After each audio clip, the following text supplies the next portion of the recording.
Hello guys, good morning everyone. How's life? How's it going? How are you guys all doing? Hello.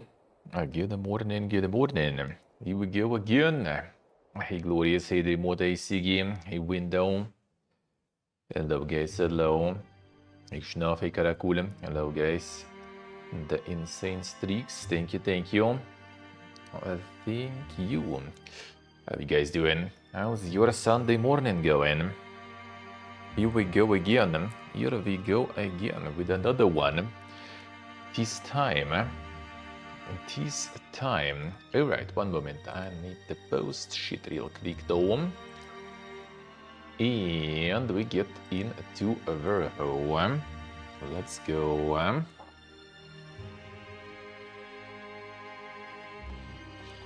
Alright.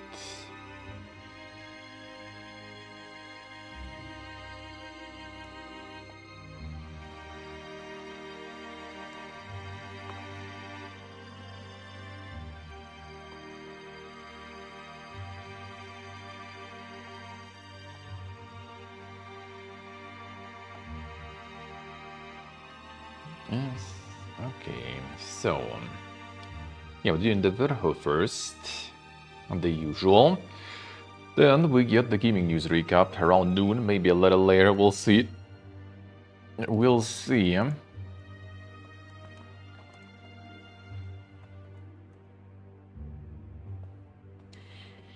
noon or maybe a bit later, we'll do the gaming news recap.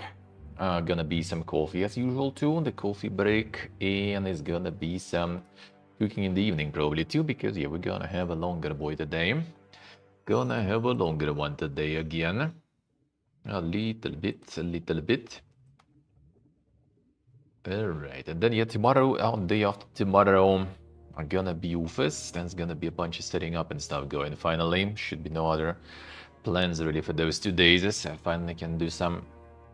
Well, I mean, it's the second day off, I guess, in September, but still, finally, some productive day offs, I guess I will be able to have, hopefully.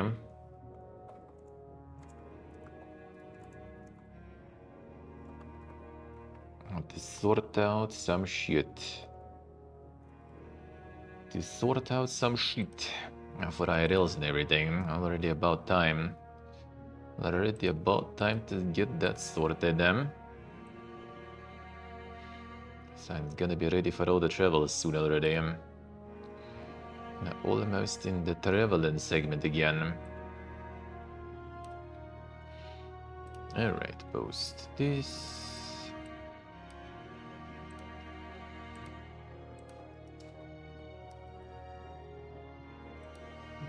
This one.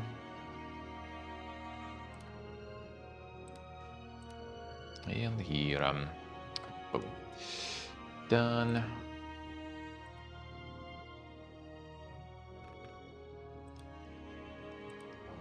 And done.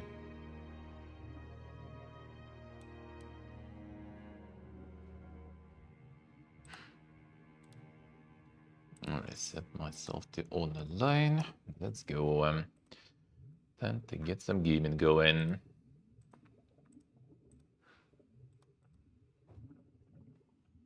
Musica sposa. Come on. There you are. Right. Oh, now the penny, and let's go. Let's go.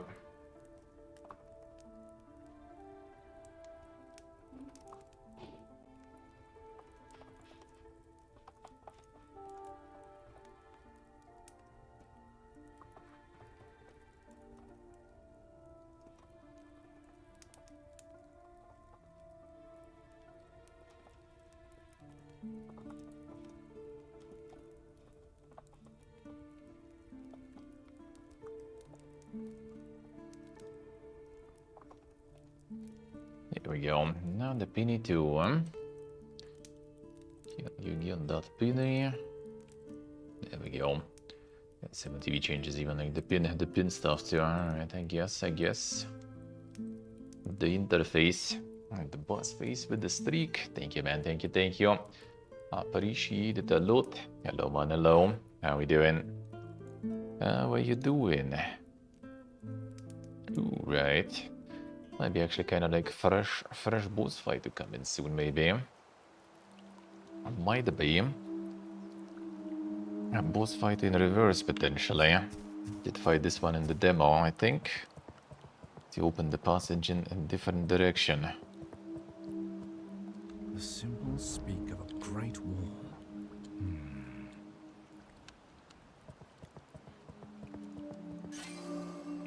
Alright, easy. Wasn't it actually like right here too, huh?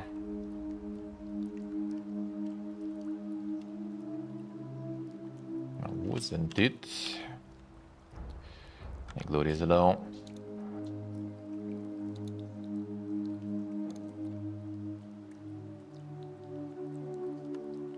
Yeah, we'll see if we can actually identify, maybe. Yep.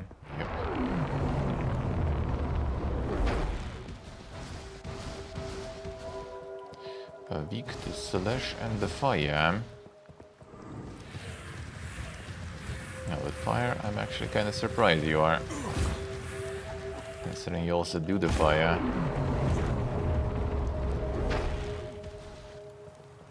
Keep burning, bro. Actually, we can just like nuke his ass, I guess. The bolt is actually quite good there.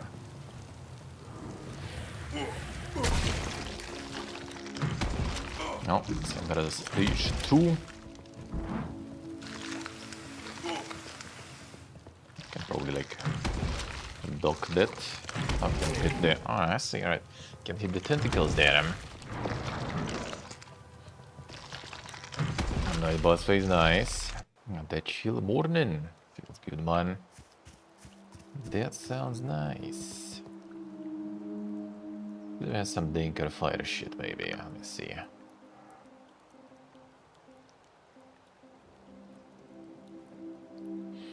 Okay, not really, actually. And the Shadow Flame's not exactly fire damage. Alright, fine. Keep going. The Lightning Blade, but not the fire.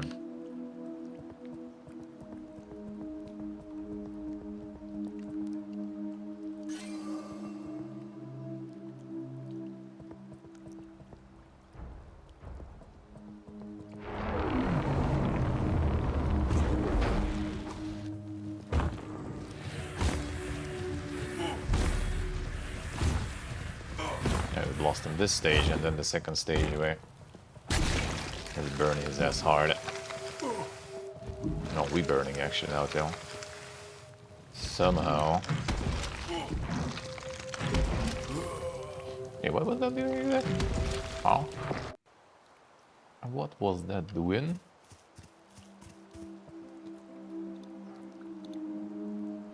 The attack totally was not hitting me.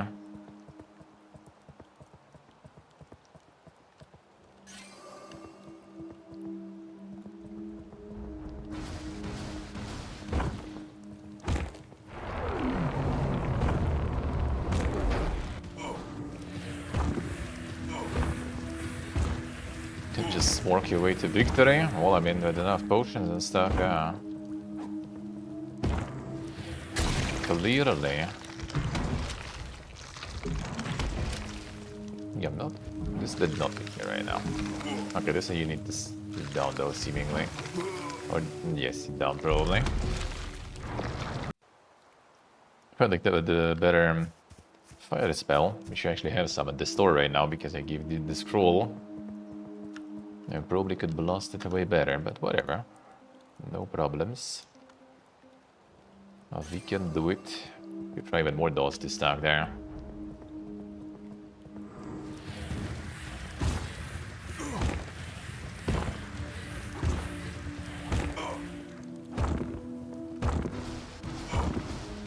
Burn already. How did that happen?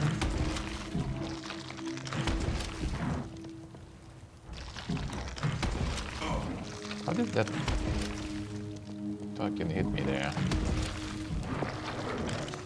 Okay, that's a spin. Okay, I see. That's a spinny one.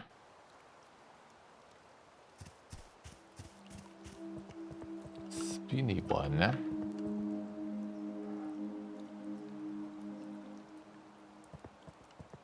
The smash one is annoying. Like the Blazio. Just sit down. How the fuck you burning already, bro?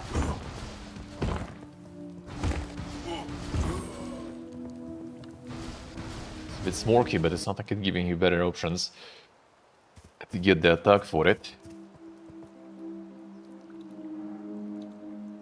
First stage field scan the PP, yeah?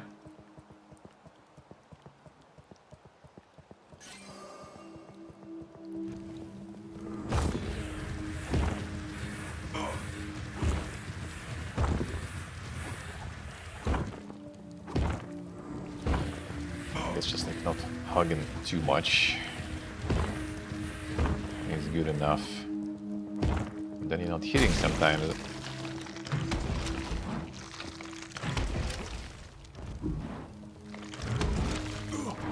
Right through it. Okay, that's a spin. Oh, wait a second. Is this a good place to be in here, you know? It does kind of seem like it. And the only one that gets you hit here is just the spray and attack, alright.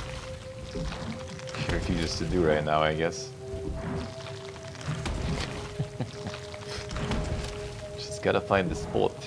I think actually I did that kind of the same at the demo too, wasn't it? I remember something like that, at least. Maybe not exactly here though, but somewhere else. Just jumped on and all those good. Yuck.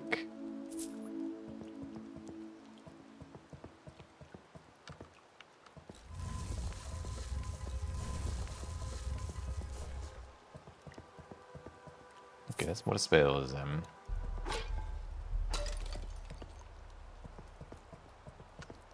Seems to stand in there. I mean, not exactly on there, but you can just stay up. The breath attack would get you though. Right, girl, good morning. The breath one would get you. The Eye of Secrets, that was also the offhand, right? I wish I could like scroll this one a bit faster. Okay, I guess this way. Oh yeah, Source of Light also reveals secret passages to its wielder. Okay, it's instead of torture then.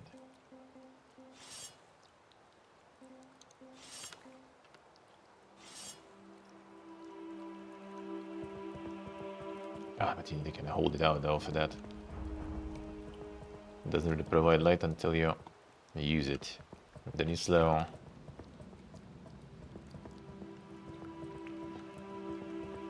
Psyching him, doing good man, doing good him. How are you, sir? Divine Refuge. Just the teleport. Or something else. Returns using the last mask. Okay, I see.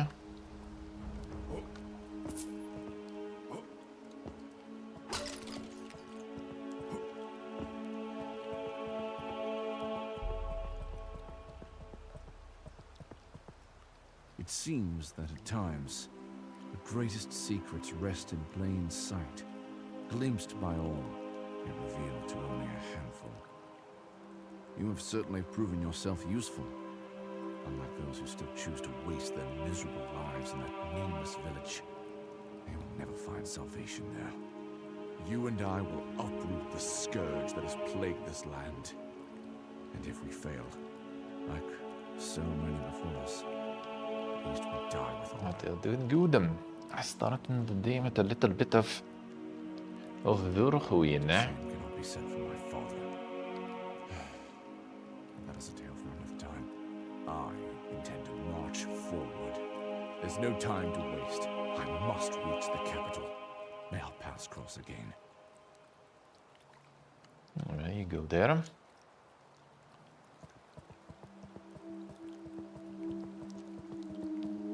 Wish it wouldn't slow you down though.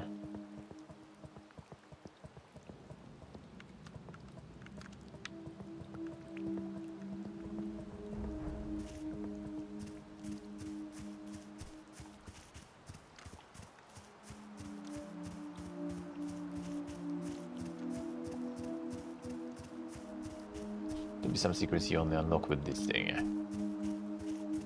I'm just gonna highlight some walls and all that.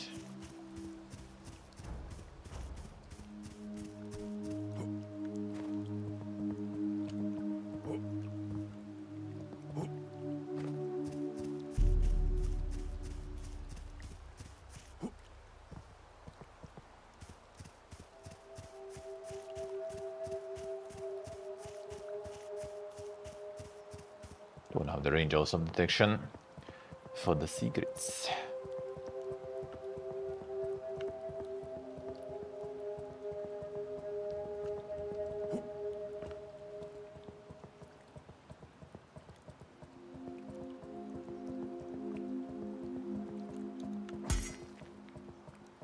Nothing here, I guess.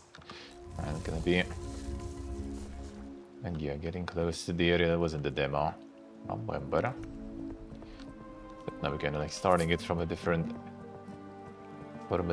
area.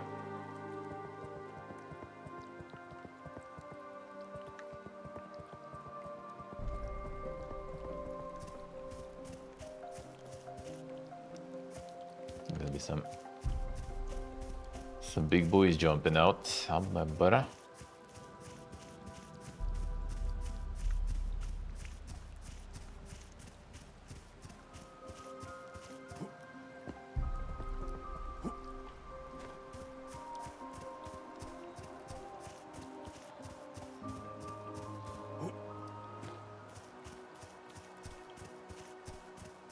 there's another way to get here, actually.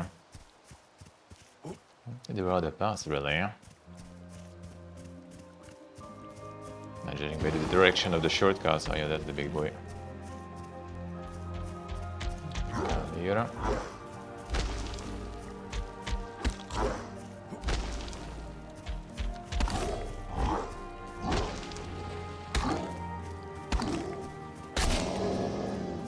Some good XP.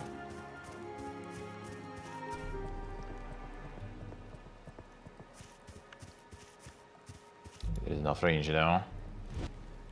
Yeah, probably not.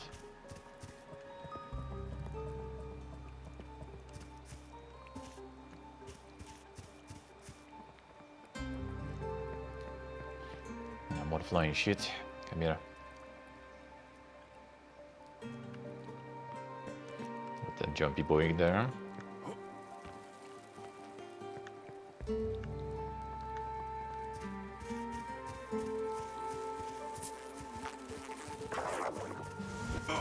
Okay, get this one.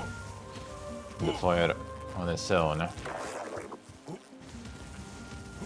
Poison works now.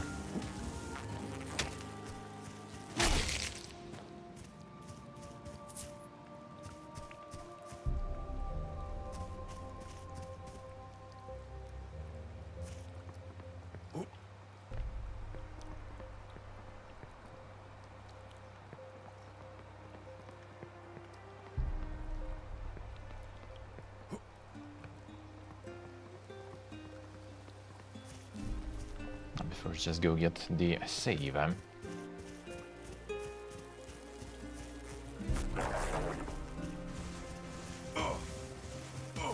Eat everything.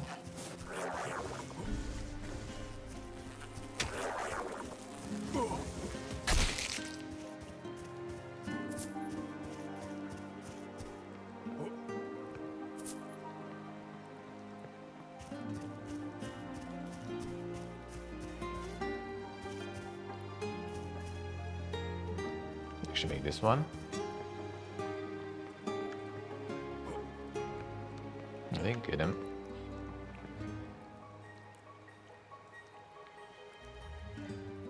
See for more shortcuts then.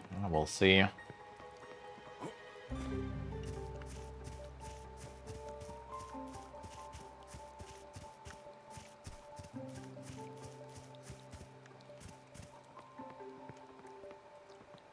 The Foogies there. Need to get the runes or whatever was there. Hey Nick, hello. How we doing?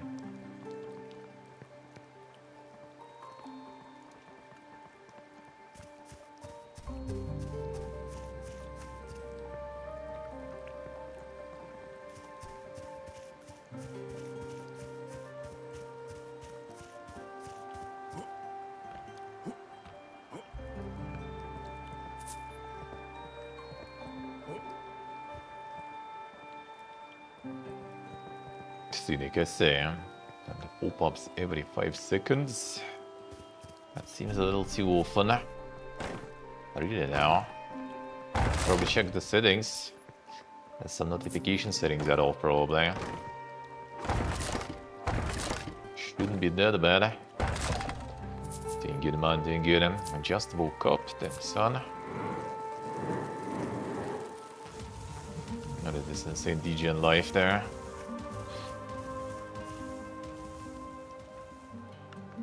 Yeah.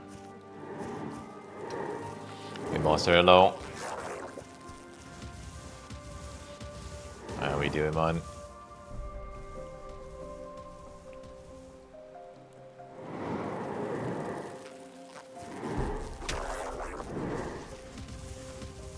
It's 3.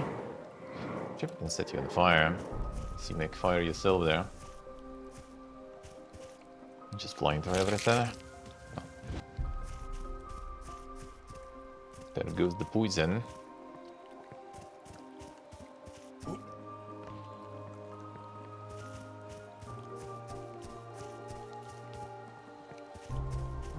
I wish this wouldn't slow you down.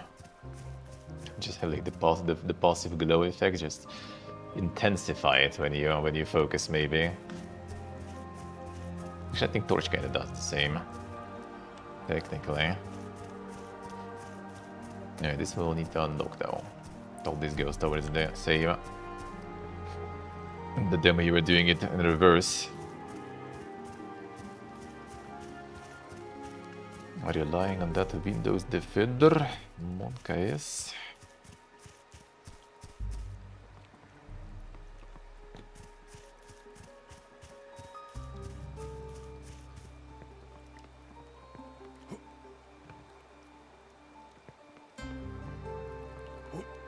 Yeah, this way.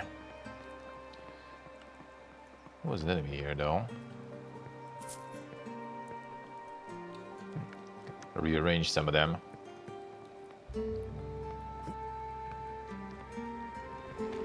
No, this guy here.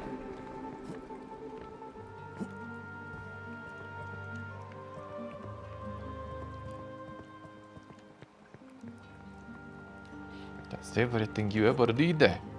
Well, I mean, if you go in around kind of carefully also, then you should be good around the internets.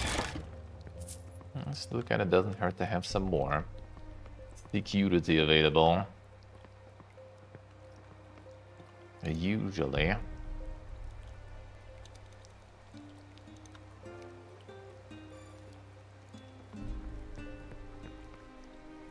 Basically, yeah, that too, that too. Again. Glad to see you made it in one piece. By any chance, have you encountered a man named Paran? No? I understand. He's my brother. I came to Yarif to find him, to return what I never should have taken. But don't worry about us. I'm sure Paran is safe and sound. He's a far better warrior than I'll ever be. I'm certain I'll find my brother. I know it. By the way, take this. I'm not sure what it's for, but I have a feeling it'll be more useful to you than to me. I would take everything. Ancient seal. I have like 2 or 3 already. Need to find spots where we can use them. I haven't found in some areas, so maybe there are some. The shady places would be those. Well, I mean, yeah, for example, if you're modding things a lot, that also might be kinda sus. Modding, patching, all that stuff.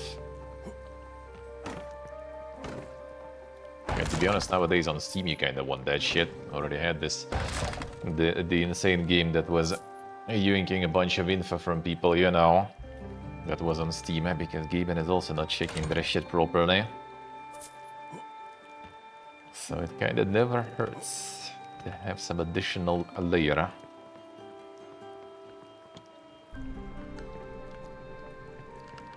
Let's see this.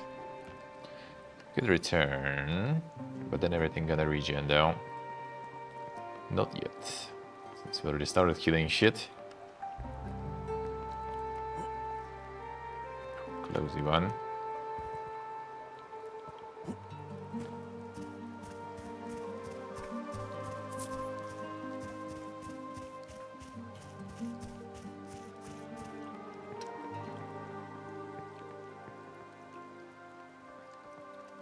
Other exist. I haven't looked into it for a while, but yeah, there's like Bit Defender, for example, that used to be kind of decent. And that one used to be kind of decent. Yeah, pretty much like all of them nowadays have some like free versions and stuff, but I think Bit Defender was kind of good. Did have some compatibility issues with that one, I think, though. But that sometimes happens with all of them, I guess. Rarely, but happens. Other than that, I mostly was always on Avast also.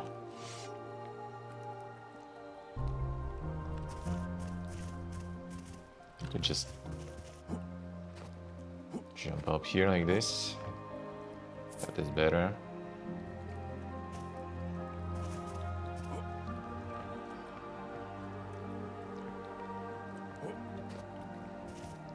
And the lady here.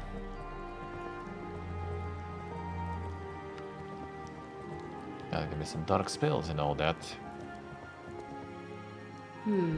So my senses weren't deceiving me after all. Someone has broken the seal. And I'm guessing that someone is you. I expected the one who'd do it to be a bit more impressive. But I suppose it doesn't really matter. Since you're here, it means you'll eventually cross paths with the Collector. And when that happens, you'll die. Another soul swallowed by the swamp. Quite beautiful, really. Now that we've established your fate, how about a little trade? Gold bores me. Knowledge, I've drowned in it. What I desire is entertainment. In return, I'll share with you magic unlike anything you've ever seen. What do you say? Surely you wouldn't refuse a lonely woman's request. They're still trading. Torture. Caster's attack power surges and the cost of a steady drain of life. I see. Beast gear. A cloud of violet fog, choke and poison all card within its reach. For 6 seconds. That's quite the money cost actually, though.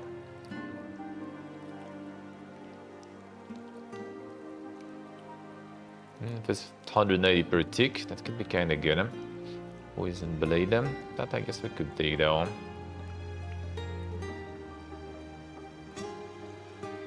60 seconds, 15 mana. Another different weapon enchant. Why not? Fine. I'm not getting the CBT. It's probably nice when they have like the Vampir's Max or something. So you regain HP from losing HP on the buff. That probably is kind of nice. Actually.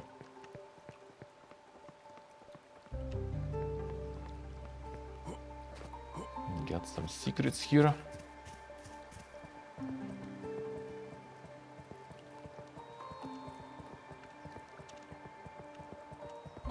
Doesn't seem like it.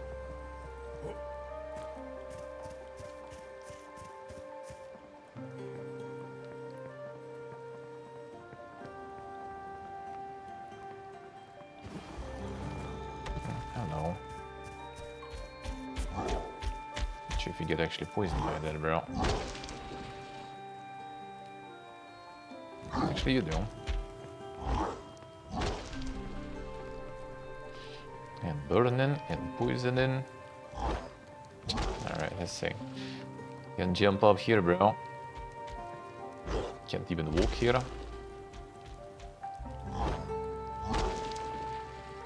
Guy. Poor guy.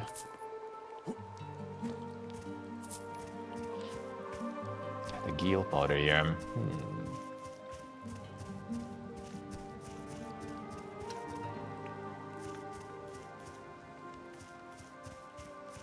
No wonder if it's effective against them then.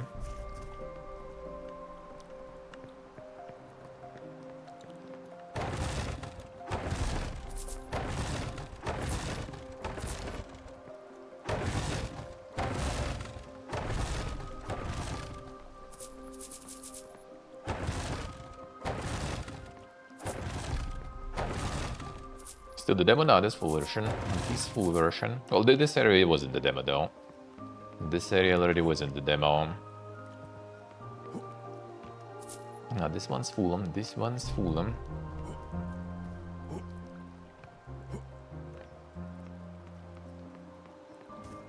Full gonna be out tomorrow, I think, if I remember correct. Through the day.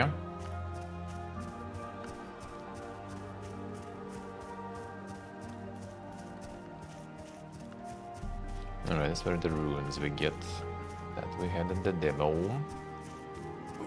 No, tomorrow gonna be the release. Seems good so far. Can't even like the highlight without getting the sword out.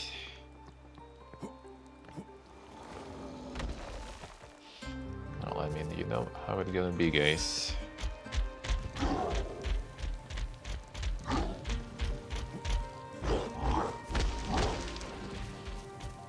Nine. Gonna jump over.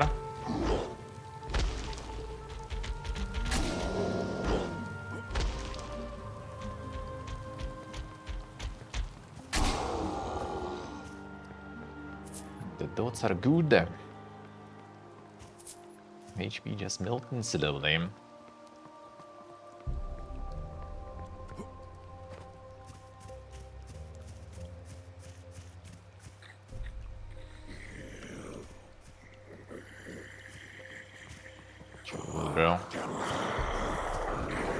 Not friendly.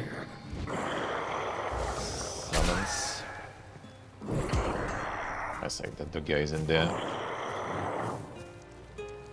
In the catacombs there. Poison you? Or they're not.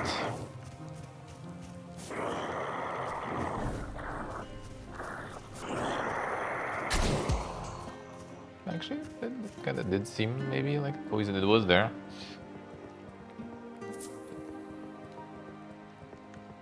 Then your runes. On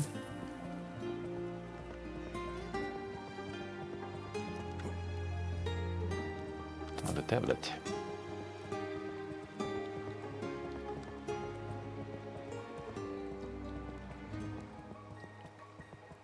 That shit would be slowing you down. Just like run with it all the time. You're already taking a slot for this thing. I wasn't even using it in the demo because I had catalysts for like all the elemental spells, huh? So you wasn't even like putting it in. Having it in the hand already is the commitment.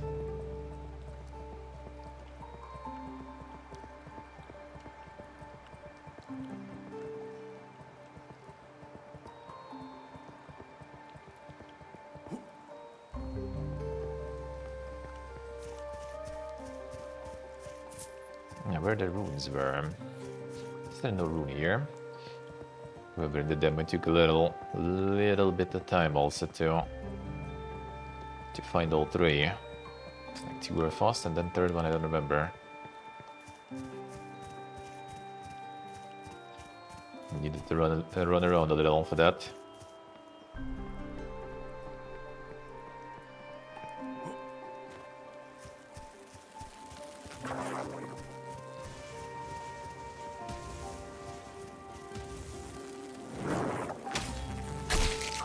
This motherfucker, dude. Decided just to push me there, alright. Sure does work. That sure did work. And the light spell. Shit.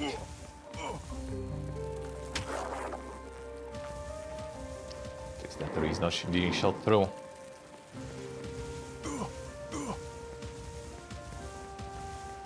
Stop it.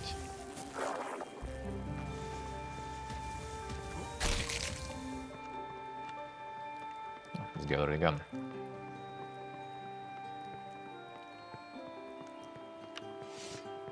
Fine. Let's get the jumpy boys again, though. Come on. Ah. Build this then.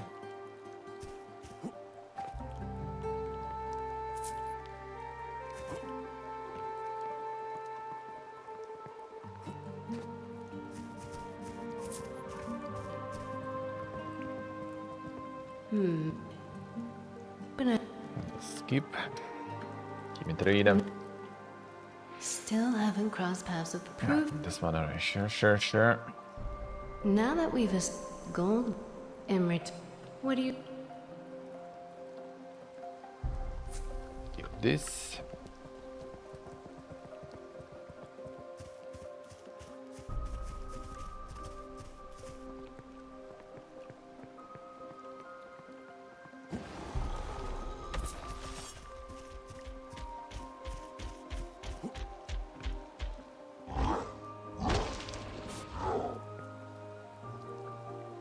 Trouble getting through everything. Poison works pretty alright. This works too.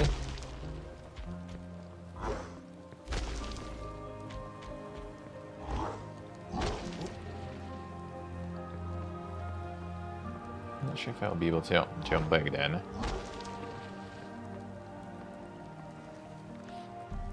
There's some shit there somewhere.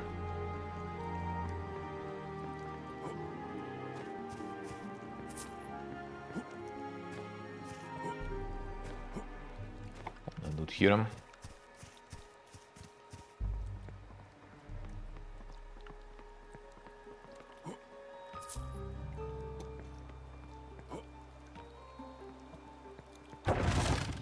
Yeah, regrabbing thing is a bit of a pain, yeah.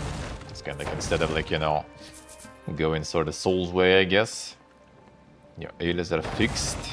And just go back and return your shit. You kind of just get loaded in. Which in one way it's kind of nice because, for example, like if you spend like potions on some failed fight, at least you have the potions back. They're not gone completely. But yeah, if you don't like save every once in a while, it becomes a bit annoying.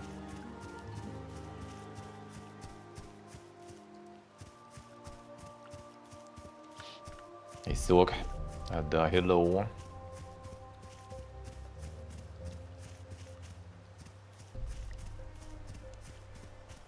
How we doing, man?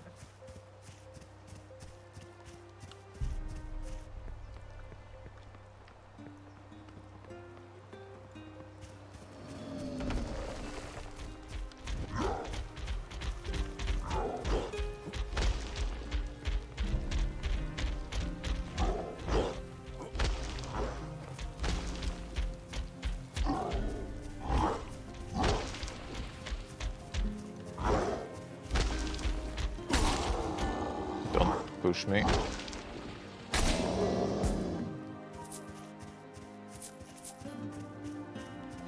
Hey, it was good morning. How we doing? Gotta go, Buster. Alrighty, have a good one. Have a good one. Have a nice Sunday. Deciding what to play in the morning soak? Let's see. What are the options? What are the options?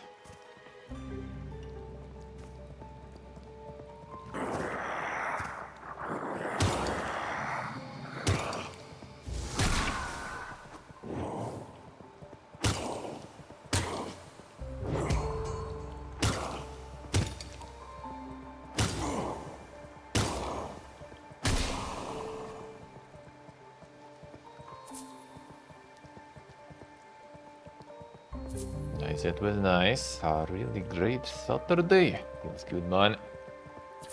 Doing good. Game's nice. Game is nice. Oh wait, that was a Mark's room. PvP again.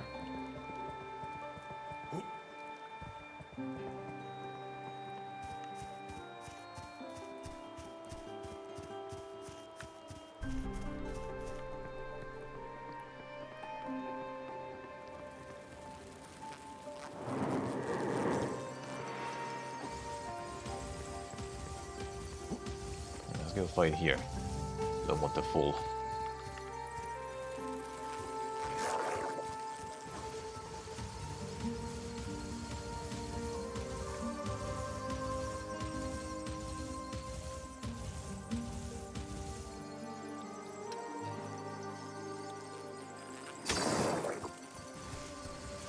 Good damage there. Good wars, huh?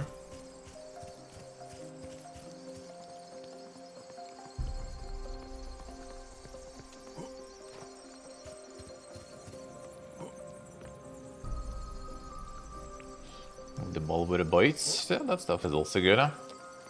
Not exactly anti-virus, but I mean sorta. Can I have both even? Or another rune? Oh yeah, the wind cutter. Oh my butter.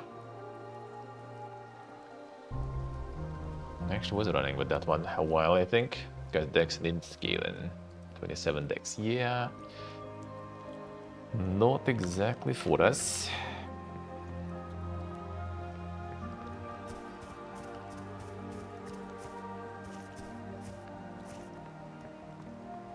Anything outside the Widow Defender? No, I mean that's not the proper antivirus really. You do want to have some extra.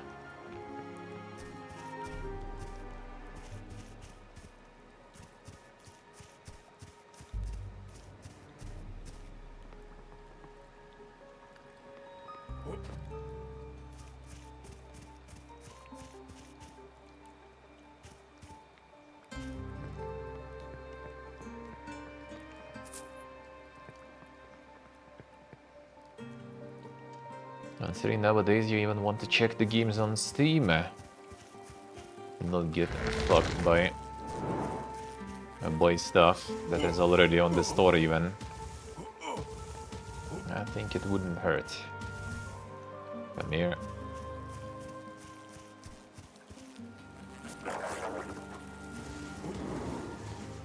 Defender plus the common sense. Common sense is the best one, yeah. I do agree with that.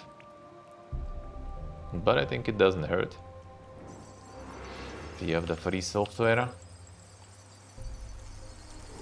better be safe than sorry.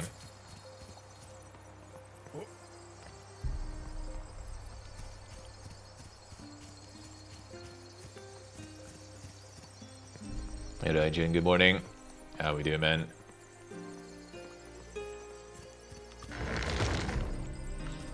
Having some proper detection definitely might be not a bad thing.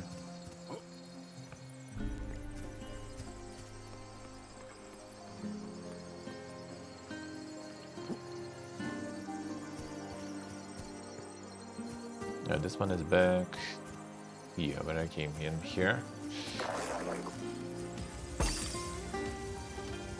Come here.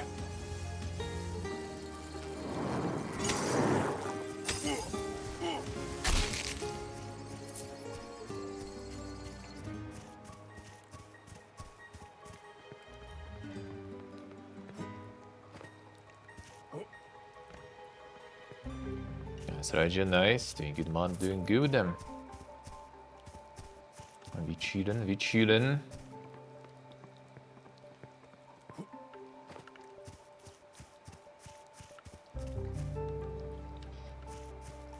This we will need another thing. And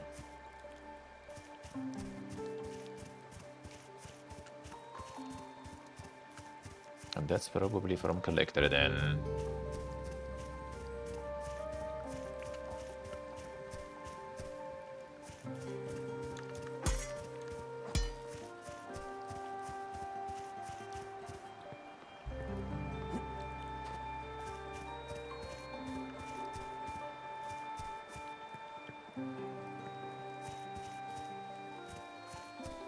No, nothing else here, right? We just need one more rune, I think.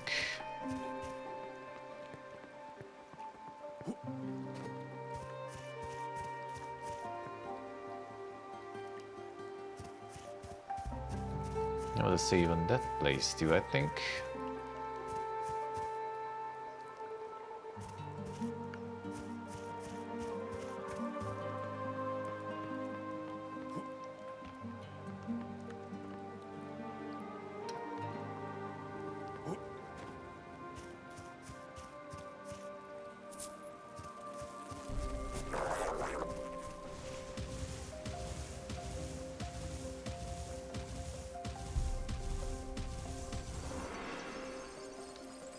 multiple browsers, yep. That's the way, really. That's the way. Multiple browsers for different things, eh? And that's just how you roll.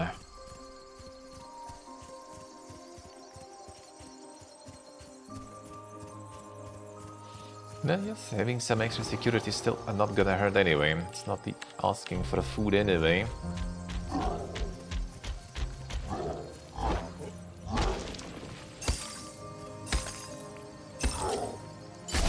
Might as well have some.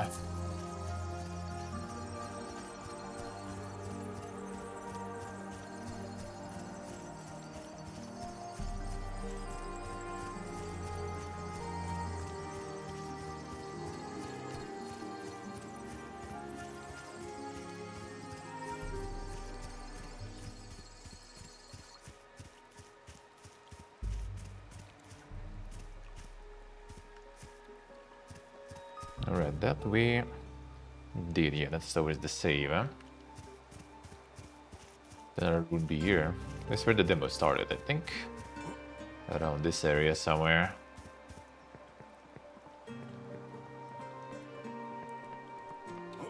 I think it's just gonna be travel, probably. Probably.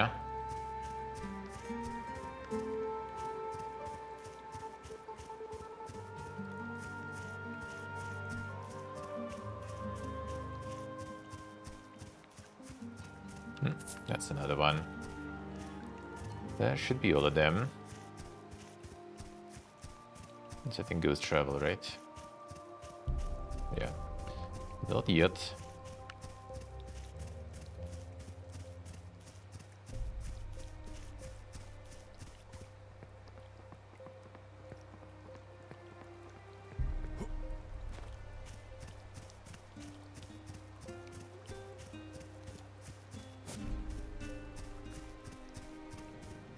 Alright, so not this one.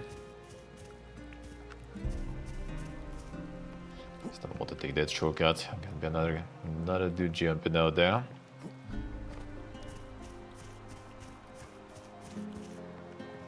I think pretty much everything else is dead, though.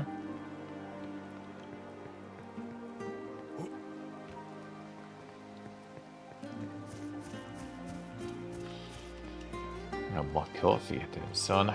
Oh, that you don't really need to use. There's plenty of good free options.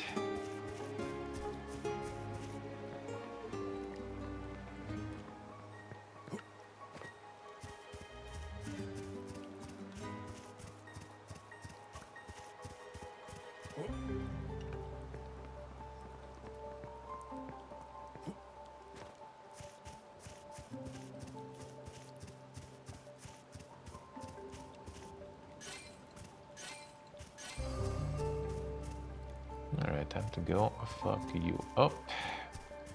Oh yeah, first that was gonna be a whole level. Kinda, not exactly. But kinda. This was the demo too.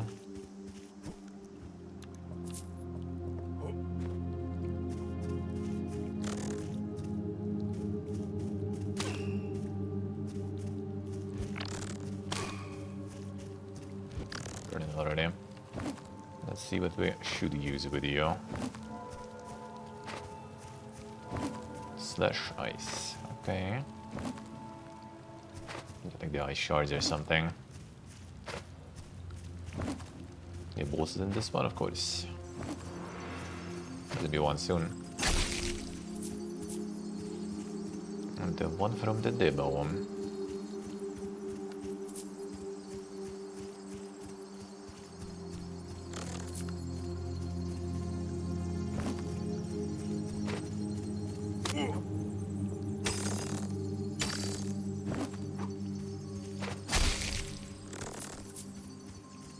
Another one.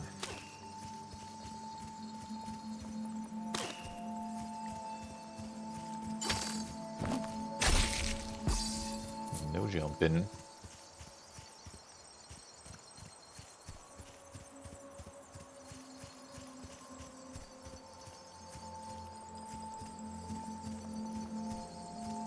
And the outer worlds is worth it. Oh, for 70, not sure. Did you enjoy the first one? If you did, then for sure worth it. If not, I mean, still better than the first one, so... Depends, depends then. Hey, Sampre, hello. How we doing? I mean, worst case, you can also just get it on the Game Pass, so... And just do the playthrough.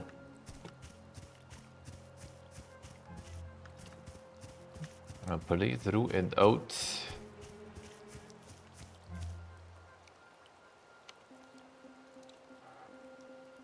Yeah, the Frost Spike, right? That's the only one, really.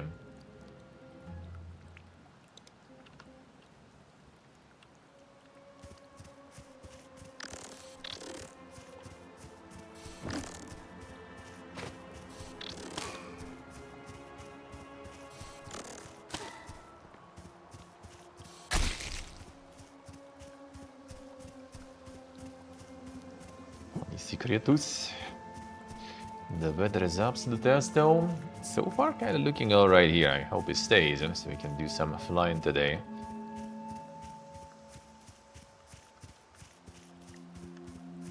I feel amazing for the first hour and then follow later. I think it will be fine for you then. They sure did improve on the first one. Sun prayer with the Giga Streaks. Thank you, man. Thank you, sir. If I'll get it, I would be playing it 100%.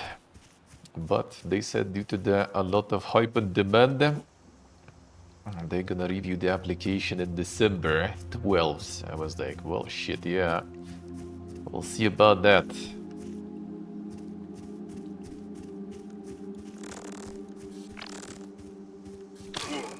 Come on.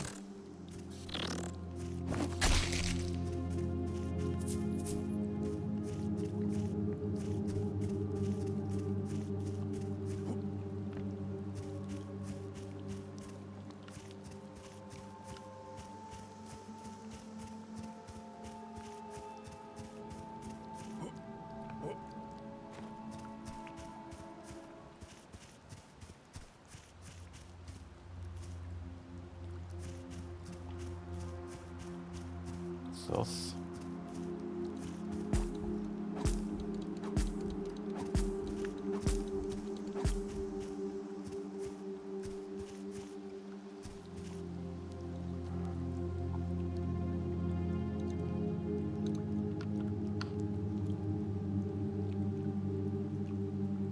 How does this work? About to find out. Oh, it actually fucking killed you. Alright. Whoops. Alright. I thought this one just kind of, you know, gets a little bit of HP towards the mana. Well, I guess not. It was a very nice moment to test it, I guess.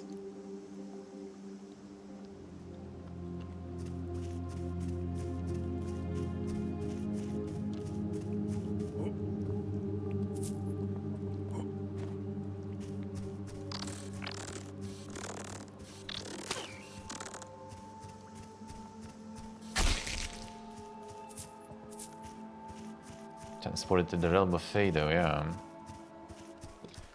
Clearly something was sus about the circle. The vicious circle. Better range on this one too? Nah, not really.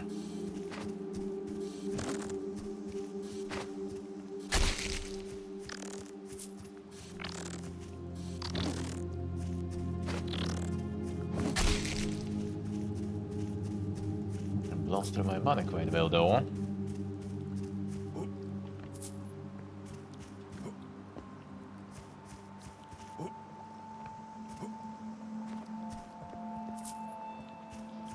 The Outer Worlds myself I did enjoy. I think I didn't kinda enjoy the too much Mimi stuff. Like I don't like this like humorous approach overall too much. But this does with Fallout. Too funny.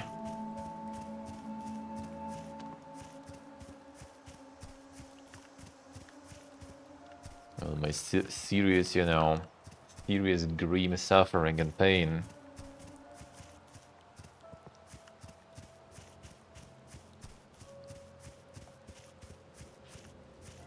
Otherwise it's not passing this love purity test.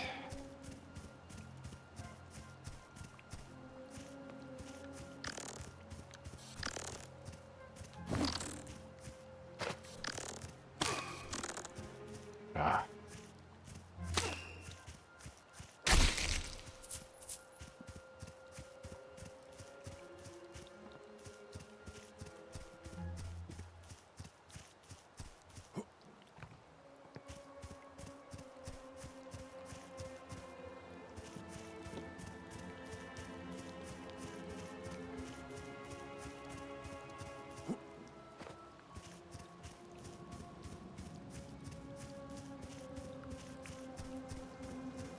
To use something, maybe we'll see. After we clear everything then, I guess.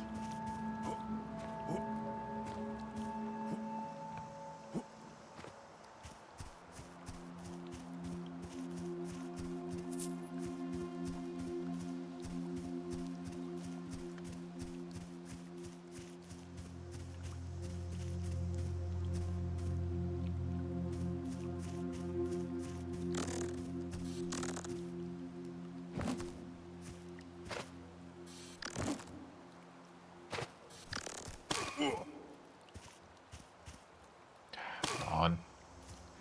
Many of you there.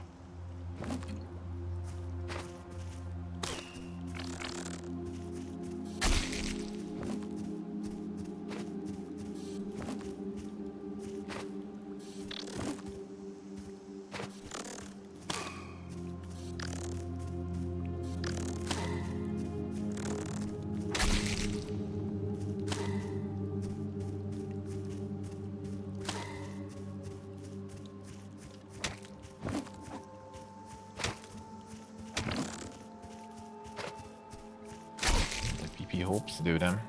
Nope.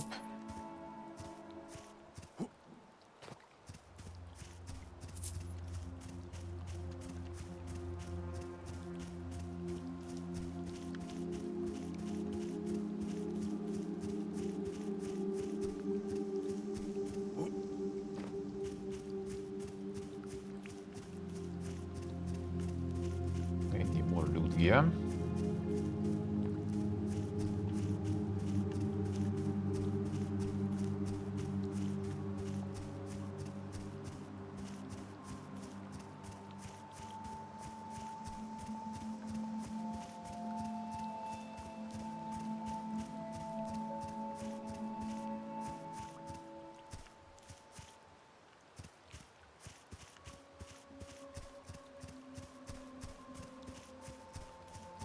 Night action is coming.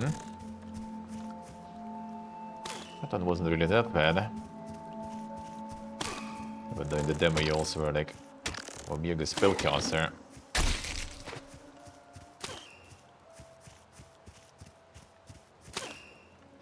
So it all kinda got destroyed.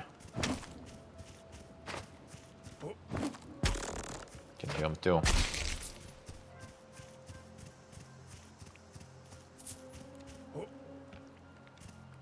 A lightning. Gonna use this on the boss. See the weaknesses, yeah?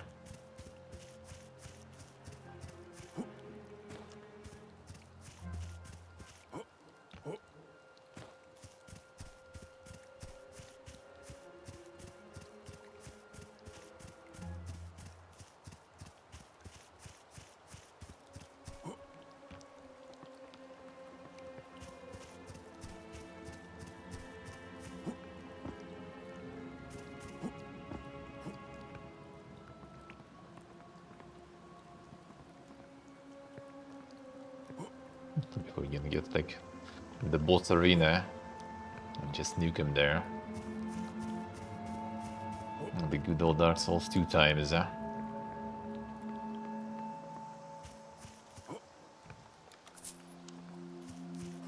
A red marked rune. Need the blue one, I think. At least I know where the door for the blue one is. Ah, we need two more red ones here, yeah. Come on.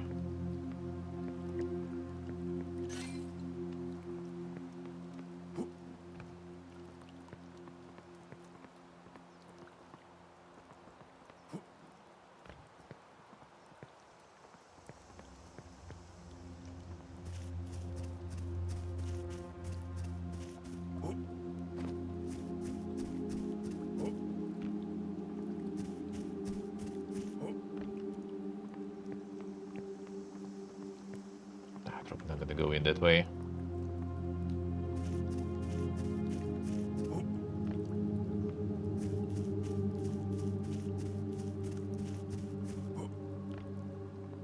Where was another rune?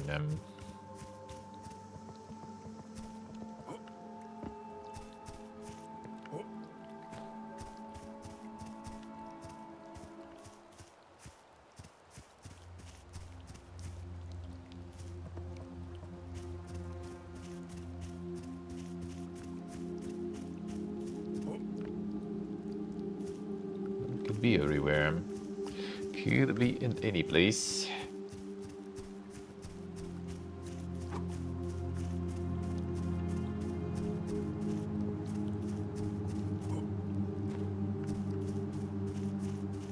I kind of found somewhat fast in the demo, I remember.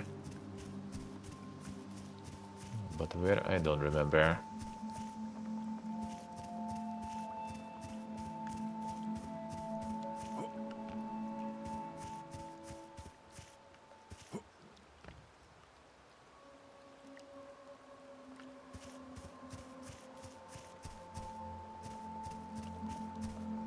Hello.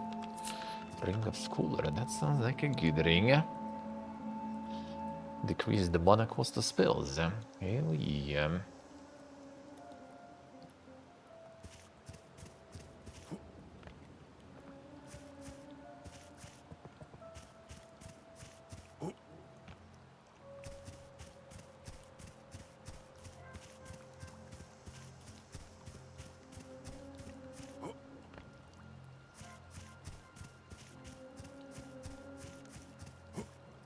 Where did I miss that?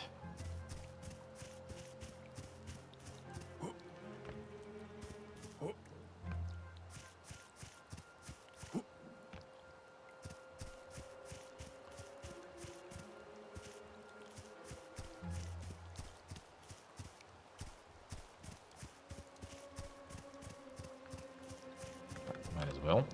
Okay, looted everything. Resistance.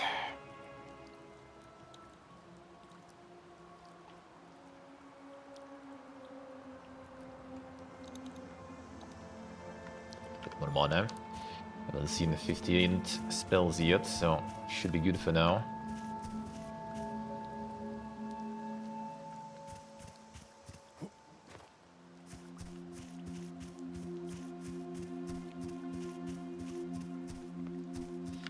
Did work in that day.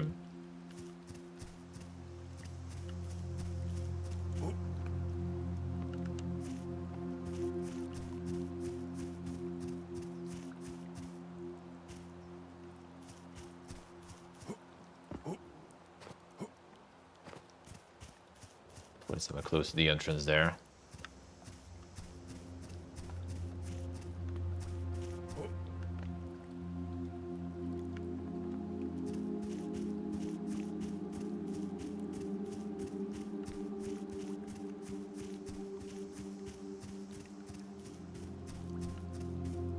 Shouldn't be too close one to another though.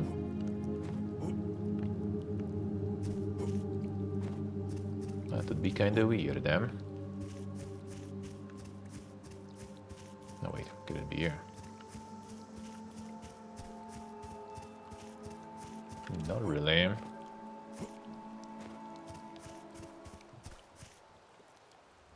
Oh my god, if you went the range weapon way, I would say some areas are kind of like tricky. Like the ghost labyrinth stuff was a bit annoying, I guess, even with all the spells. Plus spells don't have like crazy range.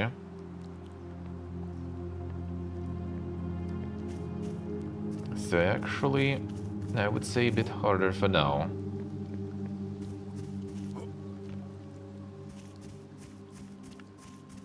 Don't remember that many like bosses in the city actually too. How dang that was. Do have some mechanics and stuff here.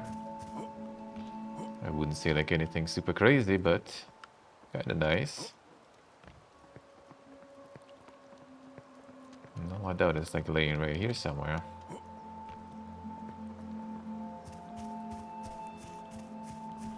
Still got a lot of things sort of cheesable, of course. And the previous boss, basically. On second stage, you could just like jump up. Not like the piece of environment, pretty much, and everything was missing you, except for like one attack. That also not always was not always doing that attack. When I was at that corner, I for some reason stopped doing that attack. Made things easier. Dude. Shit, like somewhere very obvious, probably.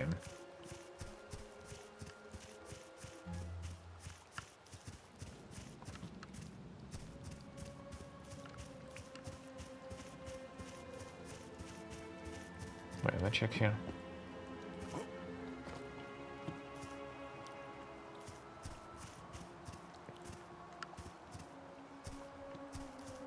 Should be in this area though. I think I found both in the demo, but where? I did not remember. Come on, spawn.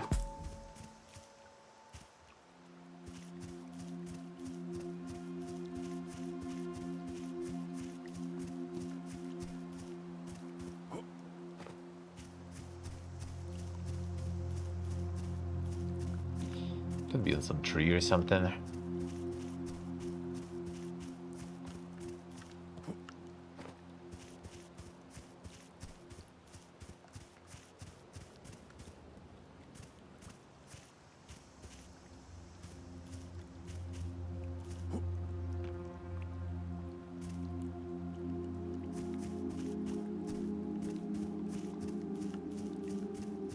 There's even some glow or something, especially if you like head this towards it. That would be kinda good, eh? I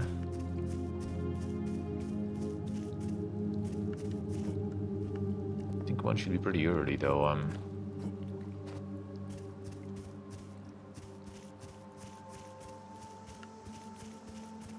Since the second one is like right next to the entrance. Well, to the boss fight. Another one should be kinda close to the entrance.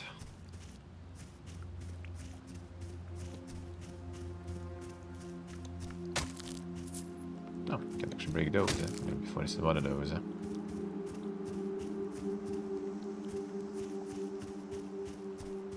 That actually could be kind of the case, I guess, maybe. Probably not.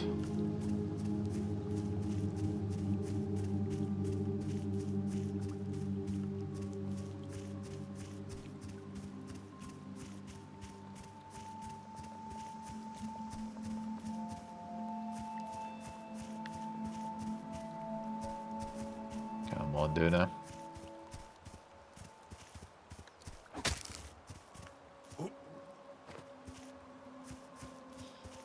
It could be in some other area, but I think I checked everything there. The previous one, and I clearly found it in the demo. So it should be in around these areas. Like, no way it's not there. Break these maybe. Not really.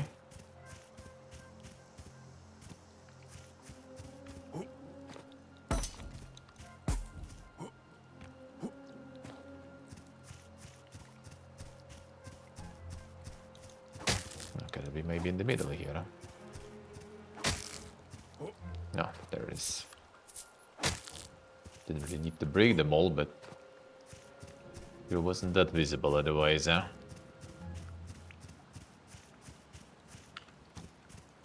If I might as well see that. So we run back when we die. I mean, boss fight might be dying, you never know.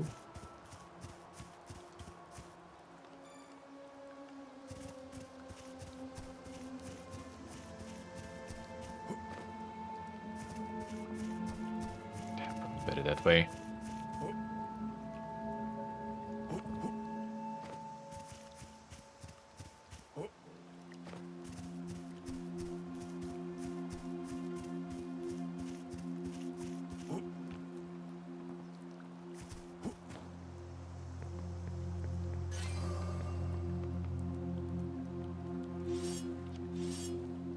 Sure, we don't need that, but fine.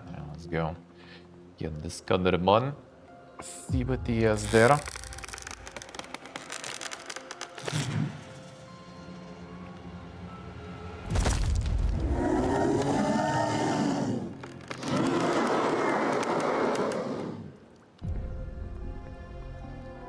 Slash fire. Oh, fire would do it. Except I don't have the... I can't remember now. Sorry. Except I don't remember, or I don't have the better fire spells.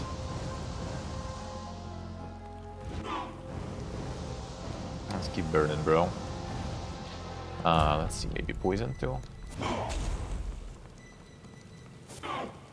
Poison too. Okay, works. Dude. Can you break these? Okay, you can't. Oh yeah, no, this one.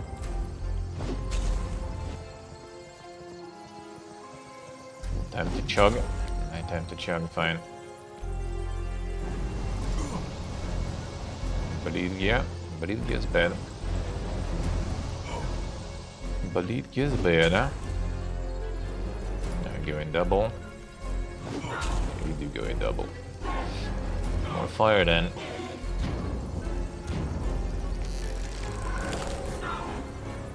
I don't want to stall too much here, probably. Gonna be too much shit going on. Okay, can't see shit in this beast. Bleeding? No. Get better fire spells then. And they really need the fire spells. That's the blue one. Now I will use that. No, actually I guess there is nothing else.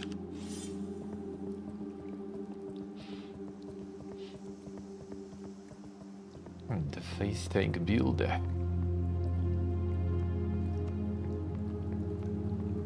That wasn't that much. That was like what, 5 healing? Not a problem. Guess no more loot again.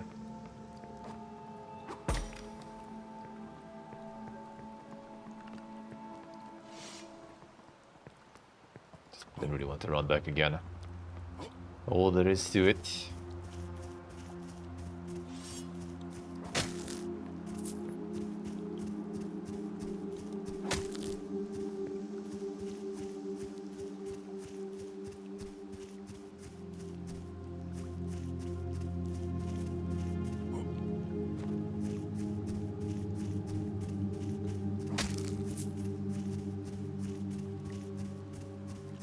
Little bit of gold then. Let's see. Where was the blue one? Oh yeah, sacrifice, so all the shit probably resurrected too, eh? No, 2 plebs here. Fine.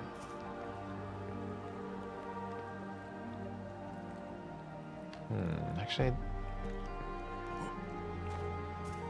I think I need to go that way. When I go into the middle, there are the flies. The flies are even worse, I feel. Oh, might as well. Come here. It's the bullying time.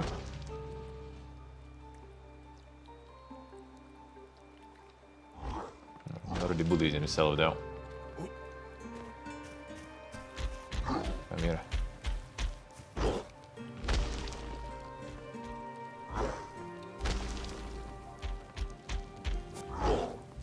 You'll need need my help with the pull-in.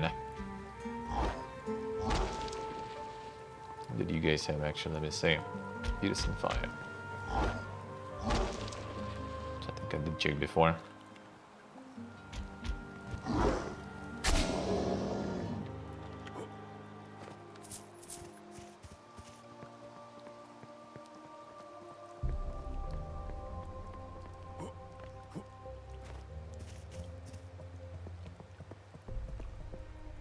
You actually defeated the Collector? Well, aren't you interesting?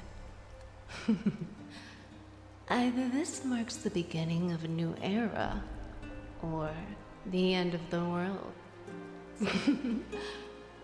How exciting! This is certainly long overdue. Ah, if it isn't the little savior, let's trade. Perhaps I can help you survive a little longer. Got anything new? Nope, nothing new. Let's get items. Let's trade. A bunch of these. Alright, sure. Alright. Cures the user of stun effects. You eat it when you stun, though. That's the real question.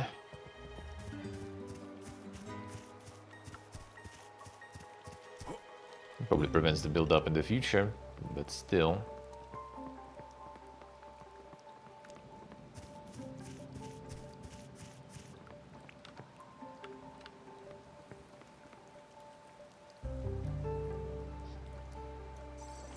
No, what was I supposed to use on the Defilai? Was it dice? Dark.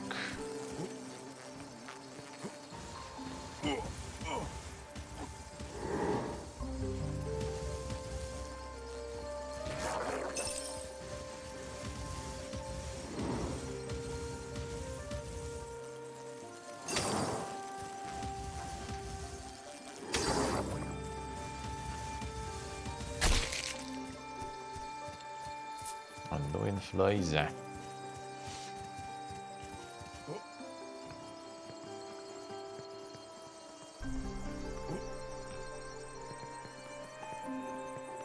What else appearing?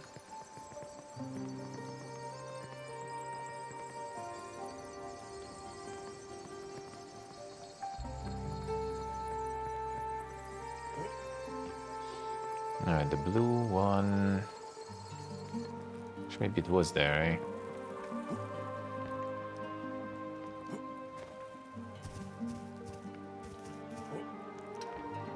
It's gonna be this guy jumping up, but whatever.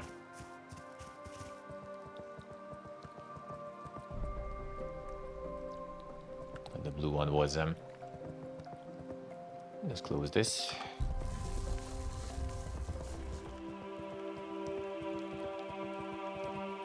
It seems yeah. that at times, the greatest Okay, yeah. you say help out.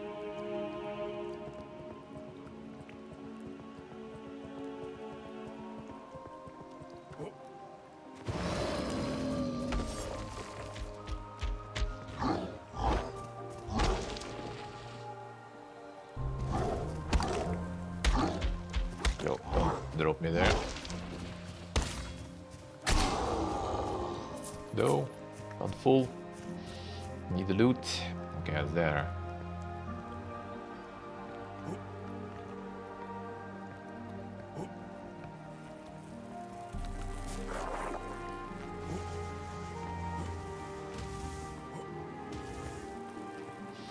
Another here.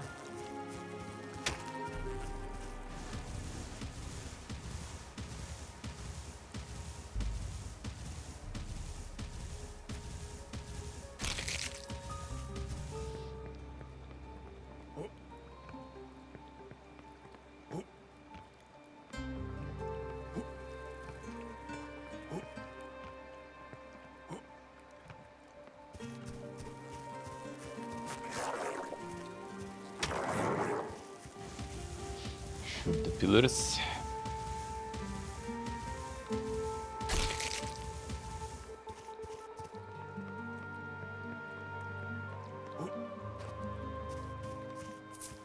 Poison doing some work. Don't remember actually, was there something down here or not? I think I could enter in the demo.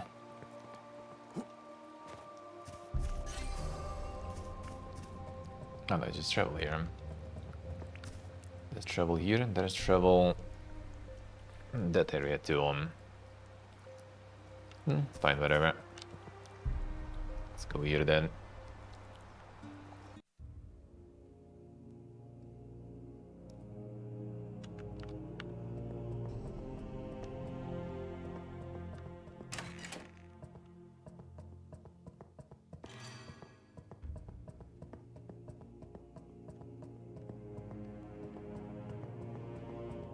Something. What is this?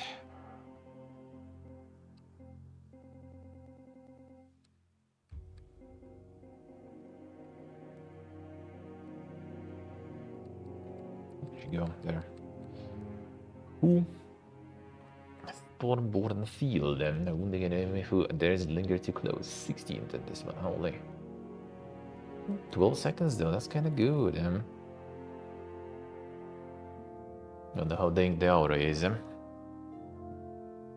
68. Alright, challenge accepted then.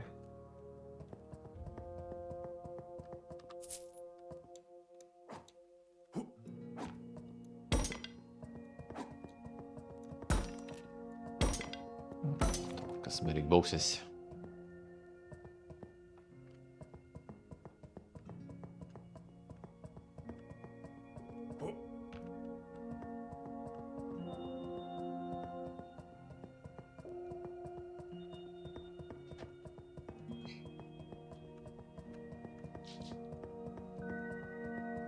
Not detecting anything, alright, sure.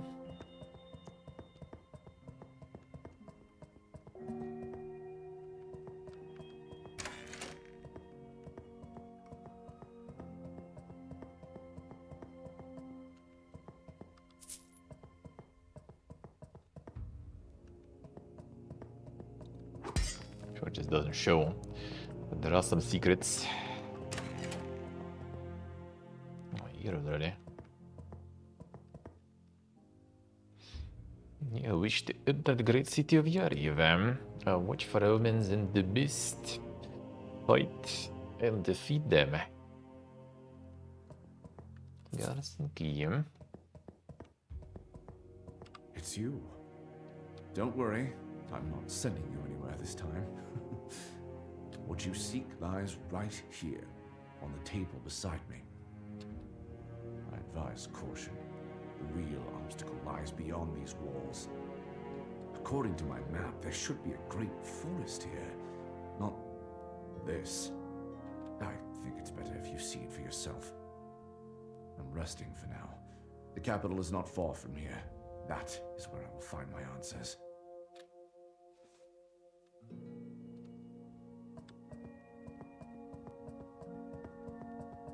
No more forests.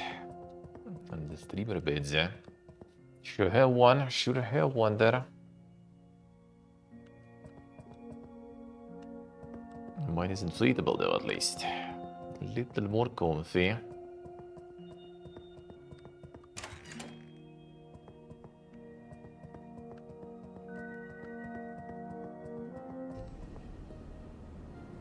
Giant spas, alright, that seems kind of some dang stuff.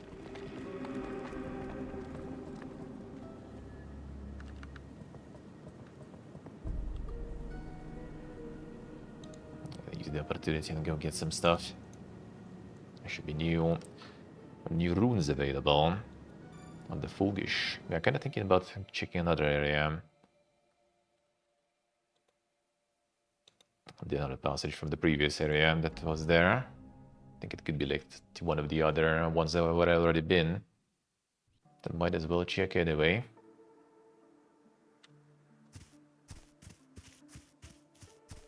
Continue with you. Ah, Nothing. head in the Oh, you got a tablet for you too. Greetings, sir. What brings you Schnell, here hello. today? Another ancient tablet. It mentions the Gate of the Five Masks, though That makes no sense. I believe the tablets dated back to the era of solitude, or perhaps even earlier. That predates the time when the Maker bestowed the knowledge of masks upon the people by decades, perhaps even centuries. There are more details on how to create the key. And the third mask, yeah. 5 masks. Gotta get that one. 5. Perhaps it may be that we find 5 tablets as well. Either way, this is not everything. Keep searching. But well done so far. Take this. It should aid you on your journey.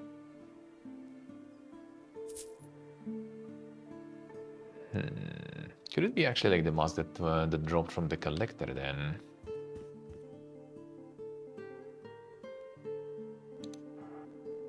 I couldn't do anything with it though.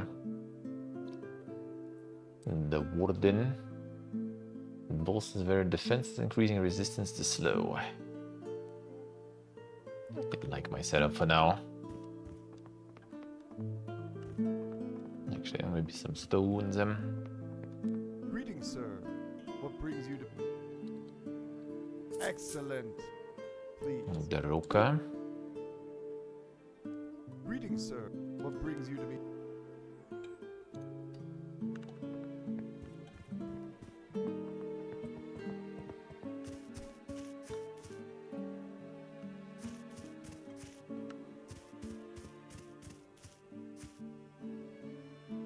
Nothing else here. This guy though. But more scrolls for you. I see you brought one of the scrolls I asked for. This, a strange and terrible place. You see, they don't wear masks there. Instead, from the moment of birth, they gouge out the eyes of their newborns, condemning them to a blind existence, their own way around the curse. Seems dink, alright. Every one of them is born with innate wind magic, allowing them to see without eyes, perceiving the world in a way no sighted person could ever understand. A fascinating people, though the mere thought of them gives me chills. Quite intriguing. I should be able to craft some useful runes from this. Come back soon. Welcome, friend. Interested? The previous ones already did the pick.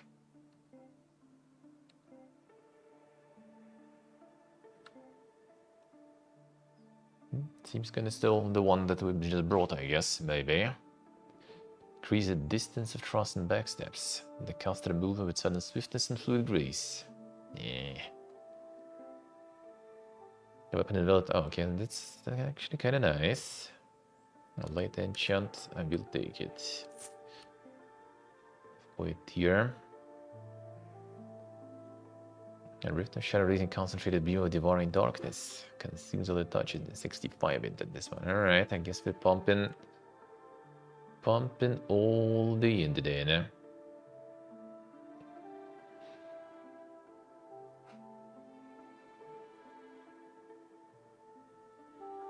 Leaving on the void in his wake. The ultimate stuff. Alright, sure, let's go.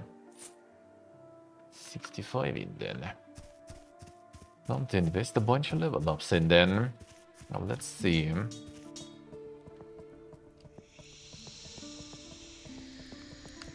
Welcome. What Another upgrade. Oh, we do. Nice.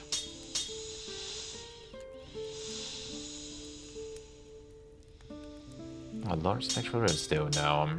Alright, sure. Already committed to this, I guess, Blade forever. Good in scaling, might as well.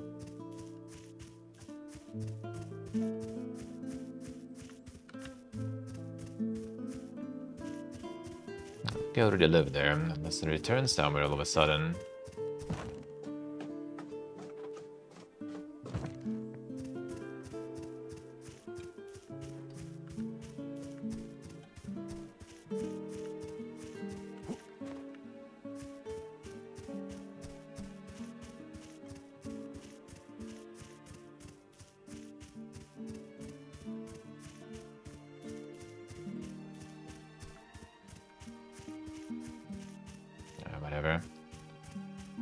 Doesn't seem like it.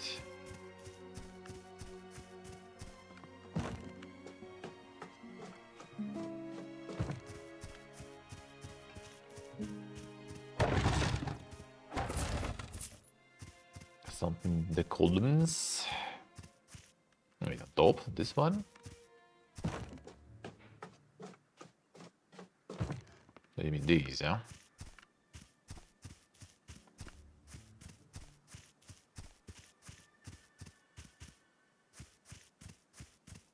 And I read the note. Note I did read, yeah? The very top ones.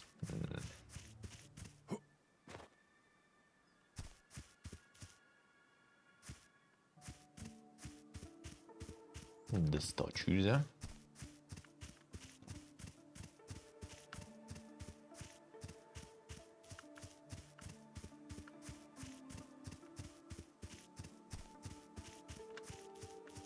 I could interact with that.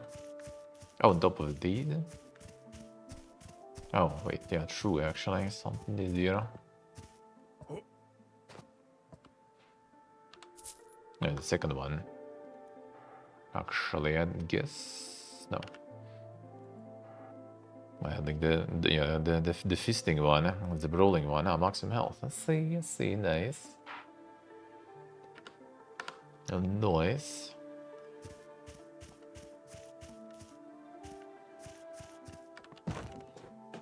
Not right now, but maybe. Maybe one day.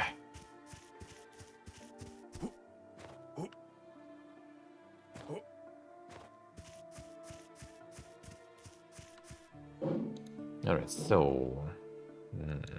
I want to kind of check them on this one. I do something with the mask there. No.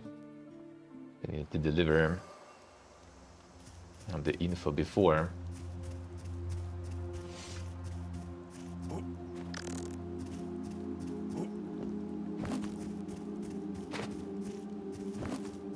And ain't nobody got time for that.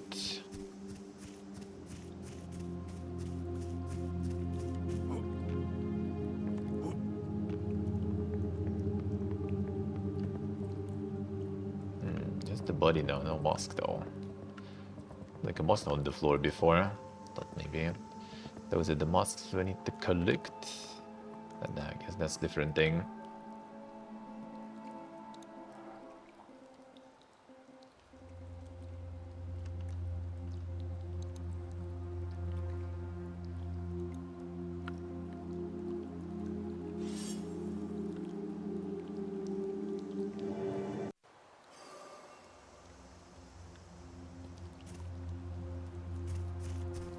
Can run from here, I guess.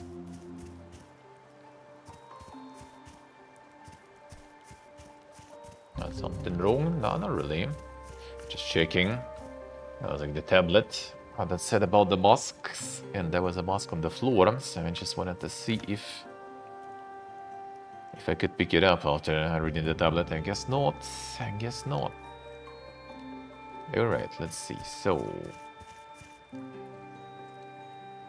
where was there a red? Guess I just go there. Just actually gonna book it there.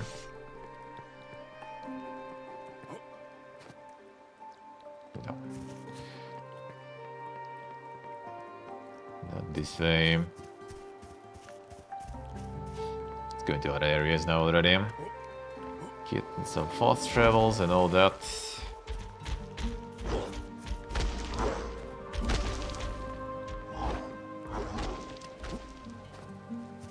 No, wait. That's where the blue one was.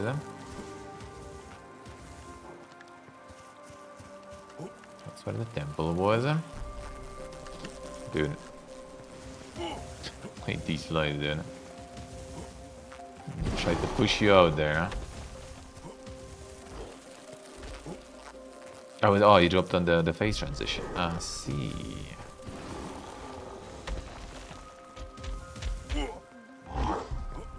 Like after the tablet, it was just like laying there, and I thought maybe we can doing that. As it mentioned, the 5 masks has 5 keys. Thought Maybe that's the case.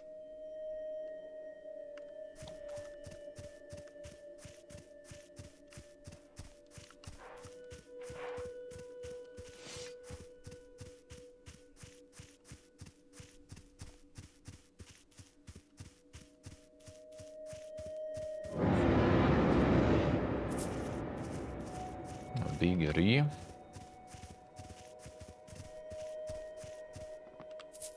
The sheep alone. Him from the past to tell us about the loading issues. Damn, son, thank you, sir. Thank you. A little too late. A little too late. Maybe I should revisit. Maybe I should check it out again. See if something changed now. After a few days of the testing.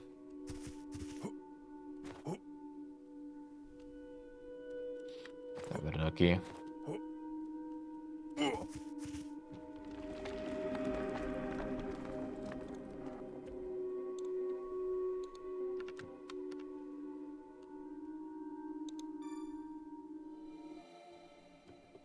Always too late. True. Hey, Gastamania, good morning. Let's do this more often. Always forgetting.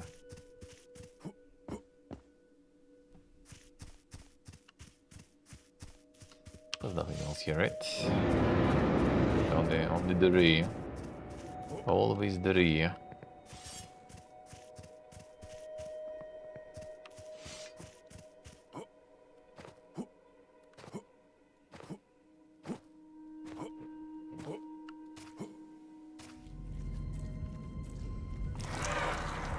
Scarlet one.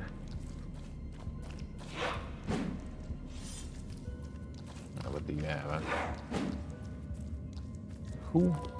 Blood and dice. No, dice we do have right here.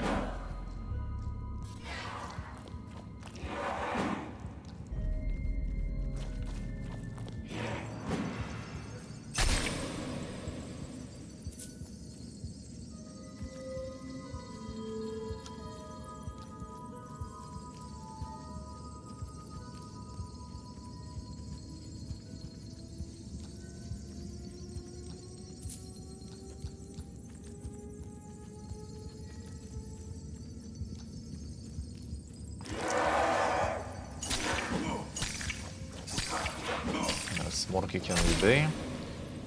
Better not.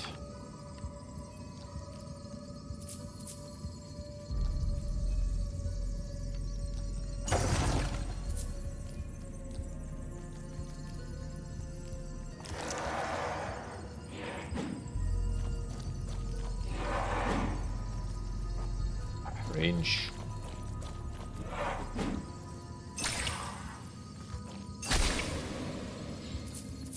Better damage.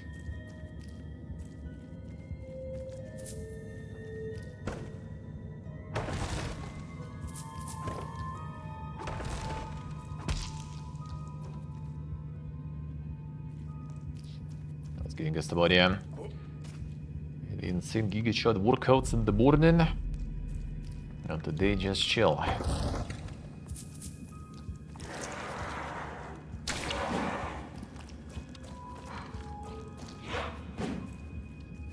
Workout today. CSA. Oh, come on. The tea and blankie time. That sounds like a good workout to me.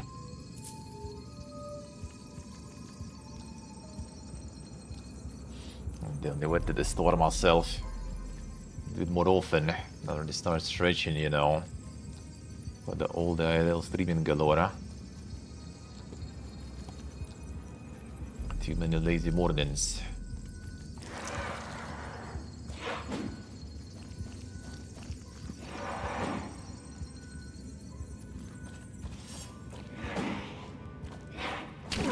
Come on.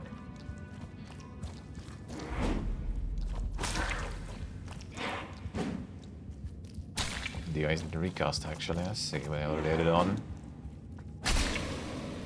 The hitboxes can linger a little. I got the free healing. from the guy. Might as well use it. And daily walk is good regardless. Yeah, it is. It is. It's kind of planning to do it every morning. There's also downsides of living with someone. Someone is actually like doing groceries and stuff. Sometimes too. So you walk around way less. Ancient roca. Fine, deal. There's one there.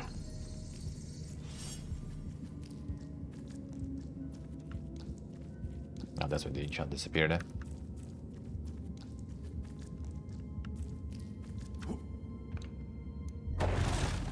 But there's only like what? Less than a year left, really. Well, technically half a year, I guess. The next chapter of the Asian adventure is already gonna be me going mostly alone, at least for a few months. That's gonna be good. More motivation. I'm gonna take care of my own shit. And just bolts. I mean, you'll need to be stuck in Armenia for like 6 months every year. So you're not gonna be able to do it everything. And I ain't sitting here for 6 months, you know, every year, for sure. Nothing against it, but when there's so many other places to go to, I'd rather spend time for that.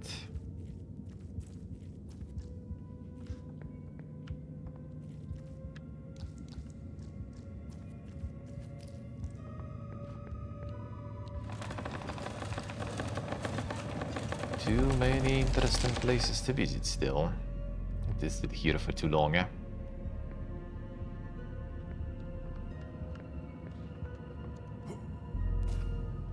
Dude, this like texture is kinda like dink.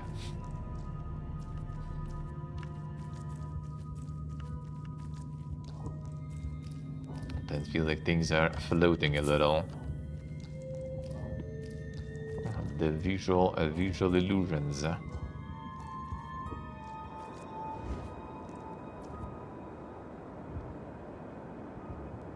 And that who was doing the re. I'll see you there.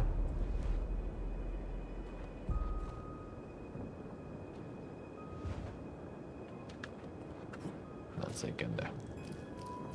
Check you real quick.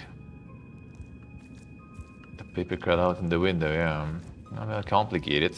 You need the stamps, I guess, and the passport and stuff of entry and exit.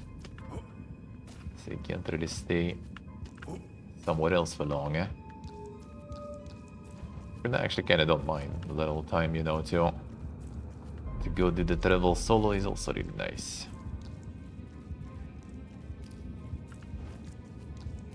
I'll be able to return home again next year, hopefully.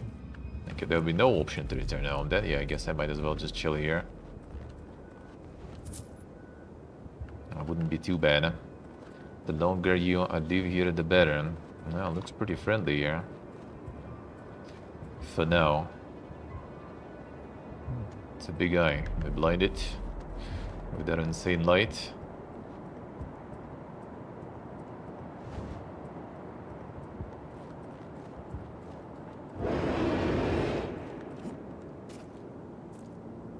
Hello. I really crossbow. Don't have strength for that problem. Said no one left. Friend wanted to go to Japan though. If I go for the Tokyo Game Show.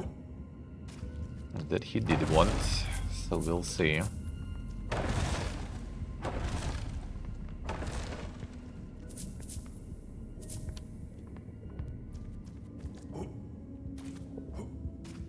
If I'll manage to go myself. If I manage to go myself, of course.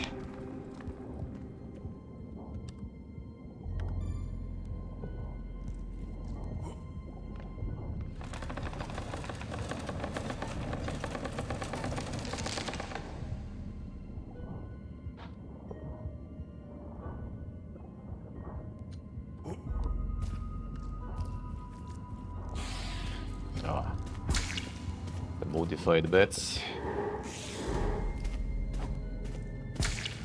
Bet here now.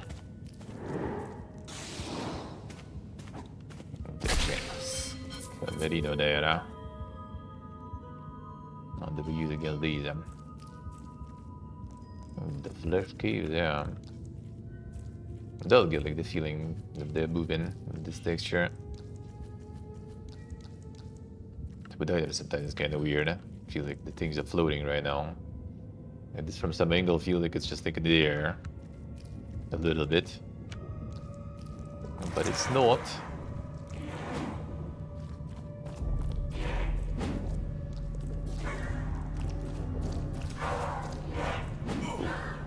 What is this?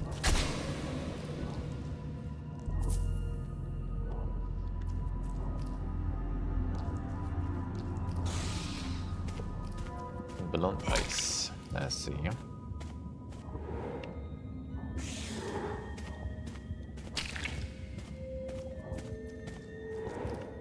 It's ice in general, we kind of want here. Maybe help that. Good damage.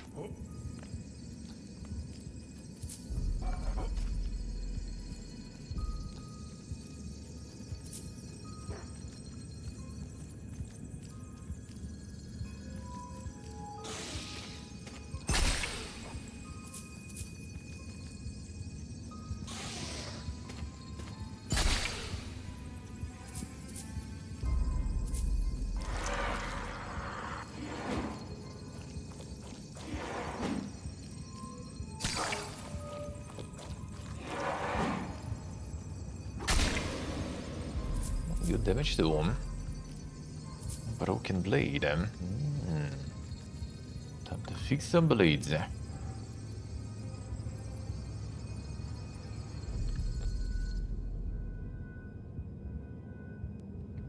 the sword its former glory.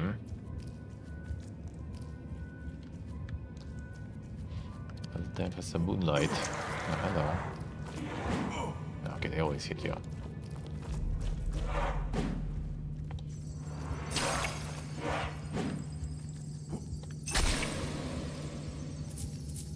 Break it.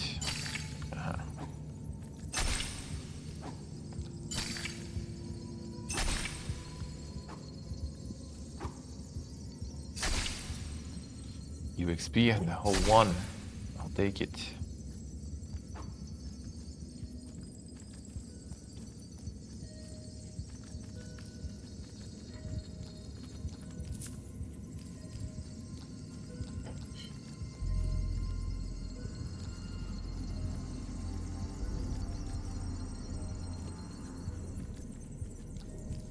Back here. Anyone else doing this?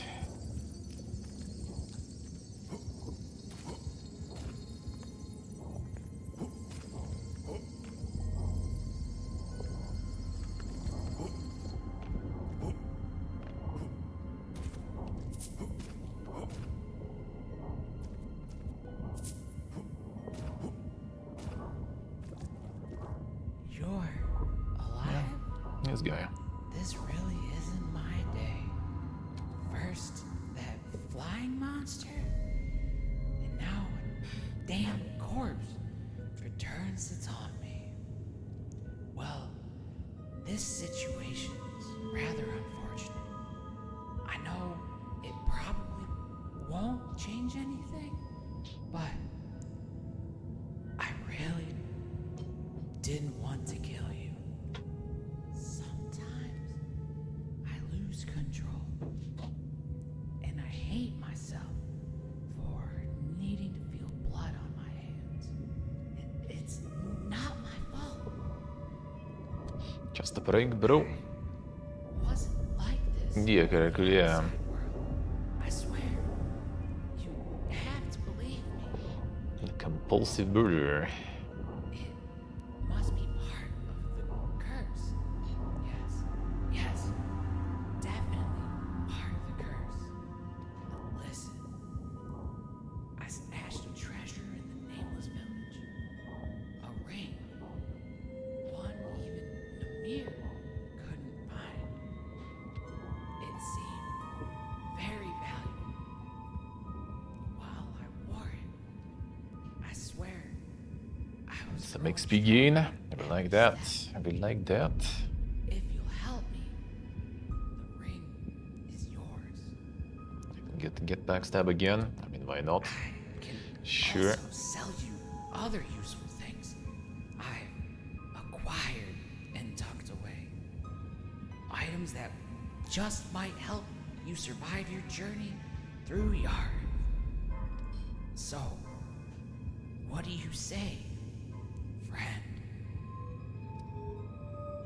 I mean, what do you need, them? A vial of healing? Alright, sure, fine. Really? Ready to get backstabbed again? Thanks. Trust me, you won't regret it. Meet me in the Nameless Village. That's where I'll settle my debt. Sure, brother man, sure. A power of potions.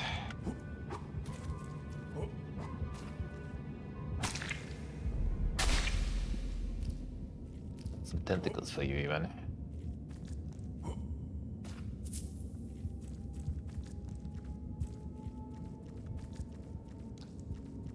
Get back to the elevator.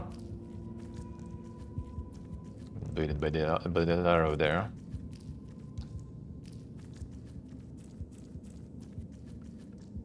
Healing.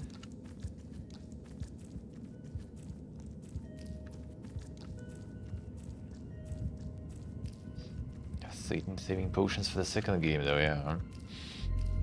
Sadly spend some. Not gonna be a perfect streak.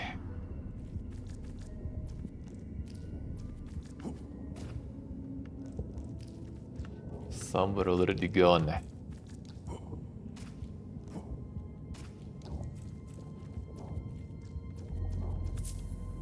Blaze powder. Still don't have the the fire stuff though. And the fire enchant yet. Not yet.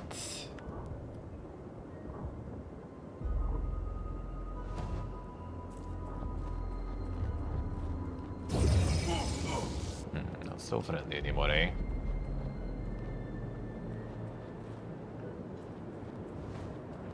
I want loot gear.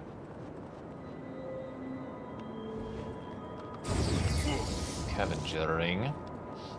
That is before now can take at least.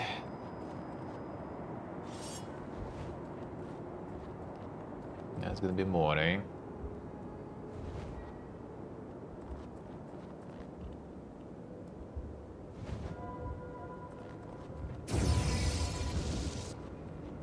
Just want to see.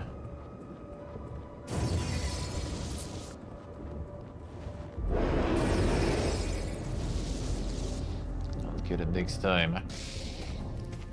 Yo, that didn't hit me though, somehow.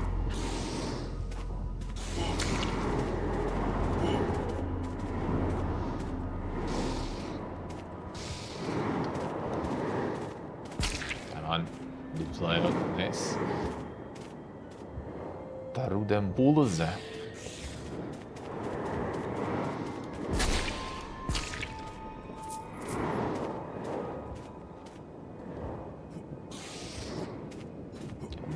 Ain't risking it.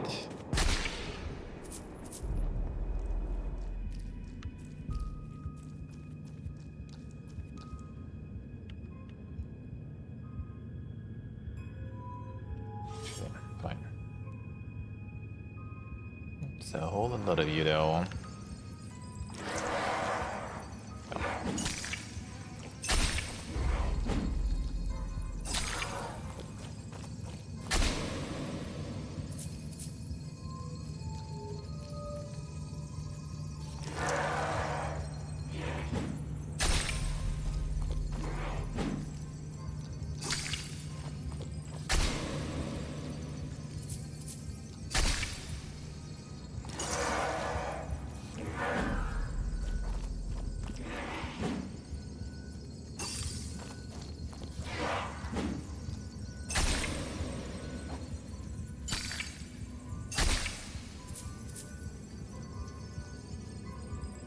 What else we have here?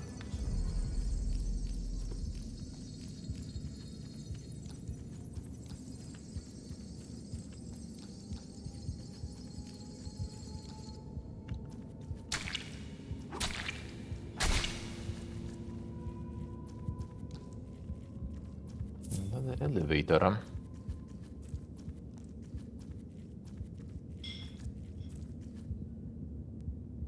Good idea to clean a little before we go up.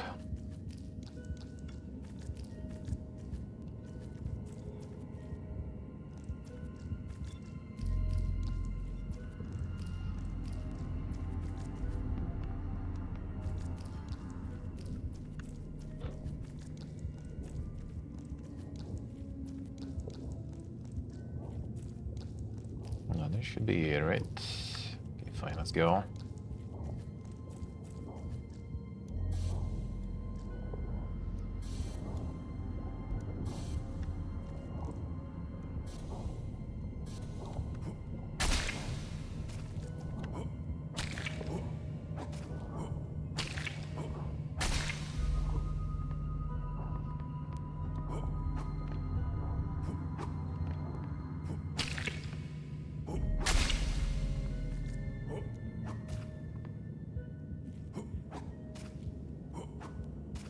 Fine.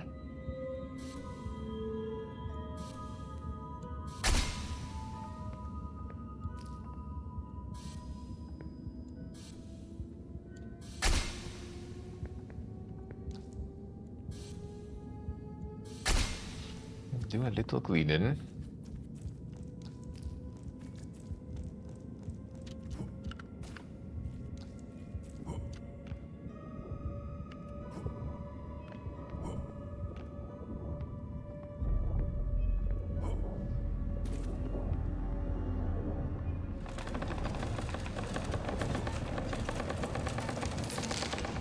The Northern Great Sword them.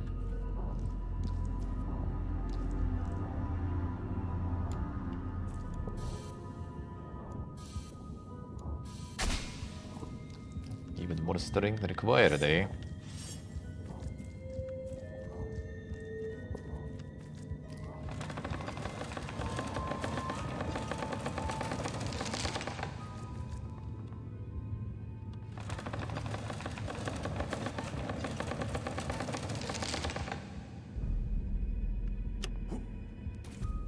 More loot though.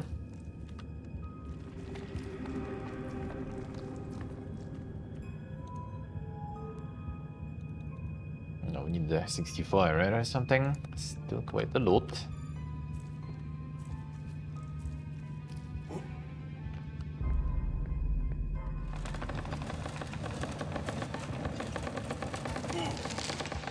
Unlucky.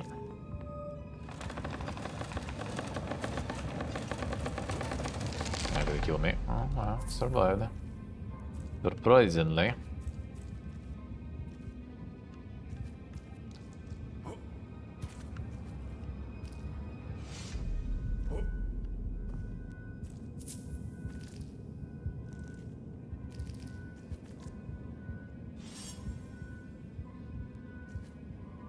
We get that way. Probably not.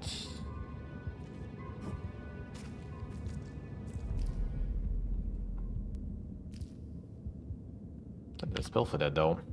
Whatever. No risks there.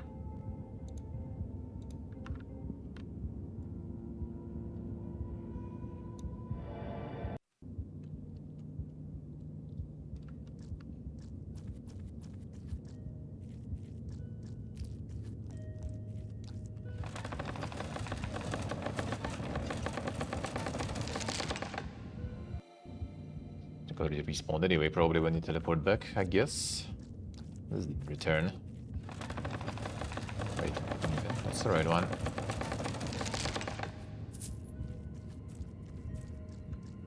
More rune steel. A snake gonna be happy.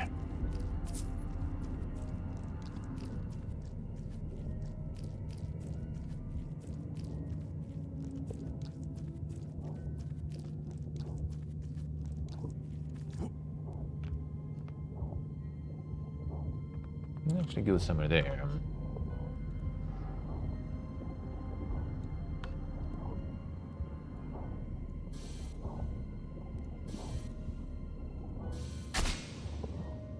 Let's get a little far though.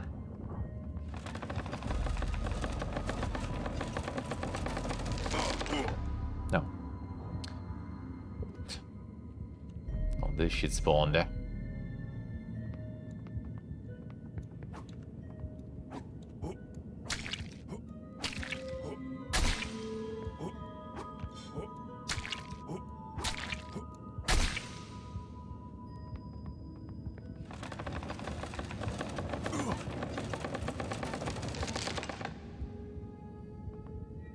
Not so sure actually, whatever.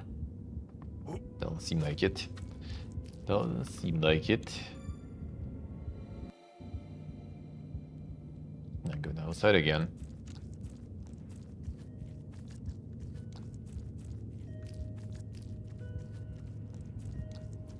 For the mega butterfly.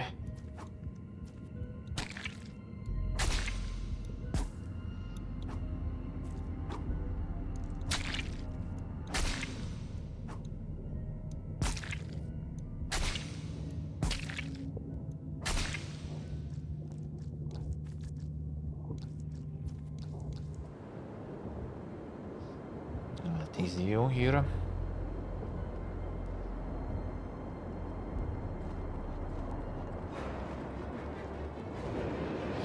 TCU.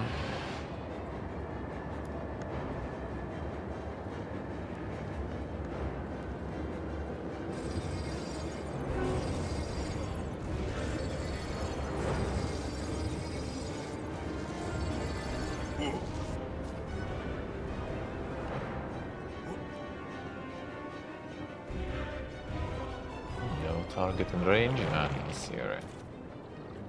You target? No. Blood ice. Ah, yeah.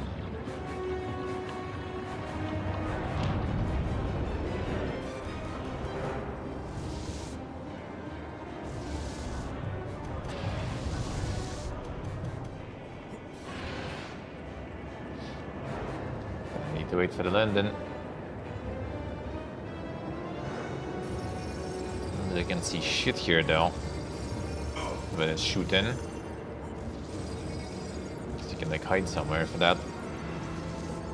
And just keep running. That's an option too.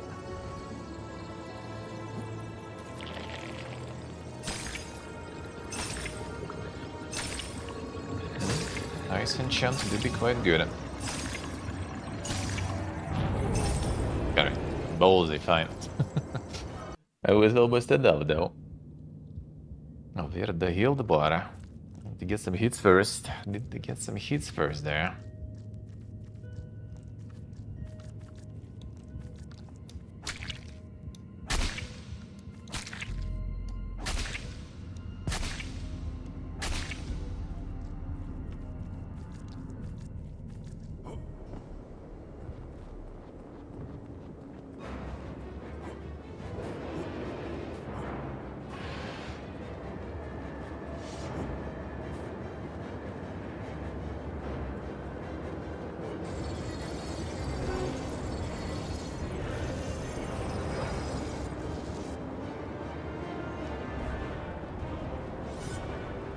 No.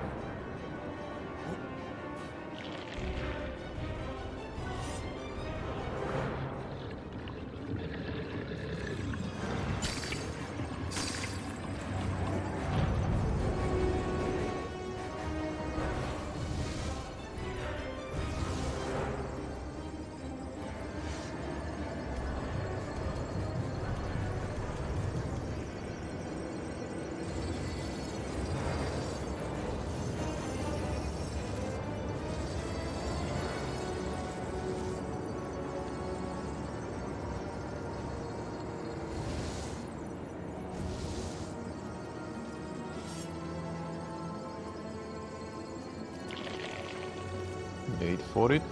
Actually, I had the enchant on.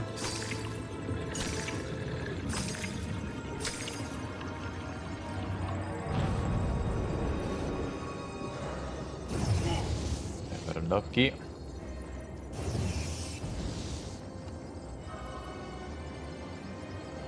The Mega Burst was better.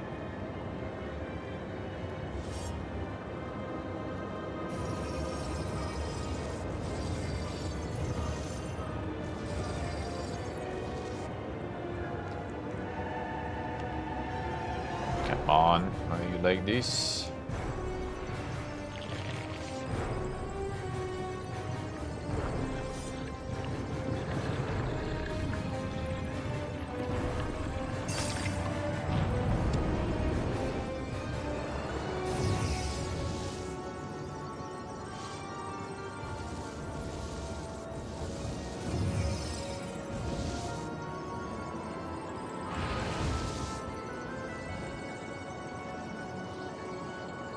Come on.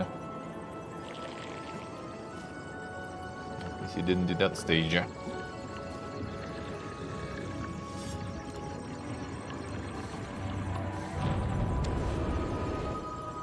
Oxer, good morning. How we doing? Now the stage is back.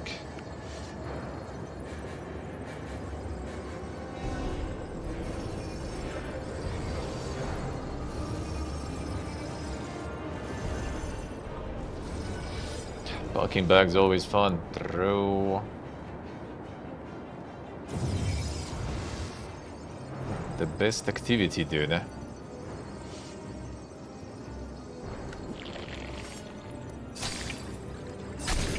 could do it before already. That like insane bomb rush attempt.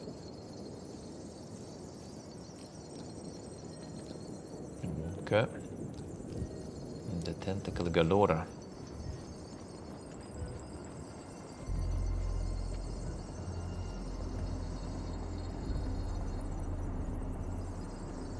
No, it's you, XRSC. I slept like 6 hours. You said if your flight is like 10 p.m. almost, right, or something. Are you good with sleeping on the planes? Cause I fucking suck with that. I hope one day I will reach that level of mastery. Then my life will be absolutely elevated. And all my travels improved. Gonna be torturous flight, I see, yeah. Know the feel, know the feel. Actually, part of the reason we decided to start going through Mumbai and Delhi backwards. Because the daily flight would be literally like midnight, I think, for 5 hours. And I clearly wouldn't sleep. Considering also the time zones, we would be arriving like, what's that, 7 a.m. or something? Or 8 a.m. even? So it'd be kinda late, I guess, already to sleep.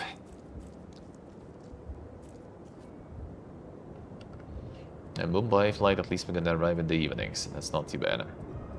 I'm gonna even have some time to go already grab some food and start, you know, the adaptation of my stomach to that. Alright.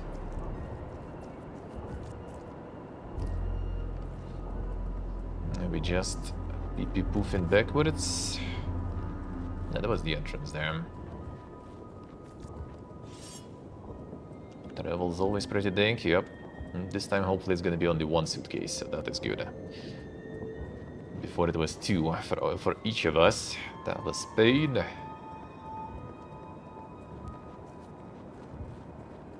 That was always pain.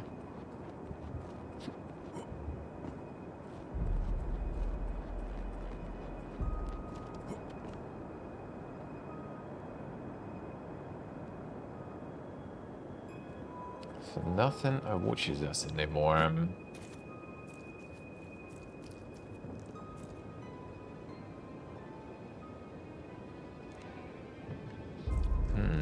What was closed still?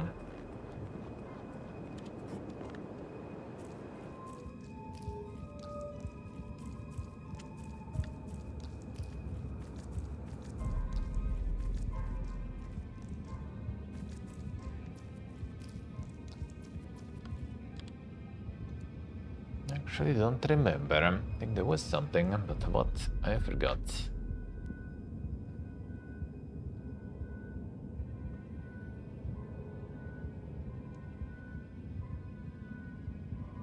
I can always return back. And the giant's boss and stuff awaits, but I think something else.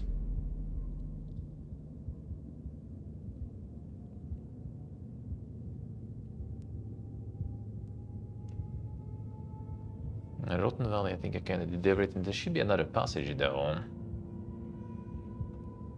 To the Morning Forest.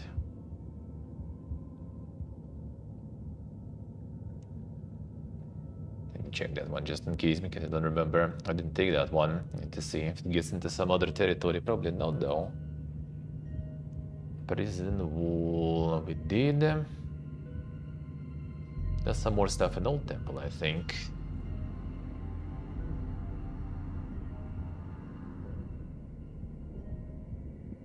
Yeah, I guess like the...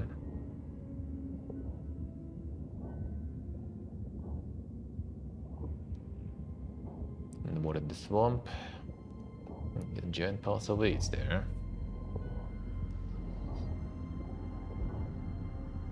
Told us the nod of Yoriv.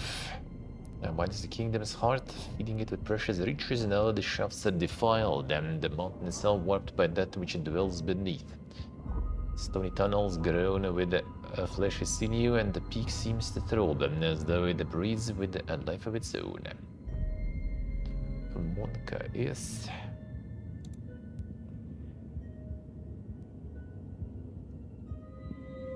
Yeah, I kinda want to maybe go run this back. Actually, fine, let's go village first. Check what's our newfound friend has to offer.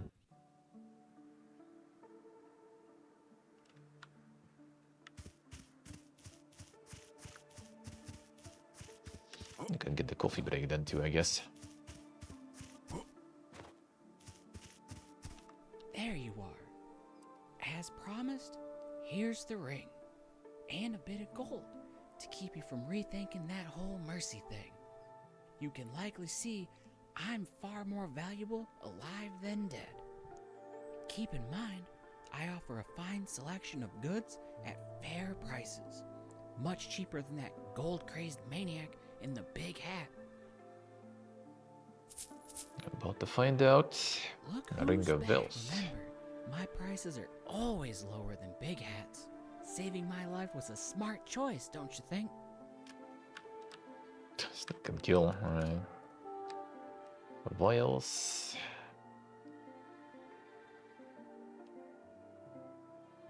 Let's see, alright, all this stuff.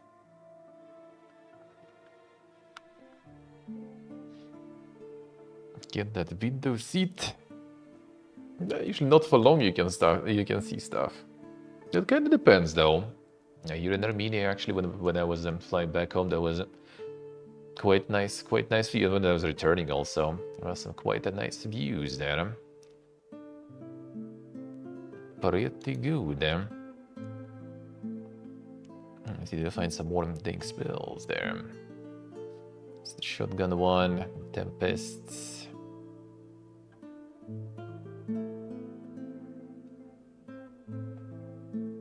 This one is a dink, 60 int. This one, no, this one is kind of fine still. Maybe we should this. Let's stand within the circle, alright. This one seems kind of, no, wait here. This one, yeah. Need more int.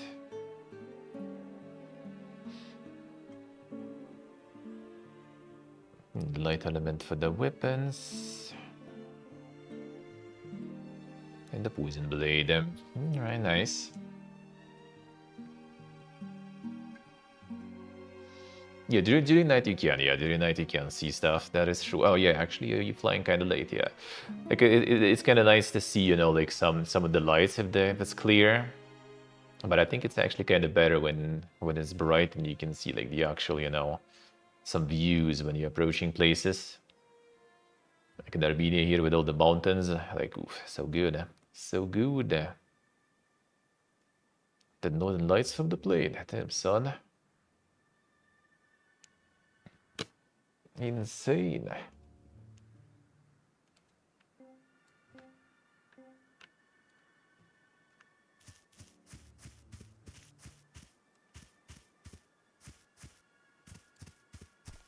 Get those new spells. Welcome, friend.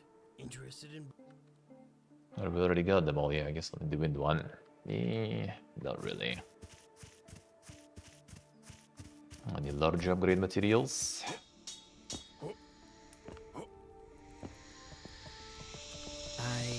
see you Yeah, possess another one. a very interesting material.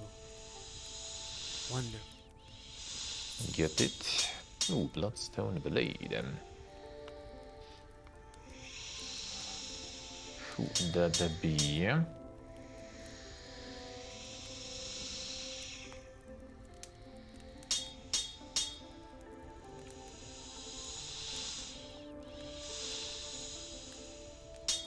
This one, the Sword of the Magic. Angel Scream. A sword forms from the corpse of an angel. The blade pulsates with a strange shade of red. Powerful magical property also carries a curse. Dictates a heritage. The wind scaling though. Re.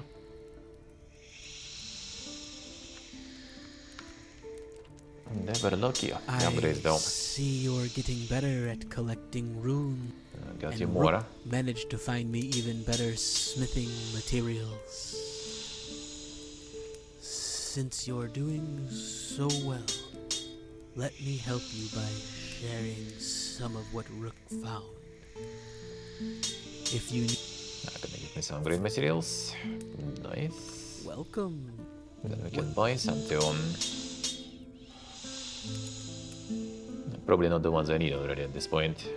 The large spectral stone. Do we have that one? No, the weapons.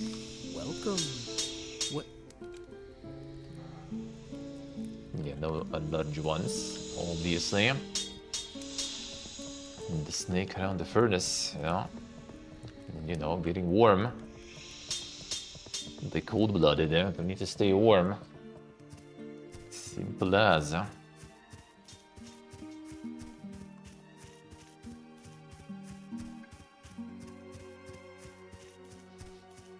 And none of that bubble bullshit.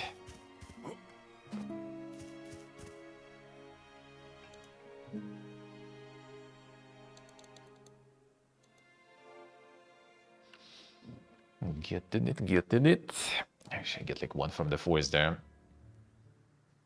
The cozy games. It's the cozy concept, man. Well, cozy. As long as you're not suffering. As long as you're not suffering too much. And they do be quite cozy. Why not? Why not? Yeah, get the coffee break then. Coffee break. Then we have the gaming news recap. The usual weekly stuff. Then I guess we'll see how the time will be. How the time gonna be.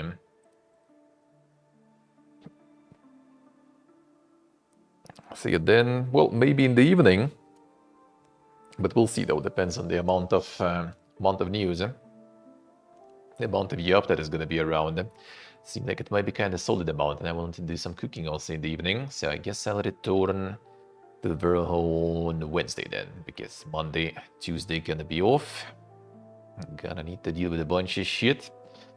So that'll be like last 2 weeks here, or last week on this house, then another one more week in my friend's apartment. Then I'll be peacing out. So you're gonna be busy times and busy day offs. Busy day offs. Well, hopefully there should be no socialization all of a sudden. They planned today some. I said no. Enough. Enough.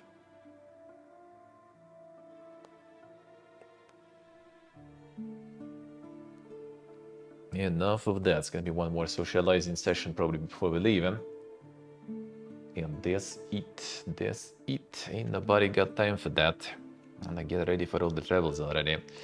Alright, get the camera on. Let's go. See, Wednesday will continue. Let me see real quick actually. Do I have for Wednesday? Hold on hello. I wrote down some stuff. I guess I could do the World War II also. That one should be releasing tomorrow.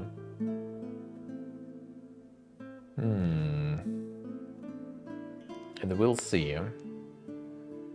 And we'll see. I still Pacific Drive. I want to finish the DLC, man. I really want to. The DLC is very good.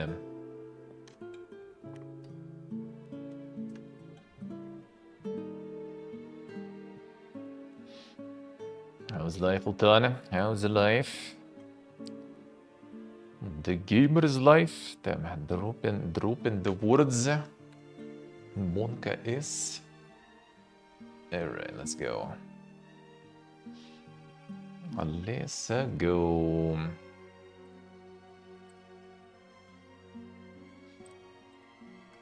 Let's see, we'll continue on the game. Game will be out tomorrow, by the way, guys. So you'll be able to catch up and get ahead of me even, maybe. Probably. Probably. While I'm on my day off.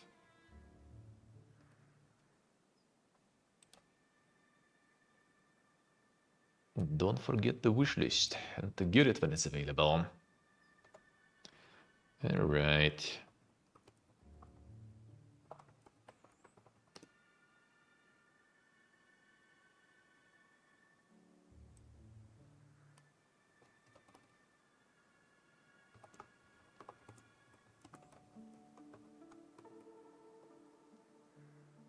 Let's go. Do we know the price? That's a good question. I don't think it was there. I'll need to check. I reminded me, I need to set the fusion up to check if they sent me the info on that.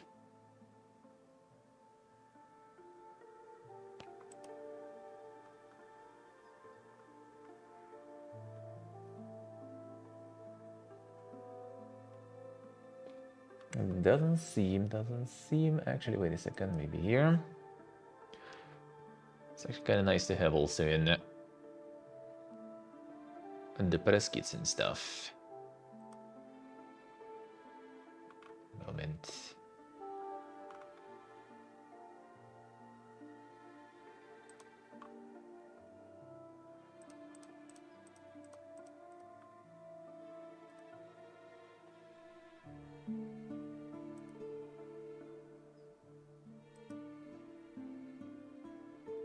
Do I have it here?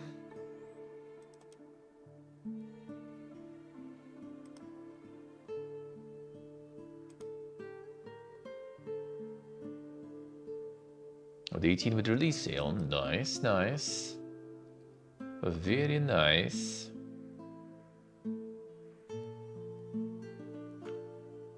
That indeed is a good price. So yeah, I'll be able to get it. He'll be able to get it. As going to Geek House Live. Be able to get it tomorrow already. And get your playthrough going. Feels good, man. And I'll return on Wednesday. I'll return to this one on Wednesday. Alright, let's go get the coffee break going. Very nice. Do be enjoying it a lot. Day one buy from you. Nice, Sock, nice. Feels good. Do it, do it. There is a demo. You can check the demo if you feel like it, to see if you like it or not. Decide for yourself. Sure, should be running at least on your machine. Even on Steam Deck, maybe. Maybe. Alright, let's go. Musicas.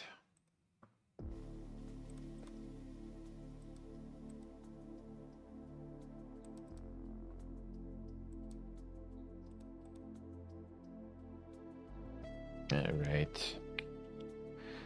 Cameraman. Start it up.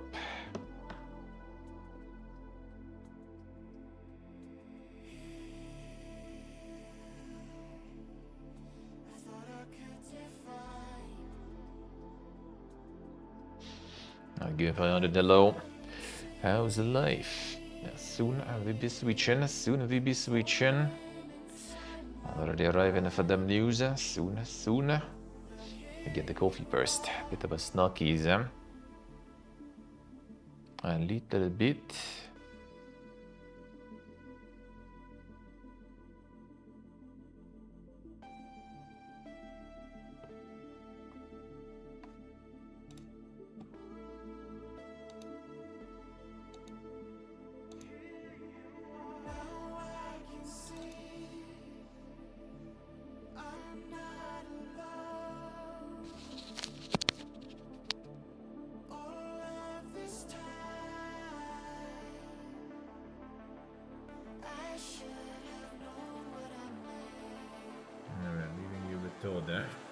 right back. One moment.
Connecting it. Come on, dude. Stanna the video. Kan jag stanna kameran en sek. 1 sekunder.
Sorry, for some reason it didn't show me the pop-up that microphone connected, so I assumed it's not, and then ended up actually being connected. Alright, chat. Let's go on.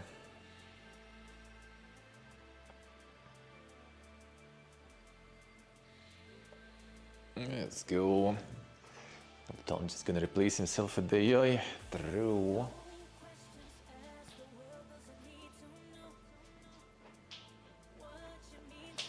True. The proper table of 2 adult males, dude. Croissants and a fucking pack of Raffaello. We got Raffaello with mango now, dude. It's actually fucking dog shit. Don't buy it. Just buy classic. This was on sale, so that was an excuse.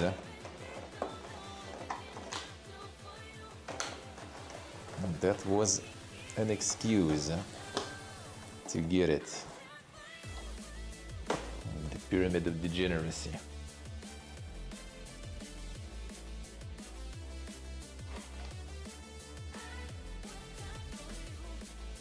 The Mongol, yeah. A single gram of protein inside, indeed. That we're gonna get ourselves now.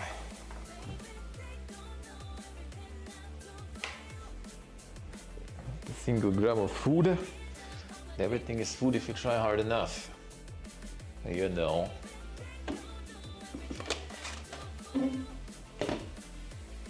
Even coffee.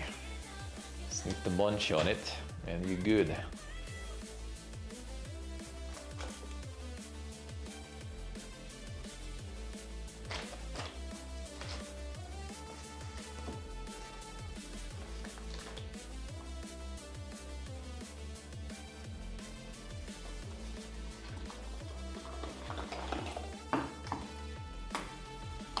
The weather seems nice. I guess we can do a little flight. We already even for one of the last times around here, around this house. From the friend's apartment already, gonna be tricky to fly.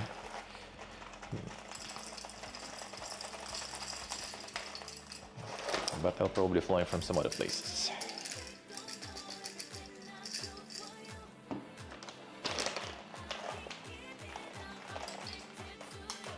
Come on.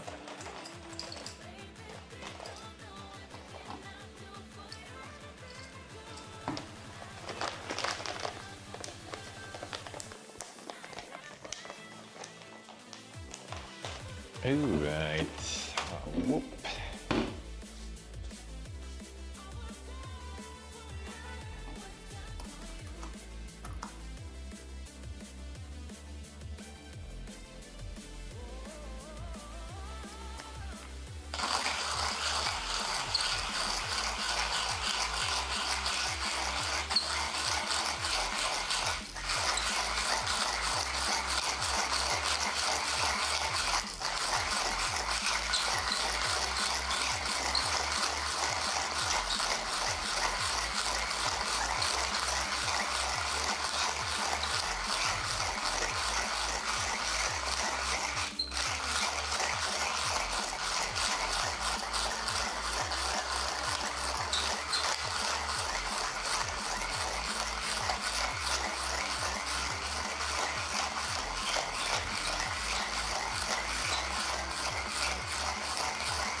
There we go.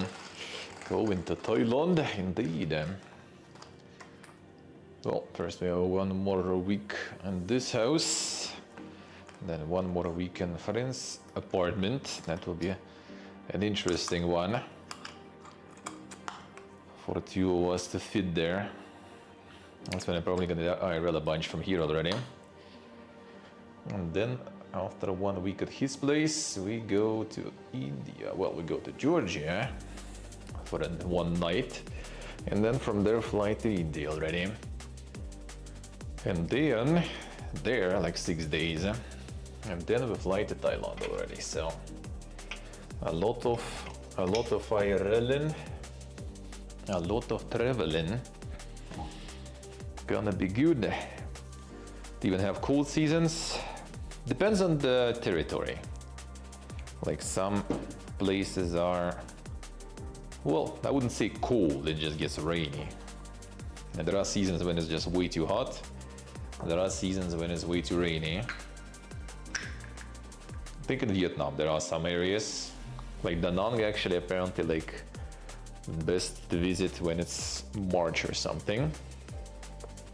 But we'll see, I'm kind of like not sure exactly which order of things and where we're gonna go. And maybe we start with Ho Chi Minh.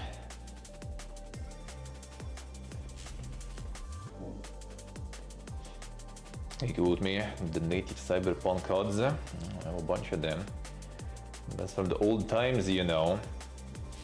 And my homeland wasn't complete PPG, and you could have some collabs like that. And you could order the cyberpunk pizza from the local pizza place with all the stickers and everything. And even the official, the GOG1 and stuff. The good old times.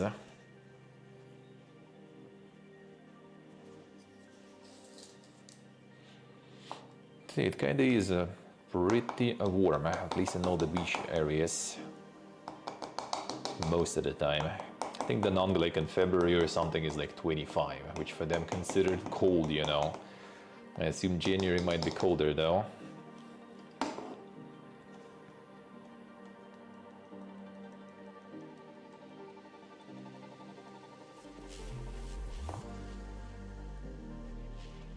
Yeah, like November and until like April or May, I think in most of Thailand is like the best time. I guess after that it's too hot, and before then there's a few months of rain.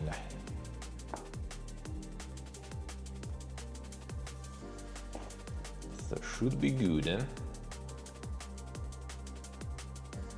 I guess after Thailand gonna be the Cambodia time, then from there I go to Vietnam to Ho Chi Minh maybe first.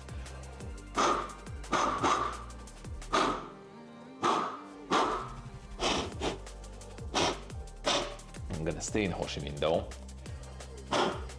maybe for a week. A friend usually has day off like Monday, Tuesday, so maybe we'll stay Monday, Tuesday, or rather travel Mondays and Tuesdays, and then like stay some places for a week or so. There's also the glorious sleep buses in Vietnam, for example, so I'm gonna try that way of transportation. Smart gym, that will be beautiful. Then we can actually travel a whole bunch in Vietnam then.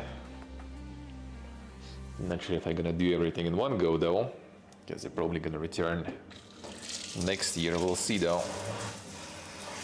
But there are chances. Because next autumn also planned like the Asia. Most likely, if I manage to go to Tokyo Game Show, then I will probably just stick around the region.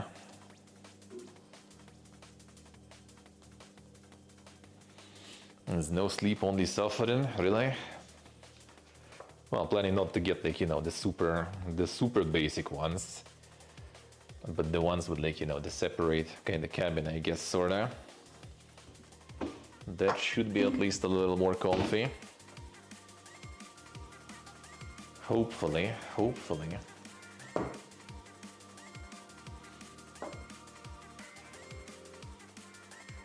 Yeah, they have the actual sleep buses with bed gears, yeah.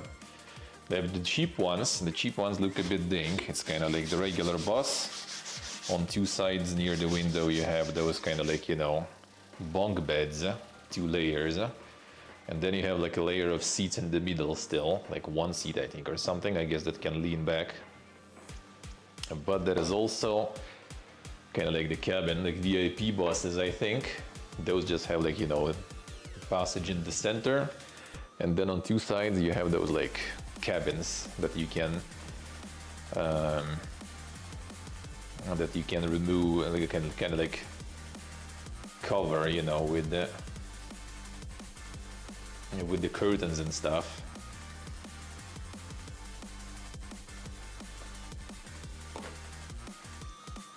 See, Kvotmi got his priorities there already. I see how it is. Yeah, those look pretty dank. Like, yeah, like a whole cabin that you can like cover with curtains, and like the TV there and everything, and just lay there next to the window. That seems kind of nice.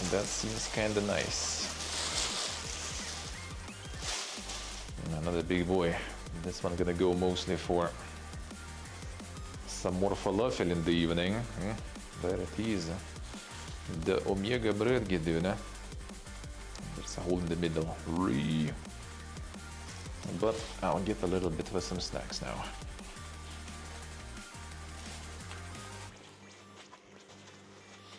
And that the blanket, yeah. It's a flatbread. This the lavash. The one and only.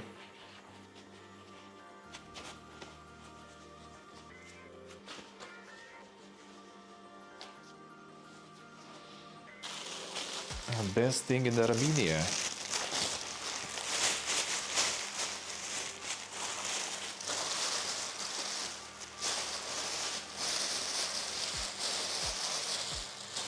So yeah, they are actual sleep buzzkies. The VIP ones are not that cheap though actually, but still they're cheaper than train and they're cheaper than plane. So for like 30 bucks you can get like 400 kilometers or something covered. Or even more.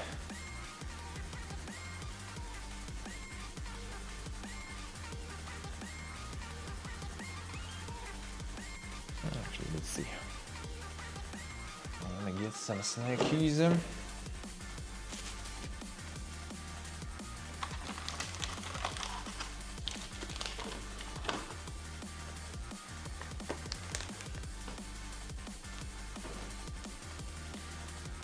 I'm sure a friend bought like the actual already. Is it just the breed of tomatoes like this, or he actually bought tomatoes that people just marinate here or something? I fucking wonder. I actually wonder. Guess I get those in the evening already then, can ask him. Seemingly he ate them. Well, actually I don't think he was exploding or something, so I guess should be fine. Should be fine. I'm gonna get a few.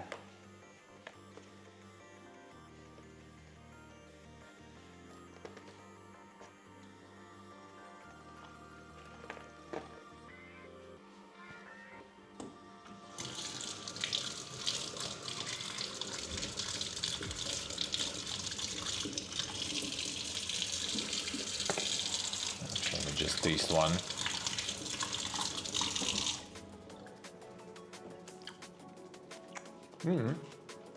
They're good.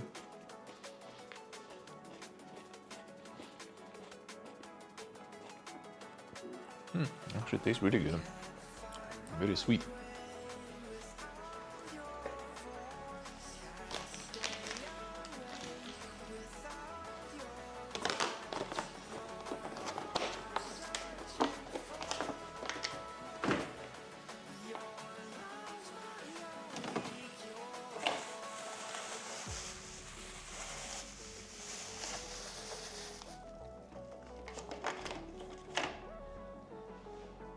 Right. I'll get some red on you maybe too. A little bit.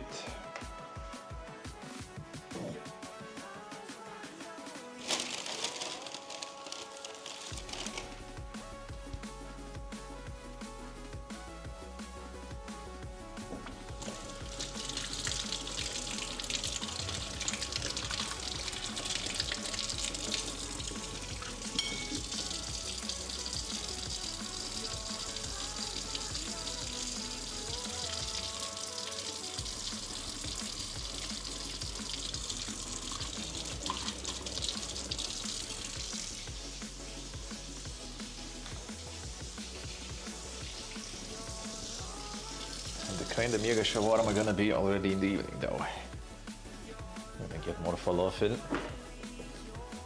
Gotta use more falafel.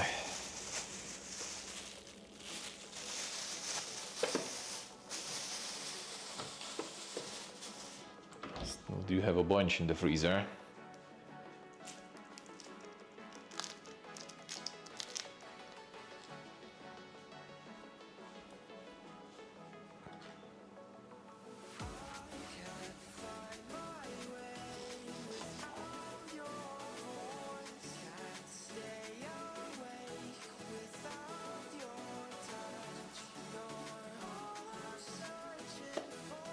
Just a bit.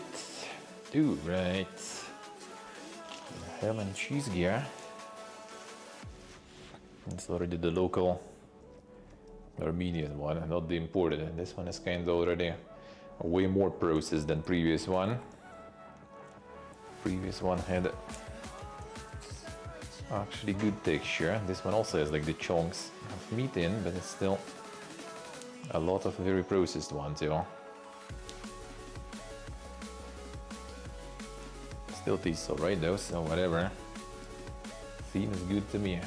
Full in, going.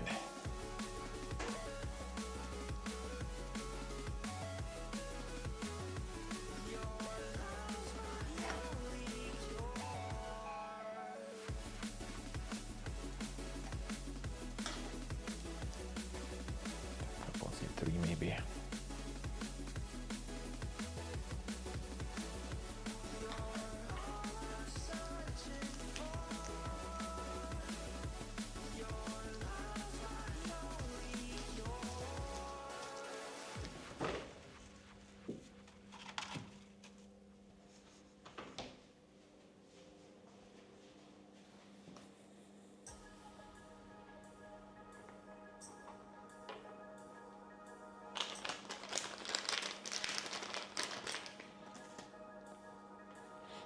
Only a small piece of cheese in. I'm gonna get some more.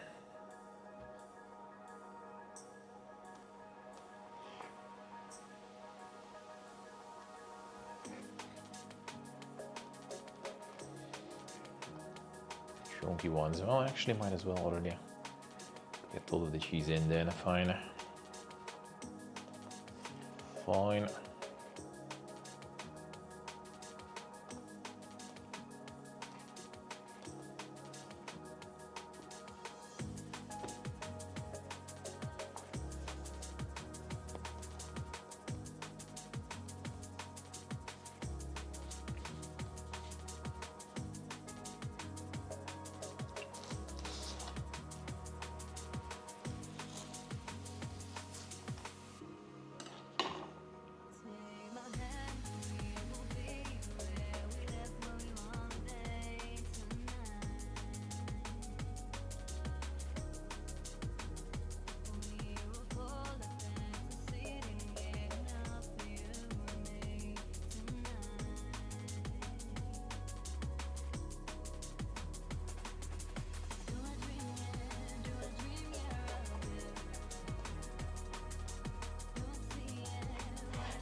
Getting fully wrapped there.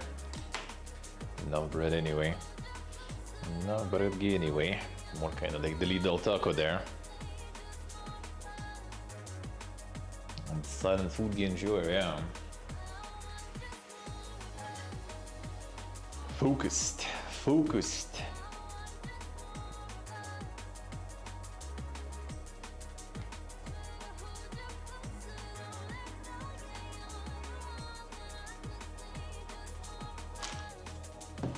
The scalp pipiega tacos. In a way. In a way.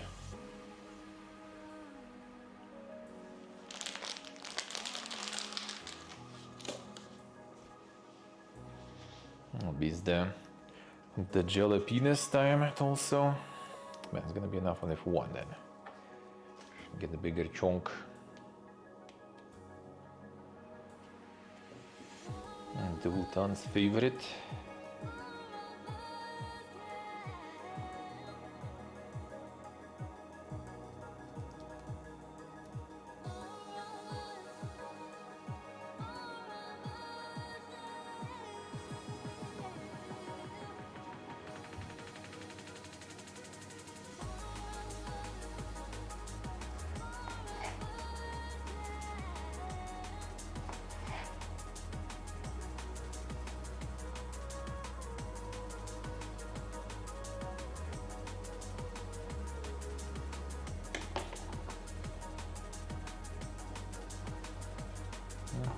Do in here. One more peace then. Come on.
This one a bit more oniony. Alright, fine.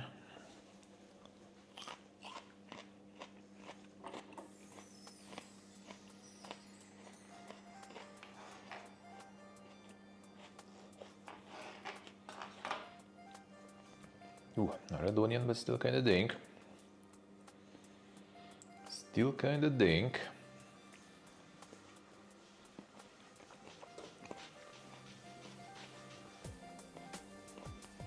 Jalapenos for later.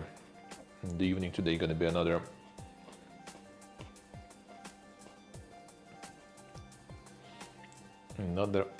falafel enjoying session.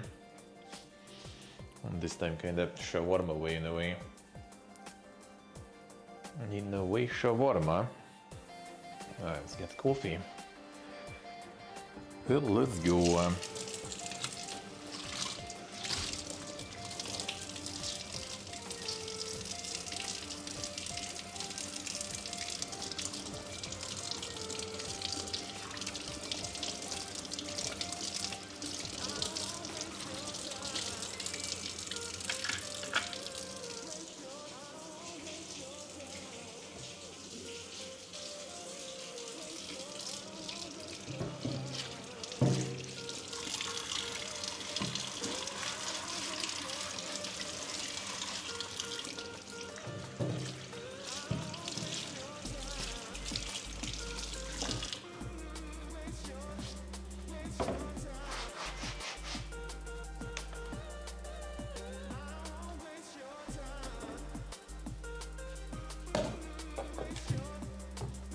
Alright.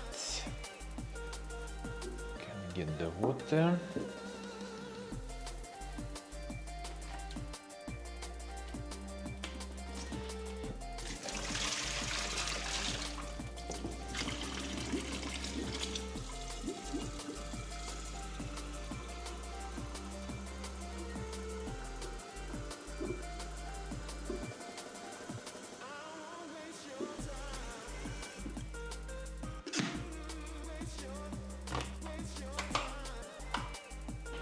Alright, water on the way. This for now. I don't need to do it later.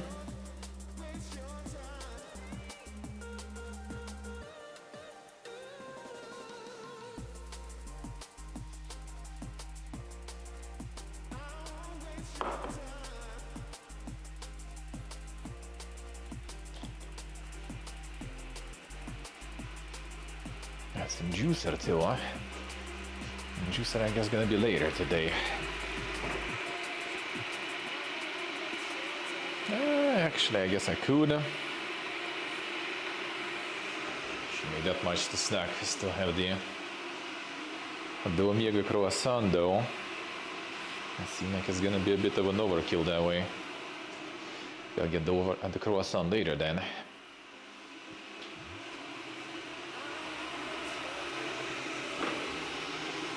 Yeah, with some tea.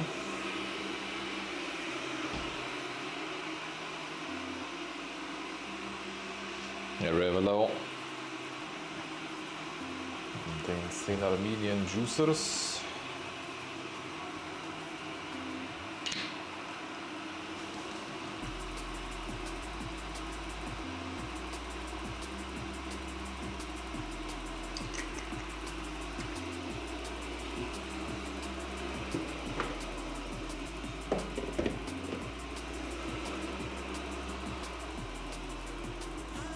going, Raven? How's life?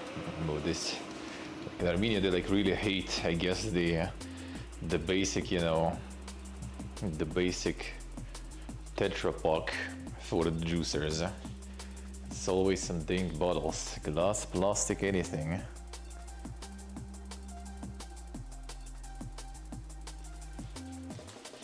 I don't like the boring Tetra Paks.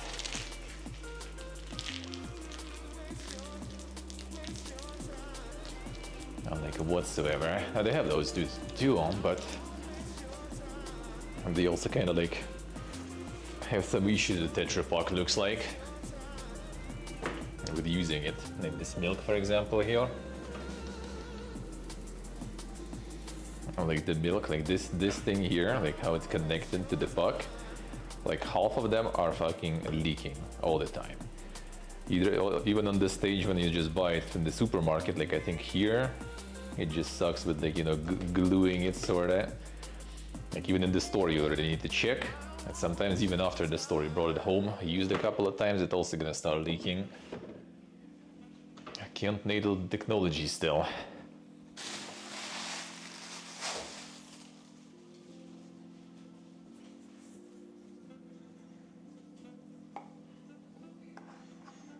Yeah, let's see what I say. Feels bad, man. Not the vacation, no. Never lucky.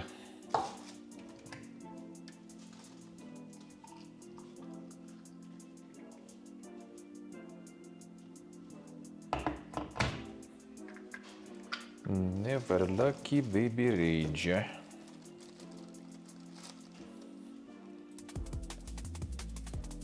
least hope it was good though. At least hope it was good.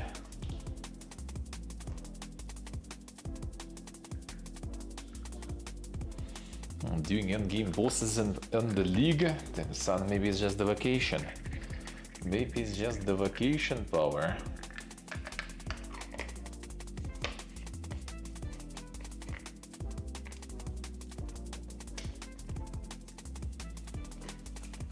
Actual league enjoyed is there.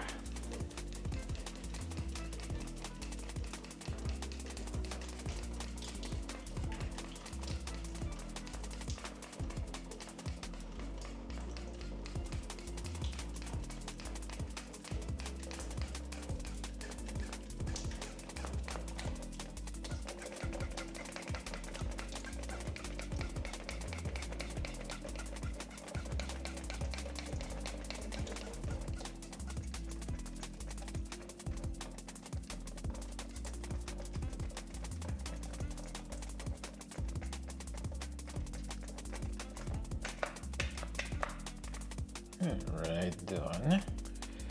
Now we're loading the coffee in.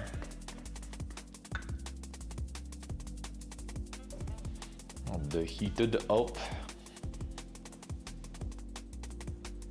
I really can't complain. Feels good, man. Feels good.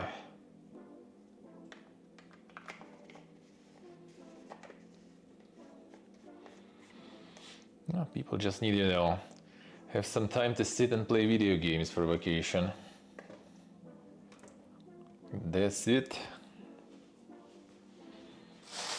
Some people need travels. Some people just want to sit home, play video games, and it works. And it works. To each their own. Actually, my vacations, I can't sit home already. It's too much sitting home all the time. Don't really necessarily need the traveling, but well, not the far traveling at least. But yeah, at least totally not sitting home nowadays. Well, not nowadays. Nowadays, obviously, there's no vacations even. But when I had some, come on. When I had some, I needed at least to switch, you know, the environment a little for vacation.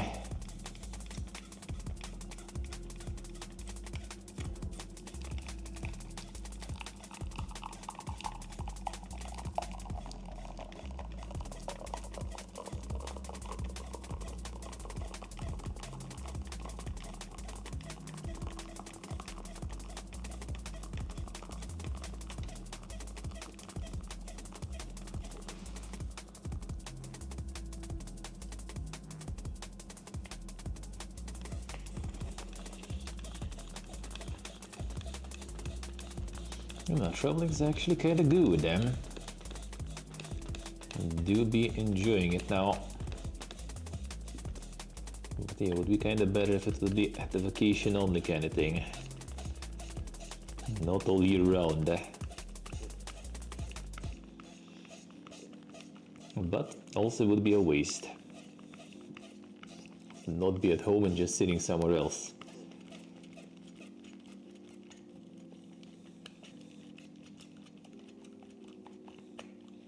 Gonna be very nice and feeling very good to return to the home seat and degeneracy later. Learning to appreciate it even more. And when you lose it, I start appreciating it even more.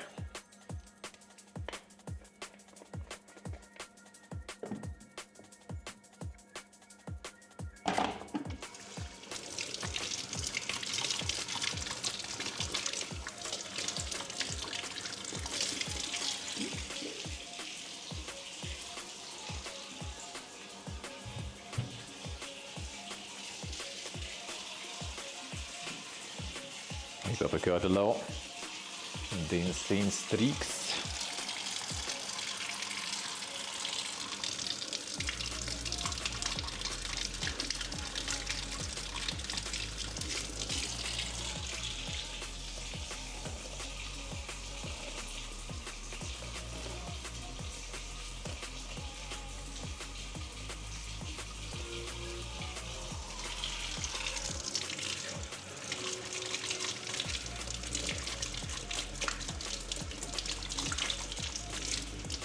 Alright, washing off the stuff.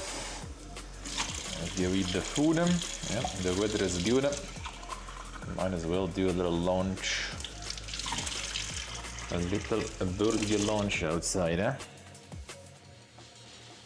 On the last days in this house, gotta use the opportunity. And the week of the next one, I guess I'm gonna lunch from some other place already. Not from home. Alright, good. Let's go back to the PC. I gotta stop sometime, yeah. Probably. Come on, turn.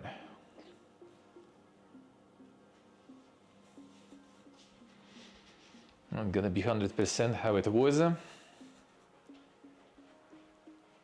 But a little stability wouldn't hurt. For now we keep going, we keep traveling.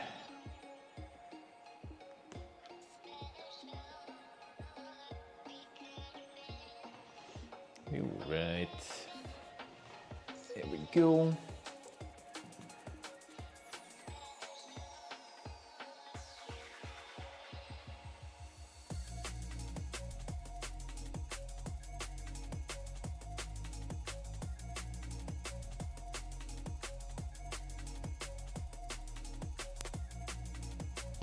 Alright, back.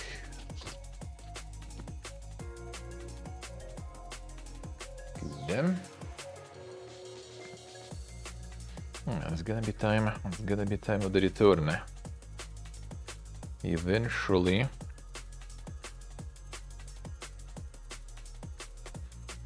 Back to just the caveman life. Caveman life with video games.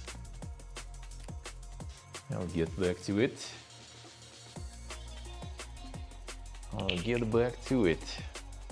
I'm now using the opportunity. Nice, gets the body dice. I'm getting some air in. I probably gonna do quite a lot of that with all the humidity. I would guess.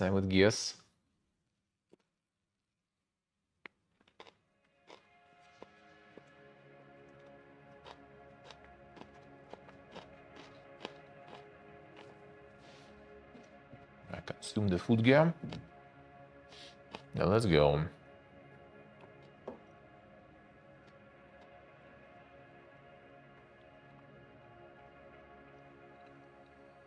Let's see, customer. Let's see.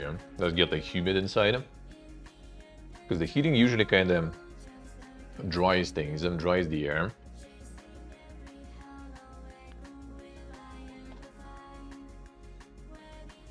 So it shouldn't be that humid at least.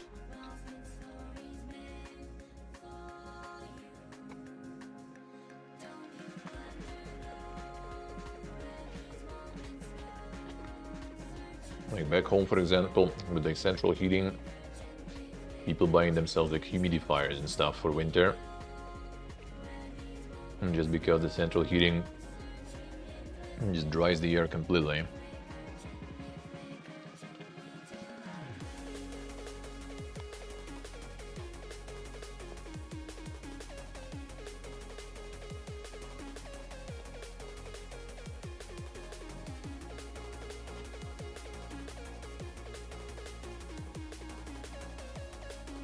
Ah, I see. Now you want outside only, alright.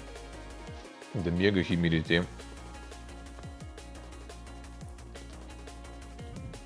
It's opening the window and the air just kind of like floods in.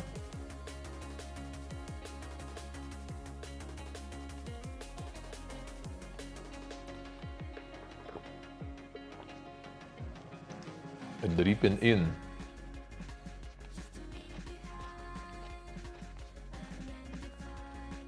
Alright. Chug the food in, chug the juice. And let's go.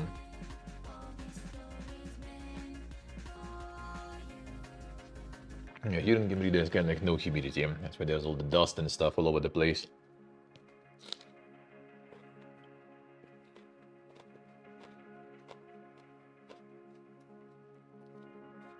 I'm getting some condensation, I see. With heating that happens though. With heating that happens.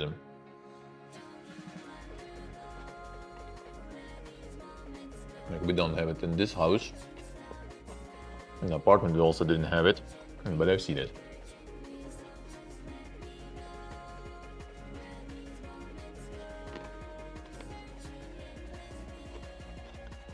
Even though it's like mega dry.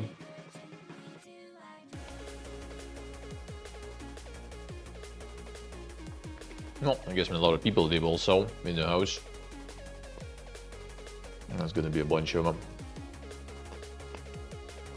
condensation there.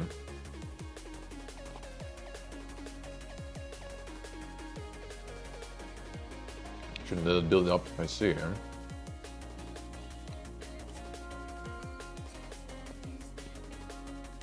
The mold we replace it, I see. Well, everything here is plastic actually. It's not gonna rot. And mold though is a good point.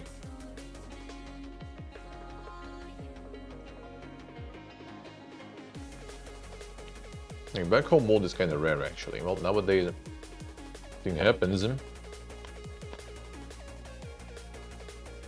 but kind of rare.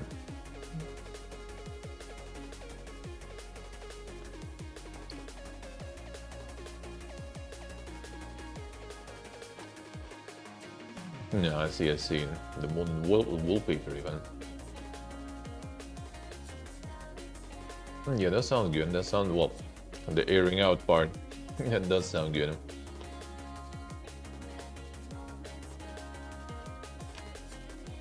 In Georgia, there was like a lot, like mold was forming super easily.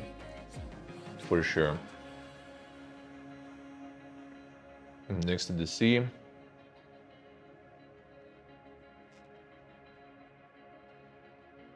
And that humidity was something.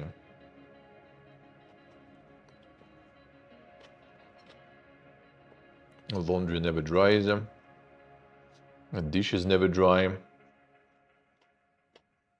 Unless you wipe them. But then after wiping them, the towel never dries.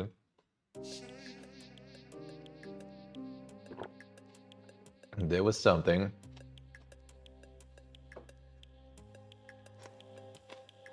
Yeah, as you can see, just the concrete there.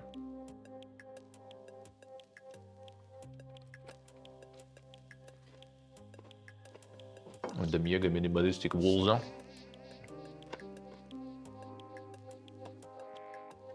Why not? Why not? No, it seems kind of practical too.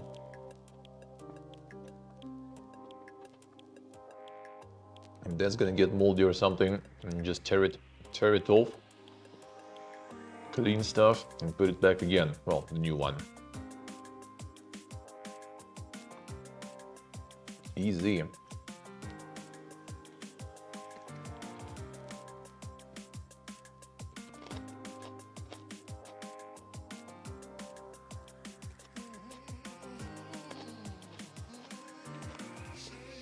I wonder what they do here in Armenia actually. There's always wallpapers.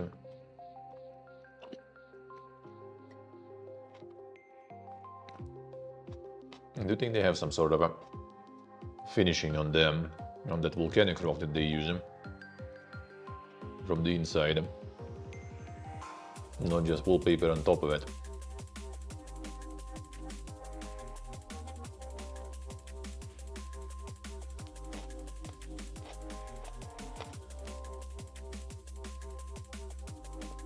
Ja, zie je ze maar eens zien.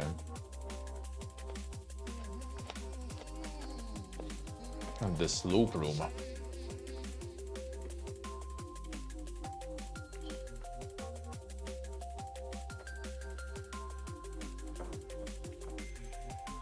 That actually also probably contributes to the humidity, I assume.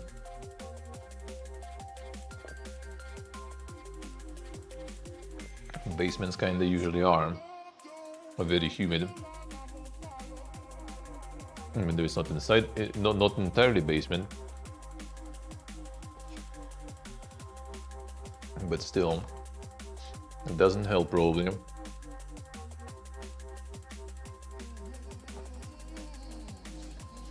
And I guess you can get the draft going also, right?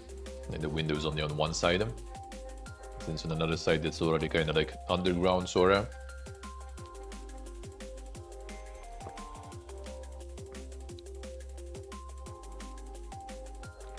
Ooh, right. I'll get you my juicer even. Still have the coffee. Only windows on the one side? Oh man, yeah. Yeah, that was pain. That was pain at home. The biggest painus. Alright, so let's play the birdie maybe.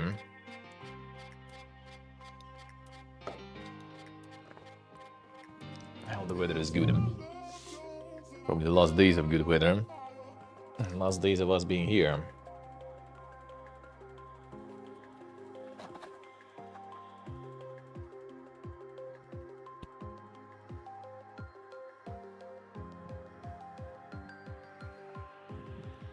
Let's see what I see. Opening them doors.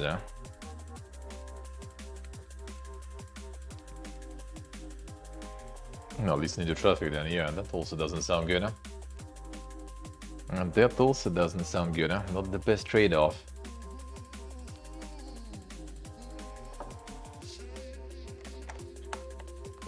Alright.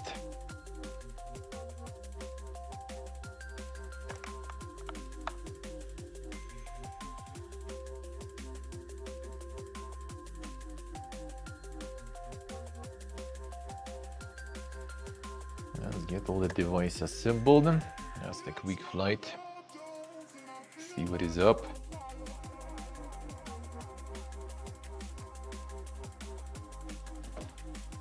Go get the hoodie while I'm at it.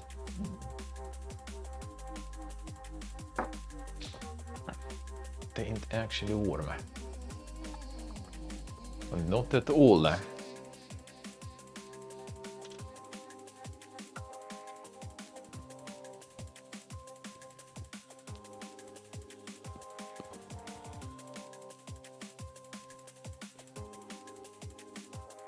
So I'll go outside with it. Gonna need it. Gonna need it. All right.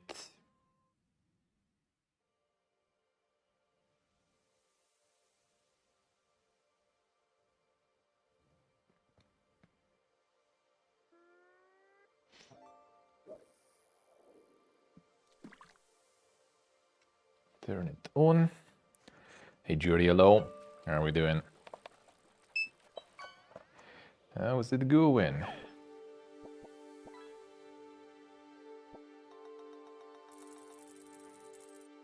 Not that much phone battery, but should be enough. Should be enough.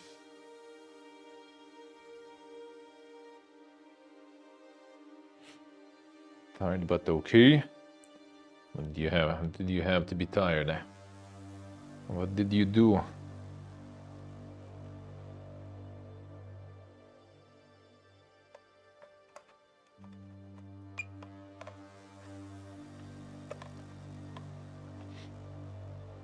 Some insane mega weekend activities. Alright,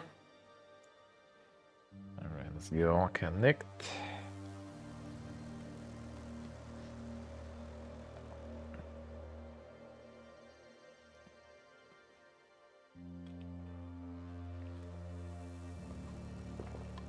Drinking, shaking my SMH. Why? Why would you do that?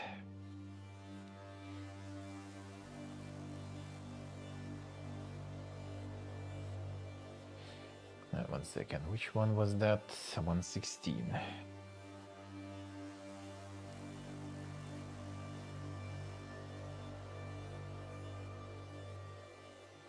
Let's go. Just to socialize, the social drinking. Well, that is at least acceptable then. Alright, alright. That is acceptable. Okay. Let's go on. 1 second, microphone on this one. Off. Let's go.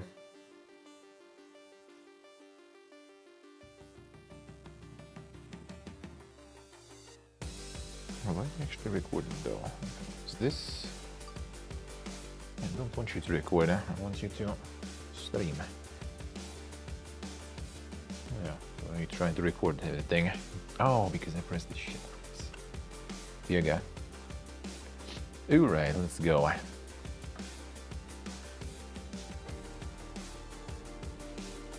second. And get the chat here maybe, so I can at least see if it goes down or something. If it's gonna full VLC mode, let me know. The last time I think it was... The last time it was good.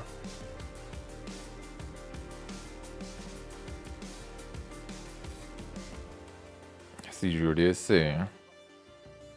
A little extra there.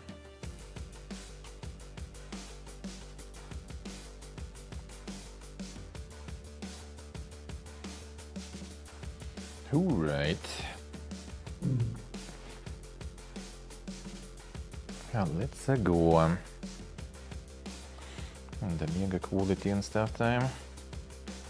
Mega sounds and noise, prepare. Your favorite. There we go.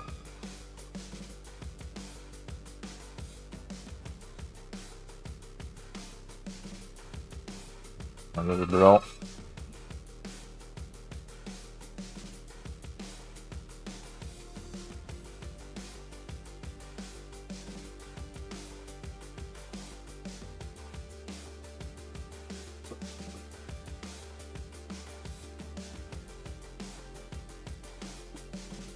Let's go.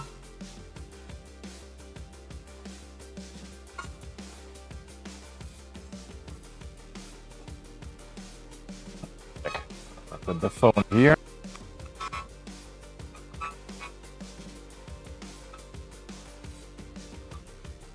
There we go.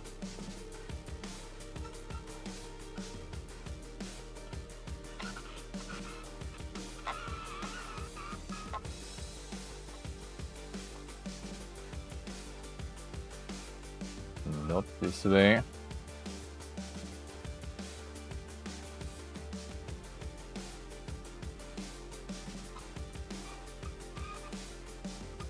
At the outside, the one and only.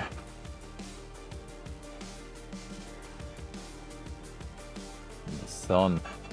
In that case.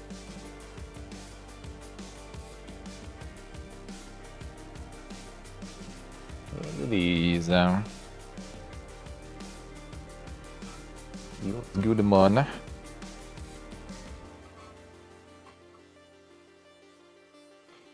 It's already kind of like cloudy or something. I wonder if it's because already people started to heat their house.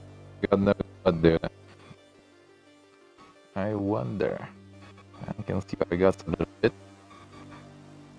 cloudy, I guess, more.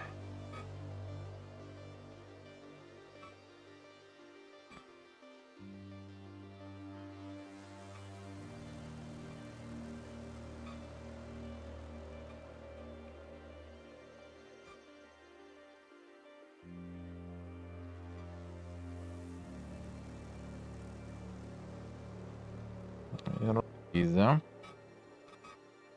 Burning. Shaking.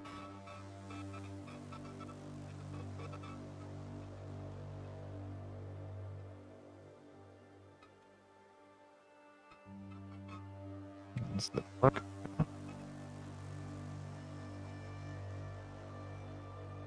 Cool. Road down.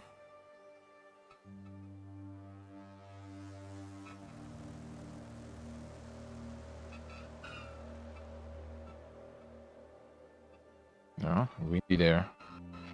Very windy.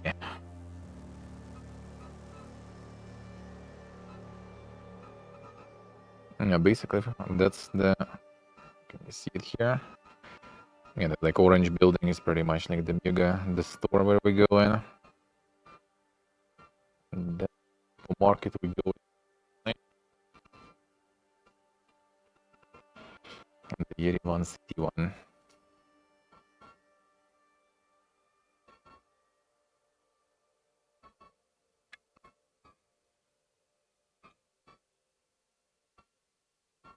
So the work's going still. More building.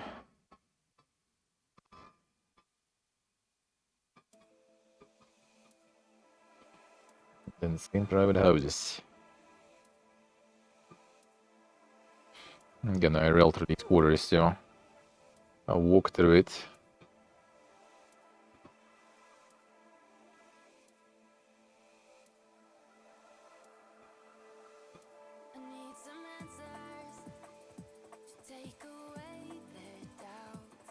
And all the way down, and there I am. Here I am.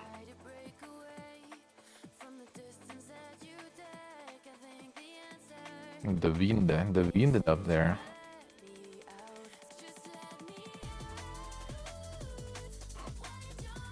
Yeah, like in a week, it'll be already time. Here I wonder where I kind of maybe will go and rail. Well, where I go and fly. That would be kind of nice. It should be in that direction. Oh yeah, there is the statue there in the distance. I think I'll go there probably. I think yeah, there's like a lot of burning leaves in their apartments. It's like houses, I guess, rather, with God knows what. That's the local problem always. And the smell sometimes is ridiculous, do you know? Or way too much. And you just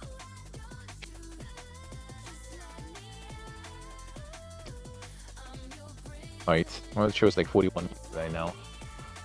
41. And you still hear it.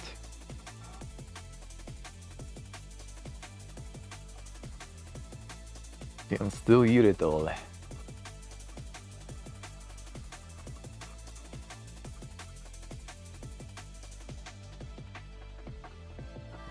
Those are still, but I still maintain the visual. Well, I still can.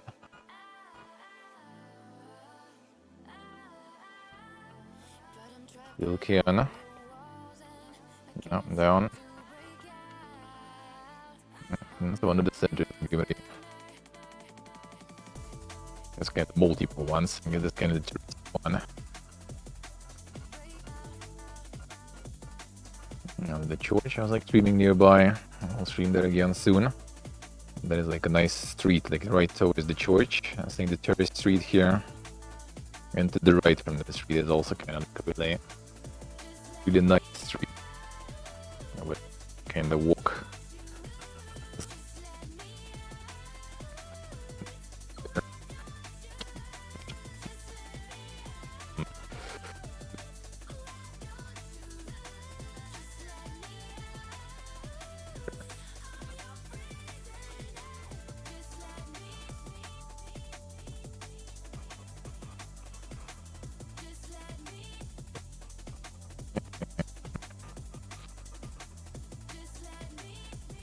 This distance. Let's go like that.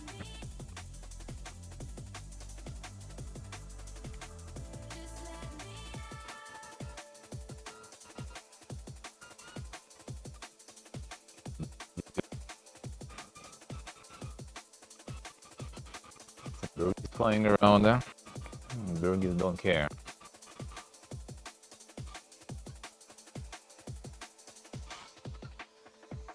No, up. There we go.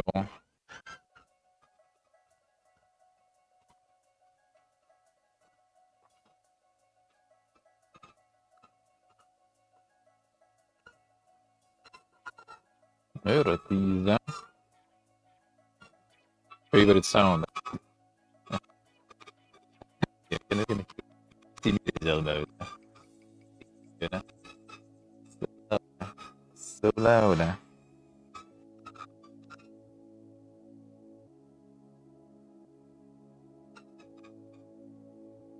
Like the birds.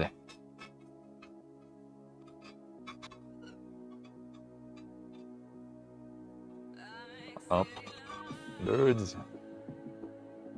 Nah, birds want to fly.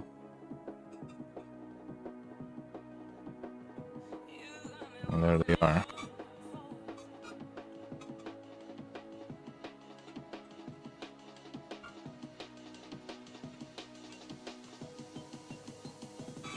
On the jet guild, we have the cannon.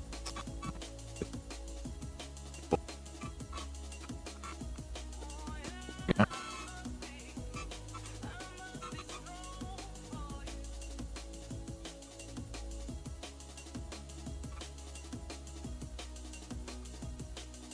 Birds.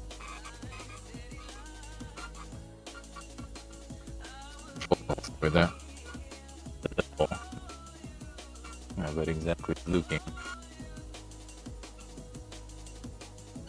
Down. All the way.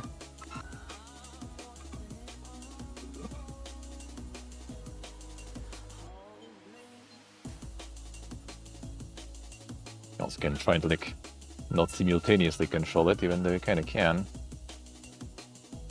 Not the flowers. Got them. The flowers already out for the winter, I guess. Still.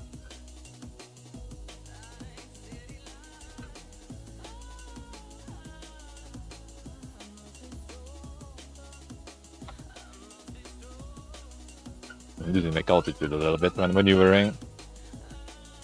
Gotta keep that in mind. Gotta keep that in mind.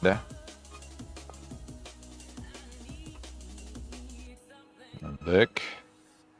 And this kind of stuff you can do automatically on this one.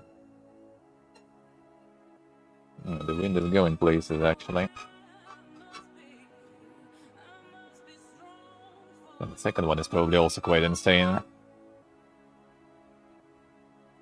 Kinda easy to get addicted to those, but in city is still kinda tricky to fly around. And I launch that in the wilderness, that will be fog. No, low battery, alright, fine.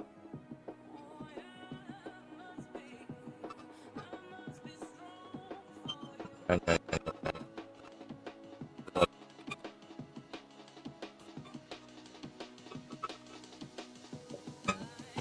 No, whoop. There we go. I recharge promptly. That's all good, man. Don't you worry.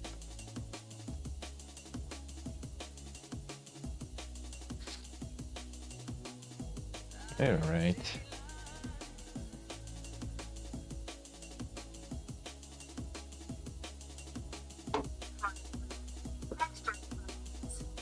No. I'm not flying anywhere. Relax. Relax.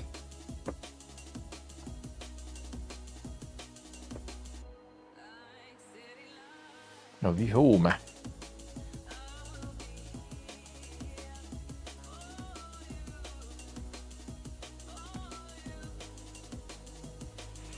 Goes 1080p 60. I wonder if I get 1080p 30, if it's gonna be a better quality. I wonder.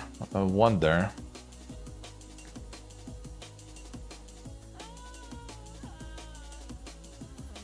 There we go. The clouds turn off. Yeah, actually, yeah. Yeah, the bitrate is limited, so yeah, I think kind of like cutting maybe the FPS would be probably a better idea.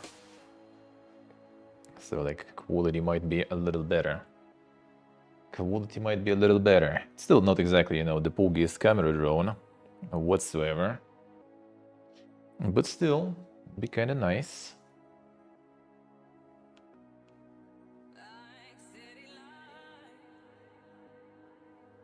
Are you off? Off, good. Good. Get stuff back to charge.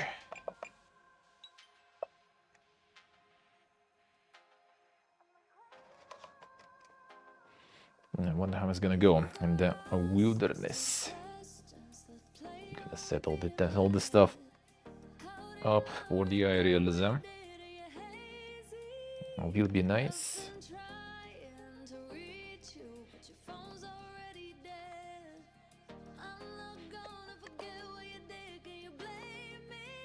And the reason to like, you know, why would even want to have some like, you know, super mega channels and stuff, and just so you would be able to go ham with all this kind of tech.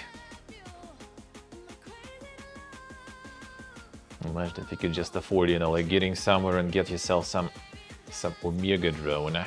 That would be insane. Well, you need more practice and stuff with that too. Still kind of scary, you know, like sending it far. I wasn't even sending it that far today. Kind of far up though. And a little in the distance.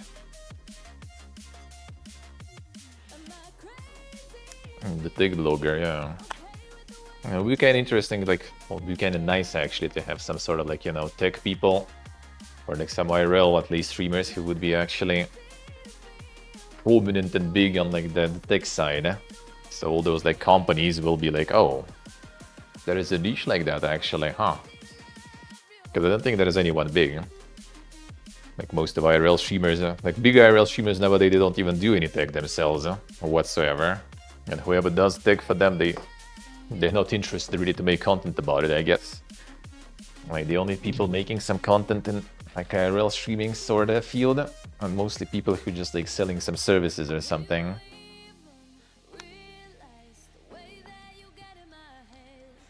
And they would realize that there is kind of some demand and some cool tech, you know, for this. I like some really good like cameras for the IRL specifically.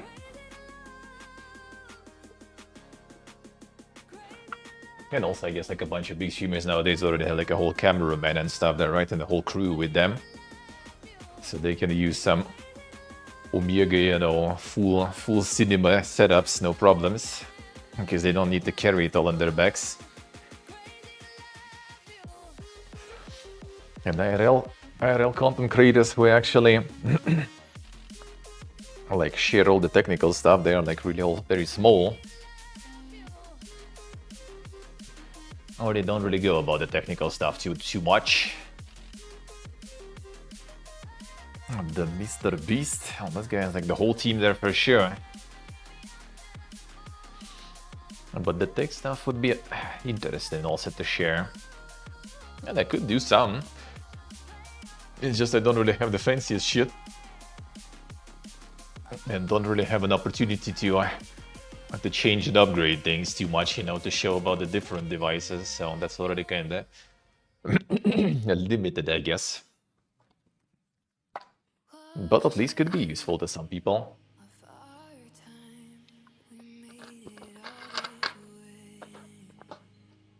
Ain't exactly rocket science anyway, too. Alright, let's go. Time to get that weekly gaming news recap. Alright, server, I'll need later. Oh yeah, phone, I need to charge the phone. Because we're gonna do a little cooking later too. So I'll need my things to be prepared then. Ooh, right. Been thinking about like trying to catch the sunset or something. But I guess not today. Guess not today, until we can like in the middle of the stream, probably like on the last week here. There's gonna be the sun setting earlier then, and maybe I will be in some other place where I can try to catch a good one. Well, we'll see. We will see. But yeah, last week here gonna be a bunch of IRLs and probably a bunch of drone action too, probably. All right, let's go. It is time.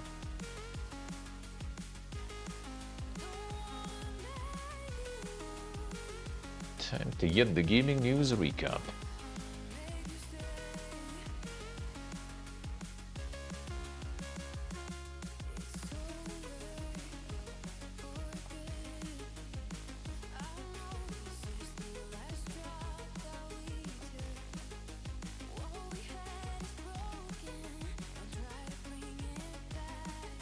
Alright, let's go.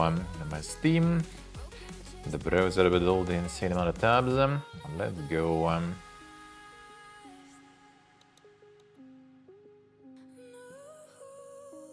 Close TeamDB. What is this shit?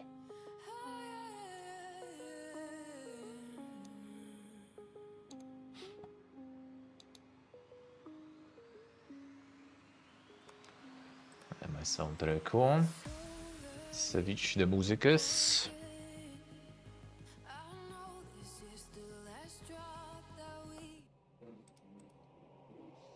Alright, let's go.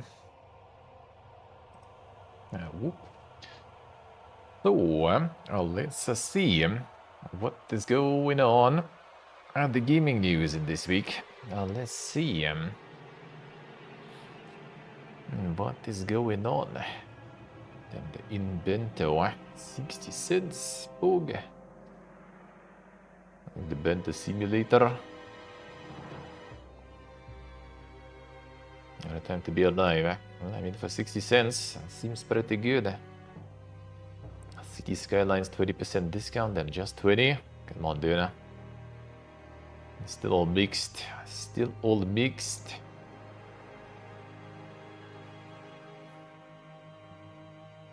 The Crashlands franchise sale. That one does have some dang stuff there going. Some dang games in the series. Biotic on sale. And there is a P. The Sodi game. Which one exactly? Like the race one apparently is really good actually. Is there another one? The Frontier specifically. I mean, people like that one. I don't know, like kind of seemed not very poga, but I guess actually kind of decent. As a PTLC QSO hardest, I think they nerfed it already multiple times since then probably, so it's probably not the same experience anymore. The Crashlands actually is kind of poga. The first game 84%, 84 cents, 90%. Insane. It was pretty nerfed, I see. Then the proper GTA finally on sale. Insane. The fuck is this? The Civ change banner. The Civ fully confirmed. Ultan, uninstall. Look what they do. It's time to uninstall.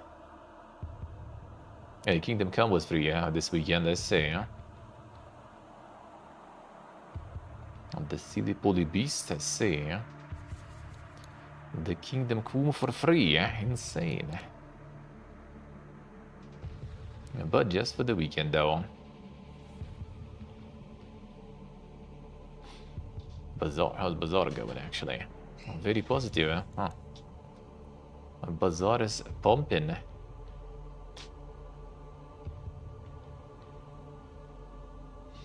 Man, Given, why did you make... They made like the store pages wider. Now it's kind of like a little off here, a little off. True, guess about it, true, huh? The Steam is wide now.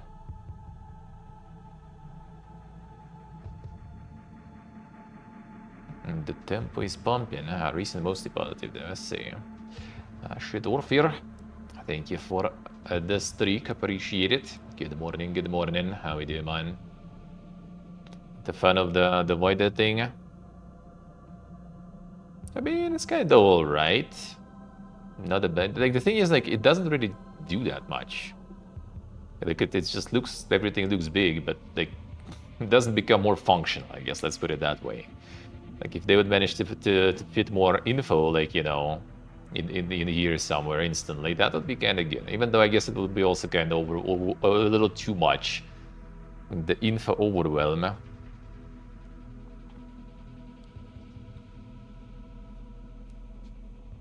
Celebrity chef warrior mom. Good son. Another character.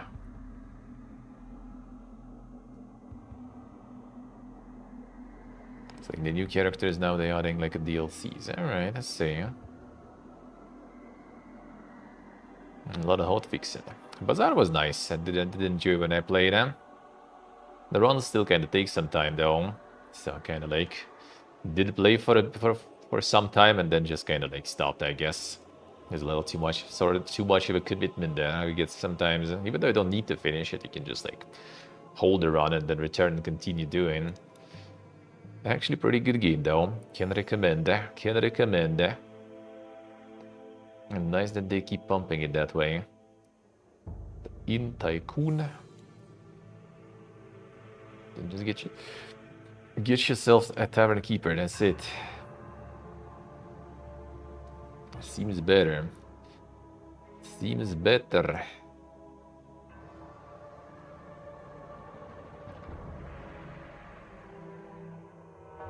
Seems more fun. You know, yeah, that does get some yupping in there. That it does. It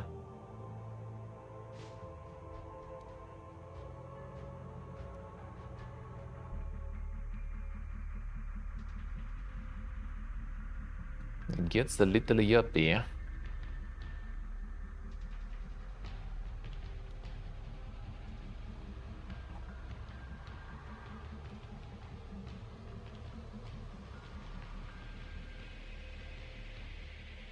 No depth at all. Buy things, then you wait until you can buy the next thing. And that's the entire game, alright. Wait until you have enough money and then upgrade, buy the next thing.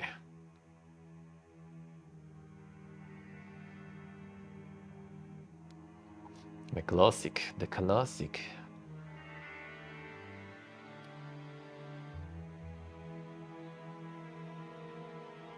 The insane saunas there. Restaurants. Co-op cooking multiplayer. Thread slope. With the red slope.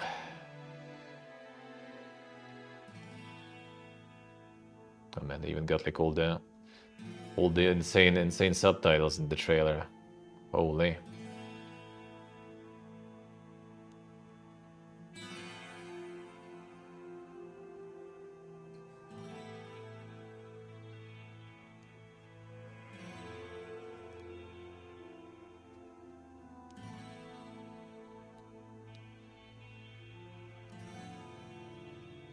The peak gaming, dude. Peak gaming.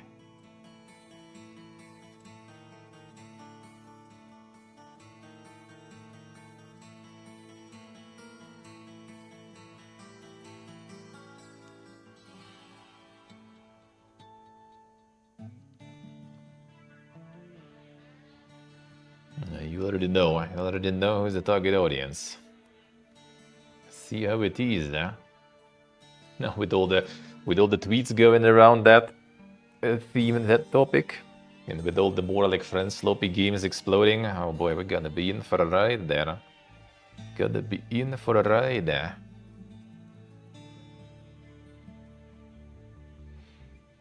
Like, Vampire Survivors alone already created like a whole bit there. Like a single kind of breakout hit, right? In Bellatra, for example. But with like different streamer slope games, we already have like a shitload, eh? If they will start creating the offspring, that's gonna be even danker, man.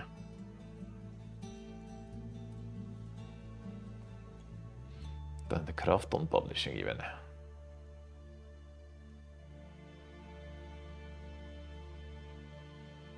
The insane dog likes.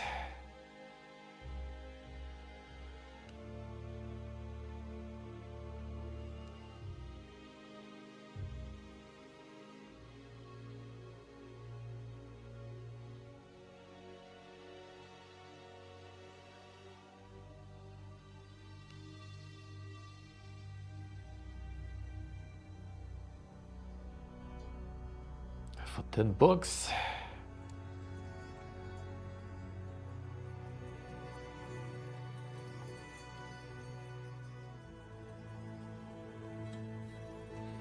Krafton also got on the market for that kind of games, I say.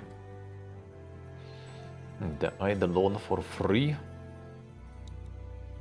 MMORPG, damn son.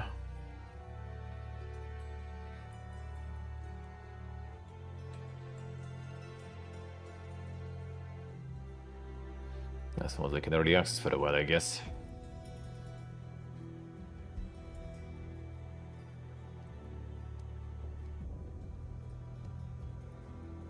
Reach the end game.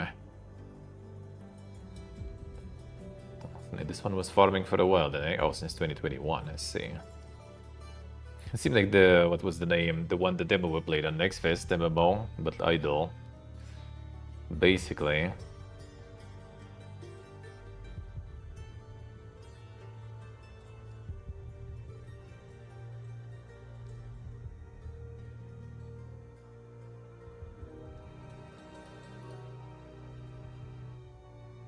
And the P gaming dude, enough purchases. Let's see how it is. I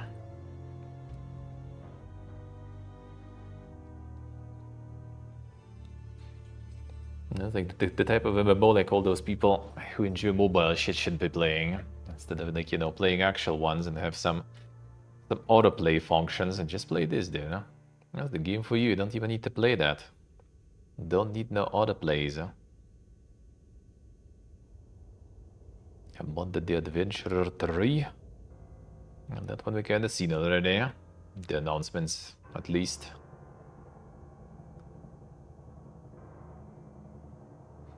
Dynacorp.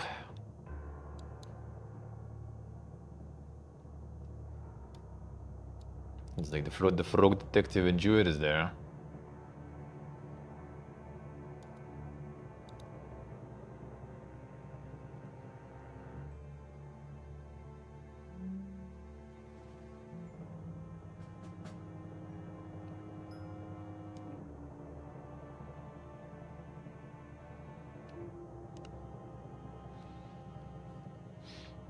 Strange Seed released this week.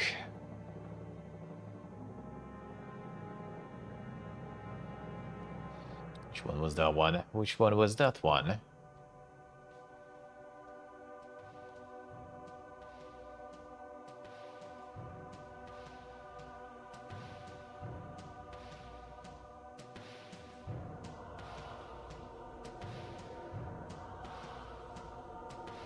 The big gaming. Strange Seed game. Oh yeah, I remember this one. The dang demo. Wasn't it? You combine all the different parts together and create some dang creatures there. Hey, portable hello. How we doing?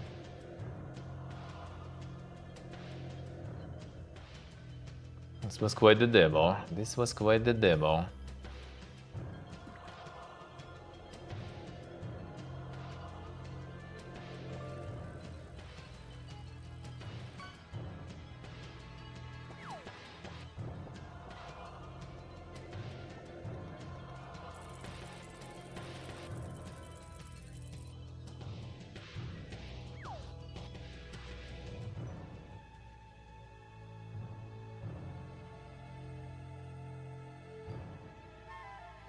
You know, the racing there and stuff, I remember.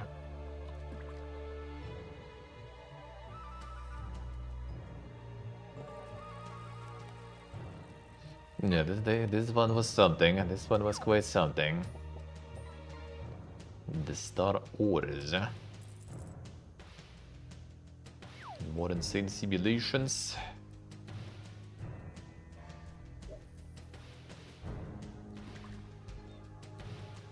Even the Factorio likes or something.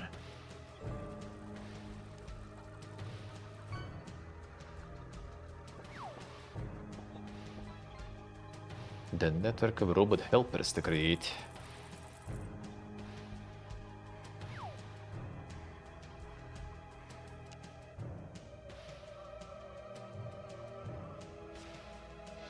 Nice portable, nice. Sounds good, eh? The gym session.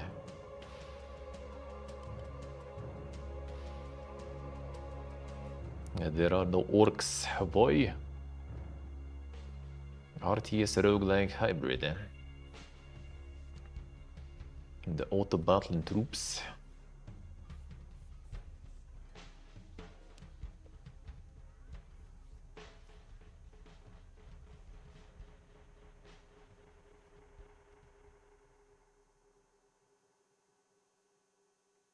Doing good, man, doing good.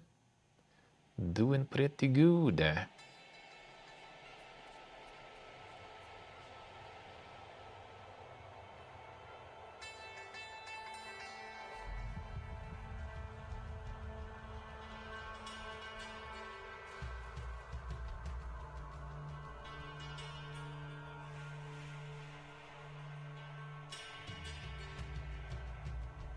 Some bossy spills there, alright.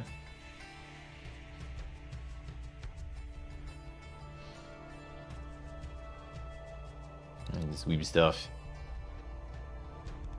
Damn, it's gravity. Gravity actually can do, at least can publish something good sometimes, huh? They do not always need to farm them shitty mobile slope.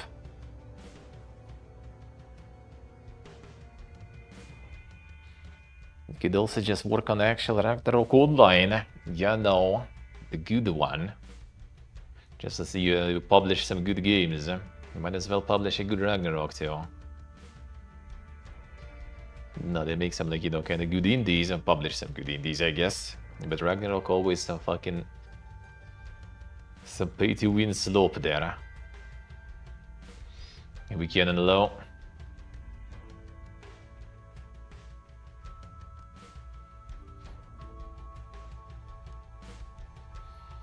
The Bread Revolution.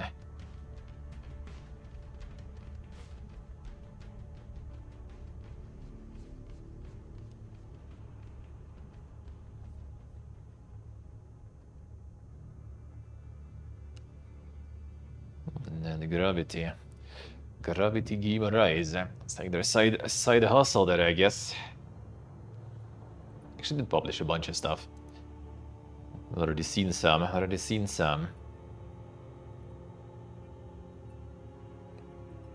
Like a very indie. The main company only the mobile pay to win slope though. Feels bad, man. A vivid world. More auto battling. Completely new bodybuilding roguelike strategy game.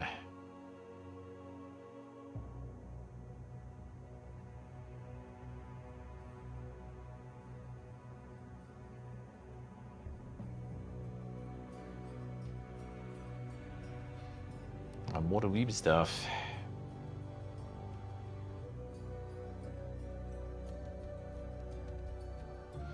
It's not necessarily exactly out of battling though.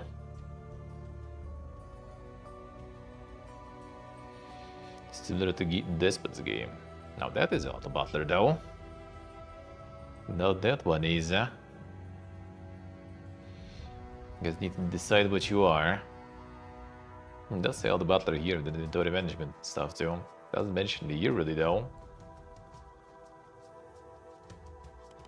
Should be a little more descriptive, man.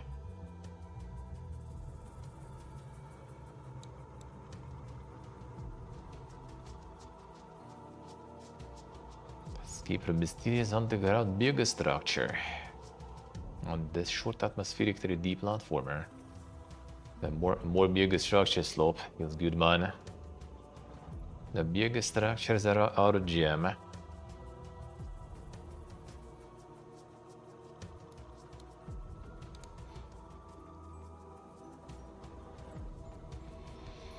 The Hypogia. The Pogia. 10th of November. The slope.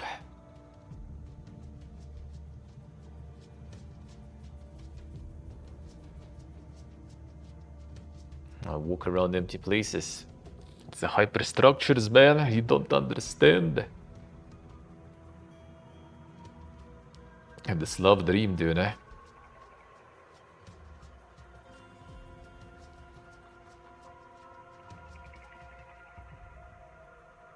Where is Popugia? Popugia we need, eh? Now that will be the game, eh? Now we'll see, that one will be out. Oh man, that banner already looks dang then, eh? Traveler Arena, eh?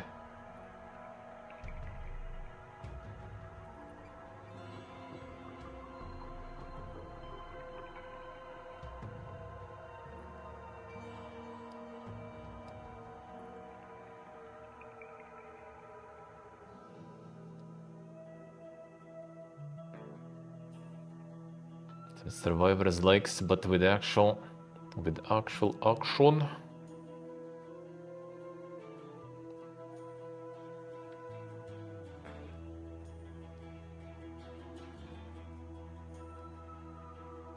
And the banner looks like there was some quality AI there, yeah.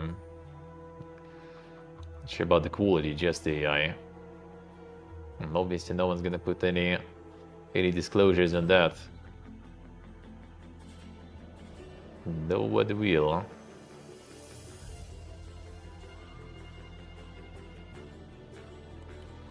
On the P gaming, man. There's gonna be plenty of that. There's gonna be plenty of that. Oh, Into the Grid is out. Gonna be out soon. The demo was alright. I don't know if I feel like doing more though. It's kinda actually been a while since some deck was building. But not so sure. This one was quite dank, at least.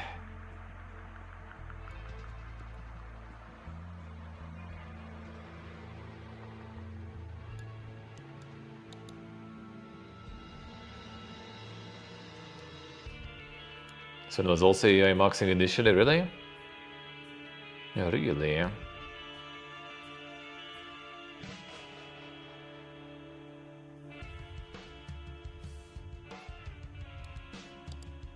I don't remember that being that bad there. At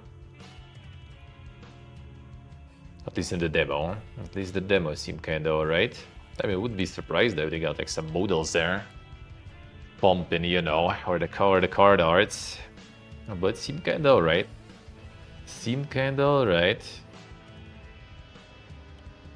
Not sure if I feel, we'll see. But we will see. I think I'd request it, but I don't know if I will. Wouldn't mind some deck building, but not sure if this is the format I would like. Not sure. How long before demo, I see. Create automated system that terraforms planet with an army of drones. Build bases, set up a weather monitoring system, prepare to survive different types of storms. Take control of the climate and biomes.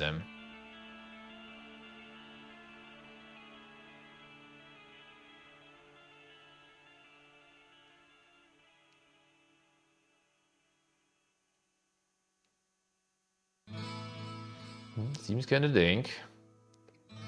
Early access.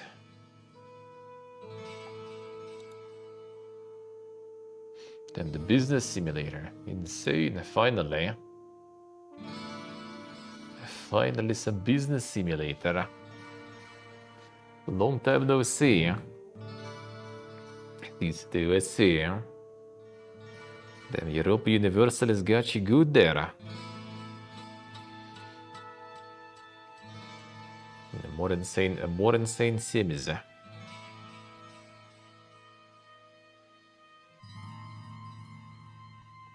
These guys didn't even like want to like go with like, you know, store simulator or something. We just business simulator.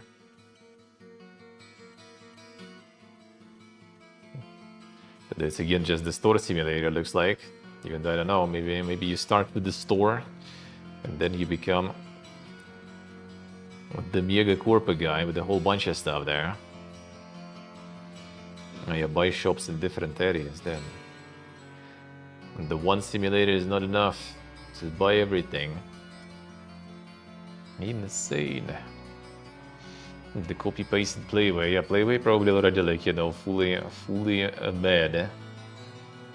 Some store visuals and game product visuals created with artificial intelligence. Yeah, I think also like the thumbnail and everything too.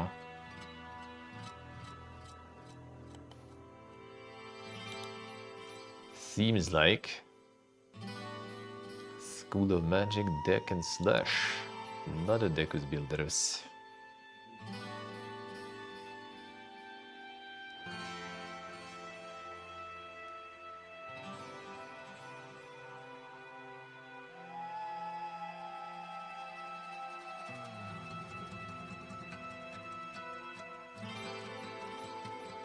Some visuals, pretty much everything. Yeah, I guess.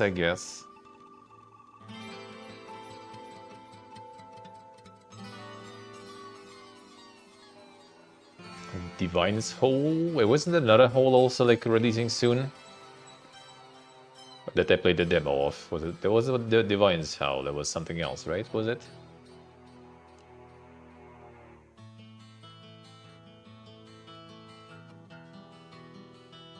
Yeah, the thumbnail might be kind of sus indeed now.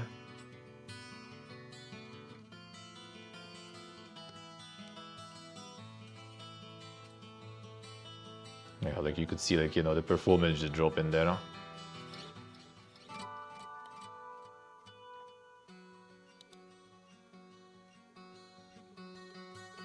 Shards Kavod. There was that howl, yeah. There's Divine's Howl also, I see. More howling. Squad of elemental creatures. Face hordes of challenging enemies.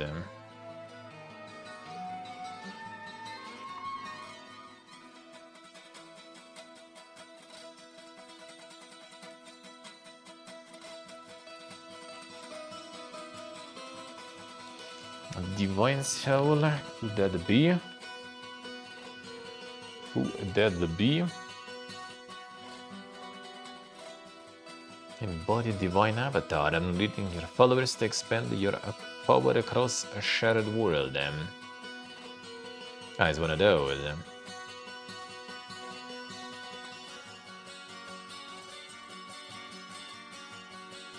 One of those.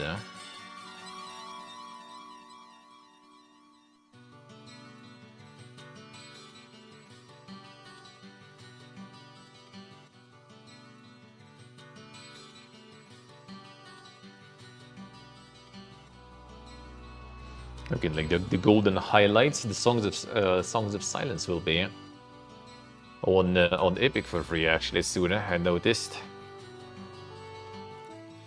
Pretty good, and it ended up not exactly as good as I was kind of hoping it to be, but it still was nice. Still was kind of nice.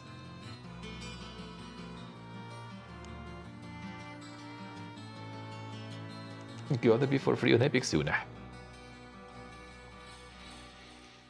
If you're looking for some dang game in there, eh? This could be interesting. Seems a little way to think.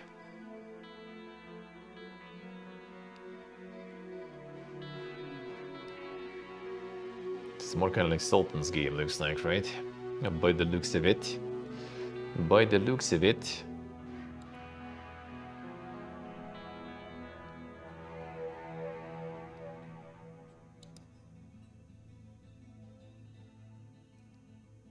A die for the Luch.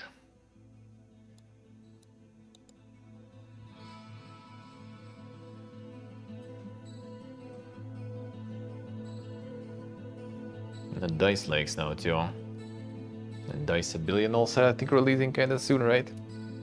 Gonna be a whole lot of that stuff going.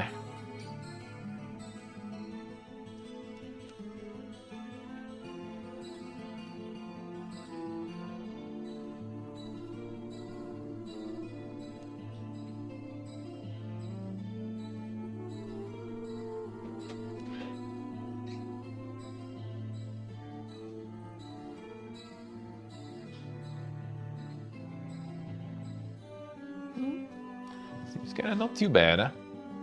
Seems kinda not too bad, huh? A Verho sky.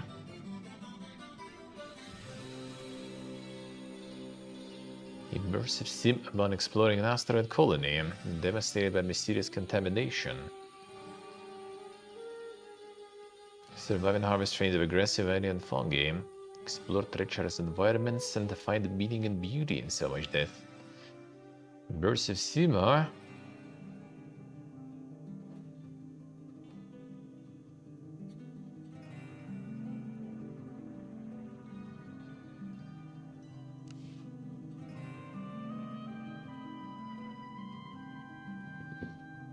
And the first episode only gets released? Well, yeah. Act 1.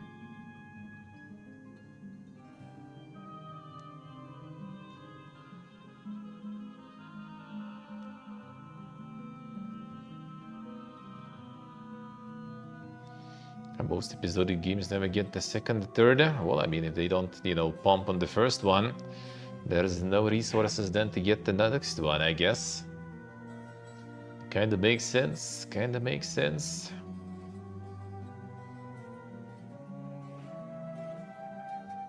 The successful ones being made, eh? It could also just be early access, That is also an opportunity and possibility. So actually chapters are not too bad for the story games and stuff, I feel. Compared to early access. Just making everything sorta undercooked. Feels weird, huh? Just getting, one fully complete chapter so you can after that, continue and make next ones and people can just return and start with the second one, for example. That's good, huh? That's good, huh? Is it risky to get invested? Well, I mean, it depends on the investment price, of course. Depends what the price of investment is, huh? I mean, some games even sell those chapters separately anyway, so... If the price is reasonable for the one chapter, then why not? And then why not? Drug and hold. Invest in these nuts. With this investment you never lose.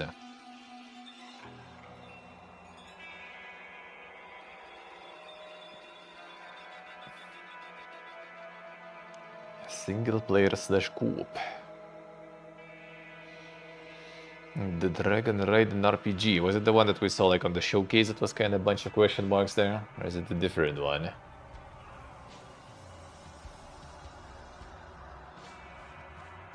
A lot of Dragon Enjoyers recently again too.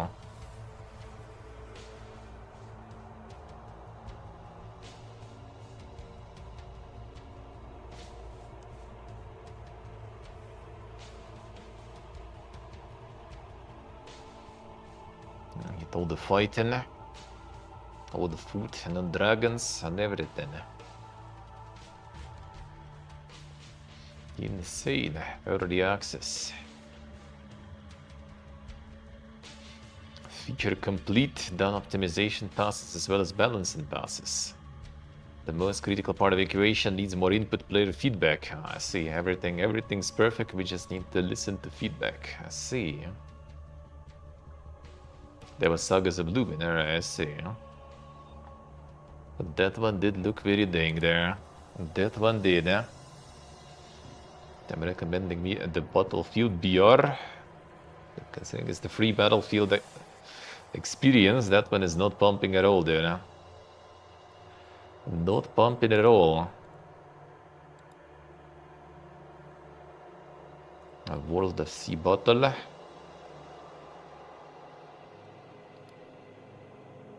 The Skull and Bones, but good.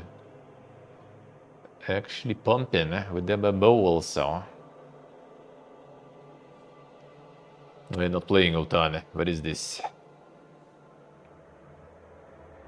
And the better Skull and Bones. And you are not even on it.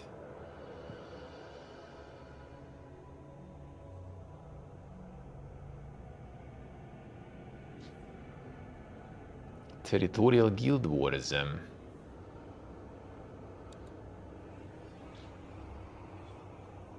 The Dragon Quest. I'm mostly positive.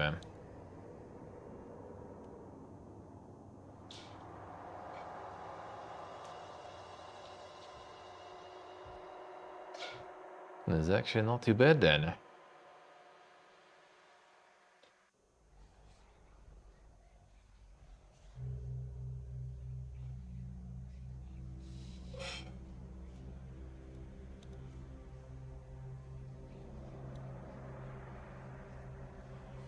The HD2D. Gonna be plenty of those remasters, looks like. Especially Ben's Unknown. A 1 to 4 player co-op survival horror. Damn son.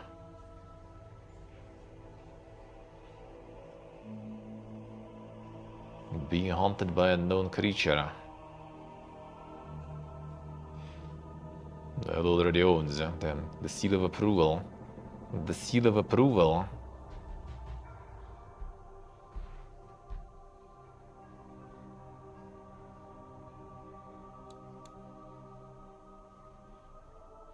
There goes Unknown. 4 days left. I try that I get as much as possible Europa Universalis so you can hope on Nano after that, Steve. And what? That's the plan? Is that the plan? Gonna put all the hours in. Burn out and move on to the next one. Let's see how it is, I say. I would, but it's Ubisoft, so don't think I will get it. Yeah, we have other stuff to do right now, so that's whatever. Whatever. Alright, another Tales off.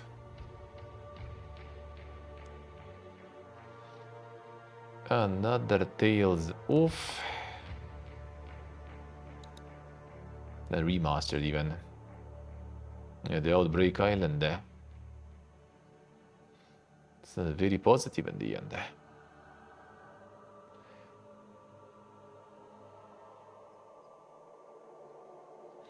That email ended up just like completely pee-pee poof in there though. They contacted, oh, yo, you wanna play? Let us know, we'll send the key. Yeah, sure, send. And silence. Well, and whatever. Just wanted it for Halloween. I've already found other things to do. And might as well skip. Don't send it anymore. Resident Evil Requiem. Then already pumping it here even. A little early. Ultimate Theater Simulator. Theater simulators, ultimate theater simulators.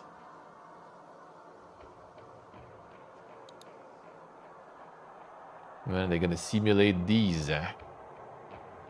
Finally some peak gaming then. Dark classic survival horror.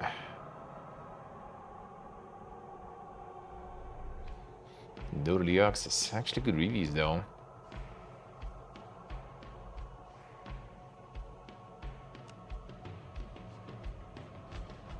The horror actually works, I guess. The Rust Warhammer pack. Damn son. Mostly positive even. People actually do enjoy the DLC. At this point, just like reskin everything. And get like the full Warhammer experience survival there. Now that would be some. The Warhammer, well, I mean, they get the Warhammer survivors now, though, so not yet, but soon.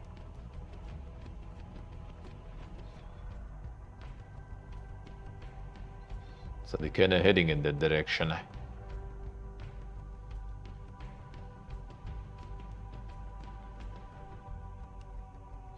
Imagine actual survival game also. The Warhammer Friends slope. If they would just like jump on every single like meta genre, that would be quite something. The Warhammer Horror. The co-op asynchronous horror. Someone is playing like Gene Stealer or something. There you go. Get some Amogus likes going.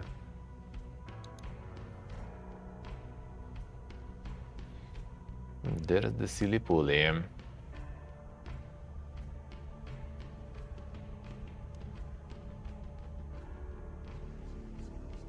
What about Deva? Oh, that one is actually already around for a while in the recommended queue.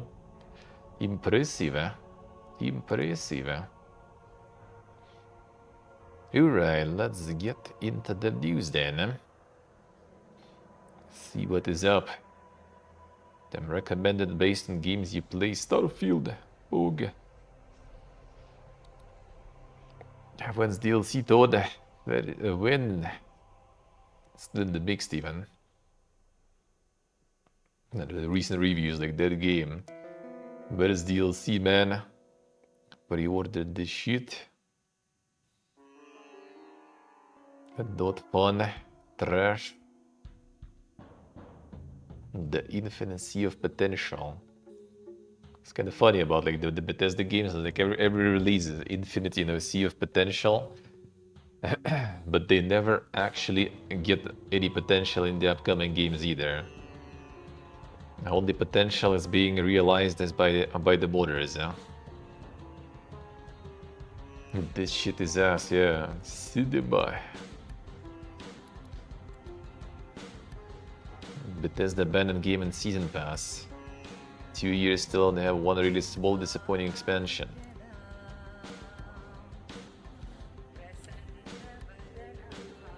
I won't be buying. Yeah, what if they still have some sort of like team or something going on the game, eh?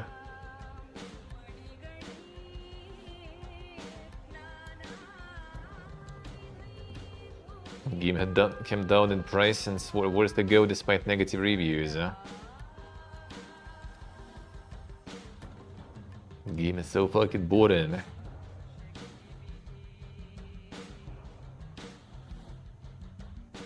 Kick. Yeah, it wasn't that bad in terms of like the boredom, I guess, but yeah, it was a very undercooked experience there. Could be much better. Yeah, DLC also soon, right? A wish list though. Play for free. 40% discount also. Yeah, coming soon. I assume this is the last one then, right? I think they said I'm gonna be already moving on to something else, so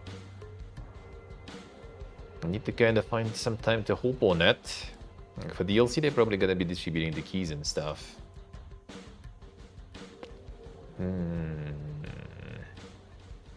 We'll see. I'll have to think about it.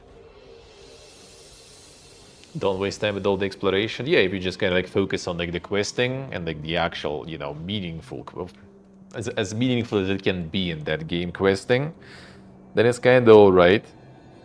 But yeah, if you start doing all those like, the Radiant quests and stuff, and exploring shit, yeah, it becomes complete dog.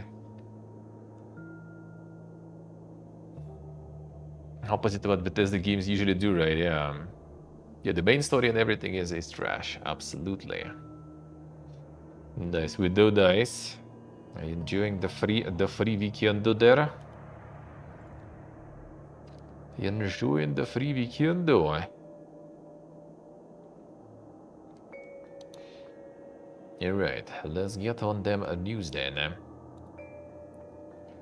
Let's go. Whoop. Let's start. Stalker Dev GSC Game World, the DMCA'd a Stalker-inspired indie off Steam, and the devs are crying foul. Is it abuse of power against small independent developers by a large corporation?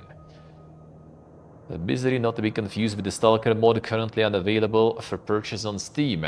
No, yeah, I assume that did not return, right? We still have it. Update queued. Damn son. Got the update, but the game did not return, I see. They still keep pumping the updates, and the game is not even there. The dev behind co-op survival horror shooter Misery uploaded a post to its Steam community hub page with an image of a crying cat as the header titled "We're under attack." Post outlines something you may have noticed if you played the game or tried to buy it today and been delisted from Steam following DMCA strike initiated by Stalker developer GSC Game World. Post features screenshots of an email from Valve sent to Misery's 19-year-old largely solo developer Maywing and publisher Whiteopia. It states that GSC Game World reported Misery for use of its game content without its authorization. It includes a handful of screenshots showing similar scenes from both games, two of which show a group of survivors scavenge gear and gas mask playing guitar by campfire.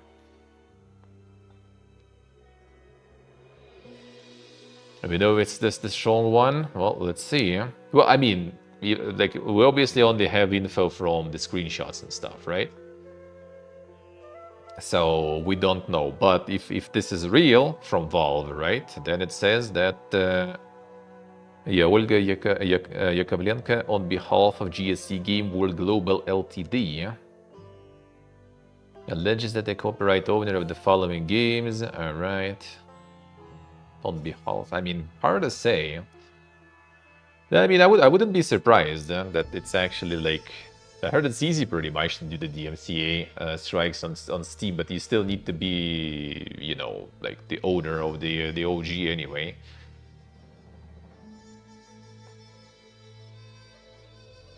And reach out to GSC for comment. All right. A Misery Steam community blog post argues developers' case. We do not pose any threat to GSC or their IP. We do not compete with their games, nor do we use any of their IP. Of course, Misery was inspired by many things, including games, movies, and books, but finding DMCA strength for that is wrong. I also want to remind GSC that their games draw heavily from Roadside Picnic and the Stalker movie by Tarkovsky, and they do not own the copyright on depressive Soviet-era buildings, playing guitar, vodka radiation, or abandoned locations, or even the poo. Misery uses no characters, plot, storyline, assets, monsters, music, code, etc. from their games, all either originally created or legally licensed.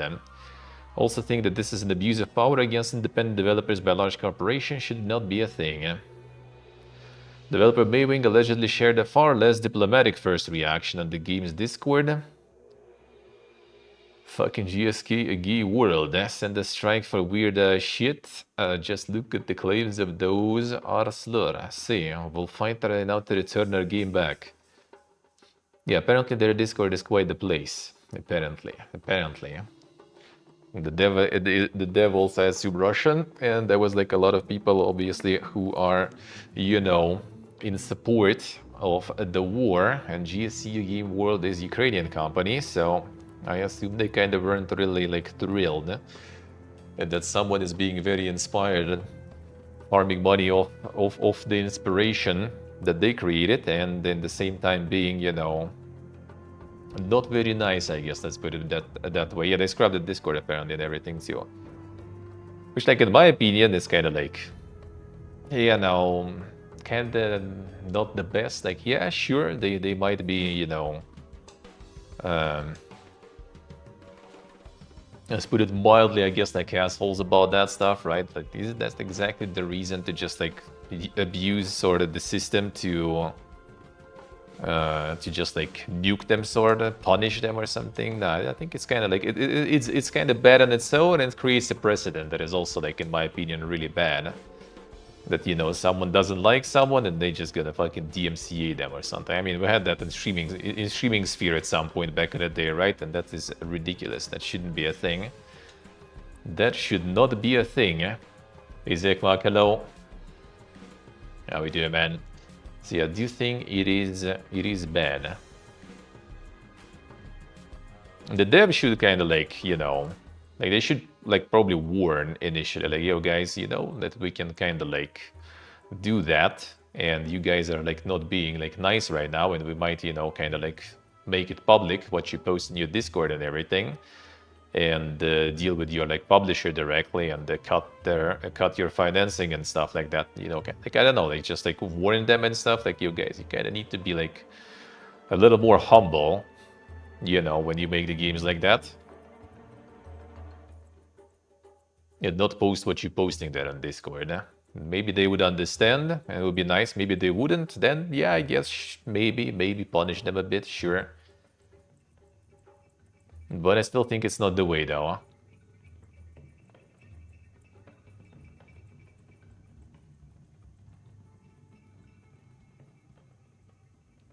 The Domino Fiesta, yeah, I remember that one. Yeah, I don't remember like how it happened. I don't remember what exactly happened with that one. I remember, yeah, people were kind of clowning on the guy in the end. But I don't remember what happened with the game. Like, was it him removing it? Was it like the publisher? I think it was self-published though, right? Or was it Steam or something? Similar scenes shouldn't constitute the DMCA. Like, none of that should. Absolutely. Like, I mean, we played Misery, right? Like, the closest thing to kind of like Stalker there is, yeah, like kind of like you can get the bonfire, get a guitar, and like play music near guitar. Like, to be honest, when I saw the news first, I thought they got DMCA'd for some music that they use for guitar or something. And then I saw it and was like, oh, alright. Yeah, like you can't really like DMCA the fucking Soviet dispergy atmosphere. You can't like, apparently like some areas are kind of similar to Stalker, like the one with a lot of helicopters and stuff, but that's the real area from, you know, Chernobyl and stuff, so can't really DMCA that either. So yeah, that is all kind of dumb. Sure, I guess like they like could use maybe some, you know, manners lesson, I guess, to behave themselves and to make their Discord behave, you know. Let's put it that way. But they probably should, but I don't think that's the way to do it, though. I don't think that's the way to do it.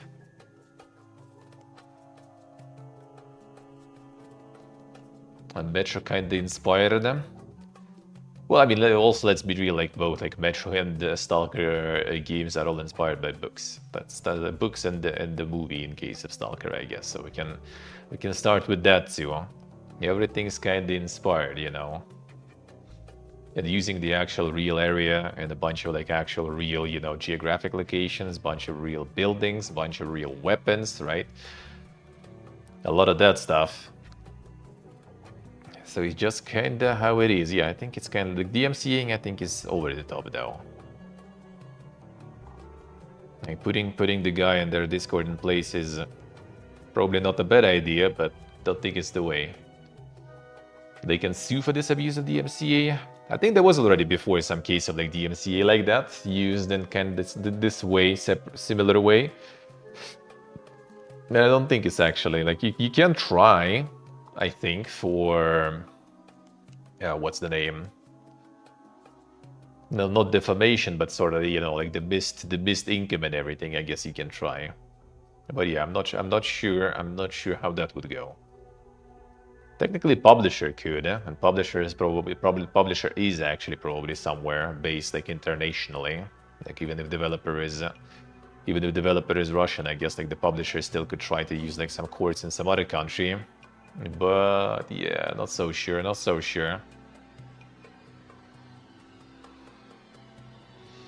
A Roadside Picnic, yeah, Roadside Picnic book and the Stalker movie. I think I would say like the movie probably. I still haven't watched Tarkovsky's movie though. I read the book though. The book is kind of still like very distant inspiration, you know. Apparently movie is closer though. The book is kind of distant. Really good book though.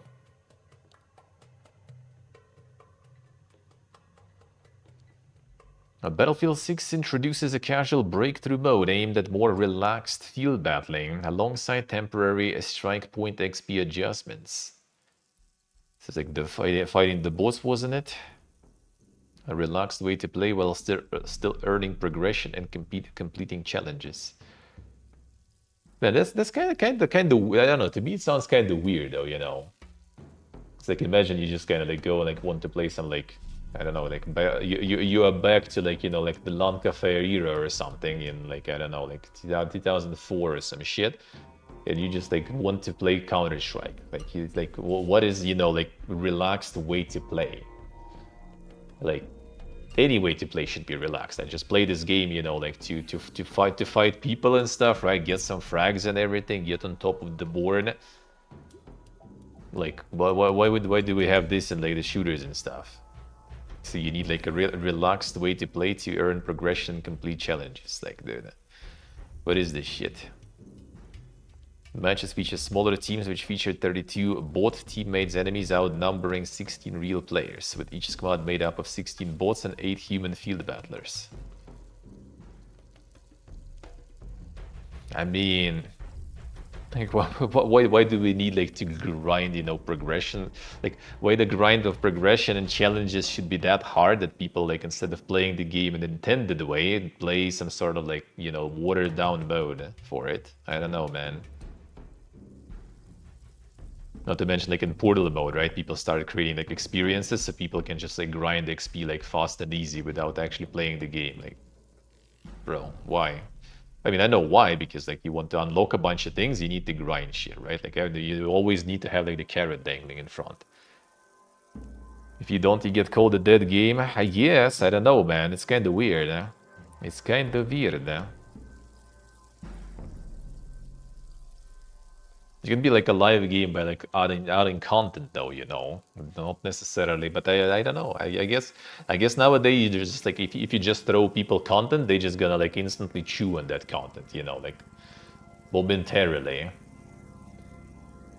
Like the modern gamer, right? You just like throw the content at them, they like instantly on the fly already like grab it, you know, and eat it. You throw more, they do it. Like they don't have like the limit, I guess, right? They just gonna consume all the content and then sit there and complain that there is no more, right? So that's why I guess they like create all this like the puzzle box that you first need to complete just to get to that content and consume it, I guess. Yeah, what a time to be alive, man. Oh, what a time to be alive. Huh?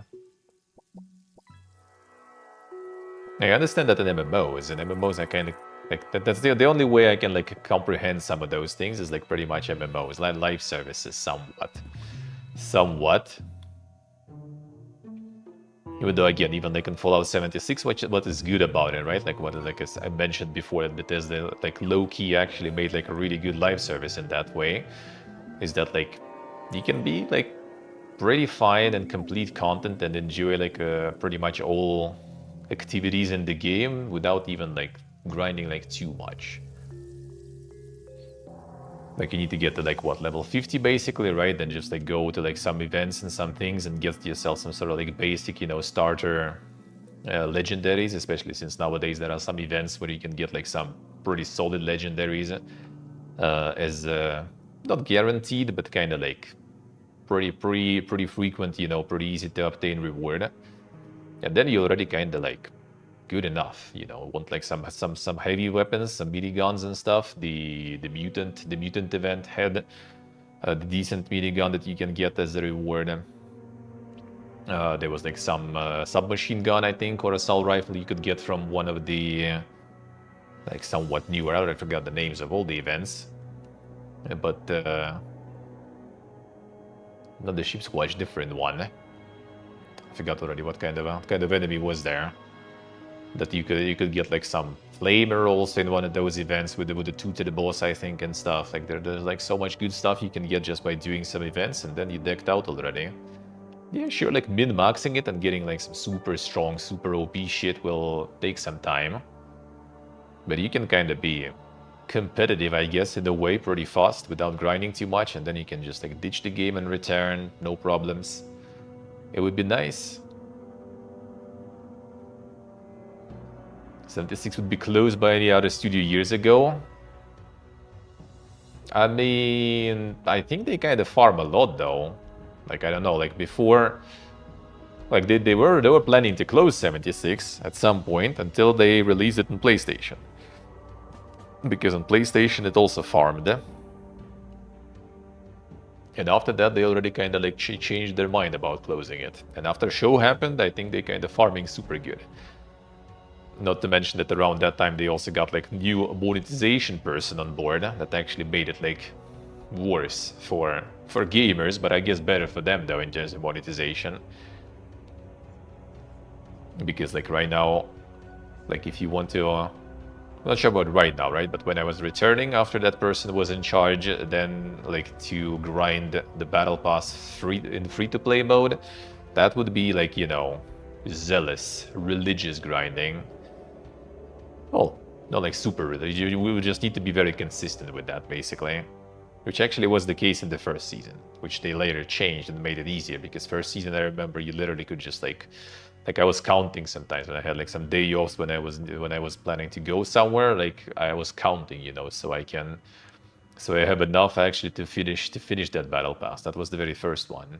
Then they made it better, and then now it looks like they again kind of like tightening the screws there, making it very grindy if you don't get the subscription. But I'm pretty sure they kind of actually farm quite a lot. Like seeing even like amount of people with all those like the tents and everything, right? That you get with subscription and stuff. Like, I think they're doing all right there. I think they're doing all right.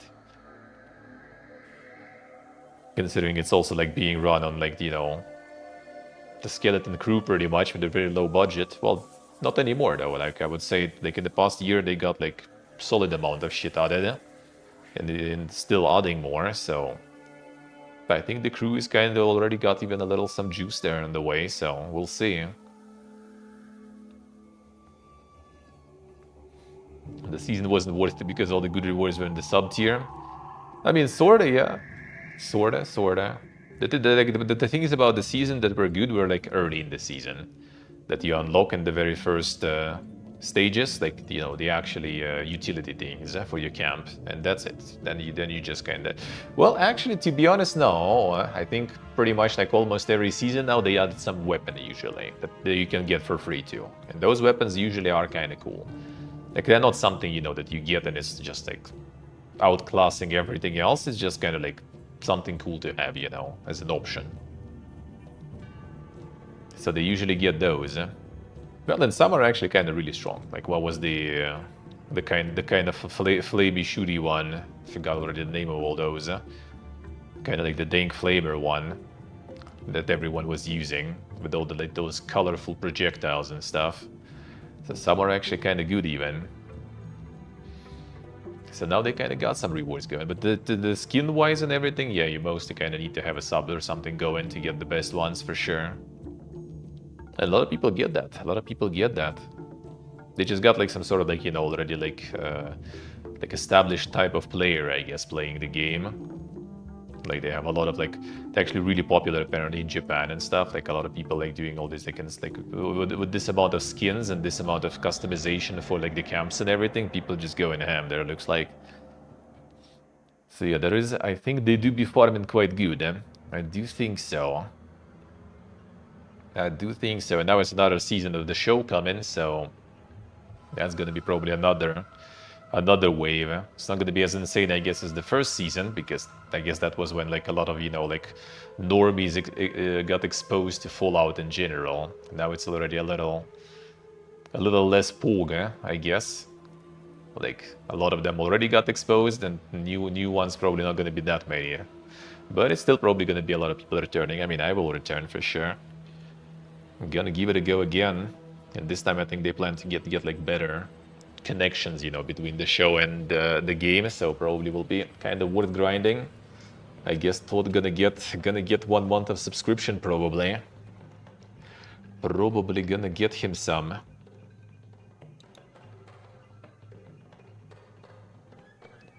Saints Row's original design director is pitching a grounded 70s open world prequel with absolutely no dildo bats. Former Volition dev and BitPlanet founder Chris Stockman now discussing it with Embracer. And they want to return it. Set in 1977. 2 decades after Stockman left Saints Row development studio Volition. I haven't seen the dildo bat. How's the weapon in Saints Row? Well, the bat that is dildo, I guess. And you beat people with that. A couple of years after Embracer closed Volition amid wider cuts.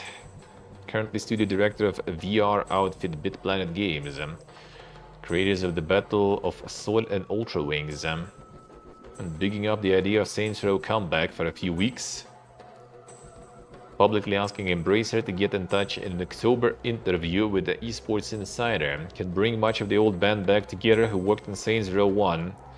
I could turn that IP around with a decent budget. They don't even have to fund it. I could get other outside people to fund it. I could turn the franchise around. I know I could. Damn. This guy got some balls there. Let's see, Soka, right? I've been asked to create a pitch for Saints Row reboot. I mean, do people really want to have the grounded stuff? That's the thing. Like I always like kind of like I haven't even played it myself because to me it always looked like it's kind of like GTA, but like, you know, with the dankness turned up to 11. So like if you don't have the dankness turned up to 11, with the mega over the top shit going on and like humor all over the place, over the top, then do you even need that, to be honest? Like, is there really actually a demand in something like that? Something grounded? Resurrect franchise by doing a prequel. Series back to its core roots, also blend in some of stuff that people loved about SR2. No giant dildos as weapons, and never put that abomination of a weapon in the series.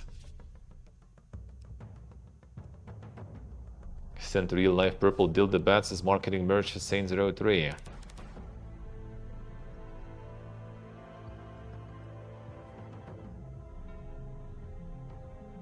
Yeah, kind of like I didn't really care about it ever. Like it seemed just kind of like, oh, these guys just like want to make something, you know, kind of ride that GTA train and stuff. And my friend played. I remember I was watching him playing even. I did kind of seem alright, but yeah, just like over the top shit.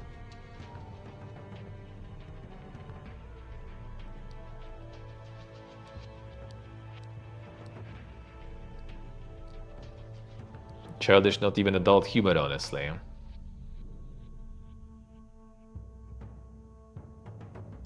Well, expectations for a Saints Row game, and they missed the mark on all of them.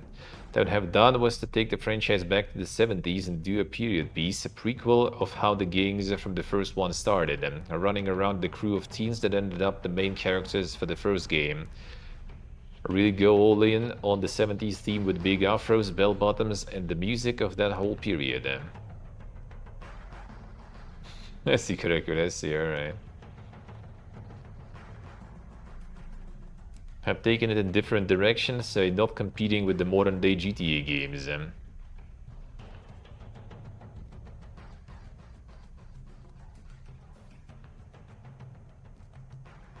The 2 is really good, apparently.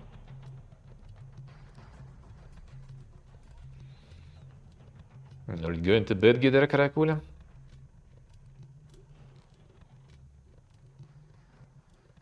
Developers fell into a trap of trying to one-up themselves with the ridiculous content. Keep things relatively grounded in a pseudo-reality.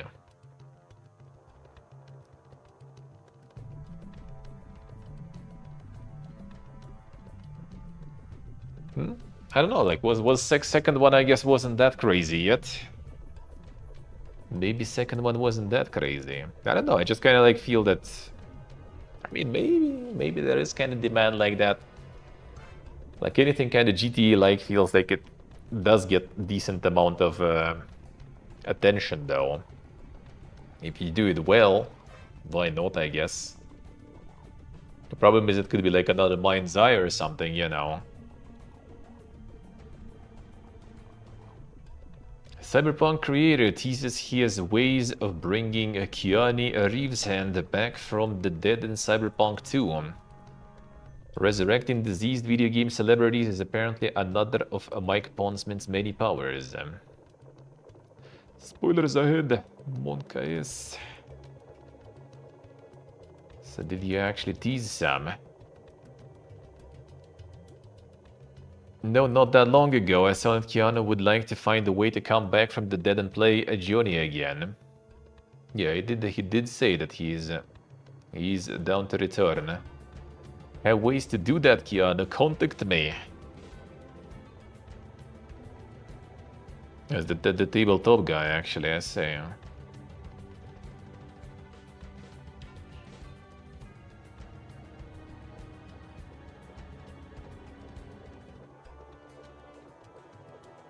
And the sequel turns out a prequel. It was good, but he served his purpose, yeah. Well, I mean, it would be kind of okay to get some sort of, like, spin-off. Prequel, spin-off, whatever. Like, they could do that, for example. They could do that. I think, like, resurrecting is not even the problem. Like, the thing is, like, he's not really even dead. You know, it depends on your ending, though. Like, the one I had, for example, he was very much alive. Completely, you know. Even though I guess it was, like, physically not him anymore, like, actor-wise, right? But I think it's still all kind of doable if you really want to. If you really want to. That would all be doable. I mean, if anything, if you, like, uploaded him into the... whatever, like, into the network, into the servers, right? You could always, like, return him as some sort of, like... I don't know, like the digital companion, something that they like to add that is going to be yapping and spoiling you all the puzzles around or something, you know. It wouldn't exactly be that hard if they really want to. And I think they kind of will, but yeah, I kind of still do hope they will do it a little more, like, separately, you know, like some spin-off, prequel, something like that.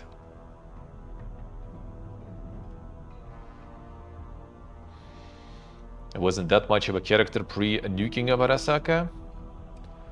Well, I mean, maybe that's actually kind of like the nice thing to do, because like there is nothing known really that much about him before, right? So they can kind of have like a clean slate, you know. You can do whatever before, you know, that before the nuke. You can do a whole lot of things there.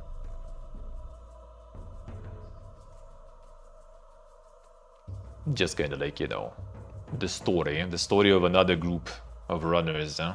That's it.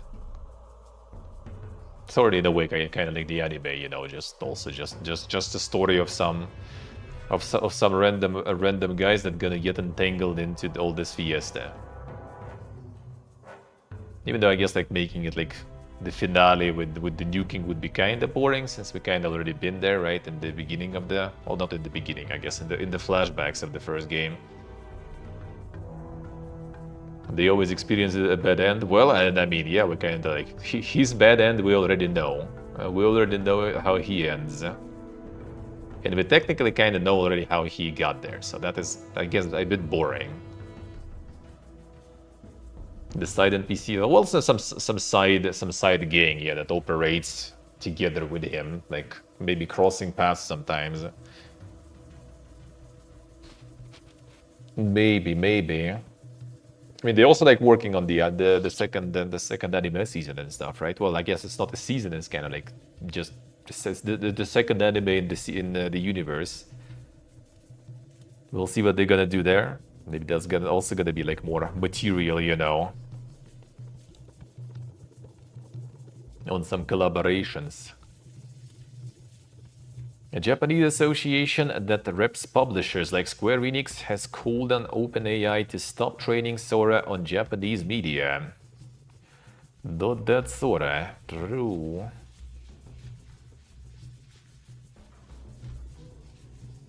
Confirmed that a large portion of content produced by Sora 2 closely resembles Japanese content or images. Coda determined that this is the result of using Japanese content as machine learning data. It goes on to note that Sora 2 operates on an opt-out system, meaning company has to put in a request if it wants an intellectual property removed from the dataset. The issue is that Japan's copyright system doesn't work like that, as you need to get consent before you use any copyrighted works. And I mean, that's how it should be. Like, you don't, like, you know, use it and then post factum, oh yeah guys, you can opt out if you want. If you haven't heard that you can opt out, then we're gonna use it anyway, right? In the operation of Sora 2, Coda requests that its members' content is not used for machine learning without their permission, and second, OpenAI responds sincerely to claims and inquiries from Coda member companies regarding copyright infringement related to Sora 2's outputs. Just not sue?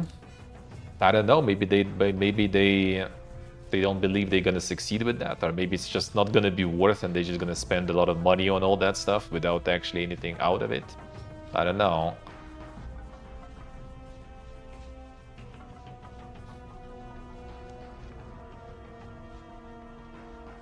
I don't know. Well, that's specifically about the Sora, though, right? Like, it's not exactly... Like, it is basically like the Game Developers Association. Or was it? Japan's Content Overseas Distribution Association. Trade Association represents some of the biggest media businesses in the country, with anime and manga. Now, these guys should could and should probably fuck them up then. Because yes, like Ghibli and everything. I can understand like the gaming companies maybe can't do that sort of because, you know, they have video games and Sora creates just videos, not the video games, right? So they can't really like take them to court. But like, you know, if they have like, you know, companies that create video and this shit, you know, makes video based on their content, then yeah, they can fuck them up. They can pretty much fuck them up. I mean, maybe they will. Maybe they're preparing for it. I don't know. I don't know. Maybe it's just kind of, you know, like the warning a little, and if it's not gonna stop, then they already go into court and stuff with it. Because I just assume that they probably like don't see that it's gonna be like beneficial lawsuit for them. So they just rather it stop without, you know, spending money on lawyers and other things. Than committing to it and having a bunch of issues with that. Not to mention it's also association, right? Association maybe can't sue on behalf. Maybe they need like every separate corporate basically to get exact cases on when it happens. Maybe they're gathering that or something, you know. Maybe association just kind of like warns them and every single company, like, you know, like Ghibli or someone, right? They just already like sitting there and like, you know, collecting all the info they need to sue them. You never know. Have to visit the CEO. The problem with like, well, problem, yeah, I guess, is it's like Sora is just one of the things, right? There is already so much, so it also kind of might be just, you know, a bit of a warning. But I do hope they're gonna like get more, you know, like courts and lawyers and stuff, and laws in general, and governments involved into this stuff, so we get some sort of like the legal basis for this shit. But also, I'm not sure if it's gonna happen, because like we already have like, you know, like the fucking DMCA law and stuff, right? That is outdated as fuck and no one does anything about it. So, not so sure. I'm not so sure actually. Following layoffs at Heart Machine, Possessor's narrative director makes a case for still picking it up. As a developer who is slated for layoff, please buy this game.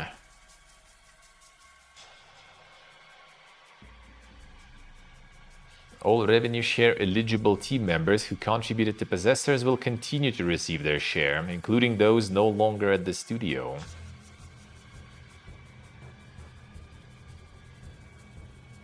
A developer who's slated for layoff, please buy this game. So they're still gonna get paid.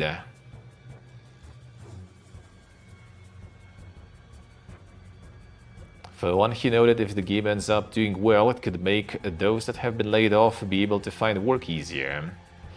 You work on Possessors, that game made bajillion dollars. Please have a stable job with my company, or please have a bunch of money to make a new video game. I also pointed out that everyone on the team made Possessors make games because we want people to play them and have fun. If no one does that, I really just wasted 3 damn years of my life.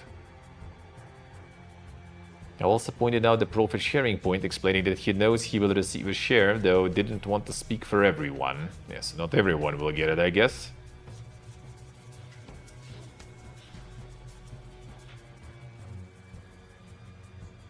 Unlikely enough people will stop buying their games to truly make a dent. I mean, I don't know. I don't know. Doesn't really like change it that much this stuff. If the game is already out, yeah, I guess it's probably better for people to make that game actually do something, you know, so they can say that they made it, even if they're not getting the shares or something. They still worked on it. They still got, you know, paid while making it. Don't think you should be kind of willing the game to tank just because you got laid off. Still something you made, eh? Former World of Warcraft designer Greg Street's MMO Ghost is no more, as NetEase shuts down yet another studio.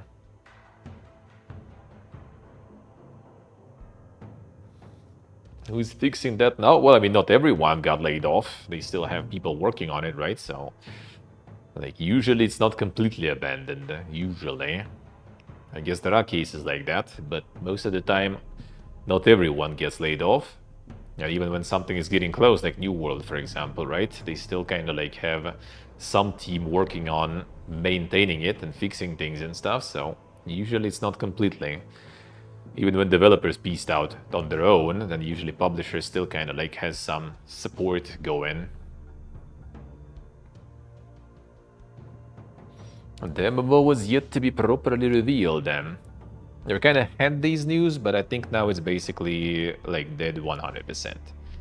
Like I think they were planning to find some financing to continue with the game, but yeah, they're just like closing studio completely. Not just closing development of the game. Fantastic Pixel Castle will close its doors on November 17th. There's still a chance we can secure funding after that date. It will depend on how much of the team remains. I'd love to make our game. Our first priority is to help our developers find employment.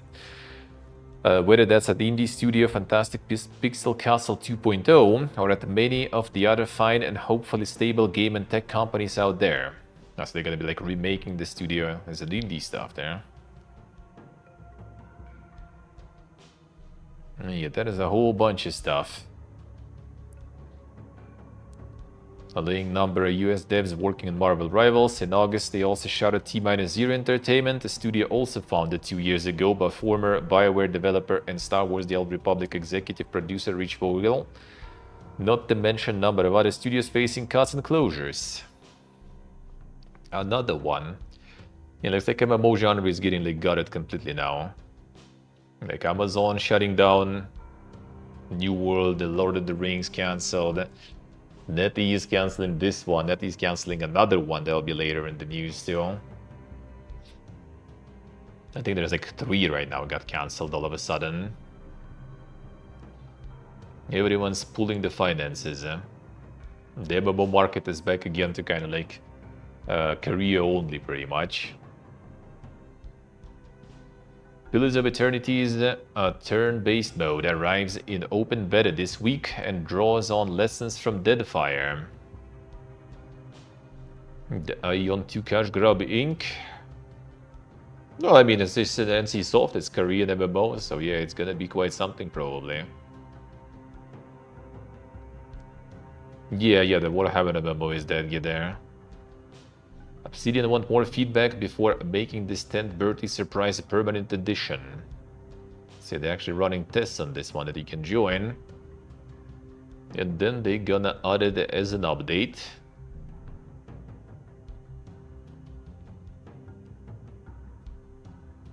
Turn-based mode is something that we wanted to do because turn-based mode was received so well in Deadfire. That being said, there were a number of very reasonable criticism of how turn-based mode was implemented in Deadfire. Nick and Jesse are trying to address those as well as they can.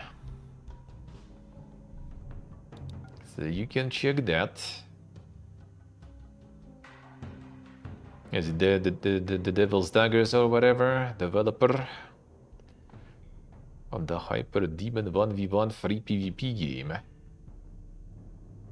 Free online 1v1 FPS.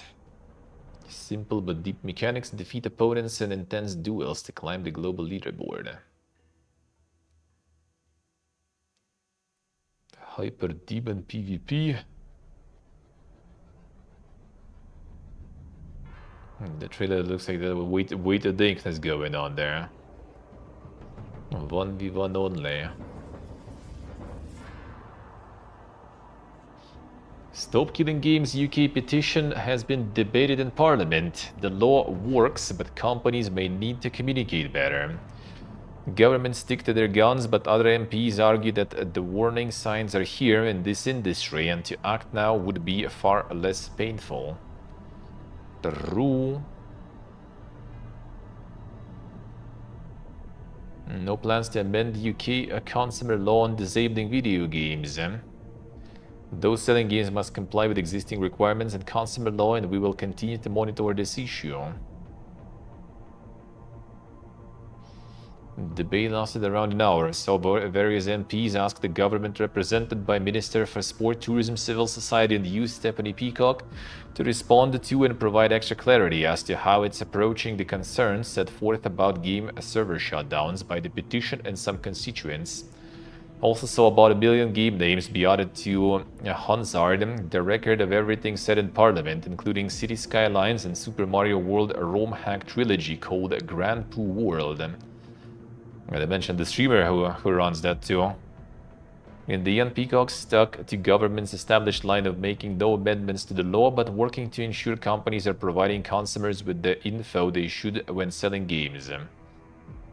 Governments see the existing legislation designed to stop sellers misleading those buying goods by not providing accurate or complete info in 2015's Consumer Rights Act and 2024's Digital Markets, Competition and Consumers Act as doing the job they need to.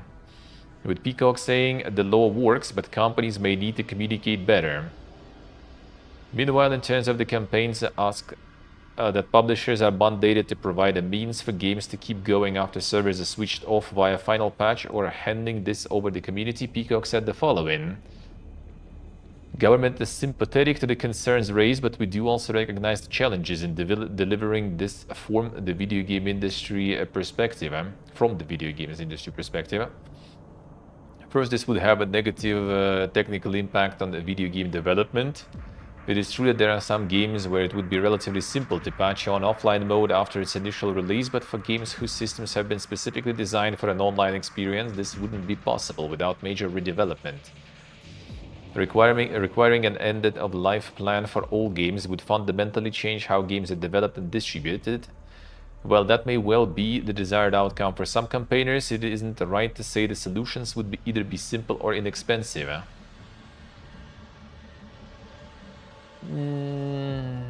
Nah, I think that is not exactly that bad. In terms of the keys being handed to fan-run custom servers, Peacock pointed to a difficulty in determining who's then legally responsible for ensuring the game stays secure and complies with the law. Potential mix-ups which lead to people placing blame with the original developer or other harm to their reputation was another cited sticking point. I mean, even if it wasn't like if it's all kind of like based on the online stuff, you can still just let people just include basically the server side in the game client and just like and like make it connect to itself, like to fucking localhost and stuff. Yeah, sure, it's kind of shitty solution, but you know, that's a solution. Like it's not impossible and it's not like that crazy. Like people want to make it work after, well, yeah, they can make their own local server and shit. That's it.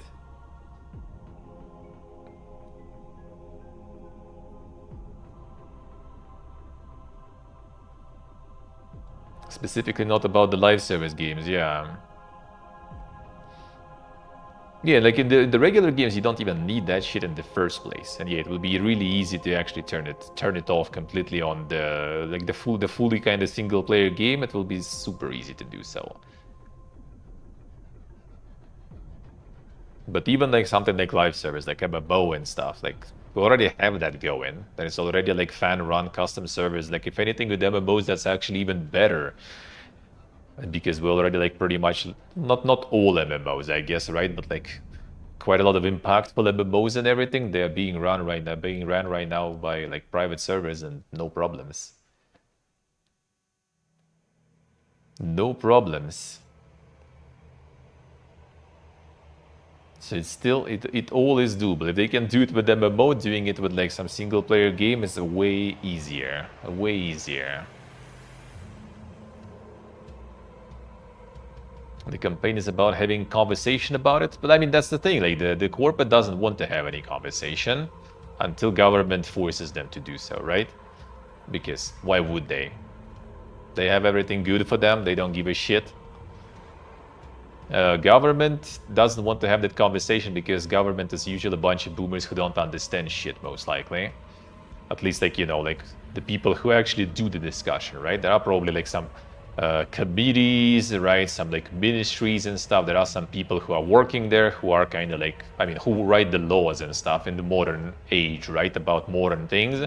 They do have experts, they do have people who understand things, but like the talking heads right there in like the parliament and everything, they have no fucking clue what they're talking about, I'm pretty sure. So it just all becomes kind of like this like broken phone, you know, like, oh, like my expert said this, my expert said this, you know, I heard that, I heard this, and they just kind of like talk, like basically just like, you know, like relay a bunch of information and a bunch of like things that other people said without understanding what they're talking about in general. It's like it needs to be like some specific, like, you know, like committee or something formed out of like the experts from the industry and stuff, from different sides of the industry, right? That would actually kind of like come to some sort of conclusion and then present the government with some sort of like project of some sort of like law or like, you know, like legislation or something that they already can kind of like decide on. Let's see if I want it. Let's see. Yeah, that's that. I mean, that's how it is. Like all those people like clueless. That is like that is also like so fucking weird and bad. And maybe like here in even in Armenia right now, I think they kind of like trying to pull the law that allows people to stay in like, you know, governmental positions and in parliament and everything past like some age. Like they're trying to make all those boomers even older, basically in charge, who have no idea like about many things already.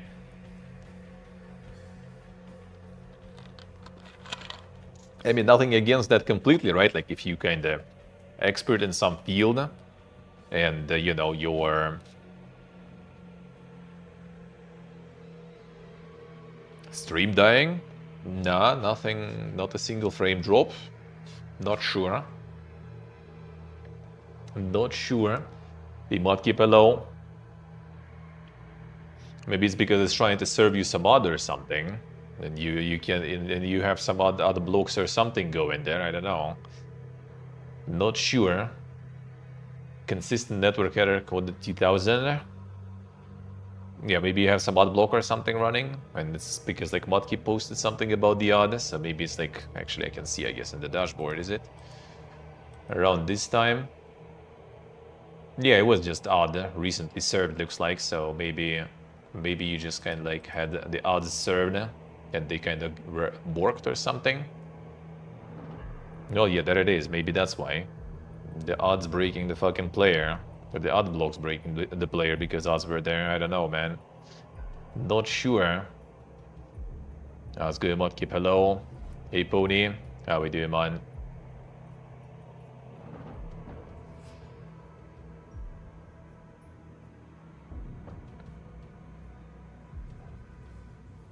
So yeah, should have some experts in that field too on board.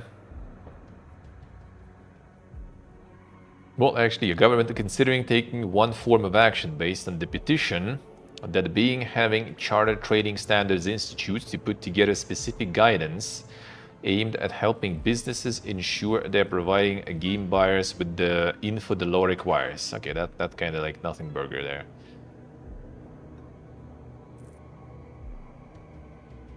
I mean, if they will force them to say like, oh, yo, guys, you're buying this game in 2 years, it's gonna be fucking dead, and you're not gonna be able to play it anymore, and it will be like written with huge letters on the front, maybe that will be kind of alright. But still, I think it's kind of not the solution at all. Let's see what keep I say.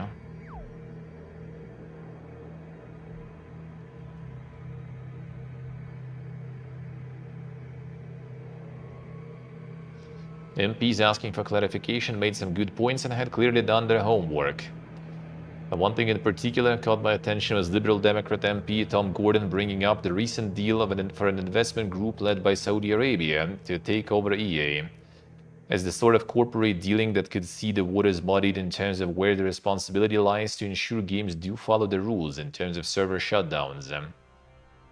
Meanwhile, Labour MP Mark Stewards outlined his view that the government's current relatively laissez-faire approach, outside of making sure current laws are adhered to, might not be ideal in the long run. If we don't act now, the use of this model and the erosion of ownership rights may spread to other areas. I think that the warning signs are here in this industry, and to act now would be far less painful than to wait until its practice has become entrenched. The rule.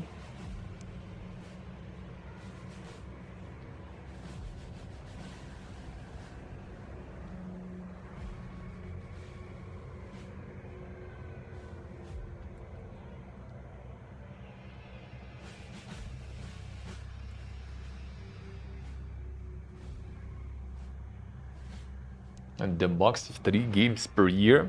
Well, I mean, yeah, but like that I think is not exactly that. That's exactly the reason also why they have all this, like, you know, games becoming outdated and dying, because they want to force those people buying 3 games to buy their 3 games again every year, basically, or every couple of years. So this, if anything, this might actually kind of fix the situation.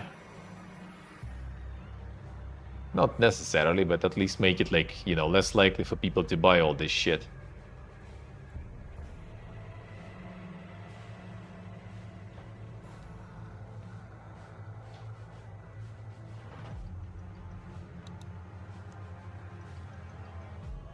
A little company's dev talks his relationship with horror and Zork roots of his latest game.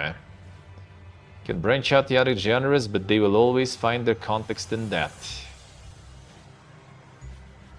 I didn't start by making horror games. I found my home in this genre. I don't know why, but it feels like fear has been my primary emotion ever since I was a kid. It's a deeper thing. The emotional spectrum of fear and courage, hope and despair is my way of interpreting the world. As an artist, it's my first language. I can branch out the other genres, but they will always find their context in that.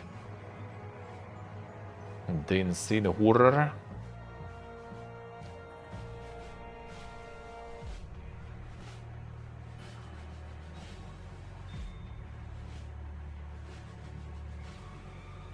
Stories untold from no code and served as inspiration too, but the big one is a classic text-based adventure game Zork. When I was a kid, maybe 10 years old, somebody loaded up Zork on the family computer and let me loose. I remember feeling like it was the most realistic and mysterious game I ever played. Sure, a burning question you might have is, how the hell did a text-based game take 10 years to make? Well, the answer is good old-fashioned scope creep, with text being infinitely easier to implement than 3D models or environments, as Zeekers puts it. As soon as I think of something, it can be playable, but because of that, it kind of got out of control, something he described as at times maddening. In the years since starting it, games like Little Company and his other works like It Steals and Dead Cedar obviously got in the way too, but Zeekers continues to be an interesting developer because of the fact he doesn't pin himself down to one type of game, even if horror is something he will always come back to. If you didn't know, Welcome to the Dark Place is free on Steam, so even if a few days past Halloween, you've not got many excuses to not to try it out. I see.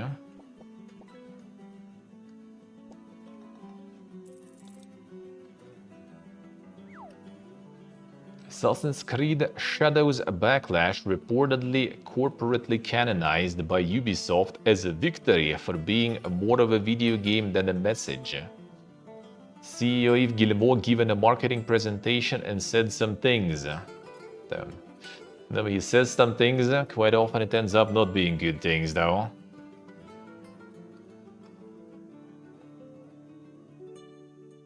CEO Yves Guillemot framing it as a battle with our fans to demonstrate that we were in fact more of a video game than a message. Company also seemed to be trying to canonize the events as some kind of masterful marketing victory, which arguably isn't too surprising, even the fact they are not trying to pretend the controversy never happened is. Marketing video about the backlash was shown during last week's Paris Games Week, with Guillemot subsequently making some comments further outlining how the Corp, at least in terms of image they are aiming to present to industry event attendees, have chosen to interpret what happened inside.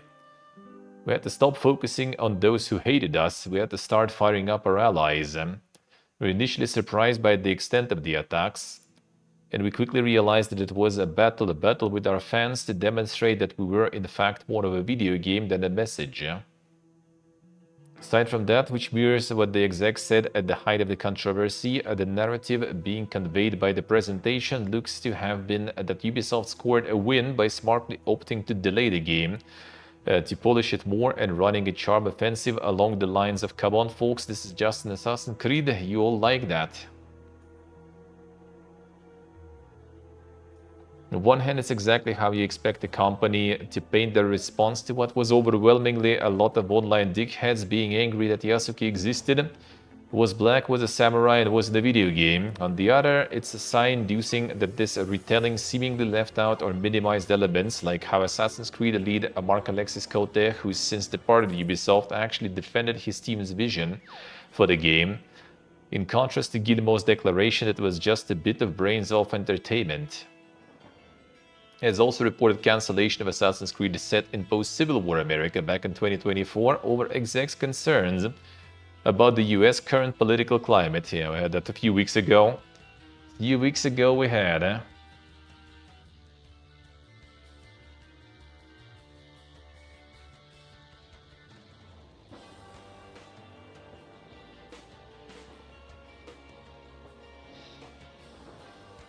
Expect historic and accurate from Assassin's Creed, I don't know, yeah. Well, I mean, there was plenty of people like that, though. Like, well, okay, like, maybe in the grand scheme, as we figured out from the sales, right? Since the game actually did fucking good in the end, right? Like, it was still not a lot of people, but that was a loud fucking bunch of people, let's put it that way, you know. So they were there, but it's kind of weird that they're trying now to kind of like, you know, frame it as some sort of like insane W. The insane marketing victory. I think all they did is just basically like, you know, just release the fucking game. That's it. That's pretty much it, dude. Like, I don't think they did really anything. They just released the game. That's it. They didn't edit it. Well, okay, fine. I guess they did like some changes. I remember like some criticism they did address and they fixed some things. But if anything, that those were the things that people were actually bringing up that were kind of like, you know, real. Like, you know, the actual issues with portrayal of some things that they actually were fixing. So that I would say was kind of like valid feedback, not just some people molding and hating, you know.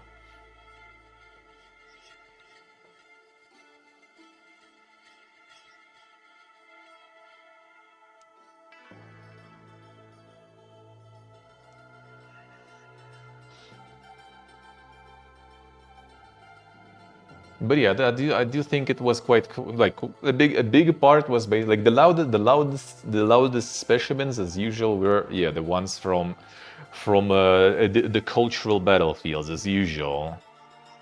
But at the same time, yeah, they didn't really do some sort of like marketing miracle to turn it around.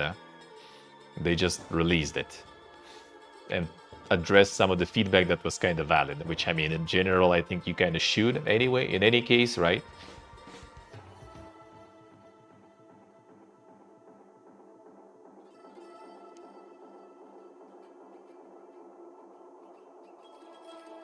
No, Assassin's Creed, like, no one gave a shit, dude. Like, I'm pretty sure, like, if you would, like, start digging into, like, some of the earlier games, right, then you would probably find, like, a whole bunch of, like, you know, weird things there too, most likely. Like, if you look at those, like, historical eras and historical locations, I'm pretty sure there was probably a lot of, like, imperfections there too. There's just no one gave a shit.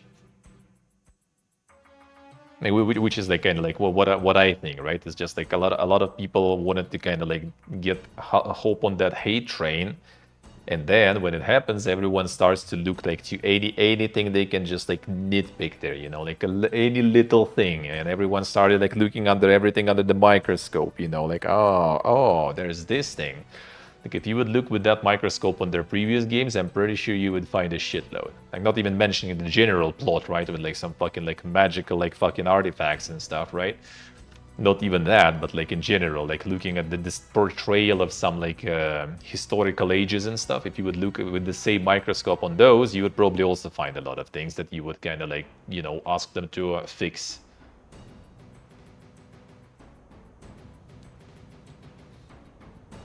Yeah, and it was like that thing also. It was like trendy to shit on it, you know, as quite often is with Ubisoft, right? There are some companies, there are some games.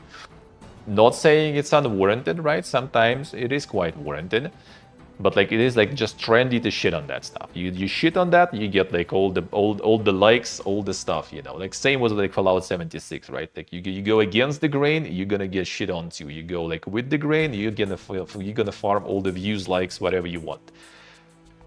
And that's just how it was.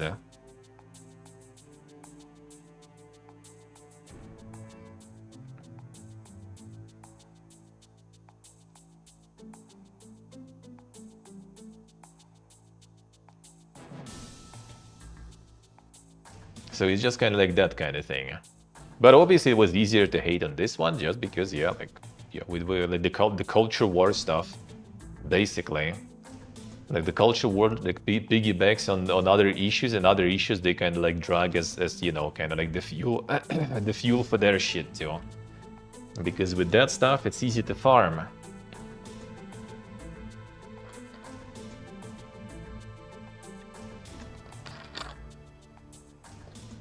It is really easy to farm that.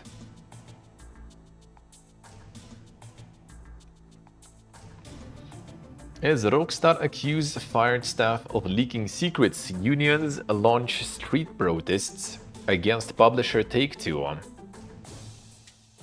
AC Black Flag remake, yep, that one is going already. Reporting from a gathering at the company HQ in London. Damn son.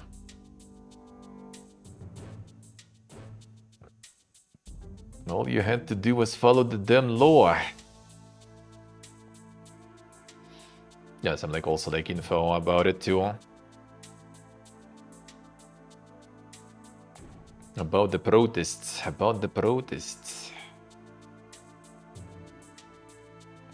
I'm doing some union bust under them. Working on the legal defense now. Devalues the actual criticism? True. Yeah, like I have another article about this one too. I have another article about this one. We'll check it.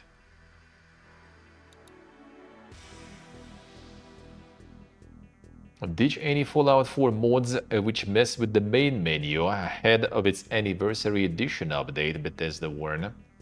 Also say goodbye to VOD's issues, which have been letting perkless players shoot baddies through walls for a year and a bit. Damn son, actually fixing things too. Any mods which change the game's home screen as ones you'll certainly want to disable ahead of the update's arrival. Something tells me it's gonna be way more different mods dying with that though.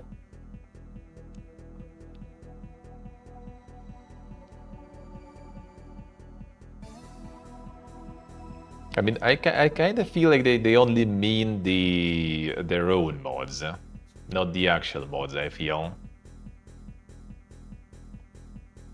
Since it's gonna be like some maintenance in the Creation Club and everything. Allowed for mods in Creation Club will be offline during the maintenance. Yeah, I think they kinda mean only the mods that are through their shit. So like actual proper mods probably gonna all fucking die with this new version, I would guess.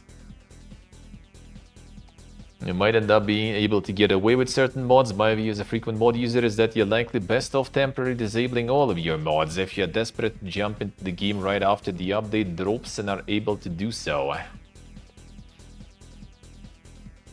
Okay, I don't care really. Whatsoever. Like some dank remaster or like New Vegas or something, or Fallout 3 even maybe. I would be maybe kinda interested. But this another like, you know, a cosmetic update that also kills all the mods and stuff. Yeah, not really, dude. I don't really care too much. Another next-gen update. If your PC is too puny to launch Europa Universalis 5, there is a secret very low graphics preset. Also beware the Vulcans. Notice that many players crash the game due to the hardware being too weak. There is a way to force the game into a very low preset. To do that, you'll want to right-click in your Steam library, go to the General tab, and now the minus graphic preset equals very low to the launch options. Post also notes some other problems with the game becoming unresponsive and going all black screeny when launching from Steam. Apparently this has to do with the Vulkan render. And the solution again is to right-click EU5 in your library and add -DX12 to the launch options. Can combine this move with the forced very low graphics preset. Game look that good? I mean, looks alright, you don't really need it. That's the thing. You don't even need it to look that good. It's a fucking Bob painter, dude. It's just to paint the Bobs, man. You don't even need them insane graphics. A Generation Exile. Aboard humanity's first and final generation ship, a last chance expedition now teetering on the rim of collapse. One step at a time, you must rebuild society and the ship's fragile ecosystems using only what you brought with you in this turn-based narrative city builder. There's like some big devs from some big studios behind this one, I think.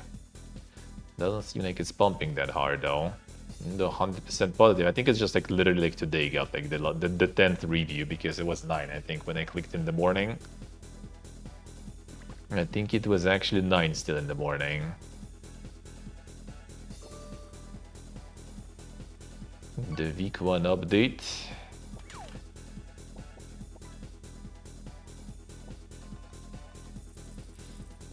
Solid team and a valuable theme. But with a good soundtrack. But actually not pumping the numbers, dude.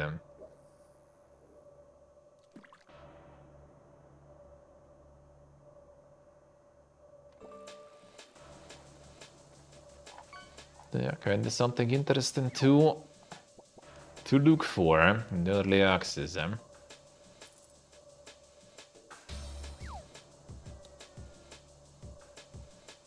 Hi everyone, GTA 6 been hit with delay number 2. Reset your alarm clock for November 2026 this time. There it is, another delay.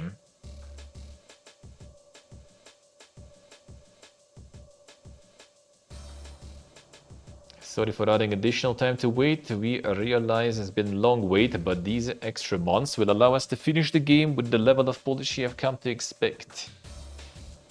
We'll see, we'll see. Surely they will release this time, yeah. Yeah, there's more details on that stuff later. I have some for that too. Will this push 2026 Call of Duty out of November? It could, it could. The two big boys in 1 month, and Call of Duty surely gonna lose that one, because Call of Duty you have every fucking year. GTA, you have like not even every decade, I guess. You know, might as well. Might as well get that instead. The Marvel 1943 Rise of Hydra has been delayed again, this time without a new release window. It will now be arriving at some point beyond early 2026. Yeah, the keep shit is all being delayed and cancelled too.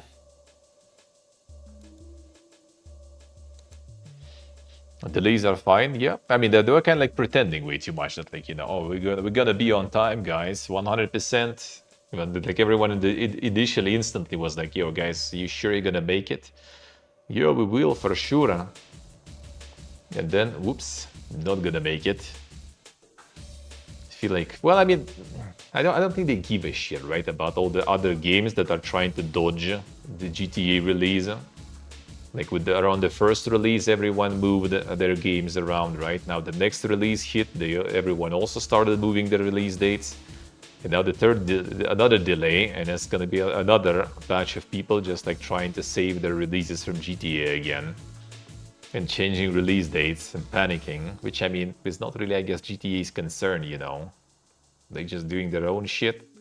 But would be kind of easier for everyone if they would just kind of like set the date kind of like far sort of front without delaying it, you know, just like instantly say like 2026 November, not gonna be pretending that we're gonna still kind of do it in spring, then in autumn, then next year, you know. There it is. Ah, shit, here we go again. GTA 6 developers speak from the picket line about Rockstar North Union busting. Everyone's been shell-shocked as to what's happened. Van already even denker. Road is held outside Rockstar North's offices in Edinburgh.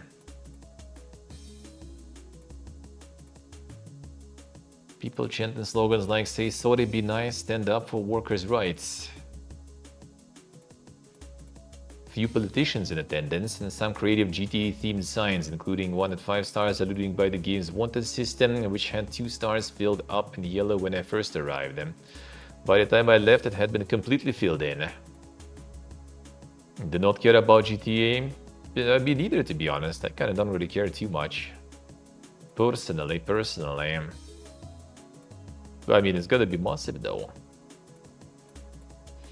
Then like, at some point I wouldn't really mind playing probably, but yeah, not exactly like, you know, wanted here and now on release.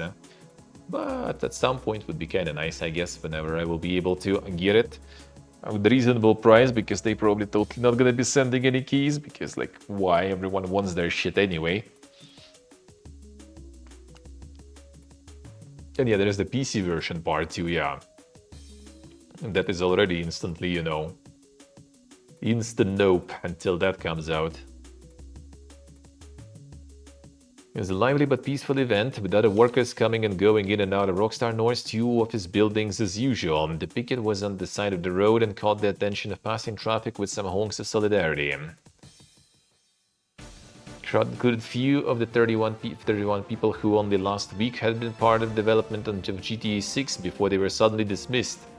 Was able to speak to a few of these former Rockstar employees, although some were wary of going on the record due to the ongoing legal proceedings. Others gave prepared speeches to the protesters. Couldn't find any current Rockstar employees to share their views on the matter, but some did give anonymous statements of solidarity that were read out by IWGP organizer Fred Carter. One now-fired developer who did not wish to be named told me that the general sentiment from colleagues still at Rockstar is everyone's been shell-shocked as to what's happened. Had worked in a GTA developer for several years, but had only become a member of the IWGB just a month ago. I joined sort of out of fear of what might go wrong, where people's jobs might be on the line, an employer might have unreasonable work expectations of employees, and I joined the union to have some protection against that because I didn't feel like that was the sort of thing that I could work through with the employer directly. According to Carter, union activity has been steadily building in Rockstar in recent years. Grown significantly following the company's mandatory return to work policy enforced last year. But in Carter's view, it has also come about because of these people's love for each other, the love for their game, and the desire to make this a fairer, better workplace. I think that vision and that appeal was really the strongest. According to several of the fired employees, it was also just last month that Rockstar's union membership achieved a legal minimum required for statutory recognition under UK law.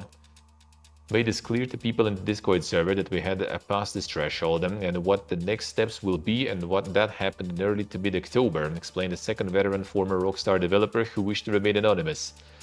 Our tactic was going through the statutory route, which legally has to result in a yes. Developers said they had finished their morning coffee on October 30th when they were called in for a quick catch-up in an office meeting with no prior warning. A Jack programmer who was based at Rockstar Dundee added they were given no evidence, no screenshots, nothing we can defend against. The first anonymous former staffer I spoke to had the roughest landing of all, and it was a huge shock, they said. I wasn't made aware I was to be entering that meeting. I wasn't made aware that I had that legal right to representation. I wasn't made aware of the allegations or evidence, or that I could defend myself. And every part of me wanted to finish what I was working on with my colleagues. I mean, it's been heart-wrenching, just on behalf of myself and everyone affected, but also my colleagues who I feel a bit of guilt with having left behind. I wanted better for everybody, and that was our point. And the former developers spoke to said that while there is fear among colleagues still at Rockstar, there has also been a lot of support, especially from IWGB, who acted quickly following the dismissals, with additional protests held outside Rockstar parent company Take-Two Interactive's offices in London.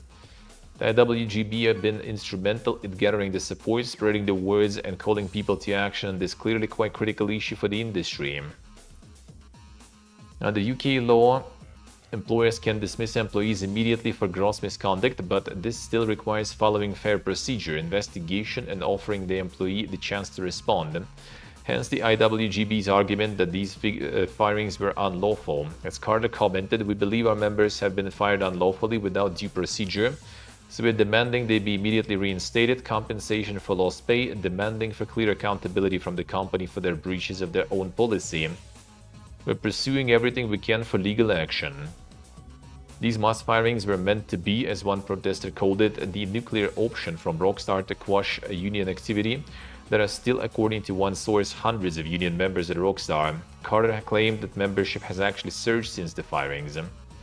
That is not always the case. I think it's an incredibly brave thing, particularly in a company like this where they've shown the lengths they will go to rout out the collective power in their workers. The protest began winding down. Carter offered the closing note that we just want to let the company know that we're not going to go away. The unions are strong in this workplace, public support is strong outside the workplace, and it's only getting stronger. In the hours following the Edinburgh protest, Take-Two and Rockstar delayed the console release of GTA 6 from May to November next year. During the company's latest earnings calls with investors, company CEO Strauss Zelnick declared that they were giving the team some additional time to finish the game with the high level of polish players expect and deserve. Promise of extra polishing time seems unlikely to reassure Rockstar nor developers now processing the fallout from the mass firings, with more details of Rockstar's workplace culture likely to surface as the IWGB take the fight to the courts. Company yet to respond at the time of writing. Let's see. No, more kind of about all that stuff too later. Square Enix announced mass layoffs, another one, with over 100 UK staff reportedly expected to be at risk. A desire to consolidate around the company's Japanese base and cut costs cited as reasons behind the move. Workers across nearly all areas of their Western business arms being affected. More than 100 UK staff reportedly expected to be affected, with an indeterminate number of US-based workers also reportedly facing a future that is up in the air. Square Enix President Takashi Kiryu dubbed the move a fundamental restructuring of the overseas publishing organization. In an all-hands meeting with staff yesterday, with it being confirmed that folks will lose their jobs and those left will have to spend more time working in office. In a presentation to investors, Square Enix outlined that they expect this restructuring of an overly layered and segmented organizational structure to save them at least 3 billion yen annually, which is around $19.6 million. At least around 140 jobs are at risk among Square Enix's UK-based staff, with the former report saying this includes workers in IT, marketing, publishing and sales, QA and business planning roles. As per UK law, company will have to enter into redundancy consultations, which could result in some jobs being saved. We just heard that staff in Square Enix Europe Indie Games Division, dubbed Collective, external studios development and brand marketing and Japanese communication support teams have been informed they may be let go. No number has been reported in terms of the US cuts. The extremely difficult decision, and every time. Extended heartfelt gratitude to the talented team members who will be departing the company for their significant contributions to Square Enix. Enjoy, Portable, enjoy.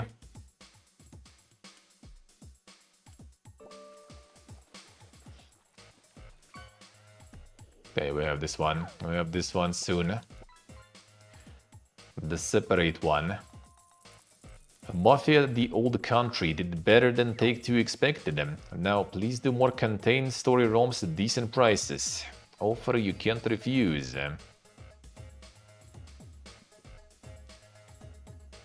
Sicilian Sojourn convincingly outperformed expectations. Putting to be any questions about the series' future, at least for now. What we suspected was confirmed, and the exec told the game business, which is just, if you give consumers a great narrative experience that's a lot of fun, somewhat contained and at a fair price, then you can have the perfect result. It didn't even seem like it was like pogging that hard, but it looks like it was actually. Looks like it was good enough for them. Borderlands 4 we have separately too. World of Warcraft will get a new premium currency alongside Midnight for no obvious good reason at all. Buying multiple candles with real money, and why risk it when we have a Blizzard bucks? Another one. Called Heartsteel, purchased with real money using your Battle.net balance and used in turn to buy housing items from the Battle.net shop and in-game shop. So right now they don't have any currency like that, right? I think you just basically have a shop where you pay with real money, right? And the rest is gold, wasn't it? So now they're kind of stepping on that, you know, the mobile slope gacha slope route. Time to get all the currencies in there. As developers themselves put it in that blog post, why bother when we already have a Battle.net balance? They justified the introduction of Heartsteel by noting, firstly, that when dealing in transactions involving real money, a more deliberate and cautious process needs to be implemented to provide appropriate financial protections for both parties. Ah, I see. That's a very cool story, bro. Developers add that buying things with real money can be an inefficient, inconvenient, and often tedious process when a player wants to purchase multiple items. Giving example of buying a full set of chairs, candles, and a dining table for a banquet. They argue that using in-game currency can help make the process of obtaining many of these types of inexpensive items more efficient. It's always for the gamers, dude, huh? Let players put multiple purchases in the shopping cart rather than rolling out some newfangled Azeroth doublons. True.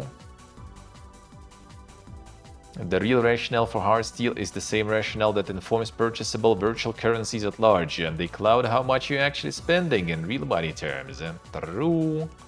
And then they're gonna make some, like, you know, oh, you know, like to top up, the best offer to top up is like, you know, 1,000 of that currency, but like if you are buying, like, you know, like some specific, you know, like item that is very cool looking and stuff on mega sale, it's gonna be like 1,050. So you will need to kind of like top up a little more, but you can top up on the like some gradients, you know, the steps basically. And the best offer is obviously going to be a chunky one, so you're going to end up probably getting like 2,000 or something because it's on discount and stuff, right? So like 950 that you're also going to spend on something else, or just like let just wait there and lay in your wallet until you find something to buy, but you already spent the money though. That's like the typical bullshit, dude. Huh? The typical bullshit.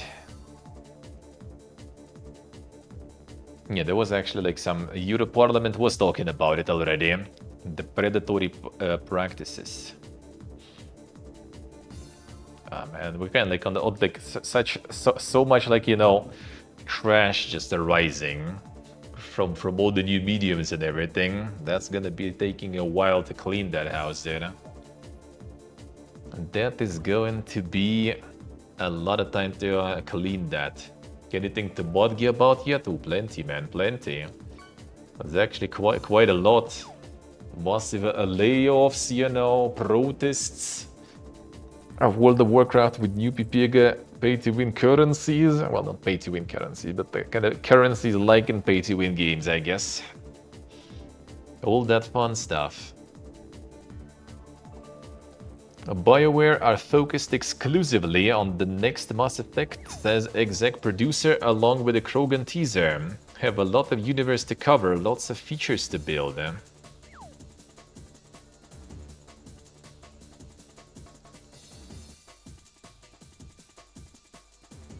There it is.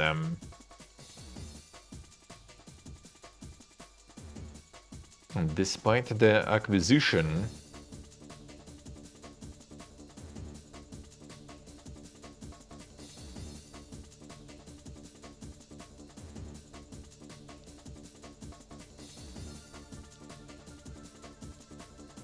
started setting the record straight. Next Mass Effect game is in development. EA and BioWare remain committed to telling more stories in this universe. Alright, that's what we needed to read here, really. That's what we needed to read. Sure, the next Mass Effect will be great. Yeah, we'll see about that. We'll see about that.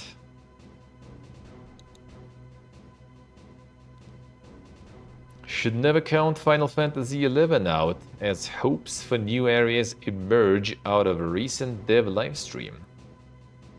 Damn, another one. Okay, the Final Fantasy XI still pumping too. Let's see, Rev, I say.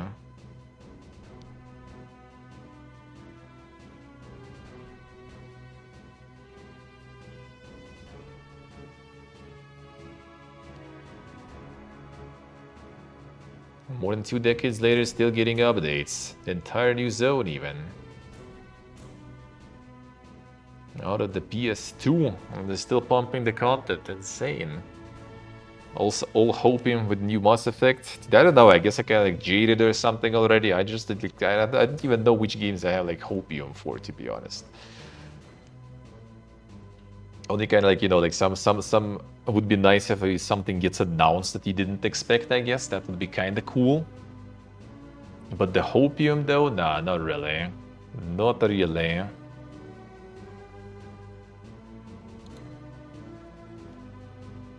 Genshin Impact's devs look to be working on a realistic fantasy MMO that uses some kind of AI, bad kind or not yet to be determined. Betting on the bad kind. Mihoyo with something else. Continuing to do so with the future releases like Petit Planet, not Animal Crossing, and Honkai Nexus Anime, not Pokemon. Next is anime. Anime too, I guess. Now it turns out they're also working on an MMO, seemingly codenamed Genesis, that is seemingly in some capacity incorporates AI. It's just unclear what kind. As spotted over Resetera, Mihoyo shared a very short kind of teaser video acting as sort of recruitment post for said MMO that is described as a fantasy realism open world game. Details quite slim, unsurprisingly, but here are the ones of note. It'll be made in Unreal Engine 5, it'll have PvP, intellectual NPC, well that's the AI, I assume. And 2 potentially controversial bits, an artificial intelligence stimulated ecosystem, and all-terrain battle AI.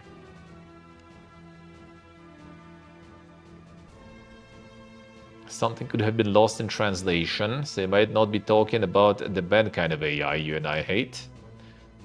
Well, yeah, I think from this it's kind of like, I mean, it's an MMO, right? Artificial intelligence stimulated ecosystem, probably just some sort of like, you know, something for MMO to have like, you know, the active sort of like economy, to stimulate economy, to stimulate, you know, like fighting over over territories if they have like this like all-terrain battle AI, and they have PvP also.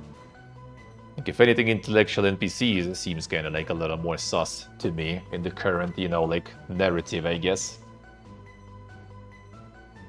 Yeah, like artificial game master, I think, like artificial intelligence stimulated ecosystem, I feel like it's something like that. And I mean, all-terrain battle AI is, well, I mean, I guess just kind of like, you know, the AI for battles, AI for like mobs or whatever it's gonna be even. Yeah, we'll see actually. The main problem with like the MiHoYo making it is just it's gonna be another like, you know, kind of potentially gacha mobile slope with the whole like plethora of things that comes with it, which usually, I mean, at least like in the past what I played, they kind of aren't going like too hard on those usually. But still, like any MMO that gets like also like very big focus on like mobile part, it kind of ends up being a bit dog, yeah. Because it's like it's not gonna be like, I don't know how you call things MMO when you have like this like fucking stamina system and you can only do like, I don't know, like play the game for 2 hours only. And even out of those 2 hours, you don't even play that shit. It plays itself with like auto battle and stuff. Like, bro, how is this MMO? How is this? I mean, not like by definition, I guess, or the massively multiplayer online, but like, bro, it's not what you expect when you want to play an MMO. A new MMO when they almost all die within a few years? I mean, it kind of depends though. Like, not that many of them actually do die completely.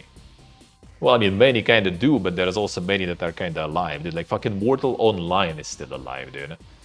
Like, a lot of them just kind of find their niche and they just, like, keep going.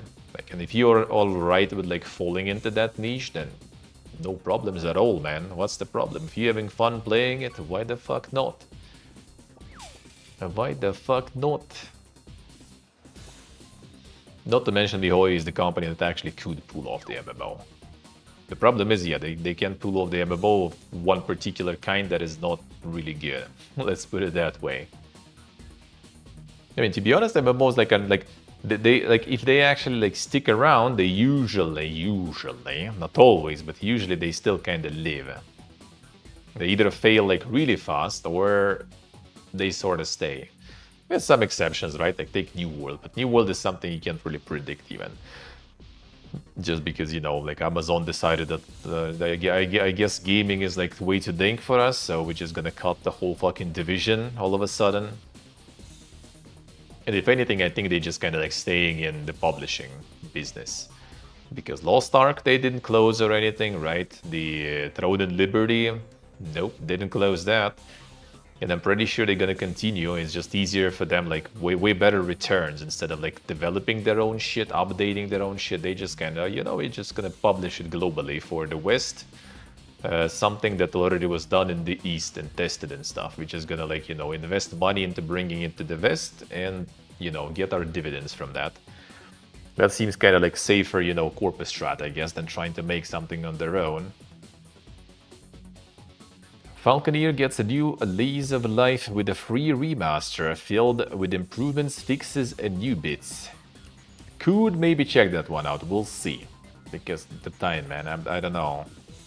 But I haven't played the original, I did play the kind of like the strategy, the management game, right? From the developer in the universe. So I could check this one out too, but yeah, we'll see. We'll see. All about the time. Whatever. Yeah, the Bulwark. The Bulwark. Warhammer Survivors puts Space Marines in the Vampire Survivors engine. And they actually got the engine even from the OG. Insane. Exactly what it sounds like. Standalone game starts characters from Warhammer 40,000 and Age of Sigmar in the classic Vampire Survivors format, complete with hordes of enemies, simple pixelated graphics, and treasure chests that make you feel like you hit the jackpot in Vegas. I respect that, yeah, they got his engine, yeah, like the company doesn't have anything to do with it. I could mention this specifically, but maybe not. But I think that they got exactly the engine. It's the guys who made the Bolt Gun, and they literally got the engine from the dev. At least on one of the sites it did say. So yeah, there it is. In partnership with Warhammer and Ponkel.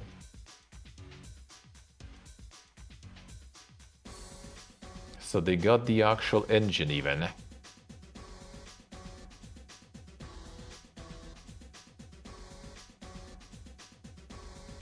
Many people despise Age of Sigmar for some reason, yeah.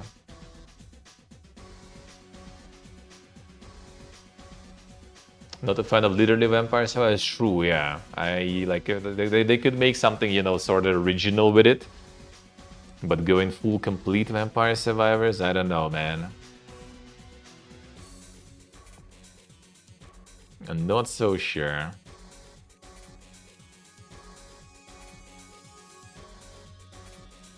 But they could just, like, you know, give it again to Saber or something using their fucking swarm shit, right? And just, like, do, like, the 3D one.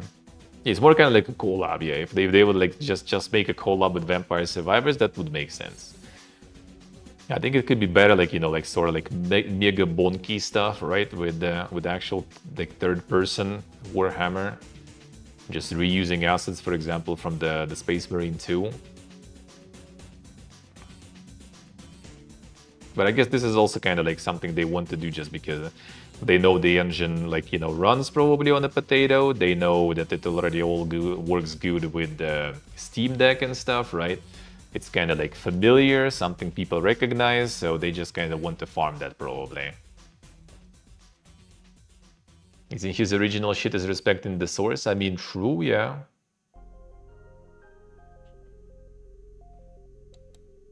Yeah, good marketing kinda, I guess. Cloud streaming available on PlayStation Portal starting today. Then PlayStation Portal actually becomes portable, sorta. For the first time in like, what, 2 years or something at this point. You can actually play it in cloud at least. Before, like, you buy this shit, but you still need to run your console to play. Absolutely, like, useless device. Like, how did it sold out? I don't even know, man. Dispatch sells over 1 million copies in the first 10 days. Then, son, shit's farming. Shit's farming, actually. It seems like Dispatch is actually good. The Sock probably can't wait already. When all the episodes are out. Olympic esports games no longer taking place in Saudi Arabia. International Olympic Committee, Saudi Olympic and Paralympic Committee, and the Esports World Foundation mutually agree to end the partnership following internal review. Just a visual novel, sorta, yeah, kind of like the interactive movie. Like the Telltale game stuff, sorta.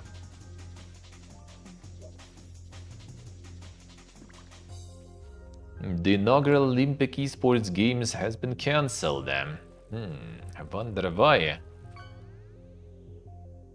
Parties involved committed to pursuing their own esports ambitions on separate paths, with IOC looking to develop a new approach and pursue a new partnership model.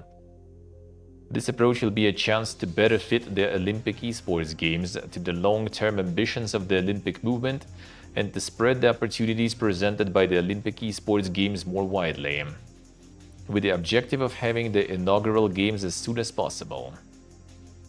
In a separate statement, Esports World Cup said it concluded its cooperation on this project following a constructive review of the initiative. We thank the IOC and SOPC for the open and collaborative dialogue over the past years. Esports continues to inspire billions of fans now globally, and we recognize shared ambition. Alright. Yeah, I wonder.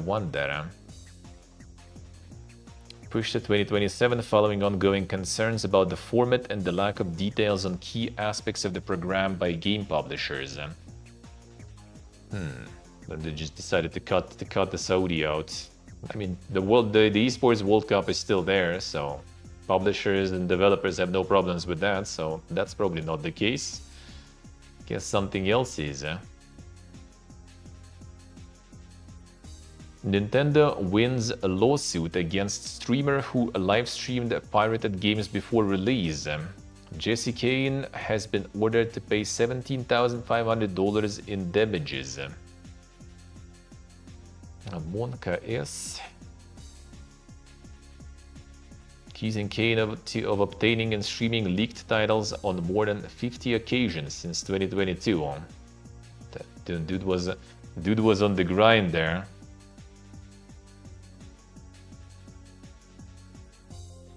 Did not appear in court to defend himself, now been ordered to pay $17,500 in damages. Bro has 17,000 in his account, yeah, looks like it. Can you imagine? Can you imagine?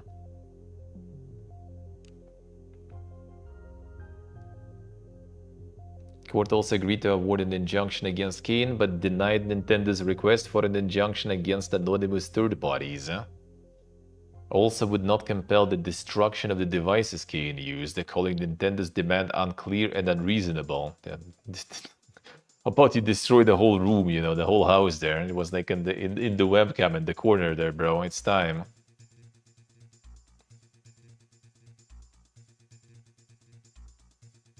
We'll see, we'll see. Not taking the house even. Getting soft. Well, I mean, that is realistically, you know, very dumb. According to the filing, Kane sent a letter to Nintendo at the time, boasting that he had 1,000 burner channels to stream and would continue to use them. Well, you know, the fuck around to find out, you know. This is the find out part.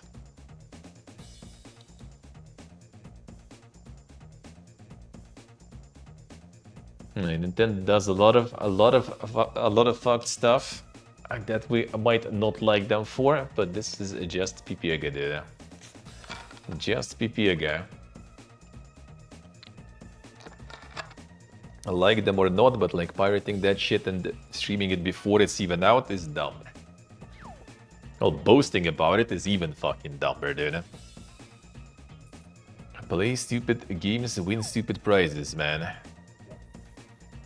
EA insists it will maintain creative control and creative freedom if sale to Consortium goes ahead. Consortium believes in our vision, our leadership, and our focus on creating games. Damn, son.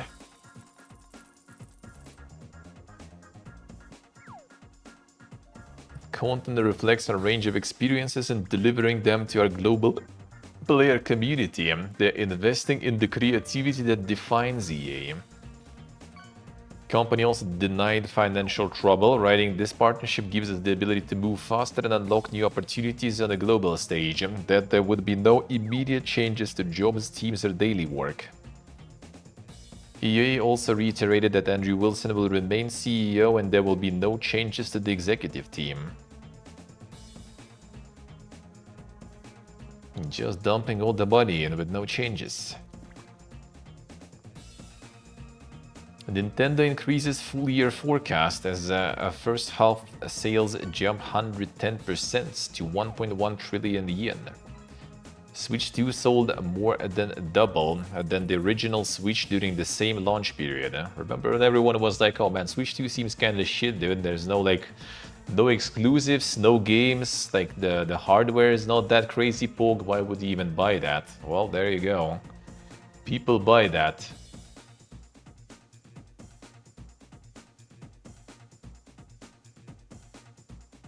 Creative, can he do well working on FIFA? Oh, bro, like that you will see, man. They innovate there. They, you know, they create shit. You will see soon. One moment, we'll get there. Manufacture and shipping of physical games is 100 times more carbon intensive than digital, new study finds. Like, did anyone actually think otherwise? The handheld gaming may be the greenest option for players. Damn son. That's why Sok bought a Steam Deck, man. It's just decreasing his carbon emissions there. I see how it is.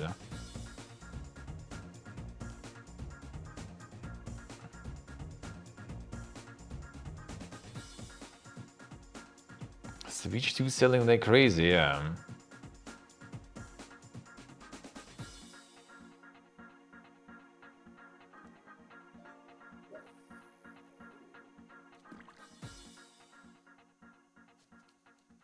Propaganda to sell the old digital future, yeah. True.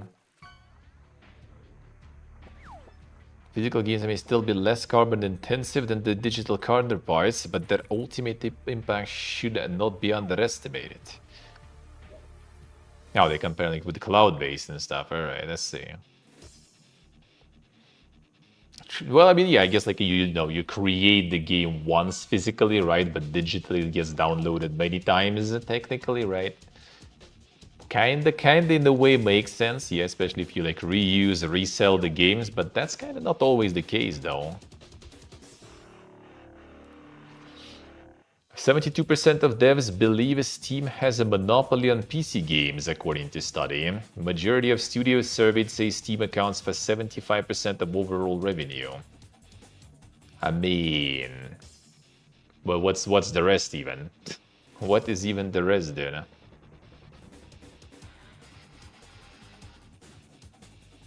So what did you all find? Developers started utilizing other platforms, including Epic Game Store and Xbox PC Game Store. Almost half of those surveyed distributed a title to both stores, while 10% GOG is still losing even here, and 8% used itch.io.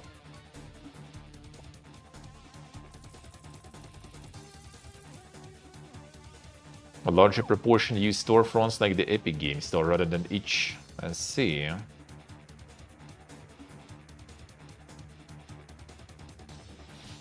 True, it was true. Like all the patches nowadays and stuff. True. Elsewhere, the study found 32% of developers release some of their games on physical media, disc, cartridges, and keys in boxes. Marketplaces like G2A and Kinguin are also an option for distribution, as are e-stores such as Fanatical and Humble Bundle. Developers highlighted benefits for both, including ease of use, pricing control, promotional support, and international reach. Data also showed that 80% of those surveyed expect to use alternative channels alongside Steam within 5 years. 75% predict they will see at least 10% uplift in revenue from using marketplaces and e-stores in particular. However, respondents voiced concerns regarding the gray market when using these platforms, as well as potential loss of control. The growing prominence of e-stores and marketplaces PC game distribution is more varied, vast, and complex than it has ever been. New opportunities everywhere as a pitfalls and challenges. Alright, let's see.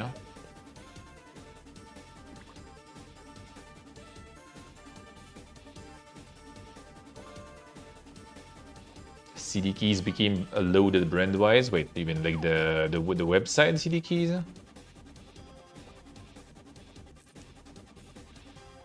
Former NetEase studio T-0 Entertainment rescued by a small group of veteran directors and founders. It is now seeking strategic allies who value quality gameplay-first experiences. The loaded brand-wise? Well, I mean, a lot of people just like them CD keys. Like, back in the day, it was kind of like a big thing, I guess, with like some MMOs and stuff, especially when a lot of MMOs were going, you know, like subscription-based back then. Like, I remember some of the release, like Champions Online, I think it was also. Like, people were just like buying CD keys for that stuff. Like, if you don't have like, you know, some sort of like Walmart or some other shit in your country, in your vicinity and stuff, then you just go to the website and get a CD key for that. And I guess that kind of still stays there.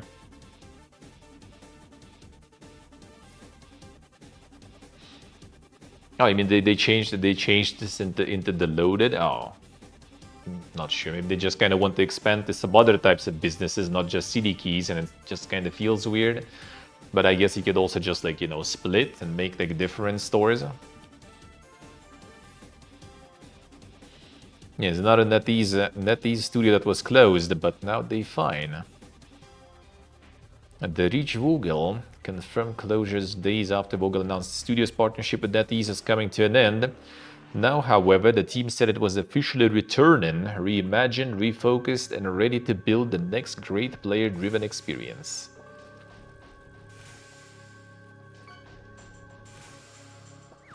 Oh, they acquired the name to carry the team's spirit forward, relaunching as an independent production company. We refined development model and funding approach inspired by independent film world. Focus, project-based, and partnership-friendly. There it is.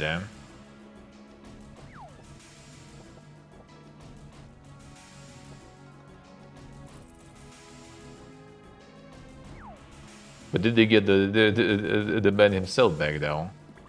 The Rich Vogel, did they? Don't see him in the list of people in charge though. Why would you even need the company then if you don't have all the people from there even? Just make a new one. A US patent office makes a rare decision to order a re-examination of a previously awarded Nintendo patent. Damn son. 2 patents filed by Konami in 2022 and Nintendo itself in 2019. Damn son. Nintendo taking more L's, that's good.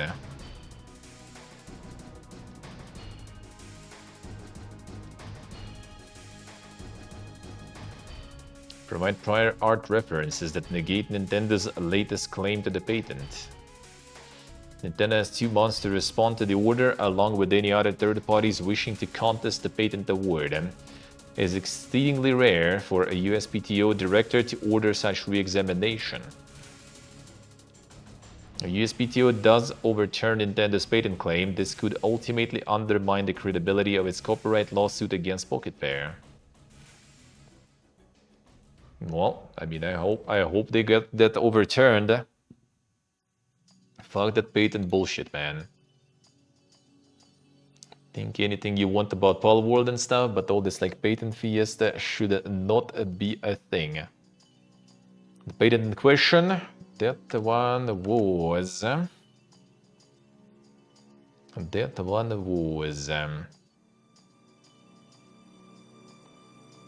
protects a common gameplay mechanic wherein a game character summons another sub-character to support it in battle. In one of 2 battle modes. Which is like a ridiculous that this shit is patented, dude. Common gameplay mechanic. In-game character summons another sub-character to support in battle. Yeah, patented summoning, dude. Isn't this like, you know, a fuckload of games? Instantly. Better see more of it, yeah.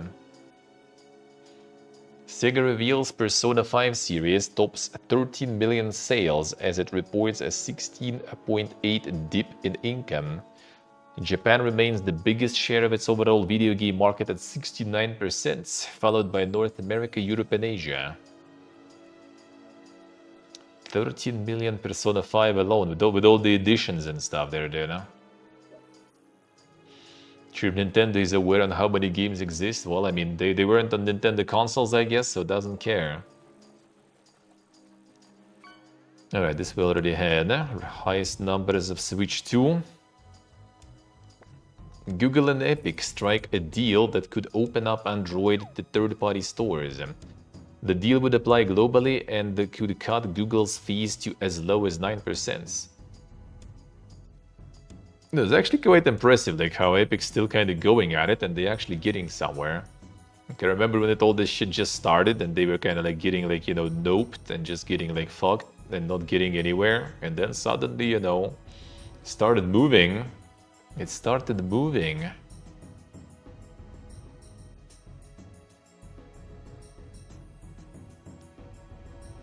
Google Epic filed a joint motion that outlines a deal in which third-party app stores will be allowed on Android worldwide.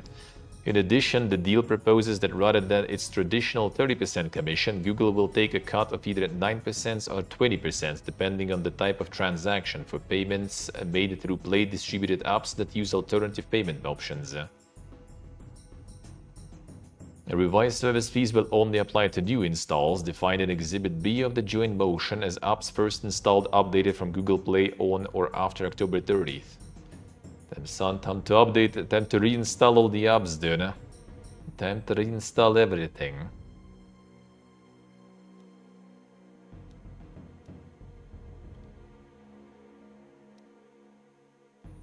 Comprehensive solution which stands in contrast to Apple's model of blocking all competing stores and leaving payments as the only vector for competition.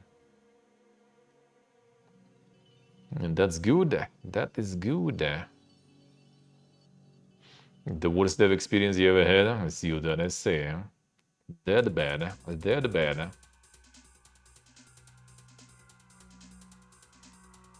And not becoming the insane mobile dev. Zero respect, never-ending hoops, I see. Never-ending updates for no reason, alright.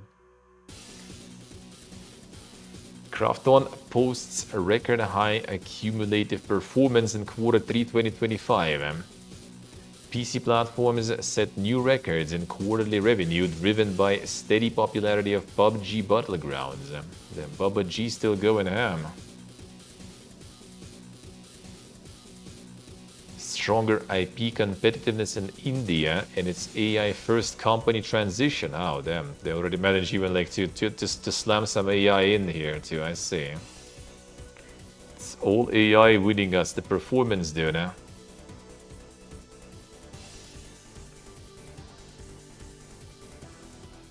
High-profile collaborations with global K-pop sensations aespa and G-Dragon, as well as French luxury automaker Bugatti. Damn, son. What was that AI there? Oh, yeah. Last week, Subnautica 2 and PUBG publisher Krafton announced it was positioning itself as an AI-first company. Publisher said it would be prioritizing AI as a central and primary means of problem-solving and fostering change in individuals and organizations, increasing company-wide productivity, and accelerating mid- to long-term corporate value growth. Oof. Fostering change in individuals and organizations. Like, what the fuck? How does that work? Are you gonna be implanting AI in your brain or something? The fuck? Fuck are you doing there? Imagine working there and like reading this shit, like, bro, the fuck?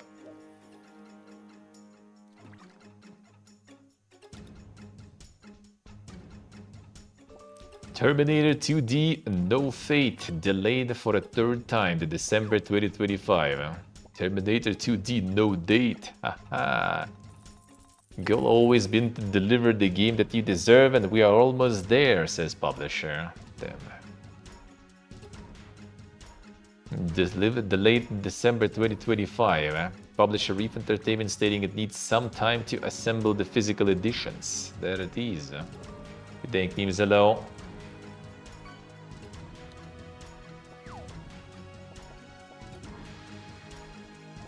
Yeah, there's another one. NetEase shuts down subsidiary Bad Brain Game Studios. Developer was unable to secure a new partner for ongoing project. Another one, codenamed Midnight Riders. The last day of operation will be November 17th. And another one. Thank memes with the streak. Thank you, sir. Thank you. Team poured everything into this journey, pushing creative and technical boundaries every day with passion, imagination, and craft. What we achieved together stands as lasting proof of this team's extraordinary talent. Midnight Riders and its underlying IP are available for acquisition or partnership, and that Bad Brain Game Studios and NetEase are open to discussions with publishers or studios who see potential in continuing its development. Not sure someone wants to join in developing it though, nowadays especially. Strauss Zelnick not in the least bit worried about GTA 6 delay, feeling really good about it. Industry's 2026 plans being 50% mobile and not rushing into TV. Damn son. Occasionally across our entire company, including 2K and our mobile business, at times more time is required to polish a title to ensure its release in its best possible form. Of course, it will release in the same fiscal year as the prior date. Of course. It's all about the fiscal year, dude. Who cares? Who cares? We're an important industry participant, and we and our competitors will tailor our release dates to the competitive landscape. But at the end of the day, it's our responsibility to do the right thing for our consumers. And that means delivering the best possible entertainment experience. Our latest financial show, another banner year for mobile, which accounts for 46% of company's revenue compared to Rockstar's 15%. Zelnick sees that level of performance as crucial to the company's ambition to be known to be premier interactive entertainment company on Earth. That's what we are trying to do around here. In order to be that company, we need the kind of exposure to mobile that we have, and it's a very significant part of the business. It's grown faster than the console and PC parts of the business, and the fact that Zynga represents roughly 50% of our net bookings is, I think, a really good thing. And most importantly, Zynga's ability to launch successive new hits is really impressive. We have legacy titles like Toon Blast delivering record results, at the same time that the new titles like Match Factory and Color Block Jam are crushing it. Frankly, I couldn't be happier with the results the Zynga division is delivering. That's where the real gaming is, man. The Match Factory and Color Block Jam. All this AAA shit, who needs that, dude? Mass Effect and stuff. Cute.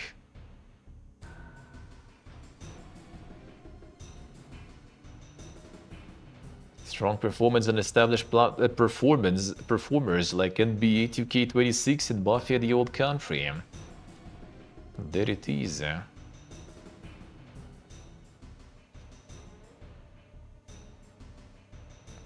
Even Judas mentioned. Insane. Company is not, however, rushing to capitalize on the recent boom at gaming transmedia, which is not surprising given the dismal reception to the 2023's Borderlands movie. Wait, it was 2023? Huh? That wasn't that long ago, dude. Data adaptations like Netflix Fallout series faring much better. Take-Two continues to have conversations about licensing, but said Zelnick selectively. Not making. How about the NBA movie? The GTA movie. That they probably will make it, and like I don't know what actually will, you know, kind of like separate it from any other kind of like random fucking movie then.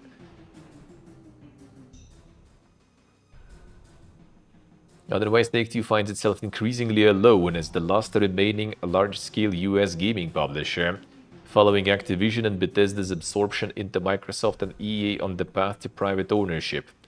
Zelnick considers it to be in position of strength, especially when you look at our results, our earnings, our cash flow, and our balance sheet.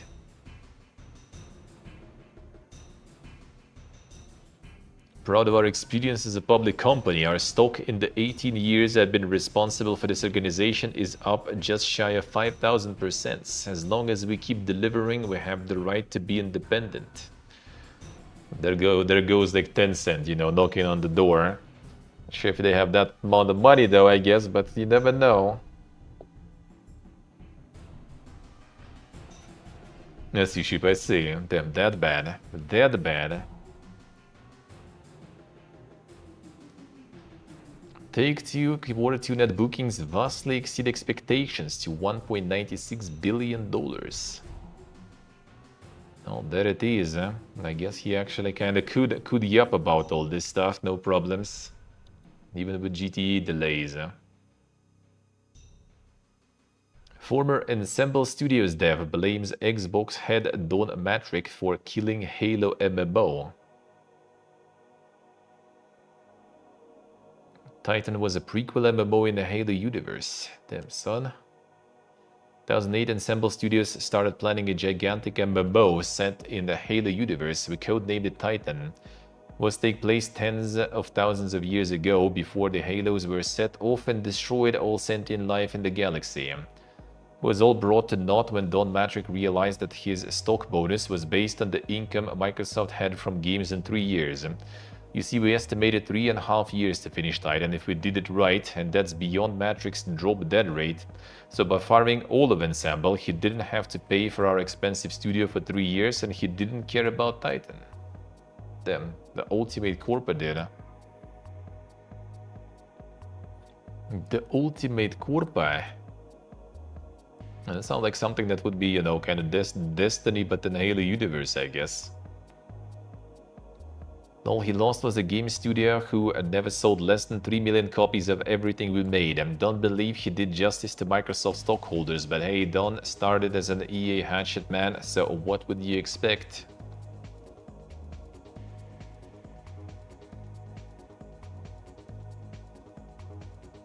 Overseeing the strategy of Xbox until he departed from the firm in 2013 to instead serve as the CEO of Zynga. Damn. I went into even Denker industry there. I see how it is, huh?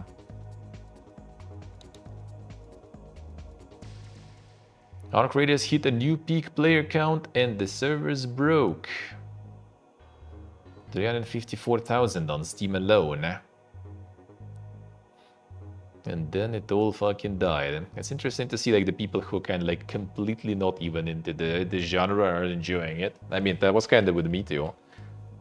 Like if I had some time, nothing else to do, I would probably get that also.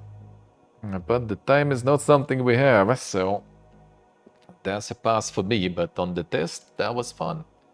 I did actually enjoy it. And even you like it, Sifa, did I say? And fucking Third Mask is playing. That is the most impressive to me. Just Cause 5 would be a no-go, says Avalanche founder. Problems with Just Cause 4 was partly me unwillingly moving away from creative leadership to a more corporate crap. Publisher problems, team composition and roles and more. Sad because looking at Just Cause 4 now, it shows so much promise. And the auto scale thing, probably something that is like some other things that are not exactly that easy to scale, probably. Could be some like, you know, like login servers or something like this dying, like not exactly like, you know, the game servers, for example. Could be some other shit like the database. I did like we played the pioneer test, like dude. That was the demonstration how shit can like go completely sideways, completely like so bad. Like you literally like do the friend search and game just dies and kicks you out of the server. Me and my team pitched Contraband back in 2017 to Microsoft and signed it. It's changed quite a lot since then, obviously, but it would have been fantastic to see it being released one day somehow. Just Cause 5 would be a no-go since extremely few from the original team are there still. Well, I mean, that wouldn't necessarily stop you from doing it, though. Critical Avalanche's current operating model. I doubt it. They need to find the fire again, take risks, piss people off, and make games the rest said was impossible. Started Avalanche to break the mold and not to fit into one. Damn, son. I think that Just Cause the series ended up being also kind of PP, not gonna lie. Don't even remember which one was the last one. I remember my friend playing and I was watching. It was already kind of like, what exactly are we playing even? I mean, it's cool, there's like so much stuff you can do here, but like, what for? Like, the story and everything felt kind of PP. It's kind of like, sort of like Far Cry it felt, or something, with like a lot of sort of freedom, but like nothing else to do. Nothing else to it, you know. You could do all those cool things and everything, the grappling hooks, parachutes, all that kind of stuff, flying and all that, but what for?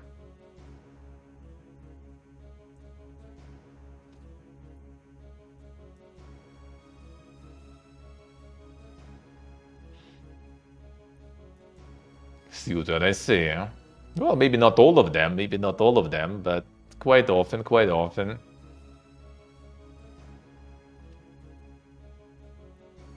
Sorta, quote me, sorta, huh?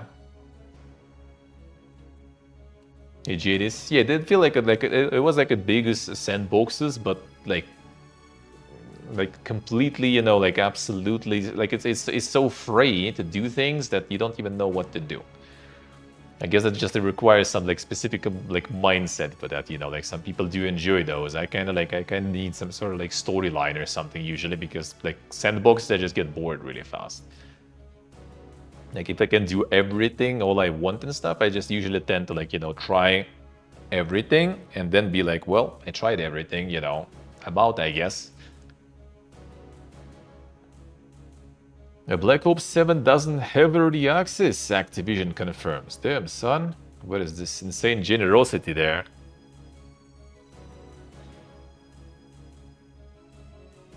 Debunk the game's early access rumors. The recent post on their official X account. Well, that's still kind of not them, though. No early access, no change to the release date. Activision representative confirmed these details to this guy, so it's not exactly even like, you know, he said, she said kind of stuff there.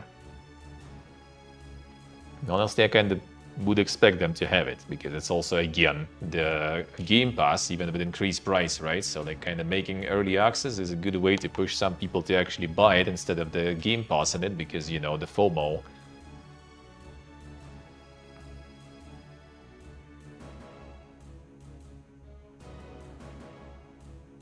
CJ, did I say, huh? Studios got shut down. The classic story nowadays, man. There's gonna be a lot of those stories, sadly. Soulja Boy is selling rebranded Retroid consoles at his own. Them again.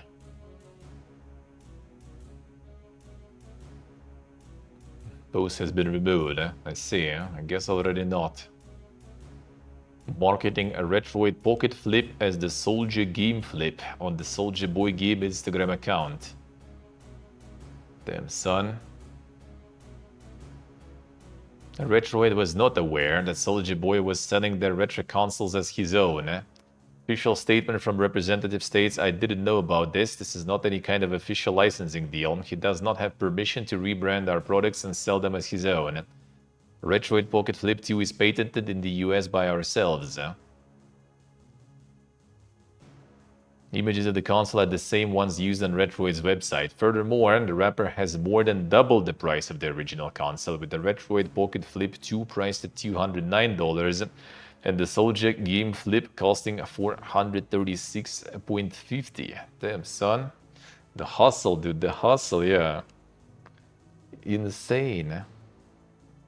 He just doesn't stop coming, you know. Doesn't stop farming. Australia to ban Kik and Reddit for children under 16. And out of everything. The list also includes TikTok, Snapchat, Twitter, Instagram, Threads, Facebook, and YouTube. Damn, son. Ishtok, hello. How we doing? The game stock flip. The game stock flip. It's time, it's time. Signs sole or significant purposes to enable online social interaction. Both Reddit and Kik. Where's Twitch though? Or is Twitch already there banned? I don't think so, right? Why not Twitch though? Hasn't been added to the ban are platforms such as Kik's main competition Twitch, damn son, along with others like PlayStation Network, Roblox, Xbox, Fortnite, and Steam. According to the eSafety Commission, those excluded include those that offer the primary purpose of playing online games, messaging and voice calling, sharing information about products and services, and more. So I guess like because Kik is like more focused on like IRL stuff and Twitch kinda less. That's a stretch though, I would say. But see, where's like the fucking Twitch CEO, bro? See, like focus on games, man, then you're not gonna be getting banned in all this fiesta nowadays. Huh? It's just Australia, the UK, then it's gonna be more and more and more stuff. You're gonna have all those like political commentary on your website and other commentary and other shit. well, you're gonna get also like get those bans.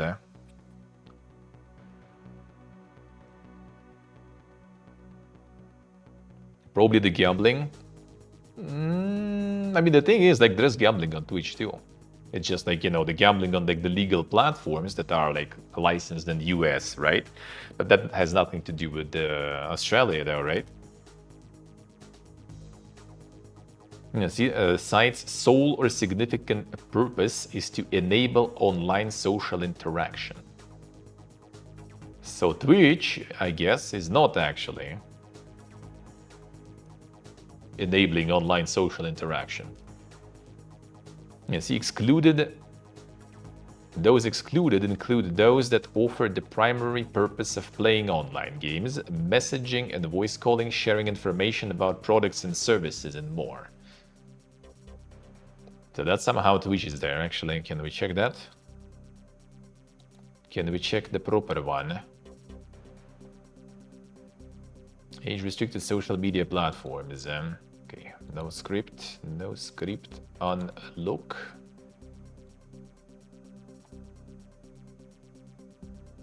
Have to do to comply with the law. Find existing accounts. Okay, under 16s, prevent under 16s. All right, sure.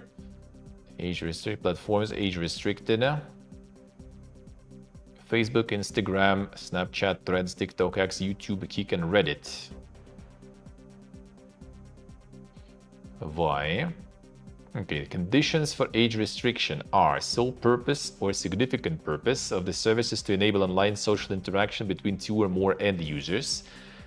Service allows end users to link to or interact with other end users. Service allows end users to post material on the service. Material in the service is accessible to or delivered to end users in Australia. To be honest, I think like Twitch just kind of went under the radars there because it all falls in there, no problems.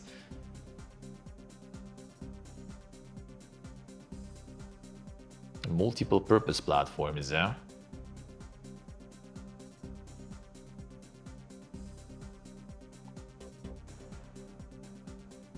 Excluded, eh?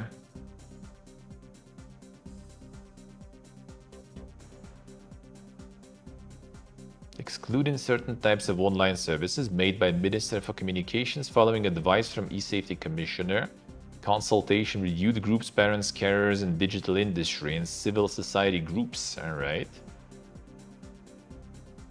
Services that have sole primary purpose messaging, email, voice calling, or video calling. Sole primary purpose of enabling users to play online games with other users. Services that have the sole or primary purpose of enabling users to share information about products or services. Services that have the sole or primary purpose of enabling users to engage in professional networking, professional development. Services that have the sole primary purpose of supporting the education of users. So that's Twitch, dude. Services have the sole primary purpose of supporting the health of users. That also Twitch, absolutely. Services that have the sole significant purpose of facilitating communication between educational institutions and students or student families. Services that have the significant purpose of facilitating communication between healthcare providers and people using those services. Oh, because Dr. K streams on Twitch. I guess.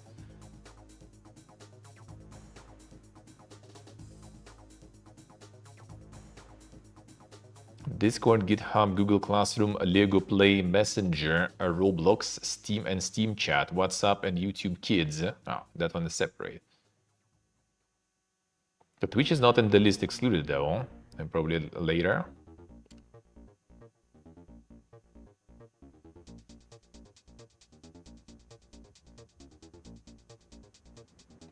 Yeah, Twitch is not really mentioned here though. But yeah, I think Twitch also gonna probably get there. I have a feeling. It's also gonna get there. I guess like Kik just has like a little more like loud controversy going around it, you know. Maybe the shot callers are allowed in Australia, so they don't really care about that kind of stuff going around, you know. So they just kind of ignore that bit there. And we'll see, I guess. I think they're gonna find it still though. You know, they're gonna find Twitch and remove it still. That's the genius, I say, yeah. Yeah, the Roblox is getting like shit on like all over the world right now. Many countries already banning it and everything, and they don't care about it. I mean, honestly, like, I don't know, man. I don't know. It's kind of hard to say. I think it's still kind of, you know, like, it's the parenting problem, but, like, looking at some of the modern parents, like, I don't know if I would be, like, much different, I guess. At least I would try, probably. But, yeah, like, looking, like, at, for example, my friend's sister and her parenting, like, bro. That like, literally kids just, like, you know, just, like, sit on the iPads playing Roblox all day, every day. That's pretty much all the parenting there. All the parenting. No Hobo Carnage games, feels bad, man. So should, like, the government step in and try to do something about it? I mean, the parents are PPA, I guess you kinda need to, I don't know. I don't know, it's a tricky one. It's a tricky one.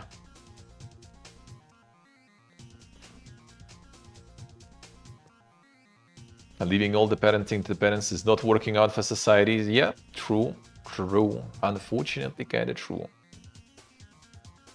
Unfortunately, kinda true, huh?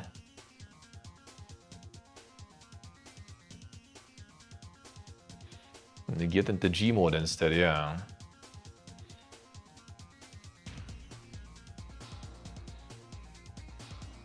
A Gmod for the masses, eh?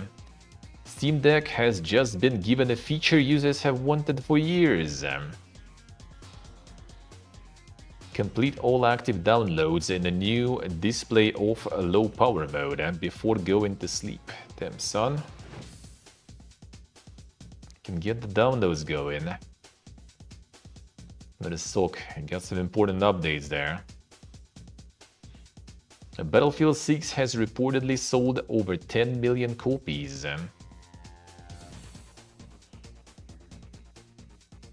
Battlefield 6's 10 million copies may not be enough to overturn Call of Duty's overall market dominance. I think it's good enough already, dude. I think that is good enough. Call of Duty is a multi-platform powerhouse. I don't know, like, who gives a shit about this, like, dominance and stuff, bro? They just went in, made decent game, got decent money. Oh, good fucking money out of it, done. Do you really need to defeat someone with this shit? You gotta plug some tribalism in every single little bit, you know. Consoles between each other, games between each other, you know, everything. Everything always. No, who would be? Where? In Call of Duty? Or in Battlefield? 24 hour for GG. Battlefield, I see. I guess they identified it in a sarcastic way or something. The tone was kind of sarcastic there. Minecraft has received a surprise Dragon Ball Z DLC. Damn, son, in Minecraft. Let players enter solo co-op or 5v5 free-for-all showdowns. 11 new characters. With the Super Saiyan forms. Insane. Players will be able to bring out their inner Z warrior with the new Dragon Ball Z DLC for Minecraft. From the trailer we could see the players will be able to use not only key blasts but special moves for different characters. Kamehameha even. Dude, insane. They got everything.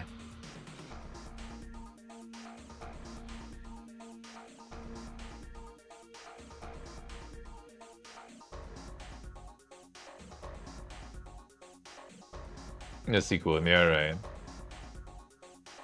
Damn, son. Shaken. Think of the children. Think of the opponents. Someone found top esports titles in the gaming cafe in North Korea. Damn, son. They're about to, like, to demolish the competition soon. I visited North Korean gaming cafe playing CS and being carried by North Korean locals. Hell yes, they're skilled gamers making multiplayer so much fun. Damn, son.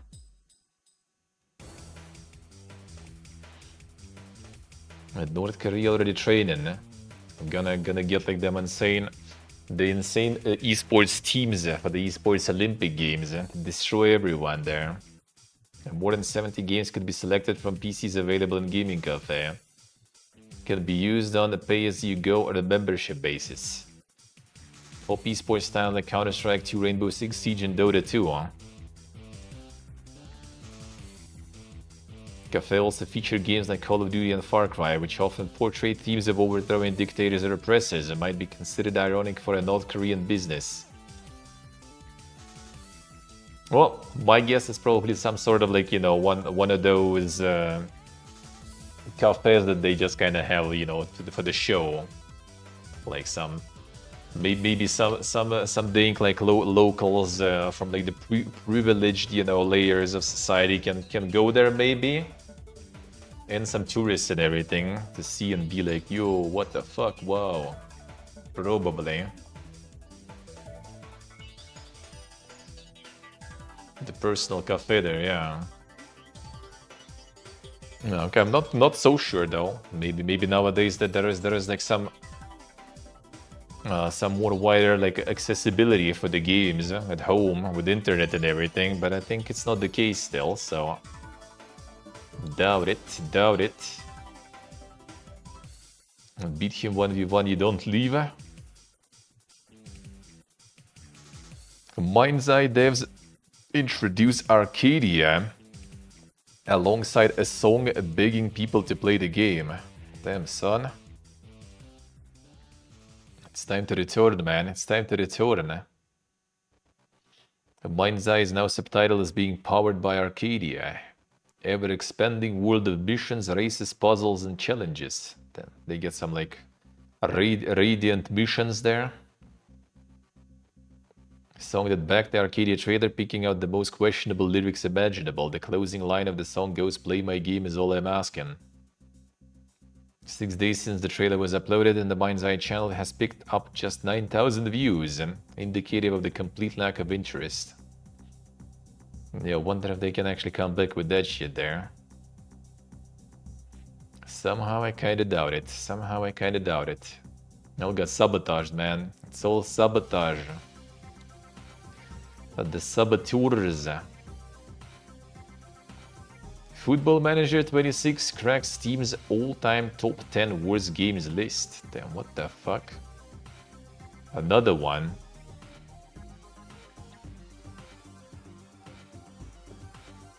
Football Manager moved it to number 7 on the all-time worst games list.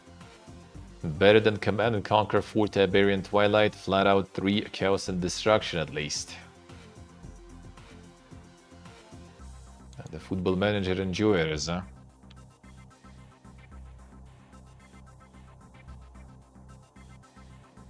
I see, 27%. Well, I mean, we've seen worse,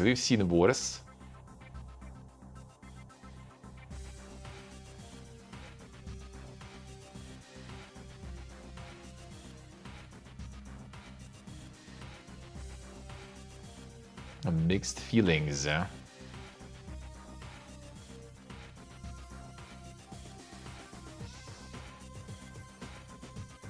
Kinda bad, eh? Still decent game, not a good Football Manager game. Erased 20 years of what made Football Manager great. FIFA is a better management game and it's disgusting. FIFA is no more, bro. Wake up. Wake up. It's not 2007 anymore.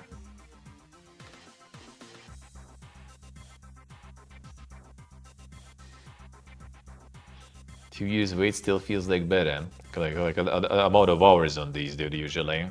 You get to some like regular stuff, it's like, you know, someone like, you know, with like 20 minutes of playtime. Oh man, game is like dog, this is bad, this is wrong, this is not good. Like, what the fuck? How you even like got this in 20 minutes? And you go in some like 5-head, you know, management stuff, and there's like, you know, like thousands of hours, and like, nah, dude, and this is complete dog, yeah? FIFA peaked with 98. Currently it's a downgrade, but it has the potential to be great. Damn, the potential endurers arrived, huh?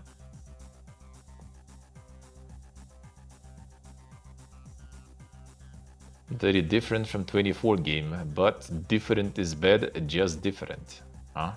Alright.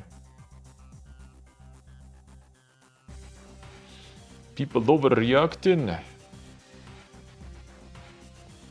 Give them 1 or 2 more entries. Ah, yes, of course. And just give them a few years, man. It's gonna get better for sure. Battlefield 6 players are editing game files to turn off matchmaking against overpowered aim assist. Another one.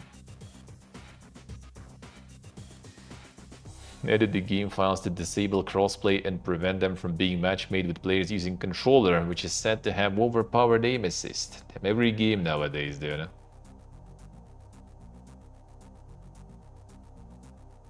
Editing your game files at this moment in time might not be worth it, as a future patch will be nerfing aim assist by around 25%. So if you're on PC, maybe hold off for now.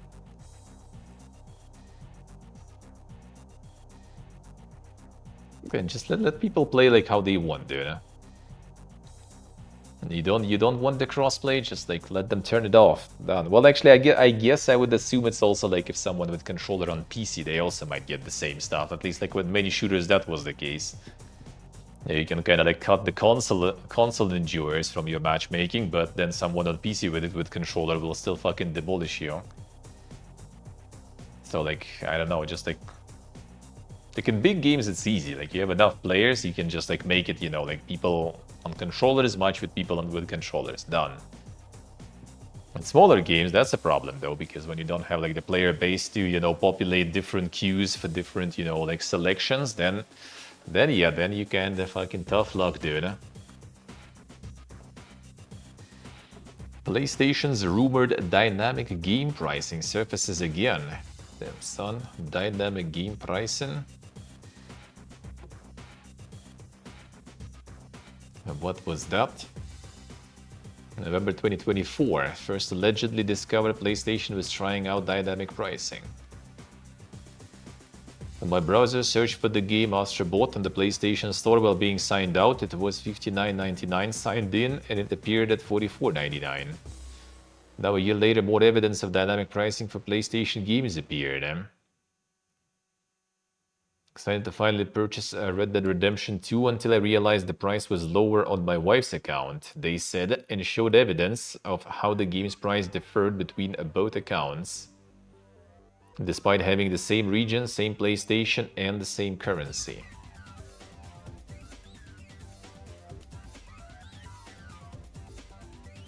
Save 80%, save 85%.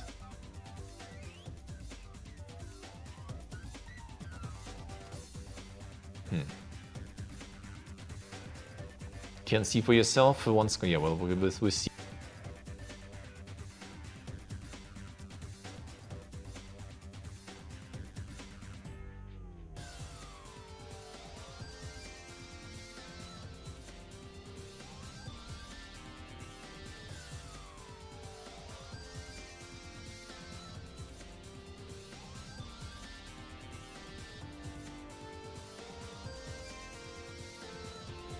We go.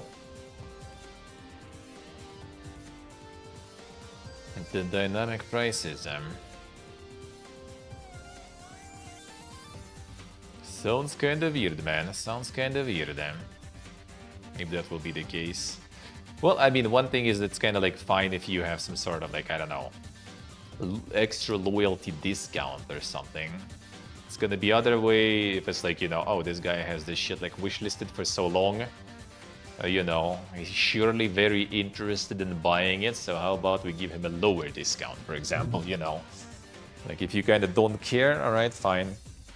That's one discount. If you do, well, then you're gonna get another one. So 1 second, go to the bathroom and we'll continue. One moment.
Alright. Funny, just wants this guy's wife. True. Could be, could be. This is an Xbox. God of War creators graveyard joke draws criticism. Damn, son. User on social media uploaded image of their father's grave, recalling memories of being bought their first Xbox and falling in love with gaming. By way of tribute to that, the user had placed 2 Xbox controllers on the grave, saying that their late father could play along from up there. David Jaffe, creator of God of War and Twisted Metal, quoted the post and wrote, "This is an Xbox," echoing Microsoft's recent marketing campaign and prompting many to criticize the developer for an ill-timed and inappropriate comment. A recent post in social media, there it is, huh?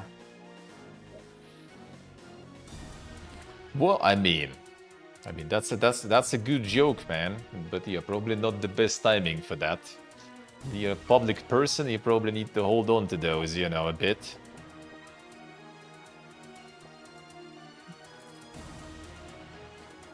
Jeff attempted to defend his position after gamers came for him, but his response just stoked the flames further. Shut up, you fucking babies. Parents are dead as well, it sucks, and even when they died, my dad died on Halloween, and you can bet we laughed about it. We tried to accept and grieve at the born. At the same time, we didn't become a bunch of overly serious assholes. Well, you probably should just shut the fuck up, dude. Bro, this great geese doesn't know how to shut up. Yeah, like this kind of like escalating from there seems mega dumb, eh? Probably. How desperate for attention are you? Just because you made fun of your dad dying does not give you the right to do it to other people. Yeah, maybe I was asking for a joke, but yeah, you should kinda read the room, brother. Might be not the best idea.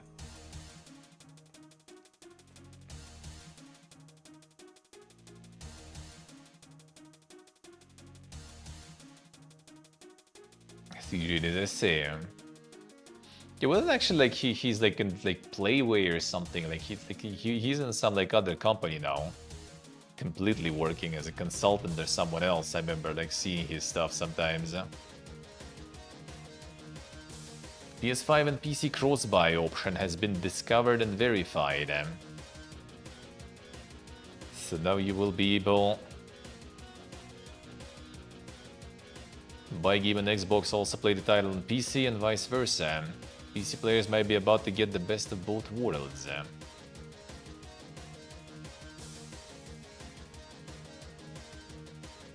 And these symbols will be added soon, website and tool, and there's some nice features from PlayStation. Data mined the Nikon, I guess, yeah.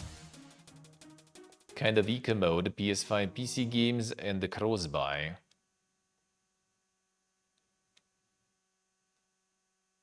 Yeah, not sure like if symbols alone will actually kinda confirm that though. Let's switch to this music then. Already before the execution soon anyway.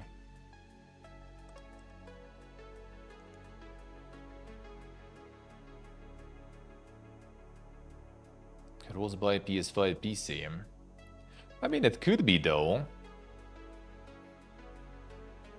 More evidence is found on top of this. Before additional these symbols, other clues are present through the PlayStation Store data. And some of the site's CSS files, we also discovered mention of cross-buy tag in some properties of the file. Try to reproduce the CSS style on text and the results correspond exactly to the symbol found in consoles. The results shown in the image below. Can also do test by yourself. I mean, that's a good thing. I just kind of feel like that is not super likely with them, because like they tried to farm PC with their games. Why would they do the crossplay? Like going like if you have it on console already, then you have it on PC. Actually, I guess that kind of makes sense though, maybe in a way. Who has it on console already not gonna be getting it on PC, most likely, and vice versa. And this way it's just kind of like, well, might as well. It would need a separate store. Oh, like not Steam, you mean?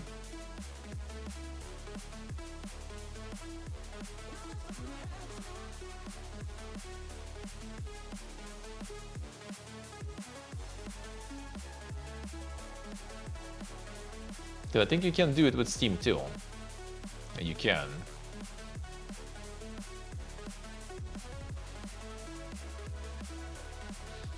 Oh no, oh you mean like, oh yeah, I see what you mean, yeah.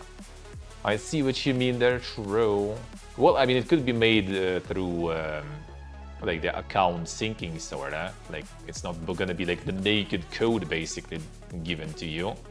But then again, you could like link some other account or something. But I mean, you also could just make like their store account, right? And just give it to someone, I guess. That is also an option. So it's kind of tricky, but we'll see. Maybe that's where they're gonna push this like PlayStation PlayStation Network thingy, right? The mandatory integration sorta. If you want to have the crossplay, gotta get the account and you know, connected and integrated.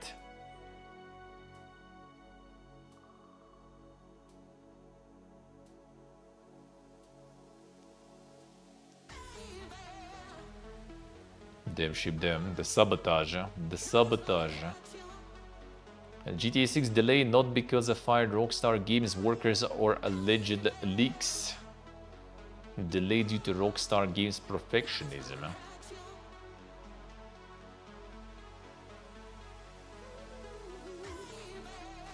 Henderson reported for weeks on social media and through the Insider Gaming Weekly podcast that GTA 6 would more than likely be delayed. Rockstar Games are perfectionists.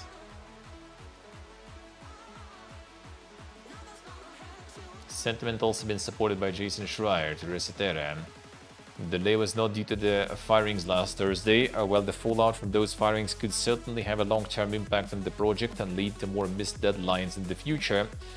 Due to those vacant roles, protracted legal battles, morale loss, etc., the game did not sleep 6 months because 34 people were fired a week ago.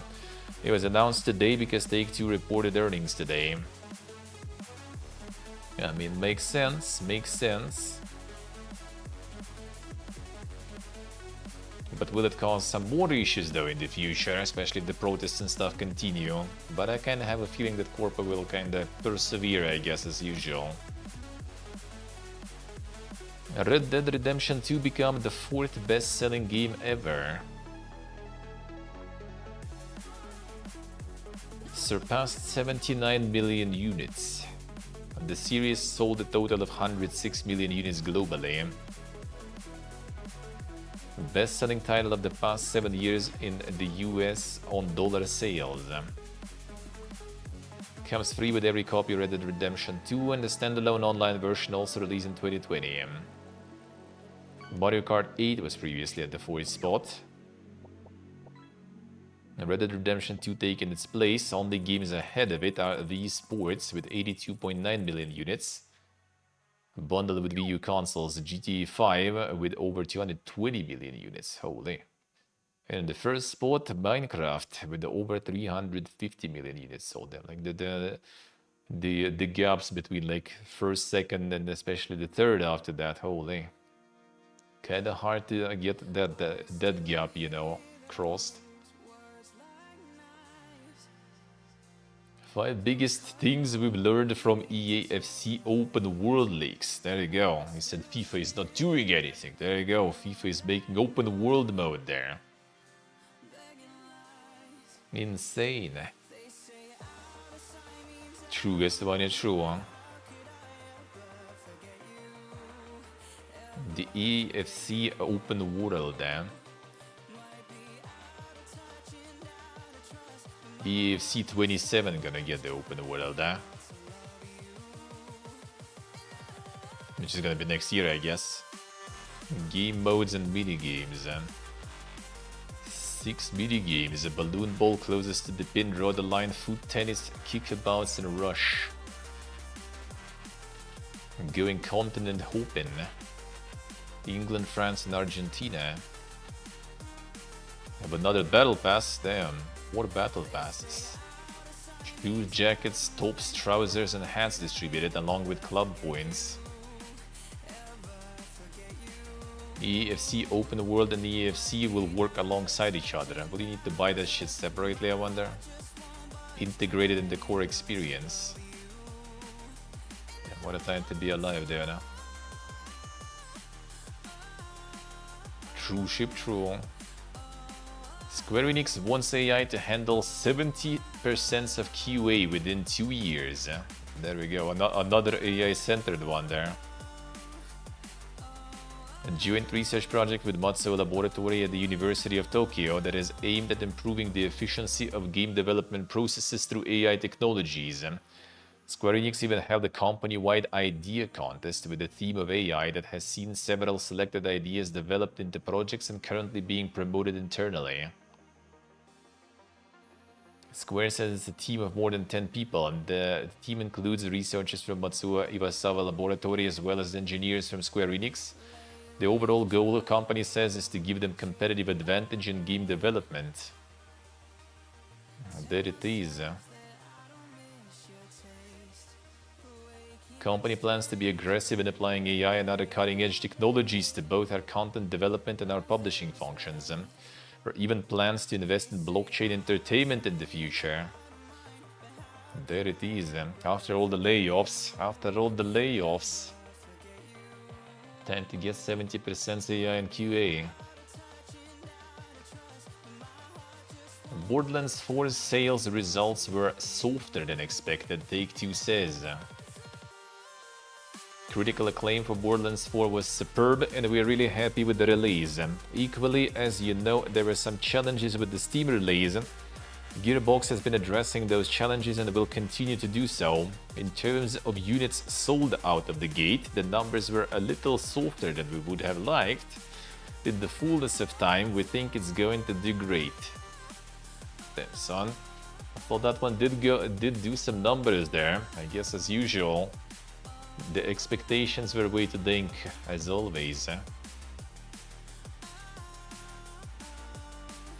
Insomniac Games doubles down on fall 2026 release date for Wolverine.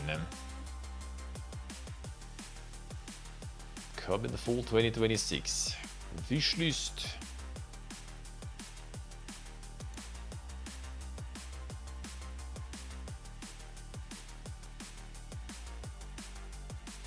Bill Roper's Lunacy Games secures $500,000 in funding for Eldritch Extraction RPG Innsmouth Mysteries. Then the Cthulhu Extraction.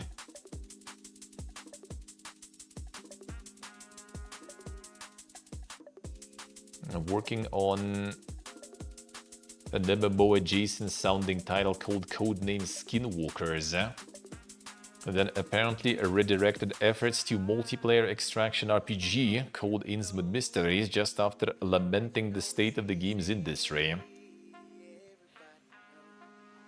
500,000 in funding from incubation company Big Bang Accelerator been secured. Third-person cooperative horror extraction RPG that invites players into a race against the vast cosmic terror. Gameplay loop involves investigating 1920 seaside town, gathering artifacts and trying to stop an evil force from awakening before the clock strikes midnight. There it is, dude. A bunch of Gordon Wolverine, yeah. Probably.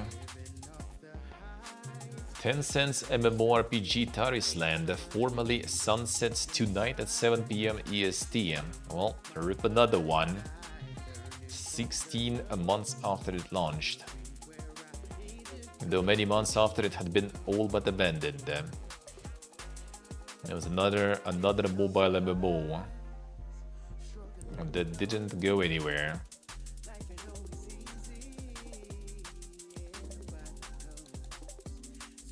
In case of this one, nothing of value was lost though, to be honest. New World is a Sadgi one. Pantheon's Visionary Realms scores multi-million-dollar funding for an unspecified investor. The Tar Island, yeah, hey, lord. Additional multi-million-dollar funding to accelerate and bolster the launch of MMORPG Pantheon Rise of the Fallen. Interesting. Investment will fund more artists, programmers, designers, and reinforce project management to allow the team to launch the game sooner with a more complete offering of its planned content, sustain momentum toward a definitive 1.0 release. No investor is specified. In fact, the studio then redirects players and backers to Game Rant article, which also does not actually specify who the investor is. And not being taken over by a studio where not having some big heavyweight coming in and suffocating us. It's a group of people who really believed in us, a creative and technical team, and wanted to see this happen. Yeah, peak player on Steam, 800 in recent months, which is still kind of not that bad, but yeah. I mean, it's obviously also quite big, I guess, outside of Steam. It wasn't the first platform. Seemed interesting, but it kind of does look like MMO from the past, you know, completely. So why not actually play the MMO from the past? That is probably better. So for now, I wasn't sold on it. Wasn't sold on that one. World of Warcraft CEO Hezikostas denies console rumors, talks influencer impact. Yeah, we did have like the console rumors that were kind of looking solid. That's sad though. Why not? Hezikostas states outright that the game is not coming to consoles and the developers wouldn't be shy about announcing it. The focus is still on development on PC, same it has always been. Hezikostas also talks a bit about developing the game through the rise of influencer culture, specifically citing how increasingly he could measure player feedback based on which videos the player had watched and could increasingly predict what points a given player would bring up. It's an interesting point of consideration, so you may want to check out the summary. Meanwhile, there is also some data mining. I see. Measure player feedback based on which videos the player had watched. I like how they probably also use it to kind of dismiss a bunch of stuff, you know, like oh this guy like watches like some streamers or YouTubers who criticize our stuff, so I guess their feedback is garbage, you know. They influence, man. That feedback doesn't count anymore. Jackalyptic Games and its Warhammer MMO are no more as NetEase pulls funding from the studio. And another one, like a third one already today, just today. Just from NetEase alone, actually. Feels Budman. Here to share a note that after nearly 3.5 years working with NetEase Games as a first-party studio, our partnership will be coming to an end. As we navigate this transition, our talented team members will be exploring new opportunities, and if you're looking for passionate creative professionals who bring excellence and collaboration to everything they do, please don't hesitate to reach out. It's like 3.5 years of like progress, and like Warhammer fucking 40k MMO just kind of like poof, gone. Like it's not even like we're not looking for like, you know, some investors or something. No, it's just like straight up just like dead. Just hire our people, we gone. Like what the fuck, dude?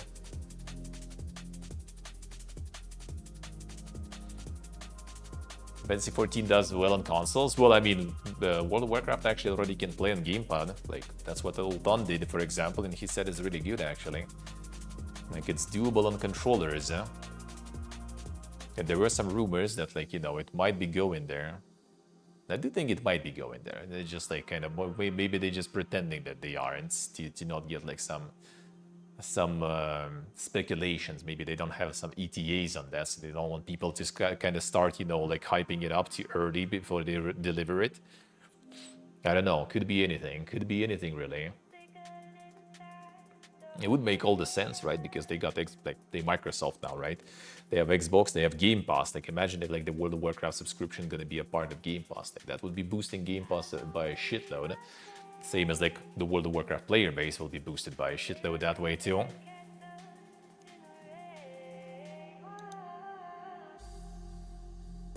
Box Day is finally planning to let players acquire a housing plot without a subscription. There it is. Heard your feedback loud and clear. Dude, that feedback was going like since like you fucking finally, you know, released in early access even, not just in 1.0.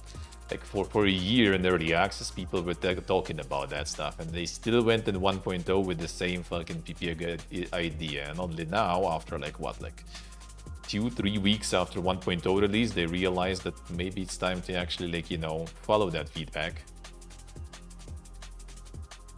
You want to be able to earn a plot through a gameplay, not only via membership. With the next patch that will be deployed in the coming days in Arcadia, the public test shard, and before the end of November on all the live shards, and giving all players the ability to claim and maintain one plot using the in-game currency Grace. You'll have to earn your Grace through daily logins. We'll have to allocate 400 Grace for your one allowed Grace plot and can't auto-renew.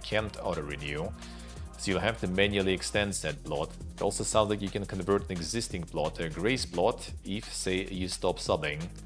Players will be given 300 Grace for free when the feature launches. You can also buy plot tokens a la carte for around $5 for players who prefer not to commit to a subscription. Fair and sustainable way. I wonder how much you need to grind to get this stuff. At least they got an option. The problem is they should probably do it earlier before 1.0 release, and that will be like way more people probably actually like playing that stuff. Digital mortgage, yeah. World of Warcraft may have leaked that it has 9 million active players. That's kind of impressive. Blizzard stopped releasing player counts for World of Warcraft back in 2015 during Warlords of Draenor subscriber plummet. While there have been ambiguous monthly active users and non-helpful mystery line, we haven't gotten a solid count. Possible unintentional leak from the studio is traced to European World of Warcraft concert video from this past summer that specifically mentions that attendees would join 9 million players. Icy Veins did a huge deep dive on other factors to back up this claim, including bundling in the Chinese population now that the game is available in the region again. I mean, could be.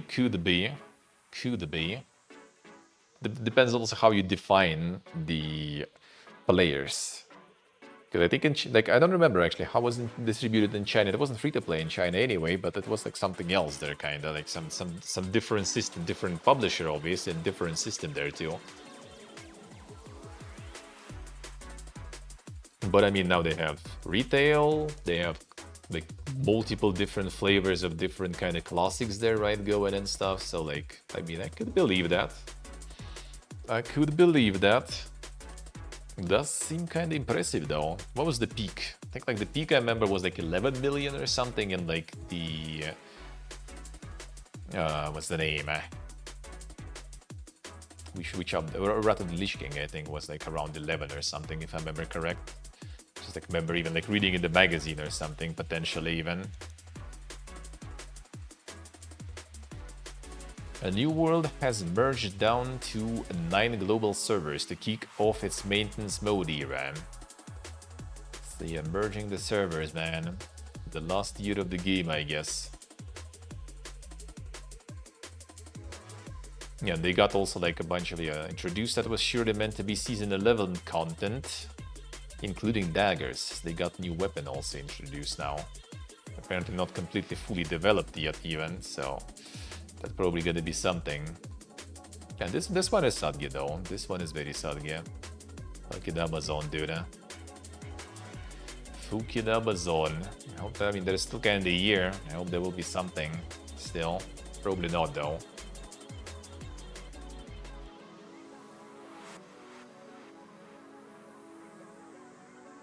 True, Jane, is true. The judge in the Daybreak emulator lawsuit upholds the injunction but compels arbitration. And thus far, Daybreak, so they're hunting some for-profit EverQuest rogue servers. I see. Thus far, Daybreak managed to successfully argue its way into a shutdown of the Hero's Journey server, which the judge said was at one point pulling in as much as $100,000 a month from gamers. at the expense of the actual alive EverQuest MMORPG, which is still operating and launching annual expansions. Hero Journey operators may have shouted their be later, but they haven't actually given up. A few weeks ago, they submitted a request for reconsideration of the injunction order on the grounds that the court committed a clear error in its findings and conclusions. It complains that Daybreak was effectively improperly granted full and final relief. And with the shuttering of the profitable Rogue server using its IP, that Daybreak didn't sufficiently prove THJ caused business harm, and that Daybreak didn't sufficiently enforce its copyrights. These aren't really new arguments, but I guess we can't blame them for trying. Daybreak's rejoiner likewise says the filing merely repackages arguments that were already made in the substantive underlying proceedings. Either way, there's been a little twist in the saga now. At the beginning of October, the THJ operators being sued here argued that the group was entitled to force Daybreak into arbitration under Daybreak's own terms of service, which, as we noted, were being flouted by THJ operators. The judge actually granted that motion to compel arbitration. Ultimately, she found that THJ hadn't waived or invalidated its right to arbitration, that the ongoing and active infringement began after 2018 amended ULAs, and that their arbitration language should apply, rather than that of the older ULA, and that the court leaves the question of arbitrability to be decided by the arbitrator in accordance with the clear and unmistakable intent of the parties, is defined by prevailing state law. In the same decision, the judge denied the motion to stay the preliminary injunction, so THJ stays offline. Further makes clear that the arbitration order does not negate the injunction. Then she sent everyone to bed without supper until they can play nice for the arbitrator, with the full report due on her desk no later than January 30, 2026. Unfortunately, it sounds like we'll be right back here in a few weeks. It's kind of interesting, like the private server actually like fighting back so hard. Like in Ragnarok Online, I remember, like, you know, as soon as Gravity decided to, you know, to punish some private servers for being too greedy, everyone just went full fucking panic mode, shut down everything and all that. The content creators making content in those private servers just, like, you know, wiped all the content from their channels and everything. Like, holy, that was something. Yeah, these guys even like fighting back in the court. Insane. That's some ballsy guys right there. Camelot Unchained previews its Veil stealth mechanic in new video. The show and tell continues to rumble forth. Camelot Unchained as it moves to its still promised 2025 early access release. And I don't know when are they planning even.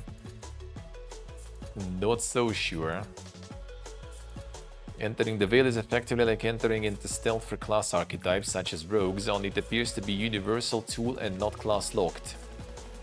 There is a wind-up animation for entering this parallel reality involving characters using a dagger to cut through dimensions, and while characters are in the Veil, their vision is covered in fog and distorted slightly at a certain distance. Interactions within the Veil are also limited, things can be interacted with, but if another player is also in the Veil, they can be attacked. Alrighty, hacks are ready. See you, man, see ya. Enjoy your vacation. Enjoy. Sounds good. Have a good one, man. Have a good one. See you when you're back. Alrighty, sure. Have a good one, man.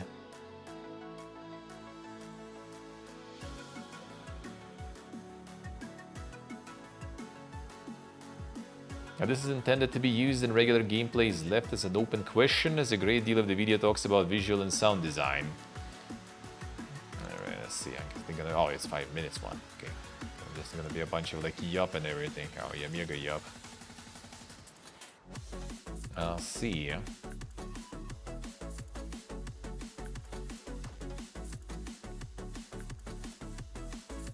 See, Genius, I see. Now they do be pumping like content for EverQuest. For all of them, actually, even. Slowly, but looks like they do. Looks like they do.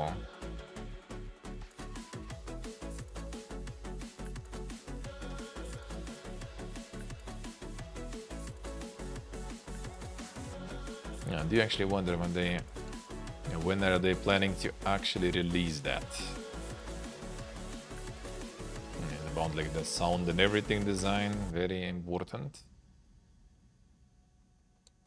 Because they do be planning to actually release it. It's been 10 years, man, since Kickstarter. And will we actually see it? Over 10 years already, yeah, at this point. Will we actually see it?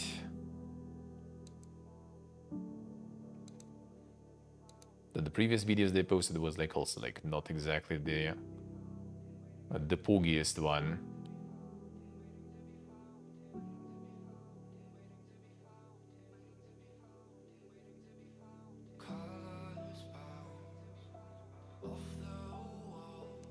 Alright, whatever.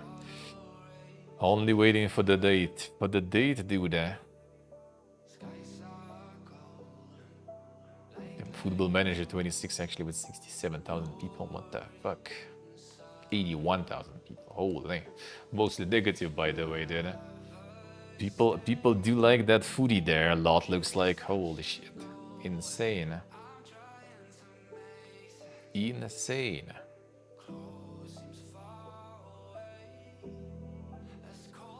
Tavern Keeper is actually kind of pumping there too. Had really good reviews in this one. It's a nice game. Did play it. I did play it upcoming. Check that. Not this time. Not this week. This week already kind of like a lot of stuff. Just gonna go get some food going probably now. The cooking stream a little bit. The arc rate is already at 400,000. 416.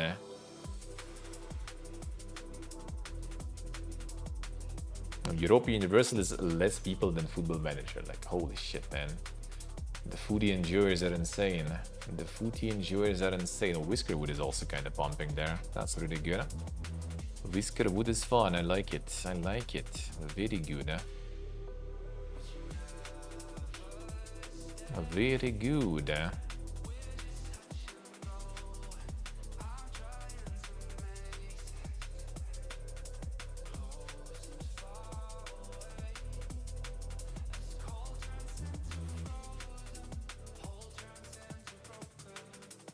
The Void Train on 1.0 also got 4K people. Not bad. Did play it yesterday. You can check a little bit, I guess. Well, actually, you don't even need any more. Yeah, there's calendar now for this shit. There's calendar on Steam also now, actually. The only our brain rot together, yeah. There's a game. There's a game.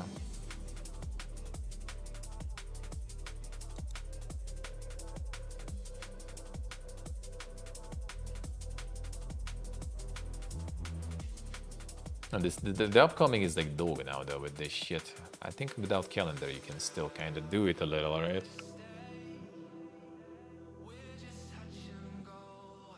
But it's still kind of not the best display, I guess. A bit better though, I guess. Alright. Who can I know?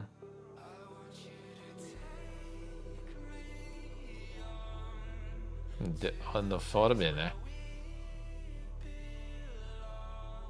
Winter Verho also.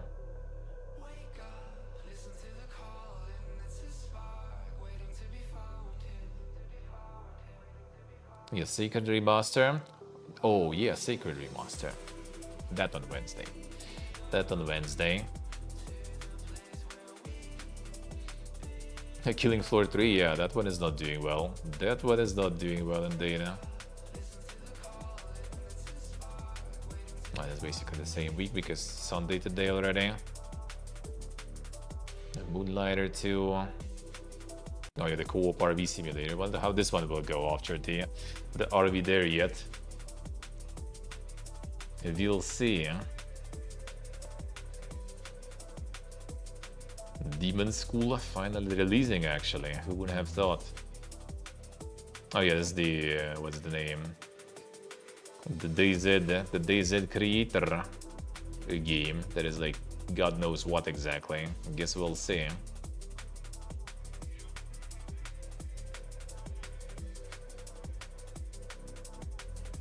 The Exorcist of Lost.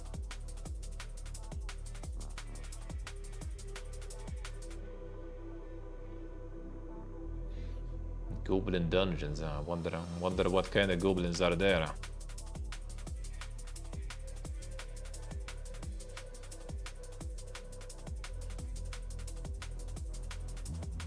That's a lot of dank shit on 1 week, dude. Huh? What? What is this? The solo leveling game. Oh yeah, old-fashioned steel also 24th of November. We'll see about that one. That might be something. Might be something kind of interesting, kind of gothic like there. I did play the demo. I do have the game actually, so I will maybe at least try it. It's 24th of November. Ooh, 24th of November is like very bad. 24th of November is exactly when I'm gonna be piecing out already.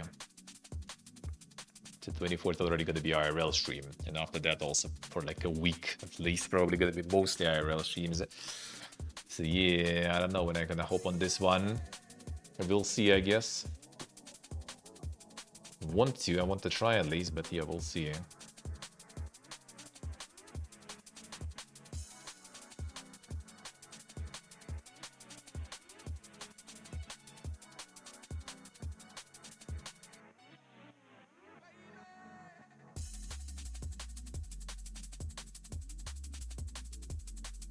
Anything dank here?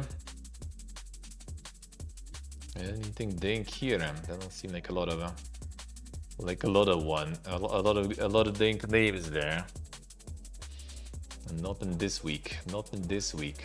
The previous week was all the cougars there. Oh yeah, Thief VR actually. Damn son, for the old VR enjoyers, huh? Yeah, Winter Burrow next week indeed. Oh yeah, Octopath Traveler 0. Oh yeah, Routine actually gonna be out then. That game is real. Cloudheim, nope. That demo was something.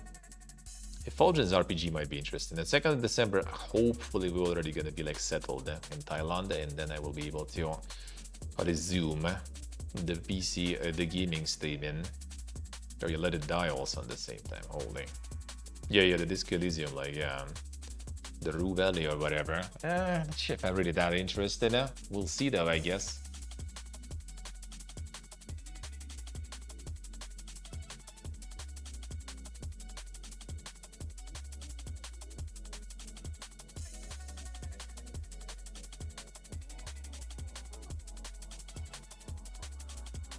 Screaming in the Basement 2025. Damn, what a game. What a game. Sacred 2 Remaster I will play, yeah, that I will. That I will. That I will check. Hentai Secret Suck by one, damn son. The gaming dude, huh?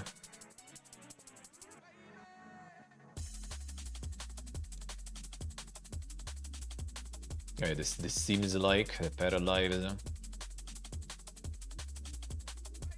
Skate story. There's the Terminator. This time for sure. This time for sure. Can't name Mojave, damn son. The names. No, December gonna be already time for the Boomerathon though. So that's whatever. That is all whatever.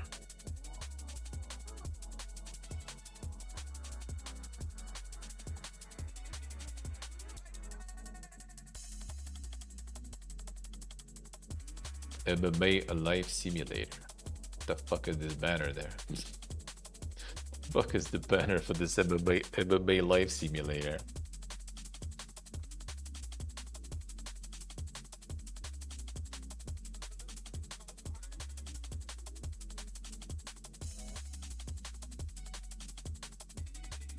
And the femboy streamer. There you go. Finally some games.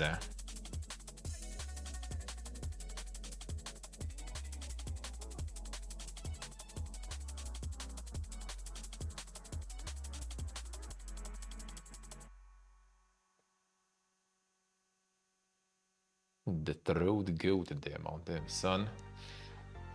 See how it is. Yeah, December, I guess, is very chill in the releases. That's good. It's gonna be the return to Flood 76 with new season of the show also, and Boomerthon. Only the Cougar Slope keeps pumping in December. Looks like the Fury Master XXXmas Fuckfest. There you go. Got yourself some cozy Christmas games. There it is. There it is, man.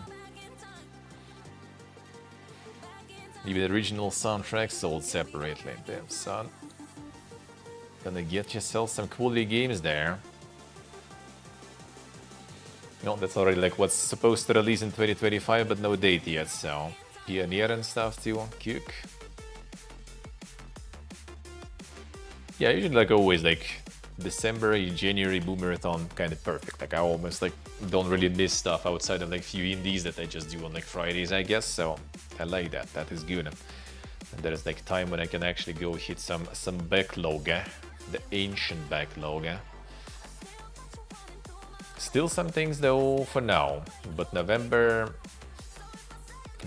is kind of gonna be getting kind of tricky soon. Like next week I'm here, but the PC still displaced, but then yeah, we're moving to friend's place. Then it's gonna be more like IRL and less probably streaming at the PC. We'll see. I haven't been in his apartment still yet, and yeah, apparently according to him there's not that much space for us both to kind of sit, and he's working and streaming, you know, will be kind of tricky, but we'll see. And then week after that one, 24th of November, it's gonna be all the travels and stuff, so that's gonna be already probably no PC streams almost. Especially if like in India we're gonna be in a regular hotel, it will be lucky if there will be like one table for my friend to work from. And I just gonna IRL for a week probably. So like realistically, like 2nd, 3rd of December, back to live like this moment. Yeah, exactly. Well, I mean, to be honest, that's his apartment that like he lives here right now too. It's just the apartment he got to have registration in the passport, so he gets his like papers here in Armenia, like right of abode, so he can stay here. He needs like somewhere to register, so he rented out like rented a real cheap one-room apartment that he's not even living in because he's living here. But now that the house rent is over and we still have like a week basically until we move, because it's too much work for him right now. So we're gonna stay there in that apartment where he's not even supposed to live, sorta. So yeah, it's like a really cheap one-room apartment here. So gonna be interesting. Moment indeed. And after that, a week of like kind of like in the middle, traveling to Georgia, from Georgia to India. In India, gonna be IRLing for like 6 days. And then we already moved to Thailand. We're gonna find something, probably at least for now, theoretically, something at least for 2 months. 2 months there, then again, you know, like a week like this, and then like 3 months already in Vietnam, also more or less stable, even though we'll see, depends how the plans will be. So there's gonna be a lot of IRLing and finding time to actually like at the PC. I mean, I will obviously stream a bunch on the PC, but like need at least to stay somewhere for like a month or something to get some like working spot, you know. Totally not in the hotels, that will be tricky. Alright, so let's get to... Well, 1 second though, I'm gonna check if you guys also posted something in Discord if I missed. And let's get some food gear real quick. Little cooking bit, and then I'm gonna call it. So we're gonna go to the kitchen, but 1 moment, I'm gonna check if I'm missing something. If I am missing something. Alright, this we had. The patents we've seen. Yeah, everything else we kind of seen already. Alright, so let's get the kitchen stream a little bit before I am out for today. See, tomorrow and Tuesday I will be off. Wednesday back we play more Verho. Verho is out tomorrow, by the way, so if you like what you've seen, play it. It's really good. Verho Wednesday, and Sacred 2 Remaster Wednesday, and Wall World 2 release also I gotta play on Wednesday. So there's gonna be some video games to play on the Wednesday. A whole lot of them. Keep the phone, come here. But yeah, the 2 days just to kind of like start sorting things out before all the moves and everything. Soon, man. Like, it's nice to travel. It feels good, but I still like always like I'm such a like, you know, enjoyer of just like this like lazy, calm lifestyle, just sitting home playing video games and stuff like that. And just streaming, going to the gym, like routine, just, you know, my own routine, my own habits. When it like changes that often as for me, like right now, it's just always like stress for me. No matter what, like it should be exciting in a good way, but it's always like, man. But such is life. Such is life. Stressful, but ends up always being full of adventures and quite interesting, quite fun. IRL content after all. More people to watch. So totally positive in the end. Just mostly stressful even in the time up to it. Like when it's already happening, it's whatever.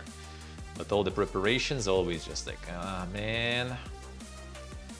I'd rather sit home and stream, play games, and that's it.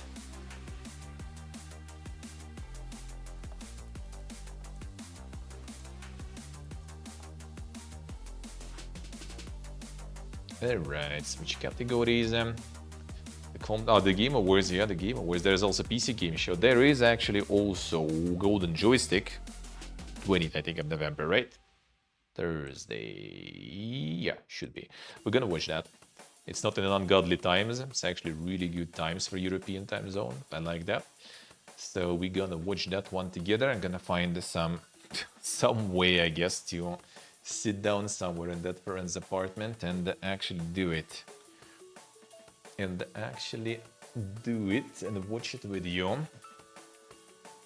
All right.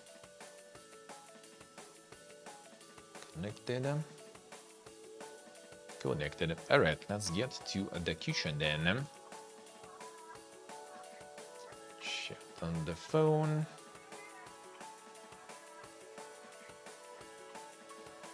Someone's apartment to play some games. Well, I mean, Thursday is easy because friend also has his like, you know, insane schedule on Thursday, so he's not gonna be like in bed early or something anyway. So we'll figure something out. We need to find like some place where he will be like, you know, sitting, and where I will be sitting and kind of sleeping, because I usually end up kind of like in bed earlier though with his schedule.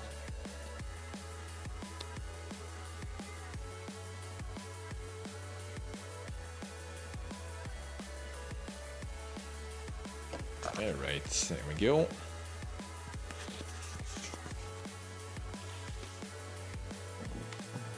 Okay, let's go. Whoop. Into the darkness. Alright, more falafel to deal with today. I'm recycling all the freezer supply there.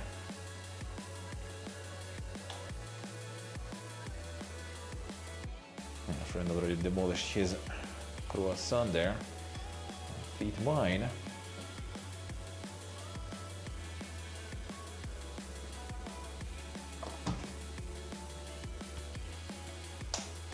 Alright, let's go. Falafel.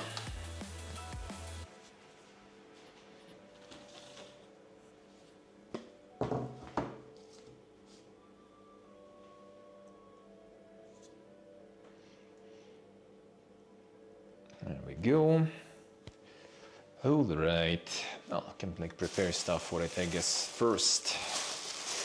I wonder how massive it should be. Let's see how much of the flatbread I will need. Okay, how much is here?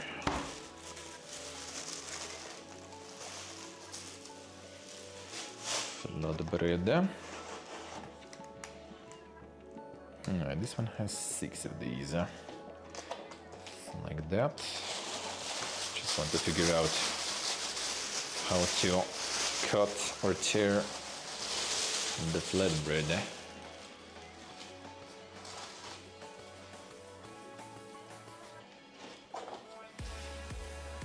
4 like this. Technically, it will be a bit tight this way, but should be fine. And there. Guess like if I get it in halves, that should be good enough. And this one has already a bit of a hole there, but fine. Should be fine.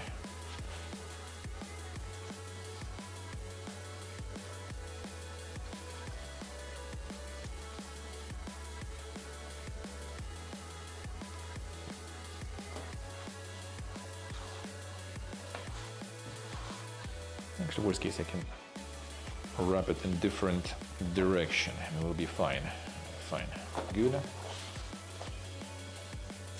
Full.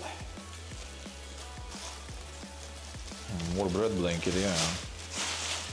Always the bread blanket here. Falafel I will fry later. A couple more pieces I need to get though from another box.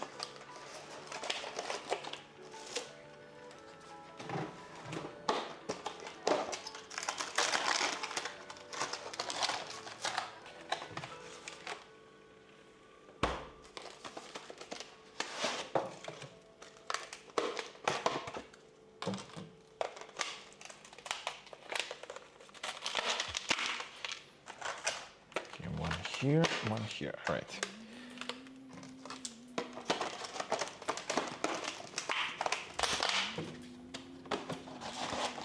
Just sorting out the falafel galore.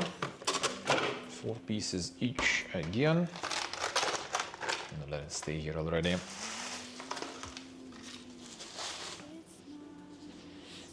All right, let's get more stuff that I will put in today.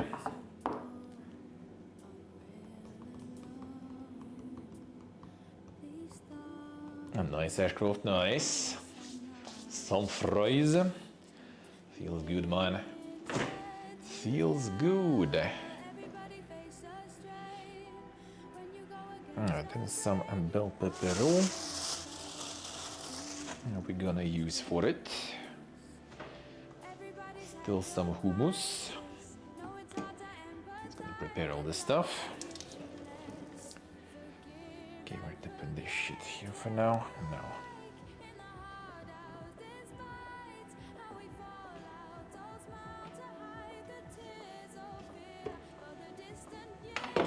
There's not even any dishes standing around. They're not even needed. Go here.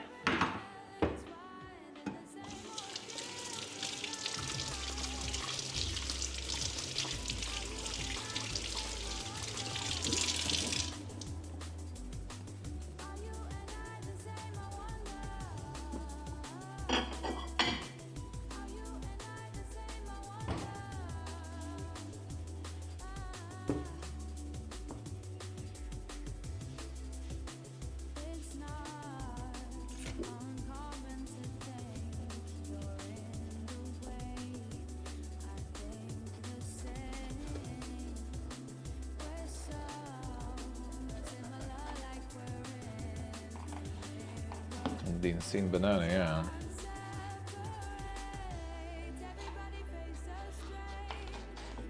Do be looking quite a banana.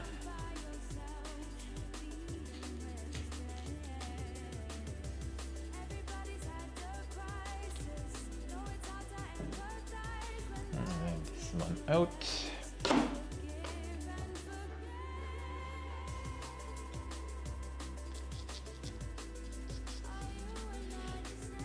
That is exactly poisonous or something, but still, get out.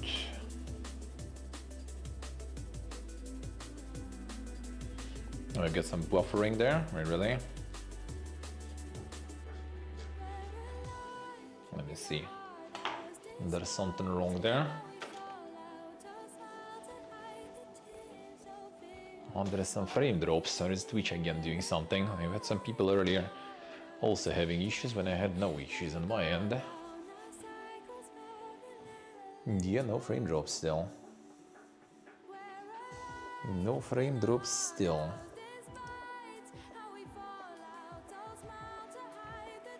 Twitch is still doing Twitch things. Never lucky, man. Never lucky.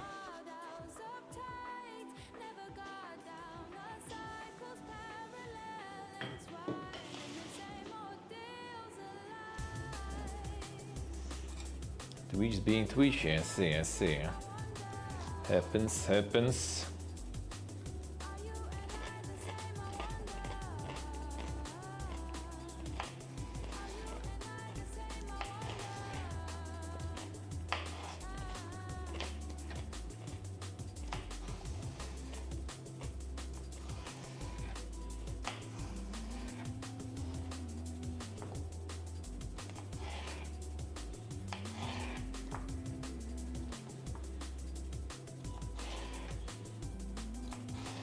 Probably maybe even a bit of an overkill, but should be fine. Whatever.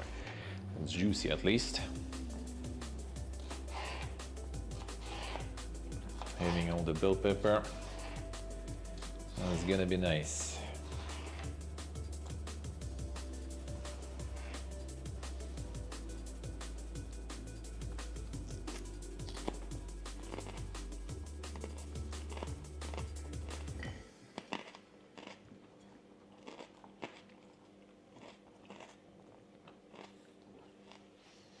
Alright. Get some tomato. Oh yeah, onion. Onion for sure.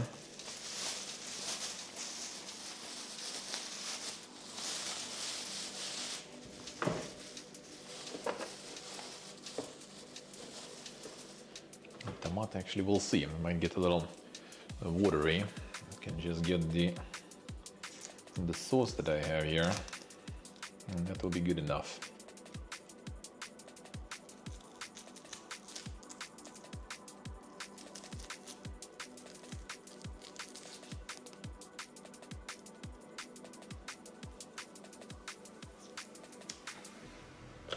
Right, onion, come here.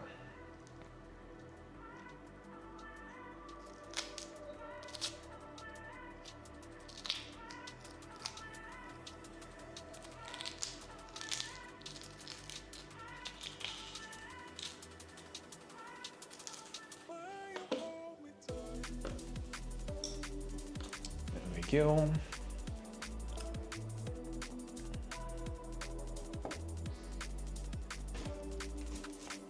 Oh, come on. Bigger cut. Alright, whatever.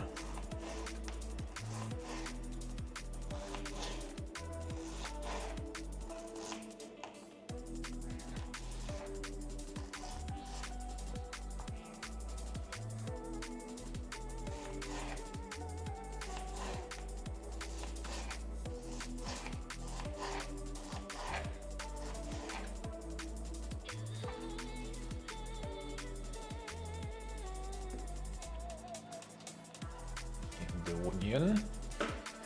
Yeah, I guess tomato, sugar. I think it's just another sauce maybe. And whatever, should be good enough. Hummus we need them. And you know, a little bit za'atar into the hummus. But probably less than yesterday. Still way too powerful.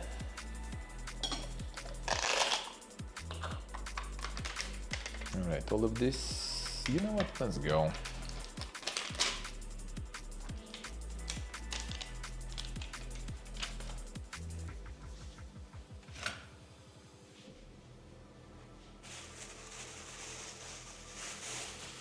And the insane za'atar paste.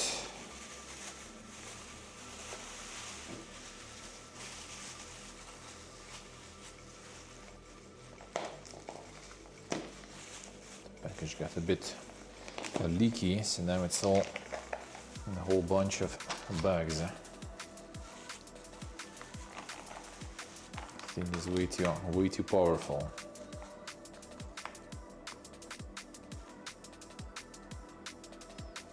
Maybe this much.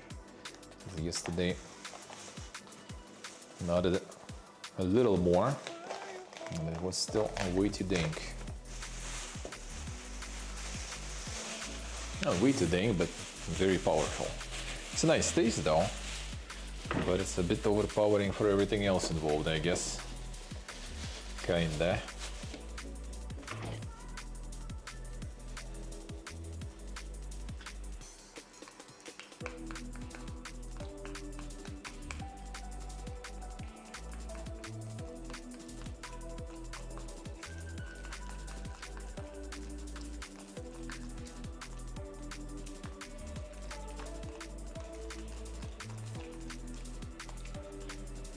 Alright, hummus with some za'atar, onions, bell pepper.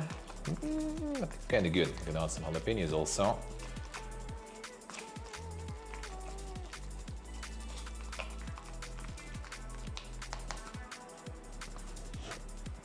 A bit of jalapenos.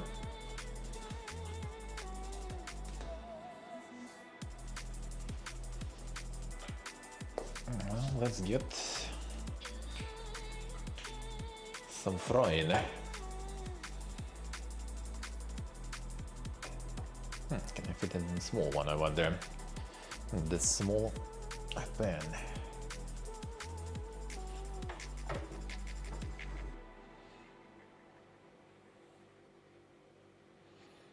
And let's see if I can fit it here.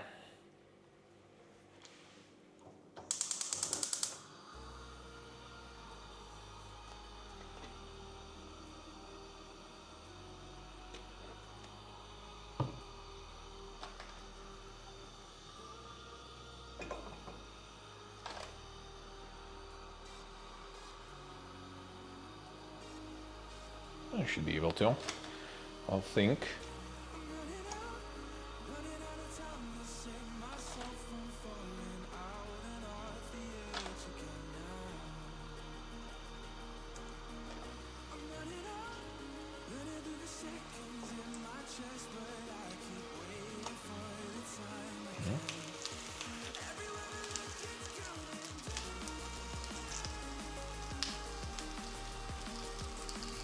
Works.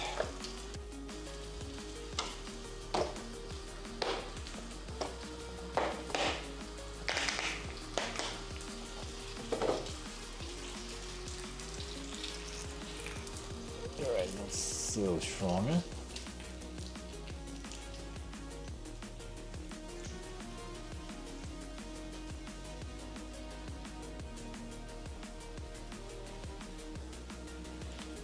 Alright. We are on it. Gonna prepare the building station.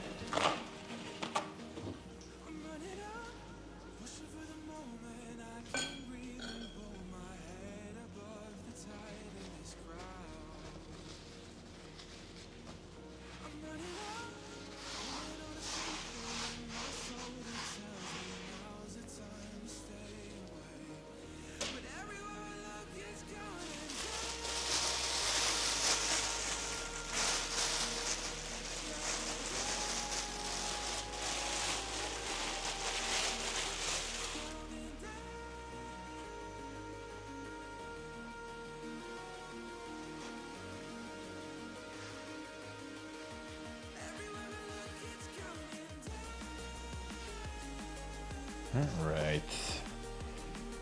We wait for this to fry.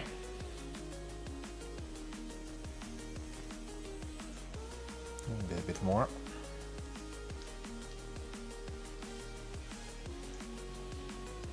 Jalapenos, where are they?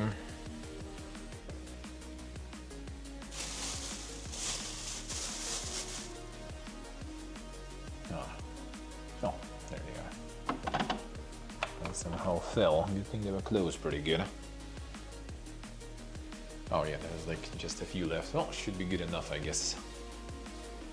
It's like friend already had some session of jalapeno consumption today. And with some other dishes.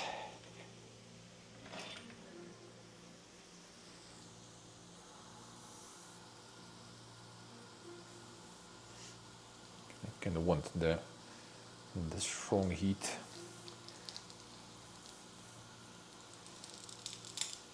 Don't want them to fall apart. When they're like too soft, they can.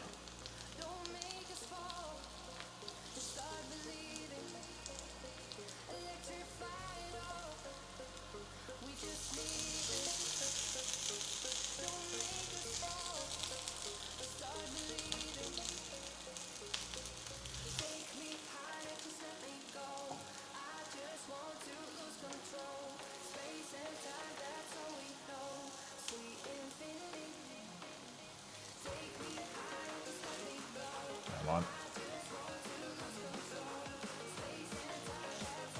Good.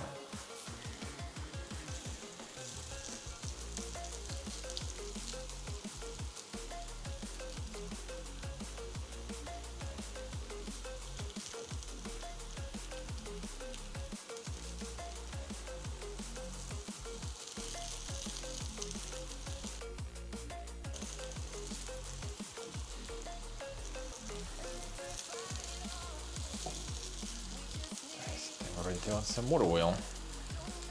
Just like consume it super fast.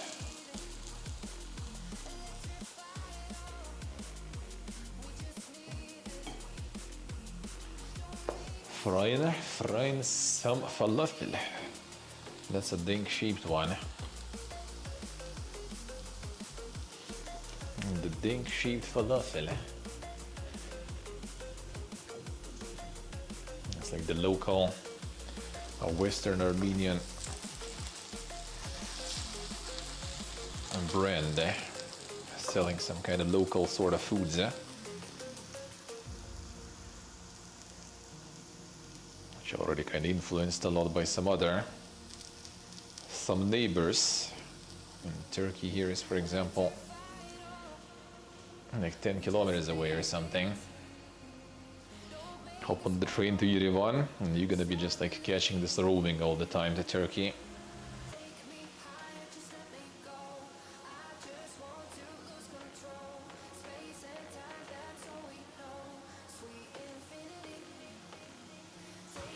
I'm gonna fry this a bit more. As long as it doesn't get stuck, we're good.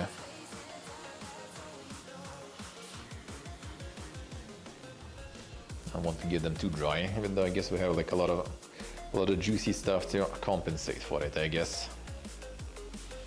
Onion, hummus, bell peppers especially, very juicy. I was thinking about maybe adding some sauce I have, but I think we should be good. Even without.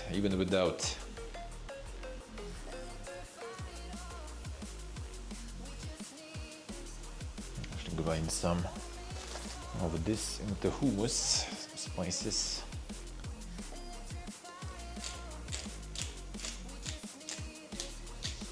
And while waiting here,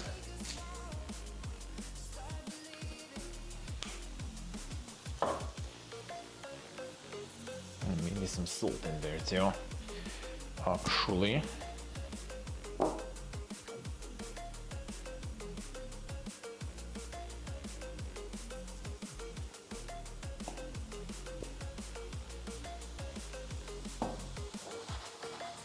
Good. I'm not getting stuck. This falafel in the freezer section, that is actually sometimes on sale, very, very affordable.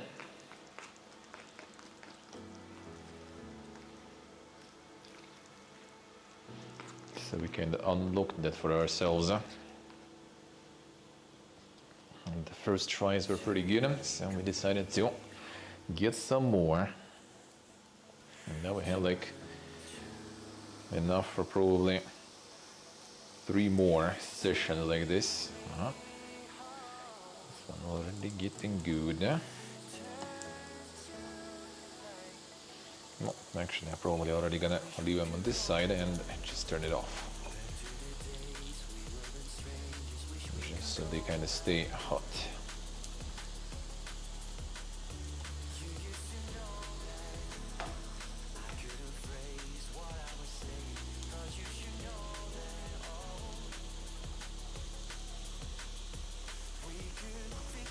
And then you go. Alright. Keep them this way. See what I say, huh? To get some food. Time to get some food.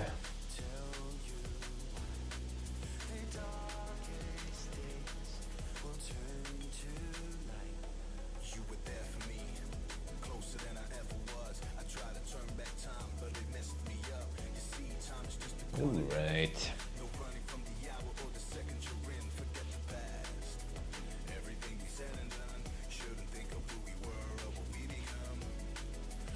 Okay, let's see. We need to get some measuring. How to arrange them. It's kind of not the most equal cut on this one. Alright, one. Can we feed them good?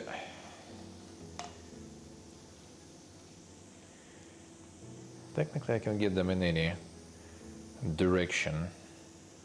Just wonder which one would be better. Need enough to get the proper wrap. Well, this one is good, I guess. Like this. Yeah, fine. Stay here for a bit longer though. So you stay hot.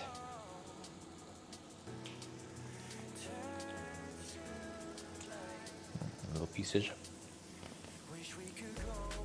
that fell apart and got me a crunchy.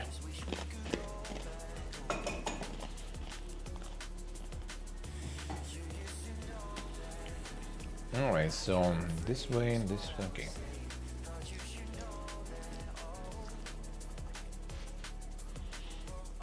And then you do it like this.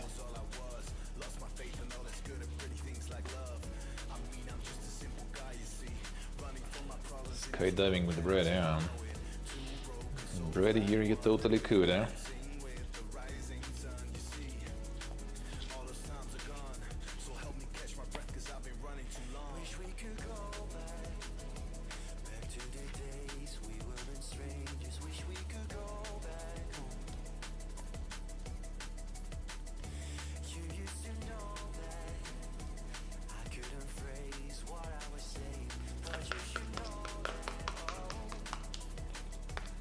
This all for the second. A little more.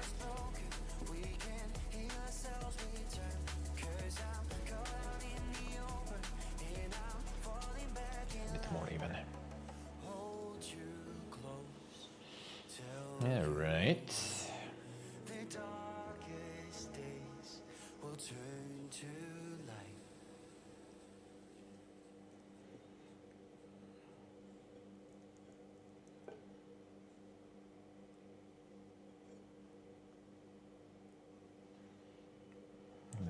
Onion. Try to get like an equal amount. All right, I'm a bit too close here, but that's fine, I guess. Whatever. A bell pepper might actually be even a little too much, I feel. But we'll see. As long as it actually wraps, we're good.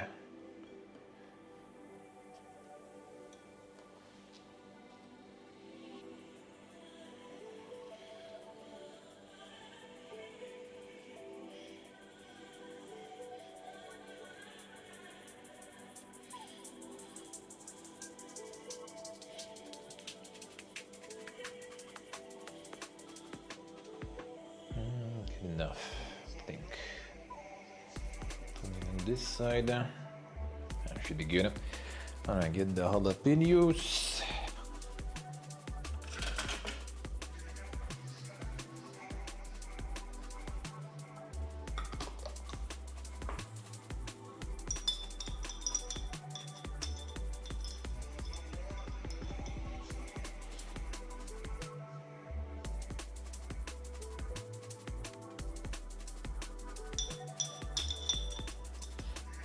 HPLO.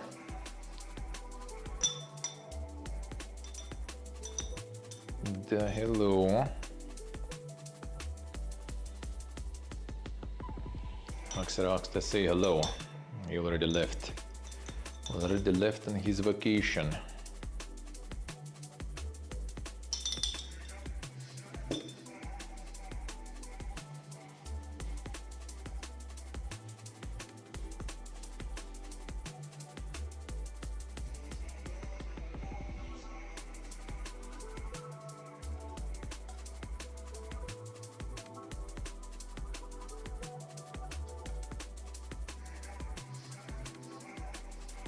I guess I can keep this one kind of open. It's still gonna roll itself though.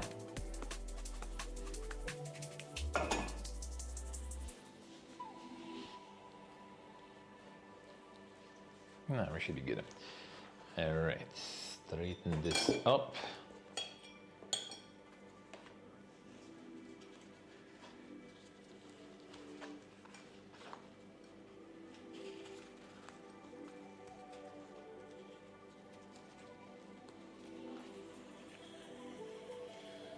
There. Stay there. Like this. This side is a bit like wrong. Whatever.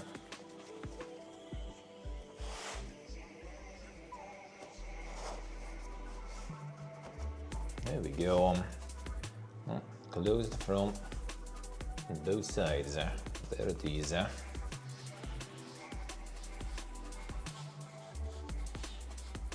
Should be juicy enough there. All right, this one goes to my friend then.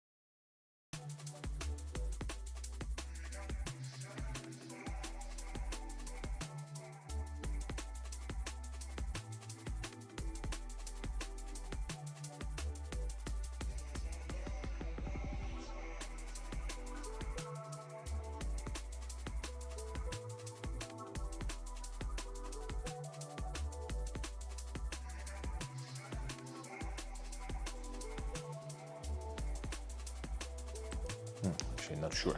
Might be sleeping. Alright, whatever. Gonna wait for him then. Seems like he's sleeping. On the insane work schedule.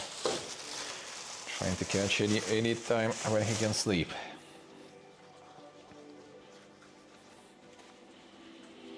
Alright, do we arrange this one? This one is a bit of a already dink. Guess I could cut a little here.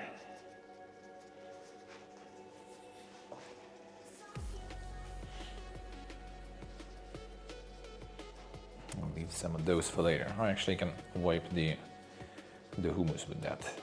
Perfect. Perfect.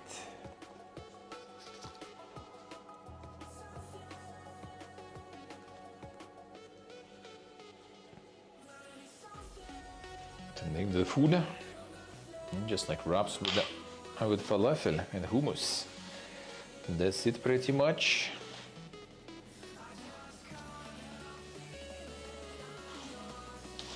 Let's start this way.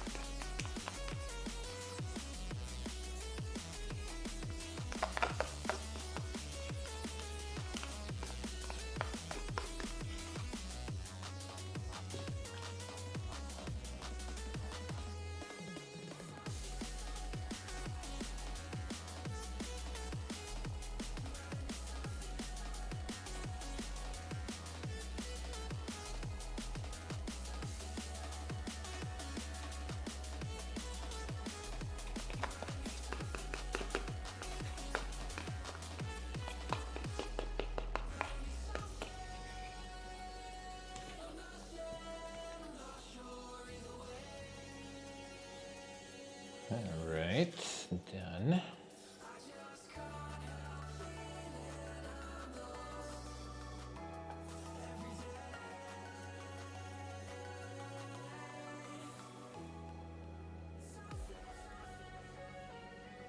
This one might be even more oniony. With this one, then I'm gonna give to my friend. Not that I mind, he really likes onion. Might as well.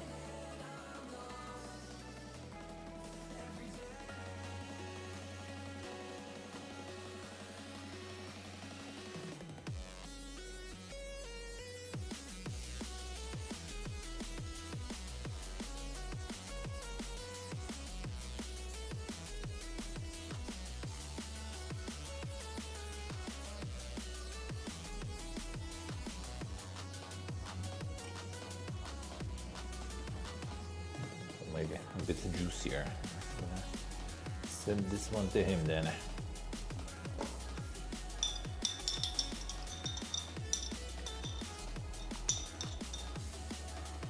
I was lucky that he was asleep.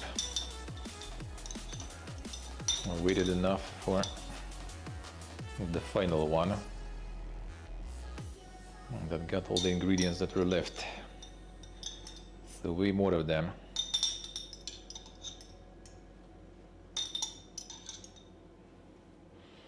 Jalapeno fucking pee-pee poofed, holy shit. Sometimes you get and it's just like standing there in the jar for a while. And this one got demolished.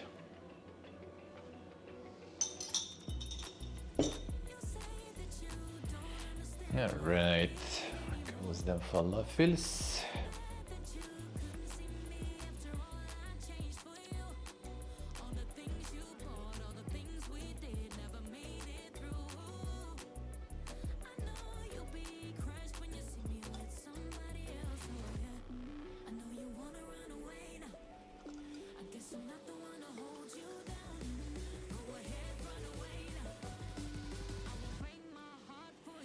All right.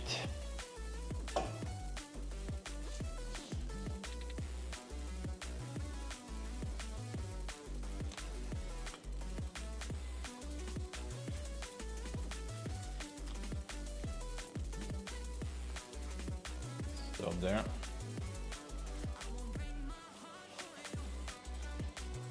No corn. Let's find out. Still have plenty here. When it gets like so chunky and just tears apart. There we go. And this a big boy. This a big boy. There we go. Now it's all wrapped up.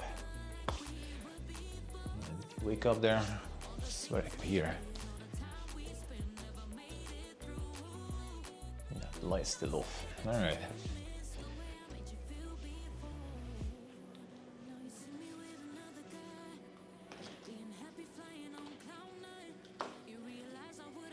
Time to finish this off here. No leftovers.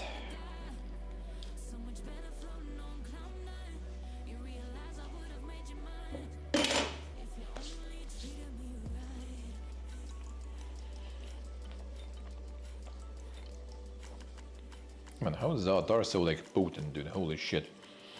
Just started a little bit.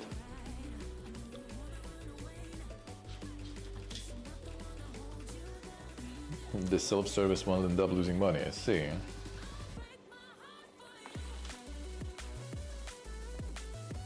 And the proper falafel, I would try. Try some in Egypt, I remember. That was like in the hotel restaurant.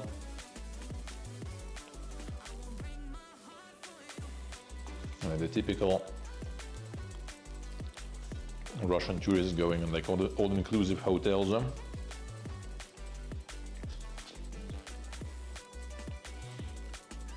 It was fresh. It was nice. That was only one evening though, I think they had it.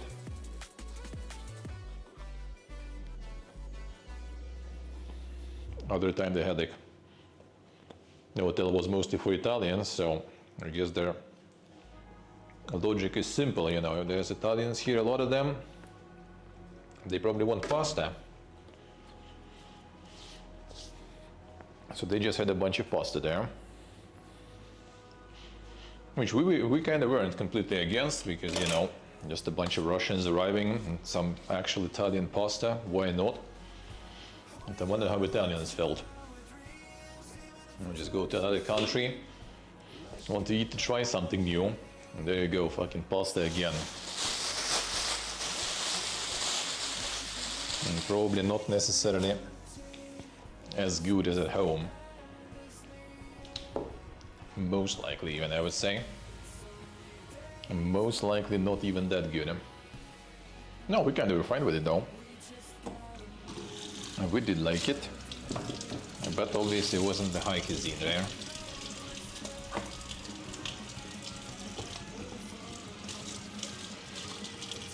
It wasn't exactly the high cuisine.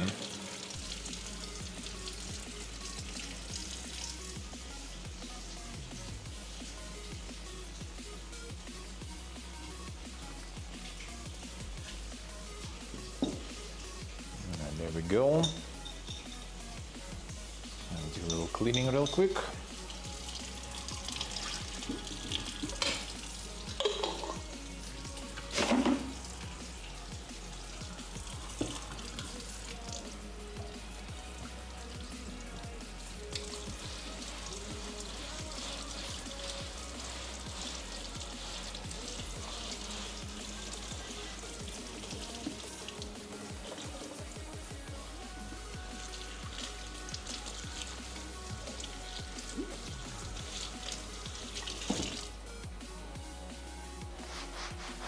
A day off tomorrow feels good, but a busy day off not that good. But well, now the upcoming weeks will be all busy. All busy, all stressful. The usual.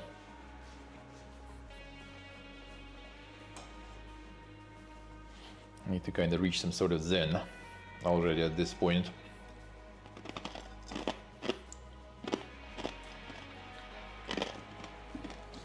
Like the ultimate whatever.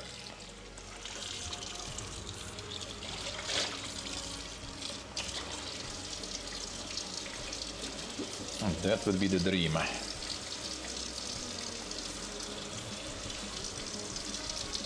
Just accept everything and just travel. Just go wherever you plan to go. And without much thinking. And without much worrying.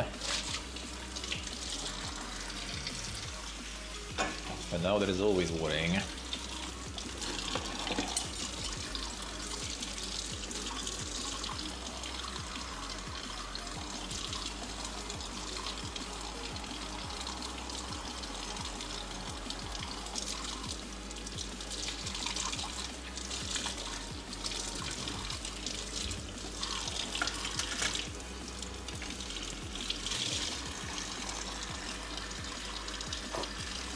Alright, almost all clean.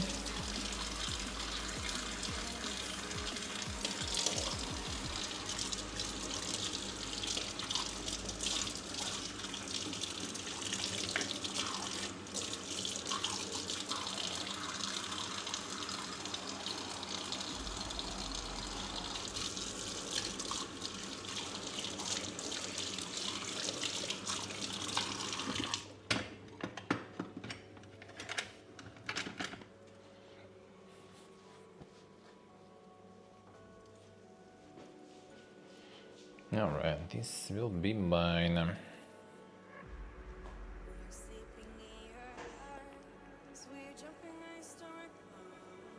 A limitation pasta that you fit. Happens. I mean, good pasta is not that bad. Good pasta is not that bad for you. Well, obviously not as good as some other things that you could eat, but also not as bad. 1 second, just gonna move everything here. Oh, there's the light in a friend's room.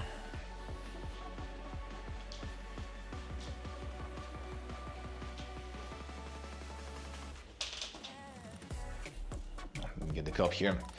Get some water, some juice or rather even. And more juice there.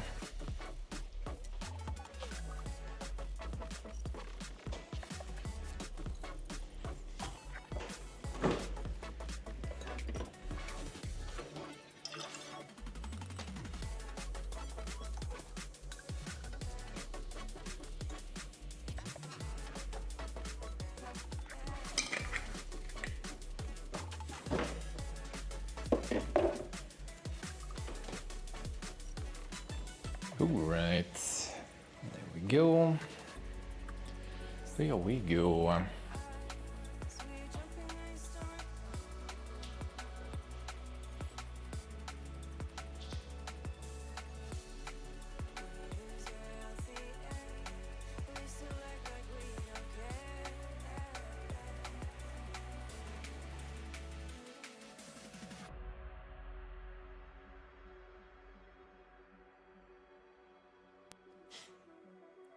Hey Jordy, hello. How are we doing? Insane cheers. One's back. Gonna give him some of his food again. This. Oof.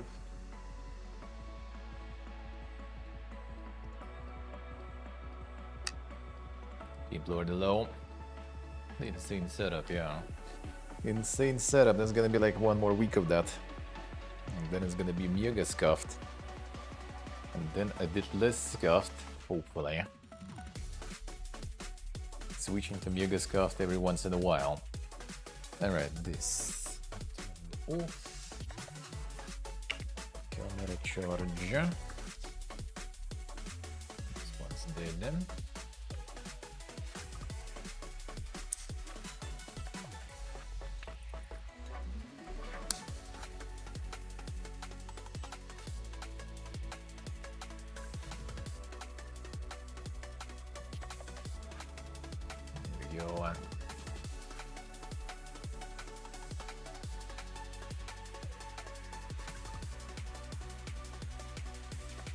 Alright, now we can try the consumption. Here it is. Gonna be done for today with it then. Alright, let's gonna give a friend his share of food then. And that then made for him.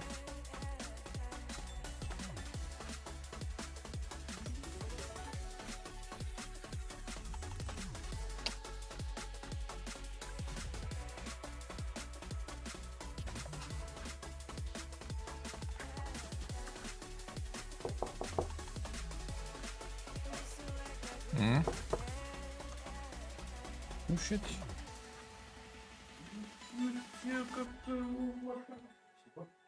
Just. Alright, food get delivered. The last days of the PP Hoopin rather, yeah. PP Poofin after. PP Poofin gonna be multiple days of it. The PP Hoopin a bit less though. A bit less of that. No, they'll get PP Hoopin in other places though.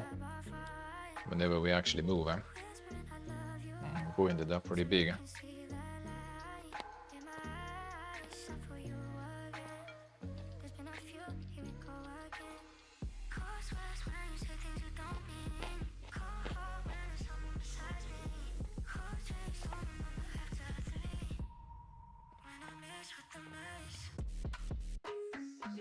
Bell pepper is nice. I should still maybe add the juice, the sauce too.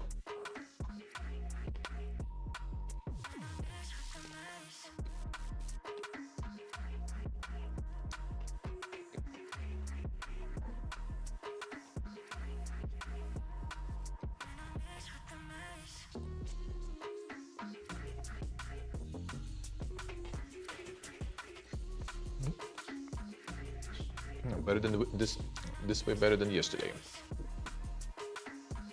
The performance suddenly really bad. Or did you pass like some threshold in terms of age?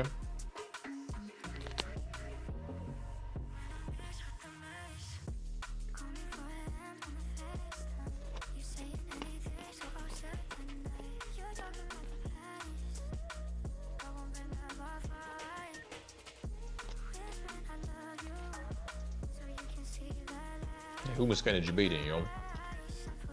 I feel it's gonna be kind of more juicy. I mean, it's kind of wet, right? No, not exactly. Bell peppers do help though.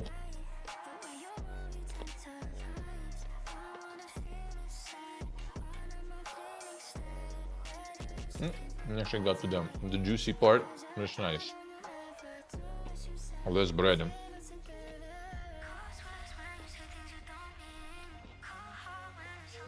The spicy mango sauce with falafel, dude, that sounds interesting. That sounds very interesting.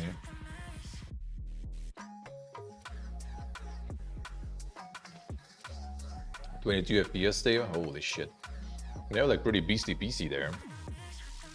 Mine gonna die probably if I play that.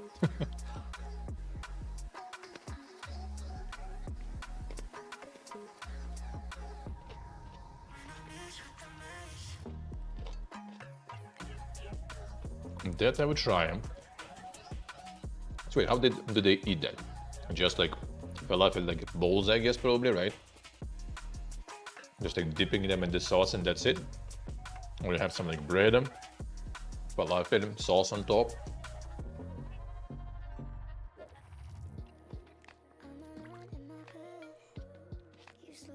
Yeah, spicy mango sauce sounds kind of like something you would eat like in Thailand or some shit, rather than in Iran.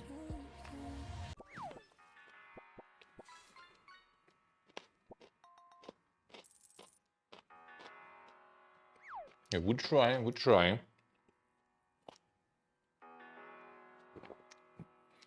Wonder if we can find that in Armenia. There's a bunch of Iranian products here. And I think I've seen the mango sauce though.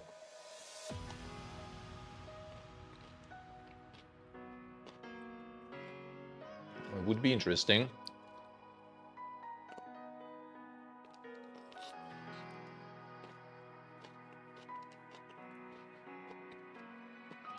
You good on chicken? Yeah. Probably, yeah.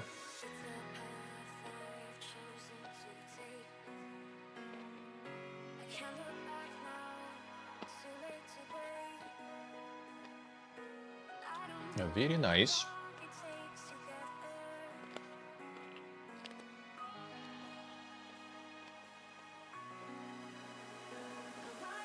And the fire from inside the stomach. Was actually that spicy, huh?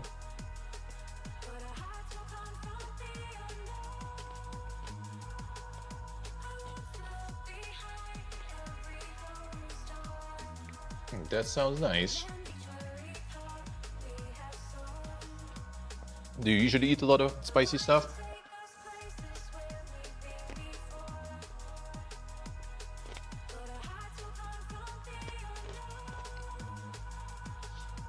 Because Armenia ended up not that spicy, really. There are some dishes that are specifically kind of spicy-ish. And they do add like the local chili peppers. But they're depending on the season. Like in summer they were pretty mild. Like now, in autumn they already kinda, you know, you feel them, but wouldn't say it's anything crazy. Let's see, Busby, let's see. I mean, I can agree, but I tried some examples that are kind of nice though, so I changed my mind.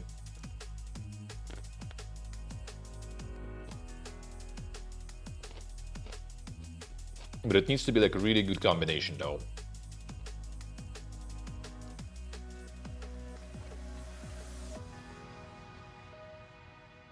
Like if the combination of the sweet sauce and savory stuff is good, then it's actually nice.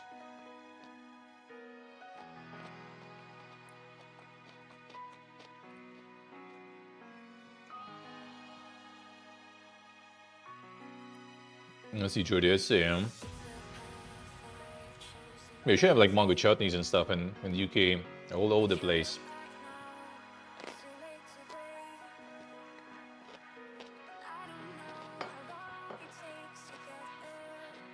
Now close to India, you have a lot of that stuff, alright. And with fish gear.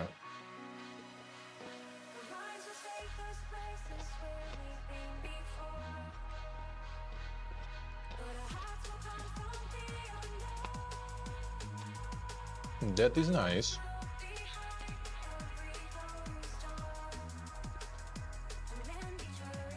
Well, I guess southern provinces in general have like more spicy stuff growing there, and I guess mangoes also. Coming from the regions closer to India and stuff, I would assume.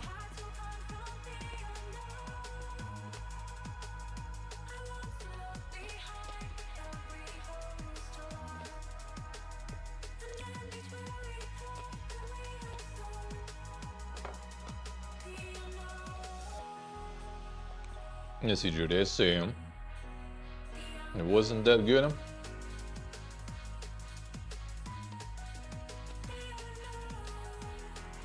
I mean, sour sweet sauce could be nice. I remember back in the day when I was a kid, and you know, being kids in post-Soviet Russia was basically McDonald's equals school. My parents divorced, so I was like visiting my dad. He was always like, "Yo, I was going to McDonald's and getting like this like 20 pack of nuggies, and they were giving back then 2 sauces for free with that. Nowadays, no, pay for fucking everything, bro. And those sauces cost also like you know, like the bottle of the sauce from the store. And that's sort of a different rant, you know. But yeah, they had sweet and sour, and that, well, I usually was getting. It was actually 3 sauces, I don't remember. Because I loved barbecue there. Like McDonald's had, like in Russia, had like different barbecue. Like all the fast food chains, for some reason, just get Heinz sauces, no matter what. Cheese, you know, sauce, garlic, barbecue, Heinz. And it all tastes the same. Like wherever you go, the same Heinz from the store. And McDonald's had a different supplier of the sauces, also local one. And their barbecue was amazing. Curry was really good. And sweet and sour sauce. Like if some sauce was out of stock, I was getting sweet and sour. But like curry and barbecue are my most favorite ones. No si Jordi, I see him.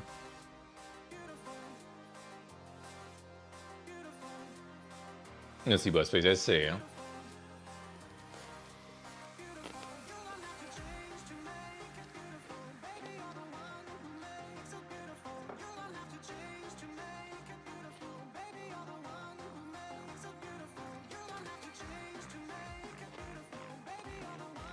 And now they don't even have curry sauce anymore. Barbecue they do still have. Curry I think is gone. Sweet and sour probably still can find though.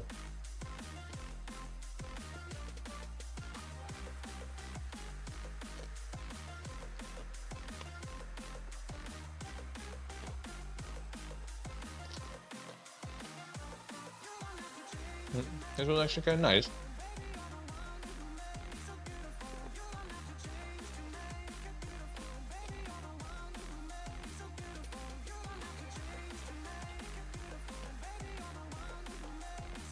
Maybe some more sauce or some more ingredients that are kind of like juicier, and it will be perfect.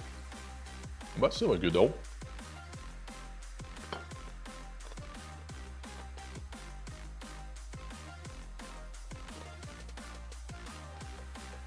And also za'atar is insanely powerful. Like I dropped just like a bit on the fork in like 60% of hummus, like can, jar, whatever. And it still kind of like tastes like za'atar mostly. Insanely concentrated.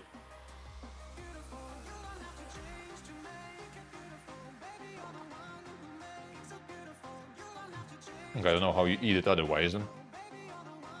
They sell za'atar here in like the whole, like the same as hummus size container, like I don't know, like 300-400 grams I guess of za'atar.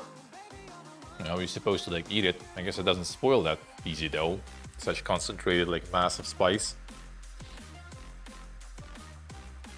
But still, like you don't even need that much of it, I feel, considering the concentration.